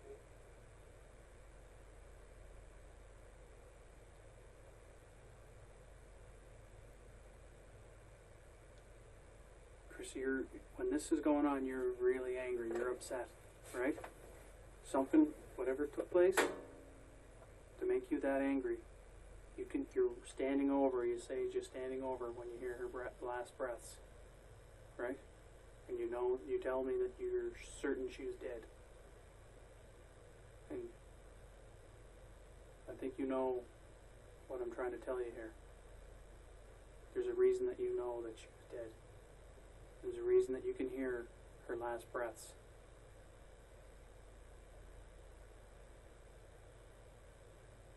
What else is going on right after you hit her? Chris, you're angry, you're really angry. You're angry enough that you like I said earlier, you don't go around punching women. You've never punched Brittany, ever. There's no history of you going around punching women randomly. Nice, keep it up, bro. What did she say to you? I don't know. But you were very angry, right? You said a minute ago you were very angry. That, why else would you do that, right? Well, I said I was stressed out. Stressed out. But something snapped, right?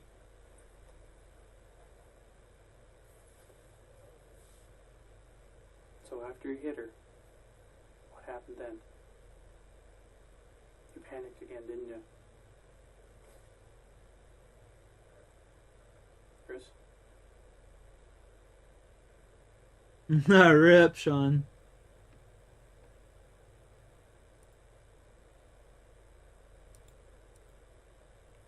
Panicked again, didn't you? You probably thought to yourself, I just punched a female cop. Right? And then what did you do? Hey, Rocky. Look at me, bud. You know what you did.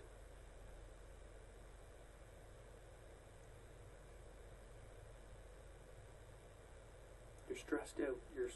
Things are messed up for you. Your girlfriend left you. Shit is piling up like it's all over the place. You snap, punch her, and then what happens? Talk to me, Chris. What happens? What happens then? It's going to be hard. It's hard. We all know what happened next.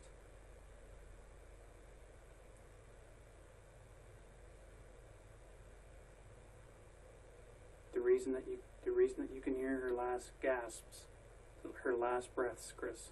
Why is that? Hey. Okay.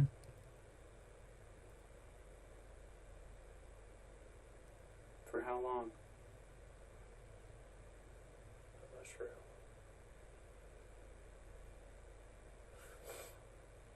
So Chris, just not, I know it gets long taking you back, but there's little details that we have to try to figure out, okay? So we appreciate that you've been honest with us, you've been truthful with us, you're starting to remember things, it's coming back. I know it's difficult to get to those points because this isn't you, right? It happened, and you have to try to cope with that while you're telling us. But I want to go back to when she was laying on the bed, okay? You told us that you punched her in the head. I believe, was it 2 to 3 times? Okay, and then you said a couple of things. So you said to me that your hands were around her neck. Right? Do you remember saying that? Yeah. Can you show me how that happened? Tell me more about it. Where were you positioned? I think I would have been still standing. Okay. So her head again was kind of on the diagonal. You would have been standing. Did she have blood on her at that point? I think so. Okay. I think that pool of blood that you drew was there. Okay. And then what? Can you show me how? Can you take your hands and just actually show me how you did that? Put your water down maybe.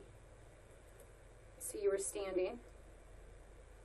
So almost like if I'm her, you're standing there, and how are your hands? Do I really have to? You don't have to, but if you show me, we can just get a better understanding of how it happened. You don't have to physically. Yeah, you know, I can just say like this is how you or show yeah. demonstrate. I You guess. don't have to like actually do it, but if you want to say like this was her neck and you want to show how it was. I think I would have had my hands like this. Okay. So is she turned like this to you? I think she was always facing out. Okay, but was her head? So was it facing like this, or would it be like if I was looking? Her head would have been closest to you, correct? Like would her body have been like her legs would have been this way, and her head would have been like this? More to the side. Like this? No other way. Okay, like this. And where would? Yeah, maybe more. Okay, like this. Yeah. Okay, and then what did you do? So say I'm her. I'm like this. Where were you? So I would have been standing over. Okay, so is she still looking like I'm looking? Like up? Looking up. Okay. Do you want to show me how? Not really. Okay, so she would have been like this. You're standing up kind of to the side. Okay, and then you do what? What do you mean after my hands? No, where are your hands now? She's laying like this. You're standing to the side. How are your hands? Like this. Okay. This demonstrates that the suspect could see the victim while the victim couldn't clearly see him, and more importantly, shows that the two of them were not engaging in sexual intercourse at the time of the attack. The detective has now supplied the state's attorney with extensive testimony to refute any claims of a rough sex or sexual roleplay accident from a defense team. And then what's happening?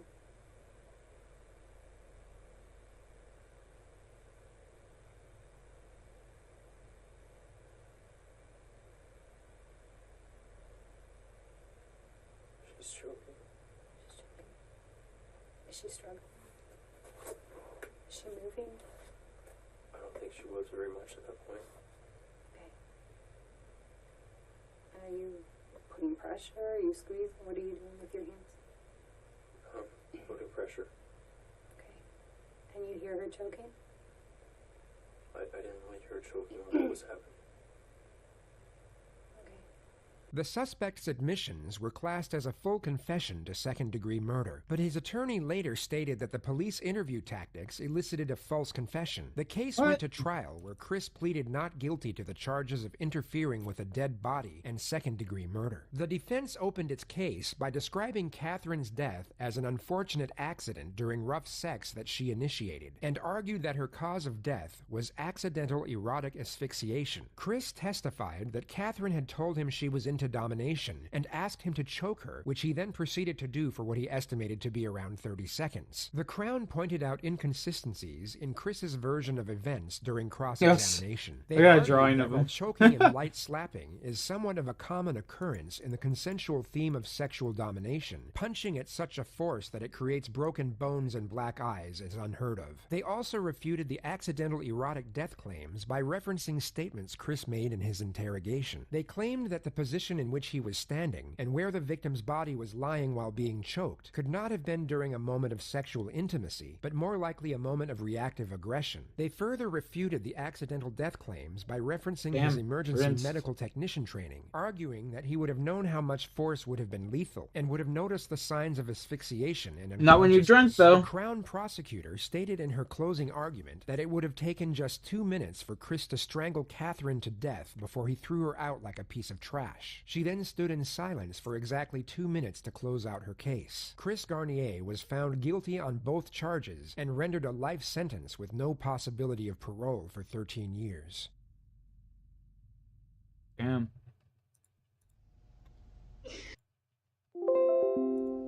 A piece of fucking human filth. On to the next one. On to the next one.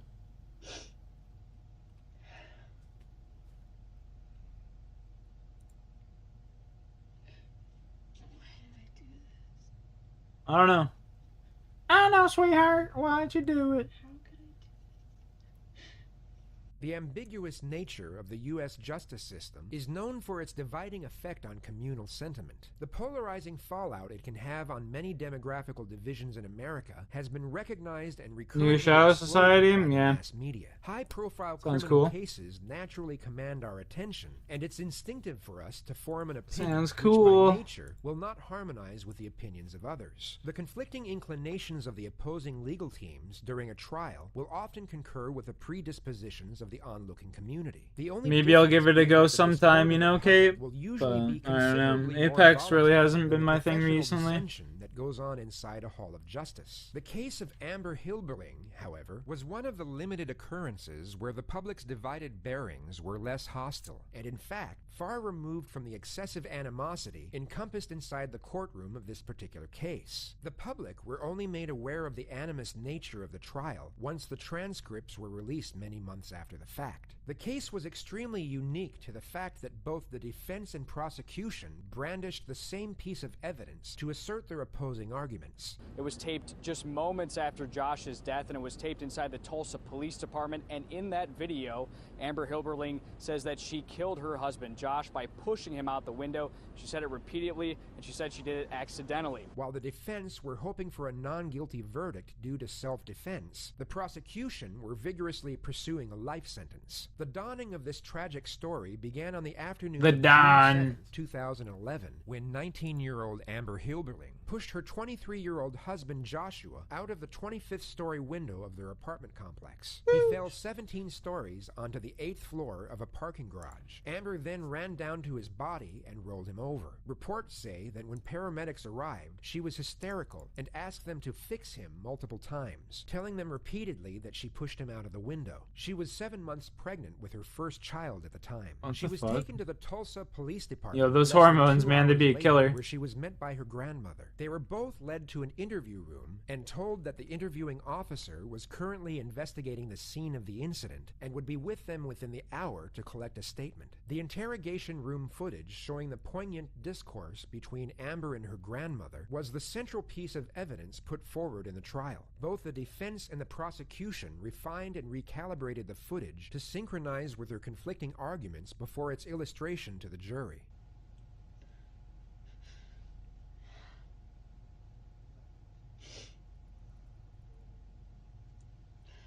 Josh is dead.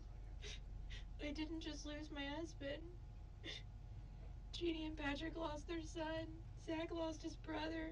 Amber, I can't. I'm not saying that you're guilty. can't believe this. Listen to me. What I'm saying is that there's a lot of things at stake that people are going to be doing their jobs. Patrick and them, you know they are going to come after you with everything they got. As they should. She literally just admitted to pushing her husband off a fucking balcony. You know that. So you've got to fight for that one. And you got to fight for yourself. But who fights for Josh? He's in better. Listen to me. He's in God's. He's gonna be fine. Amber. I'll be right back. Don't you go anywhere. Young blood. Well, go on, young blood. Yeah. Get going. Get going. Get going.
Amber, he's in God's hands right now.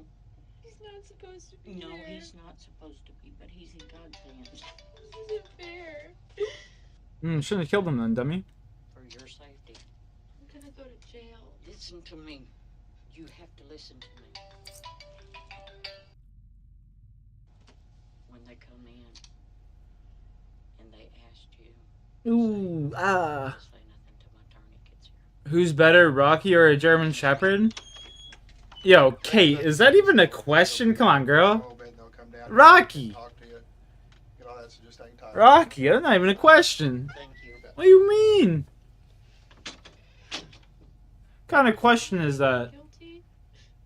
No, that makes the lawyer. You tripping, girl? Because, baby, they will bring. You tripping, you tripping. They come in. Just say, I don't want to say nothing until my attorney gets here. Okay? Don't slip any other way. You just have to stick to that. I just want to be with Josh. I just want to die. No, you don't. Yes, I do. Amber, you got that baby there. But this is Josh's baby. That's right, that's Josh's baby. That's the only thing that Josh has got is that baby. It's the only thing he got because he fucking murdered him. I'm such a bad person. Amber. No, I don't deserve to live. I don't deserve to be a mom. Josh deserves to be a dad. And Josh isn't even a person anymore. You can't talk like that. Whose fault is that? Hold it together, baby. Oh! Oh, man. Stop seeing Josh fall.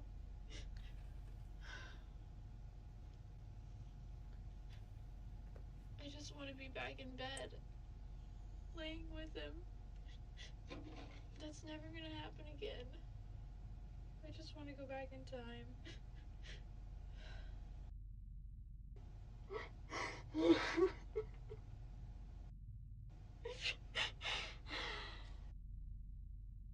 They were right. They kept saying if we we stay together, I'm gonna kill him.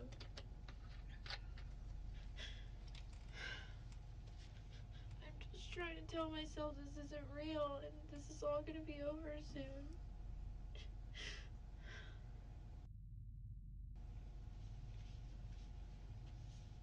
Will you have Mom bring me some different pants? Right now, ain't nobody going nowhere. I can't. This isn't happening. Oh, but sweetheart, it is. It is. His whole body was broken.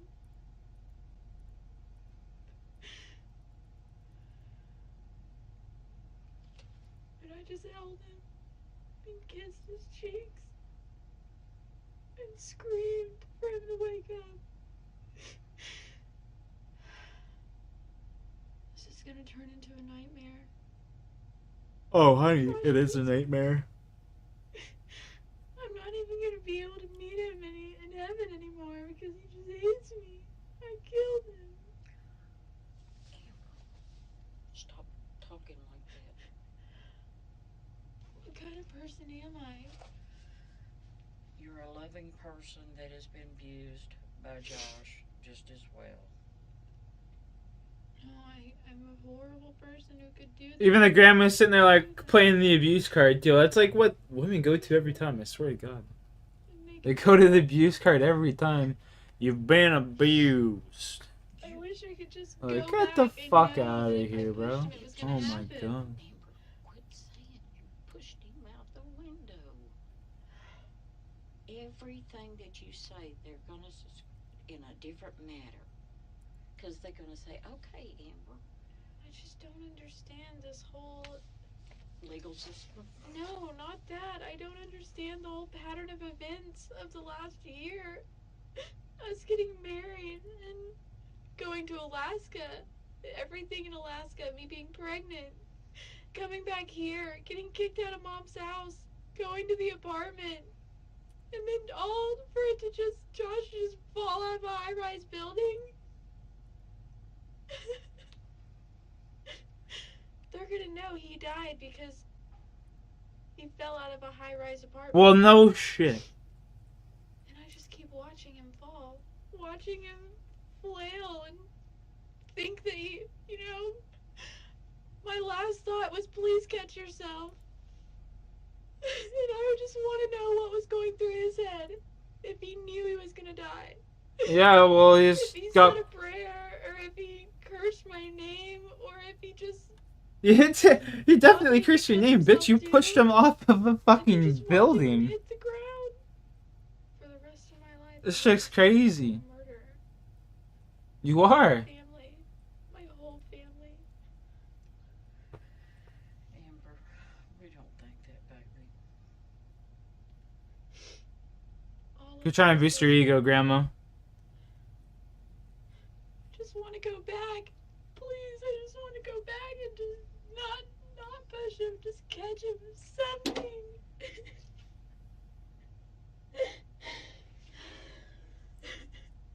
I mean, I still have my whole life ahead of me. No, you don't. And I was supposed to spend it with Josh.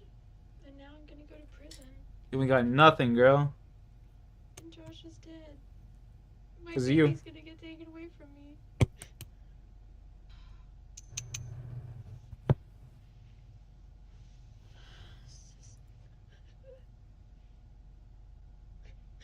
What am I gonna tell Levi? Why not play some Fortnite on stream? Because I just don't really enjoy it.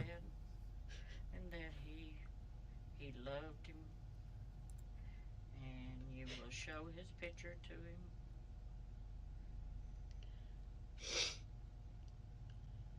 And you will show him and tell him the good things about his dad.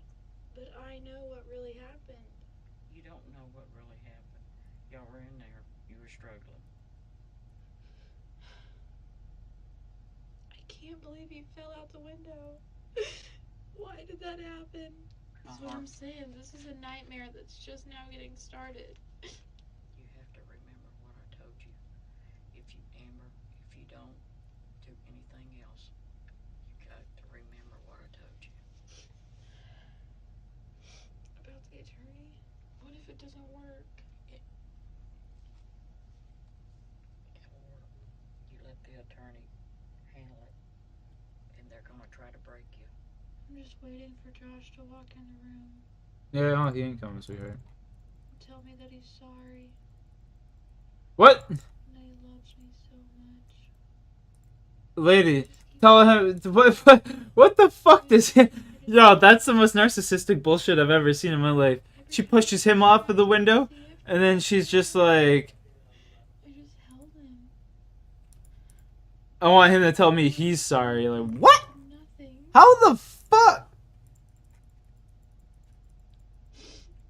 Every bone in his body was sticking out. And his eyes were open. And I just looked at him and I just kissed him. And I said, I'm so sorry, please. I love you, wake up. I just don't like Fortnite, Kate. Like, I'm only kind of like playing games I enjoy from here on out, you know? I'm not forcing myself to play COD Zombies. I'm not forcing myself to play Apex. I mean, I know what I have to do. What is that? What do you have? Yeah, I know. Okay, like she's just very narcissistic, you know. You didn't kill him, Amber. Yeah, she did. But it was an accident that went wrong, but because of me. Cheers, Kate. I know I can't say those things. I know what I have to do to keep me and Levi safe.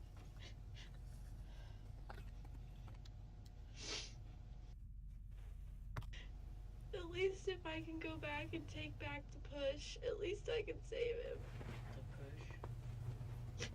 The push, I pushed it against the wall and he... Oh my god. At least I could catch him. I tried, but it was all so fast.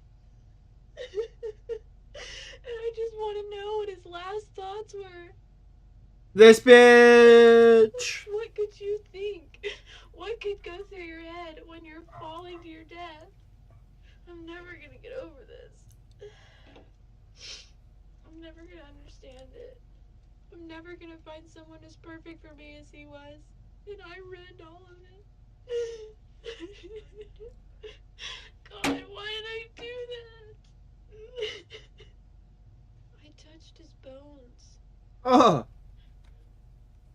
All broken and sticking out of his body. Everything was bent backwards. That's foul. I'm his baby, and it's gonna be just like Josh. And I'm scared because it's gonna remind me of him every day. Look like him.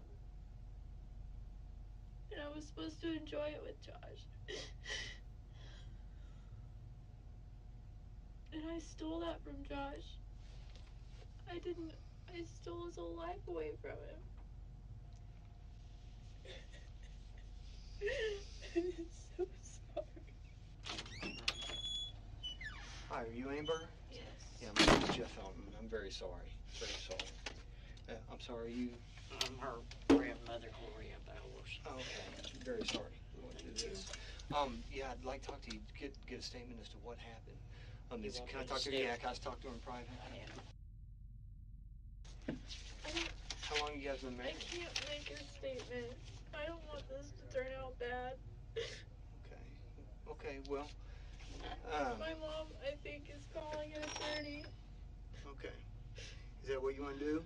And I'm not supposed to say anything till he gets here. Okay. Josh. Baby. I will never, ever forgive myself. I can't even begin to accept this. I hope you are happy. Yeah, I'm sure he's thrilled. He just got murdered. Happiest guy alive. Psych.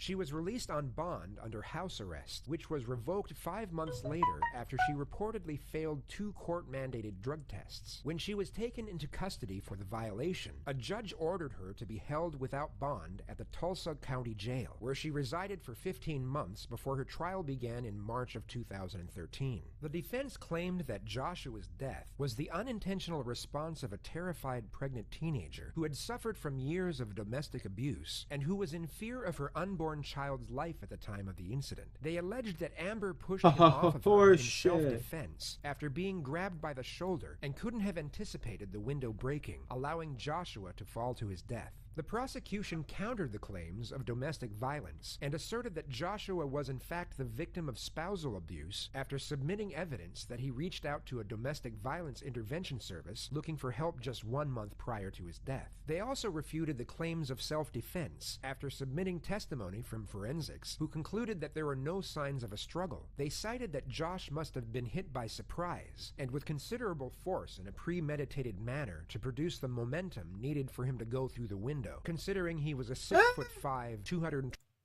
That's not necessarily true. You can just push someone like that and have them stumble backwards and fall through a window. 20-pound man. The interrogation room footage was the focus point of the closing arguments, with the defense focusing on the many segments where Amber projected remorse and compassion for the victim and his family. The prosecution surprisingly focused on just one section of the tape, which occurred within the first 2 minutes of Amber and her grandmother entering the room. They argued that the manner in which Amber instantaneously stops grieving when her grandmother answered the phone is confirmation of her behavioral deception, and that a truly sorrowful individual would not have the cognitive ability to perform such an act. All I kept seeing, like, I just held his broken body. I just What's up, kept Rocky? looking at him. Yeah, I love my dog, man. You just got like downstairs, you can just hear him barking, going absolutely nuts, and he comes up here just chilling. Yeah. Did y'all ever get a hold of Rhonda?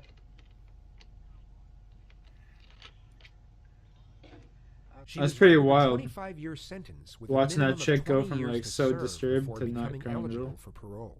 Guilty. wild. That's the verdict jurors handed down to Amber Hilberling late this afternoon for pushing her husband Josh out of a Tulsa high-rise window to his death. Now, Lacey Lowry. Kind of undeniable. She literally admitted to it. Lacey, what can you tell us?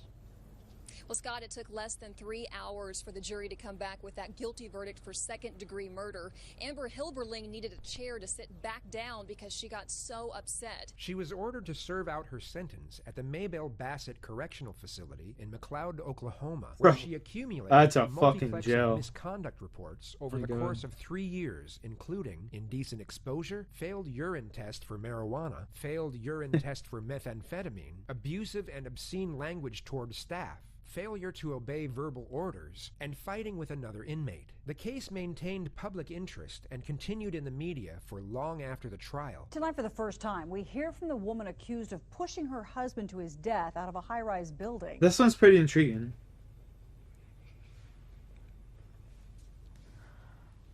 The woman behind bars also spoke to critics who say she should have taken a plea deal to put her behind bars for just 5 years. Reporter Andrea Canning spoke to Hilberling face-to-face. She completely had faith in the justice system that this was an accident and that no one could ever find her guilty of murder, of all things. But the jury did, and Hilberling does not regret turning down the deal.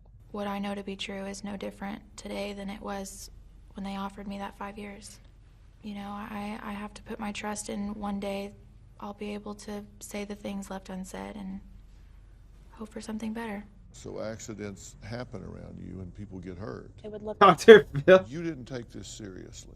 I took it seriously, but I ran from it at the same time. And while the prosecution used the interrogation recordings to convict her, Dr. Phil says this is why he believes her. My last thought was, please catch yourself. And I just want to know what was going through his head, if he knew he was gonna die. You said, this looks bad. And I said, this is the reason I believed in you from the beginning. These are not the sentiments of a cold and calculating murderer. I think that if it would have happened later on in life when we were both a little bit more grown up, then yeah, I think it would have been,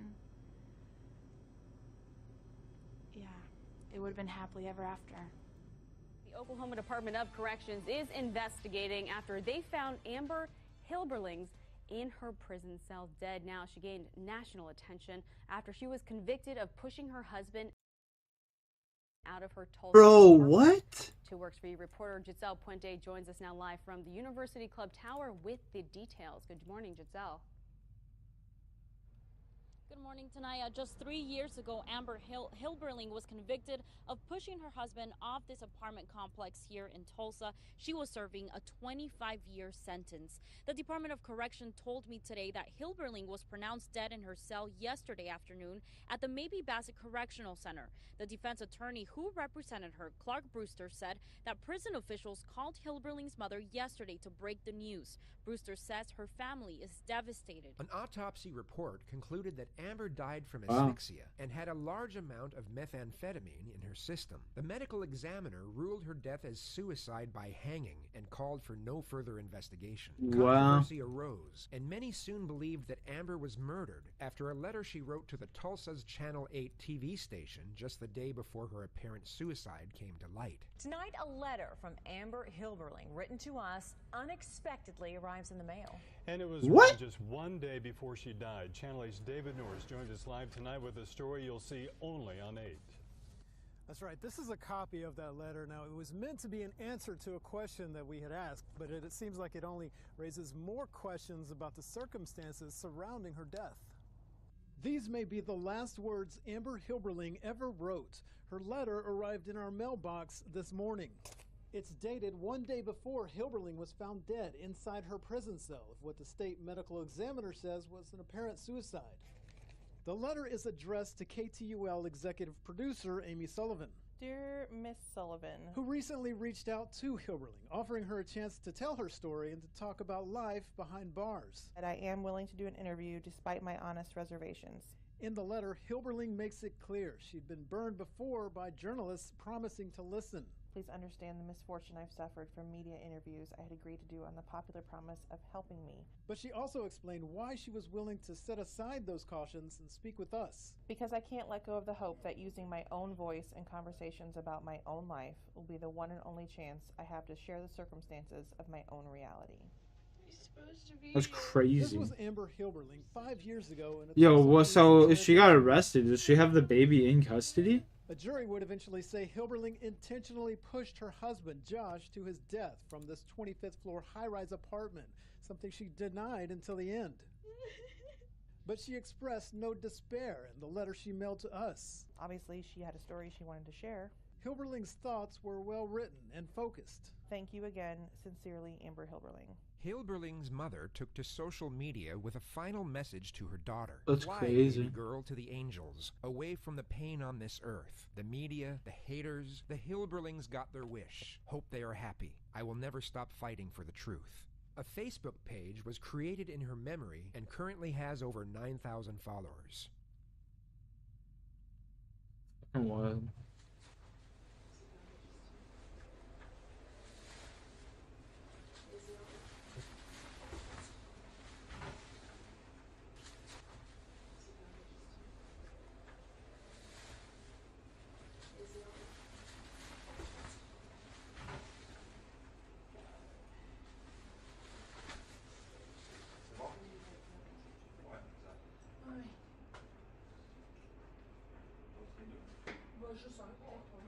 Bonjour, monsieur.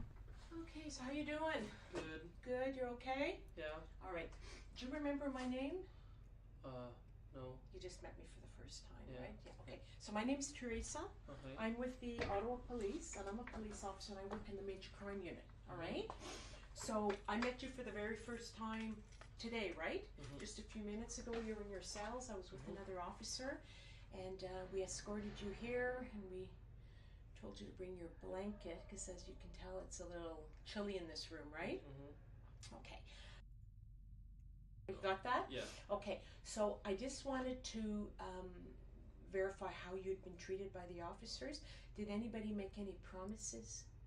Like in terms of, and by promise I mean that telling you that if you say something to the police, we're going to give you a reward, or we're No. going to give you a deal? No? Okay. No. I just want to make sure, because police officers aren't allowed to do that, Oh, all right? yeah. So remember when I came in here, I said I want to make sure that you understand your rights. I want to make sure that you've been treated fairly, and that's important to me.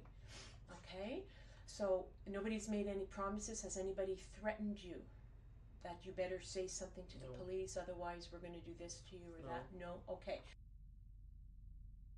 Cameron, how old are you? I'm 22. You're 22. Oh, Yeah. okay.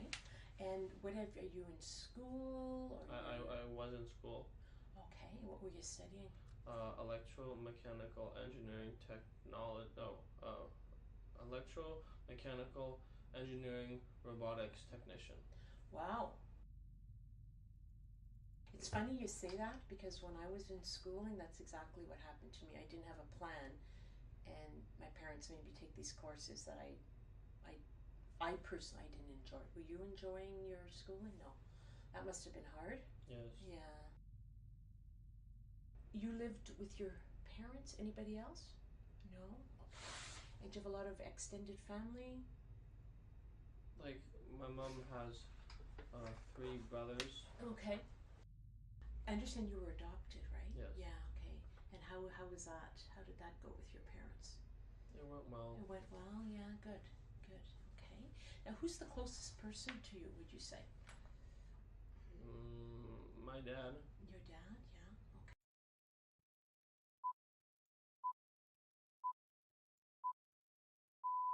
Becky Watts, It's really hot anyway because of the microwave. at home in Bristol before she disappeared. The 16-year-old is described by her family as quiet and shy. She's your typical teenage girl. Lots of selfies, music, fashion. Becky's father and stepmother told me today that her disappearance is completely out of character, and they are desperate for news. She's not in trouble. She's just wanted here. We just want her back. That's all we want. It's 5 days since Becky left her home in the St George area of Bristol with just her laptop and a phone. Police say nobody has heard from her since then. Controversy Whoa. exists in both literature That was and quite the, society in regard to what motivates transition. sexual killers. Hypotheses range from the seeking of sexual gratification to the assertion of power and control. Multiple studies provide theoretical and physiological support for the argument that lust murderers, above all, commit their crimes in pursuit of sadistic pleasure, and the seeking of power and control over their victims is believed to serve the 2 secondary purposes of heightening sexual arousal. A significant proportion of them appear to have paraphilic disorders. The term relates to a vast spectrum of neurotic imbalances recurrent with sexual fantasies that are distressing and often bear the potential to cause significant harm. People with these conditions have an impaired capacity for affectionate sexual intimacy with a consenting partner. This is due to the deterioration of their reciprocal emotion management. They are unable to understand nor utilize the law of reciprocity as a means for mutual I satisfaction. mean, I'll play Fortnite from time to time with friends off stream, but it's kind of like not something I want to play on stream.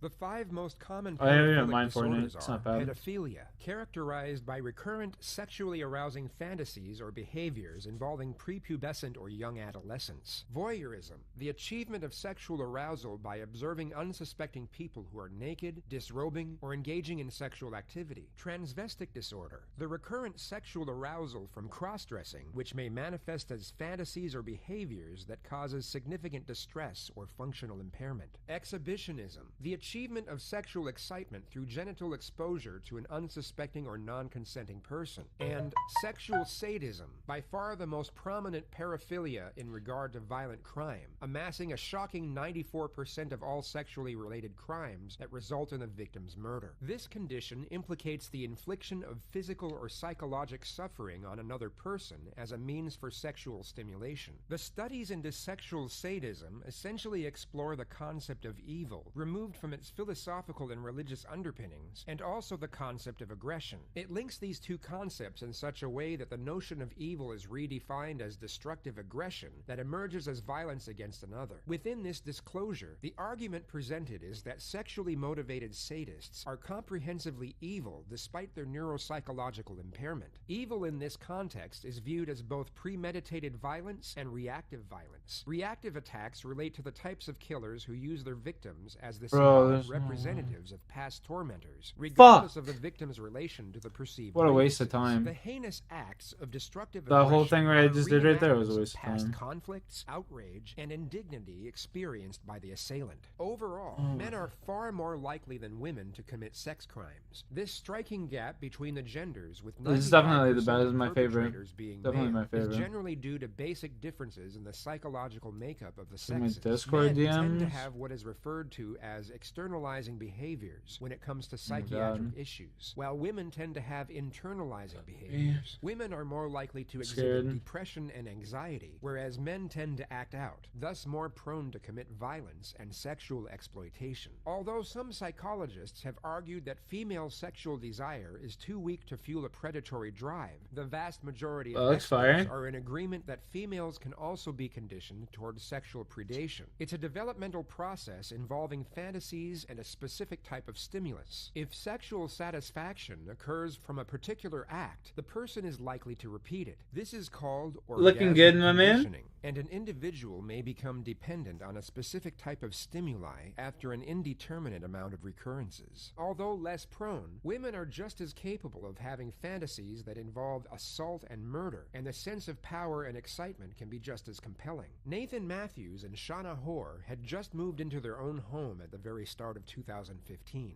28-year-old Nathan held down a job as a takeaway driver, while 21-year-old Shauna worked in a retirement home. They had one 2-year-old daughter and 2 more twin boys on the way. They were generally described as being quiet yet polite, and from an outside perspective, That's they would pretty have sick, though. seemed like your everyday young couple. Behind the facade, however, they harbored something far more disturbing and incomprehensible.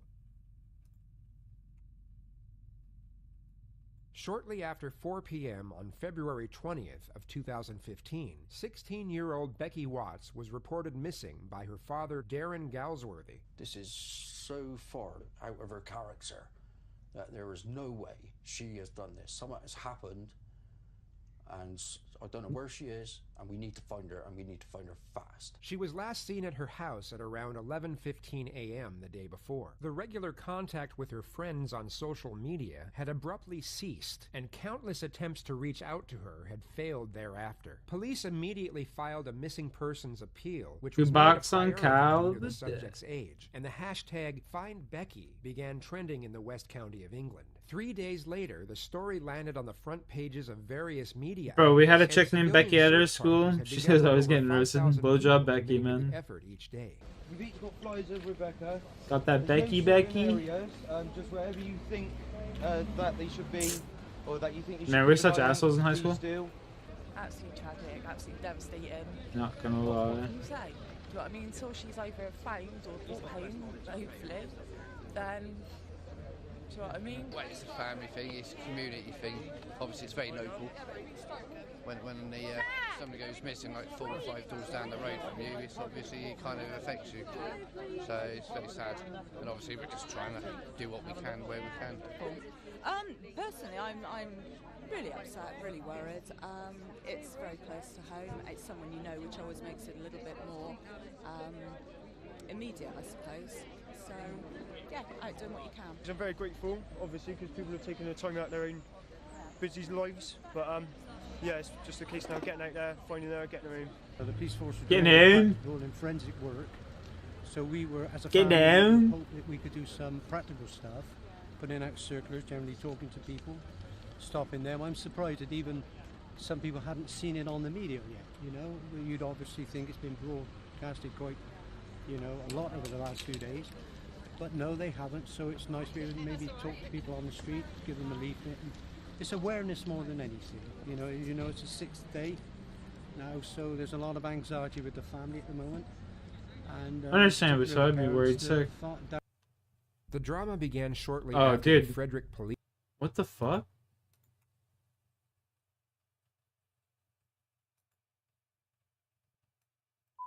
There's no way that's the whole fucking video. Because people are taking their tongue out. It is.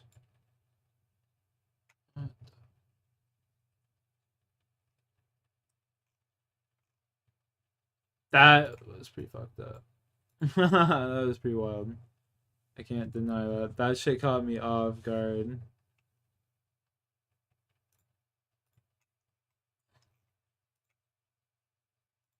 Let's go over here. Boom.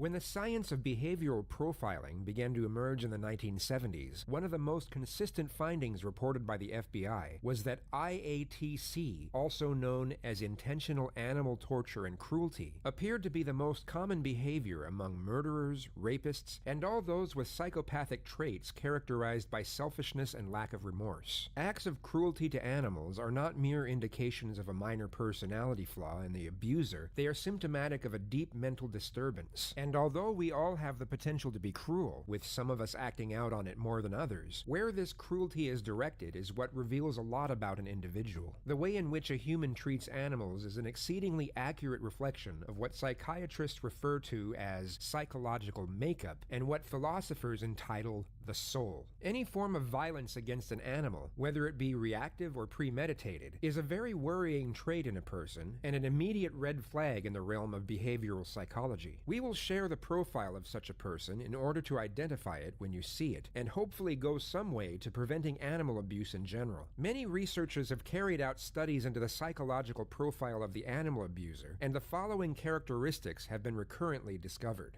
Aggression. An aggressive person has a natural tendency to respond with violence to an aggravating stimuli in their environment. In this particular case, if a person is frustrated or angry, they may take out their grievances through physical violence toward an animal. Well, as you can tell.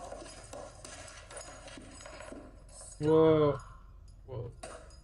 Whoa, whoa, whoa, whoa, whoa. I am not watching that.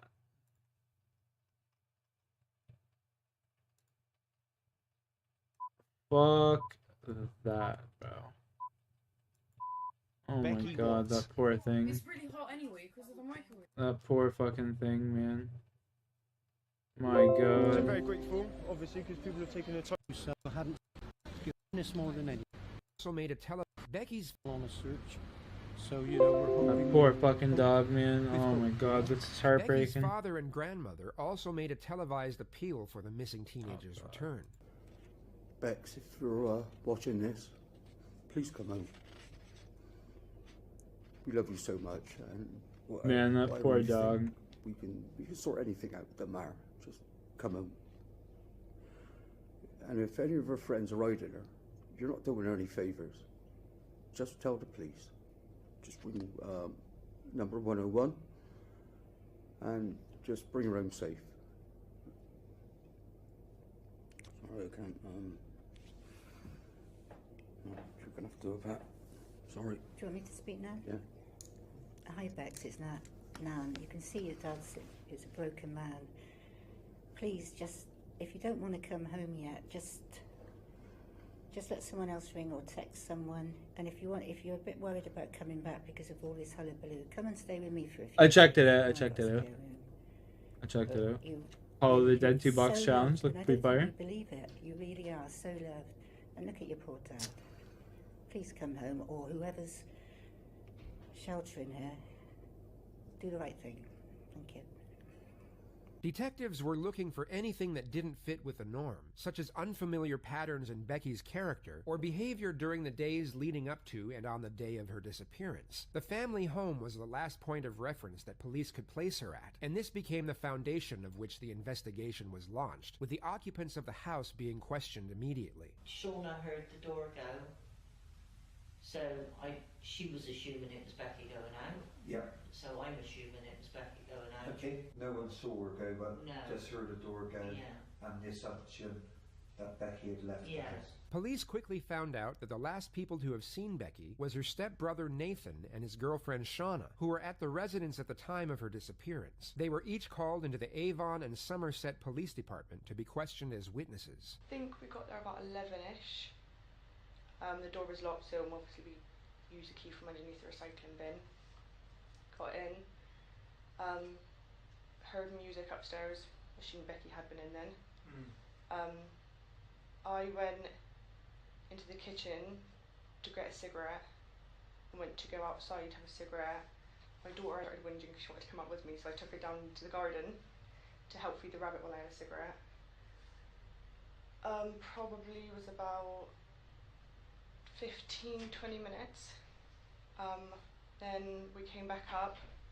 I went into the kitchen to get a drink, I think I was, and wash my hands. Then I heard the front door slam. Carried on washing my hands, went into the living room. Donnie! So a lot later on that Angie asked me if Becky had gone out, and I said, yeah, I heard the door go. She must have gone out earlier. Again, I didn't look at the time or think anything of it, so I didn't really kind of like, oh, what was that? It was just the door, so Becky would have gone out. Yeah. Okay. Sorry, I think I've accidentally got this in the wrong order here. Okay. You have to clarify this. So, right, let me just go back slightly then, if I could. The door slamming then. You've already said you've got to go from the kitchen through to the living room. Yep. So, how far away from that front door would you be? It's evidently clear from this question alone that Shauna, although technically a witness, was unknowingly regarded as a suspect. She was not made aware, but the police had already planned a questioning strategy designed for a suspect, yet composed in a manner that resembles a witness inquiry. Keeping a suspect oblivious to police suspicion most often allows for extended mitigation, resulting in a more detailed alibi, thus more pretext for investigators to interpret behind the scenes. A simple question such as, how far from the door would you have been, can be alternated and transfigured in a startling number of ways to catch out a suspect during the later stages of an investigation. But you've got the front door, the living room, and about halfway up the hallway is the kitchen. So I would have been at the sink. So no distance, a reasonable amount, I say. Okay. And immediately before this sound of the door slamming, what could you hear then? Another calculated question disguised as a witness report. Shauna has now placed herself in the kitchen at the time of the incident. Any noises that she mentions will be broken down into components by forensics. An example is that if she could hear the TV in the living room, it would mean there was no secondary noise preventing her from hearing a loud commotion within a certain vicinity. Any noises she mentions will be measured alongside further witness reports with regard to audio levels and timelines. Any noises that she fails to mention that were brought up in other statements could also be used for cross-examination. Shauna was unaware that every word of her responses were to be heavily evaluated and scrutinized by investigators at the immediate completion of this interview. I think it was just CBeebies again, to be honest. I was kind of more, trying to make sure I had vitamins back and getting my drink. Yeah. No, I heard stomping downstairs. That's what made me think that Becky left in a mood. So I said to Angie, because obviously the door slammed, but I wasn't sure if that was the wind. I took it because there was quite stomp, stomp, stomp downstairs. Stomp, stomp. Man, I love British people. One of her tantrums. Yeah.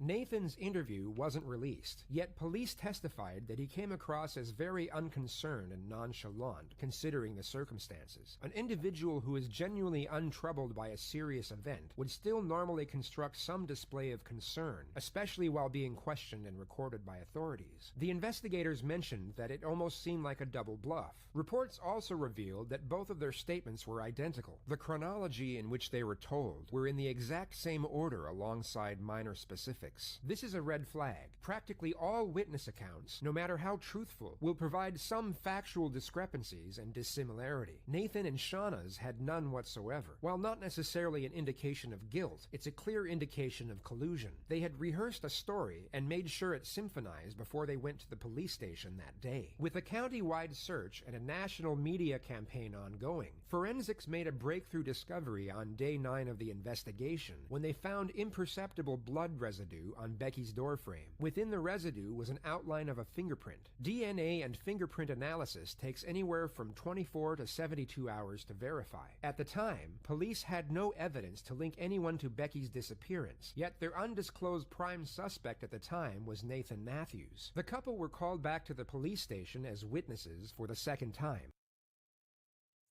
Investigators decided to target Shauna first to work out if her boyfriend was holding. Oh, it went right to the next one? Of the interview appeared Oh, to be sick. on surveying the suspect's responses to what is broadly known as reaction assessment. Detectives for the first time will allude to their suspicions of Matthew. It's done in a manner that's purposefully obvious, yet disguised as purposefully subtle. This gives Shauna the total flexibility of how she chooses to react. A truthful subject will most often see through the faint subtlety and acknowledge the indirect allegation.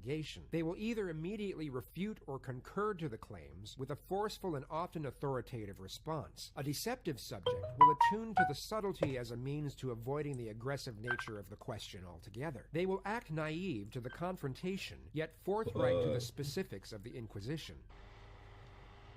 Yeah. And then the only other thing was. Give me a second, I'm putting you on speaker. What's up? Minor thing really, but What are you saying? some of our colleagues were trying to speak to me.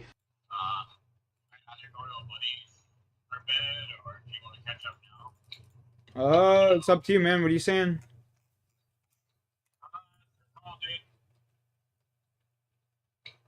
What are you saying?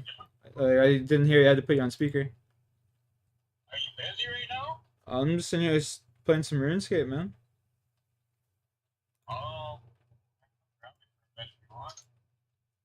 I can't head out too far. I'll fucking hang it around here for a bit with you for a bit.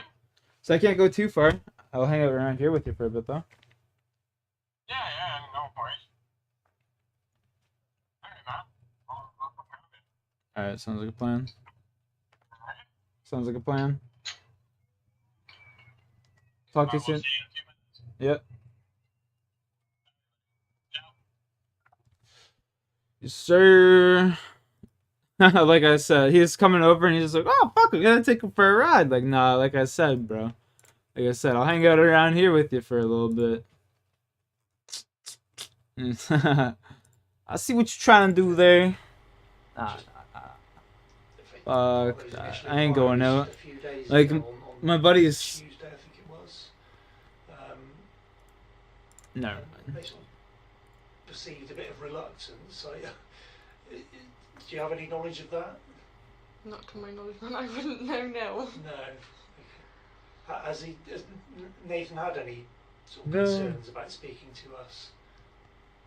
Not that he's told me now. No. If he does, I wouldn't know then.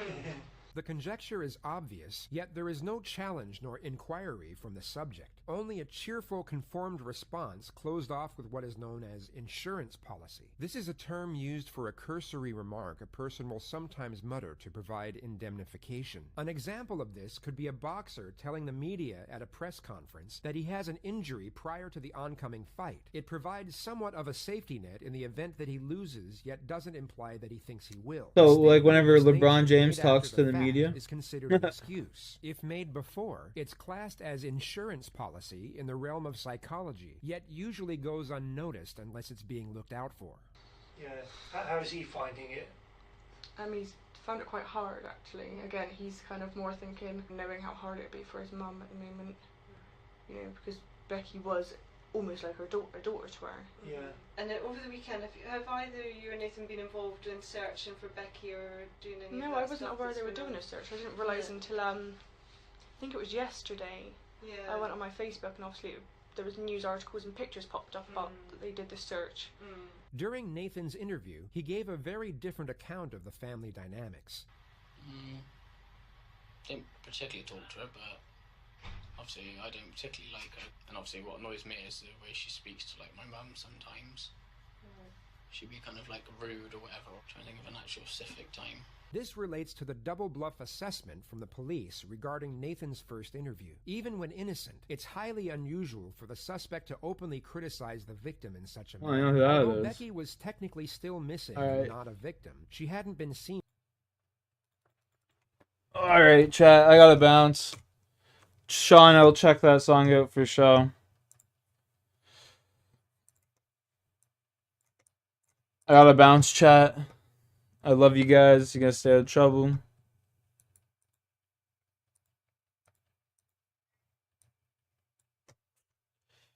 Fuck. Peace.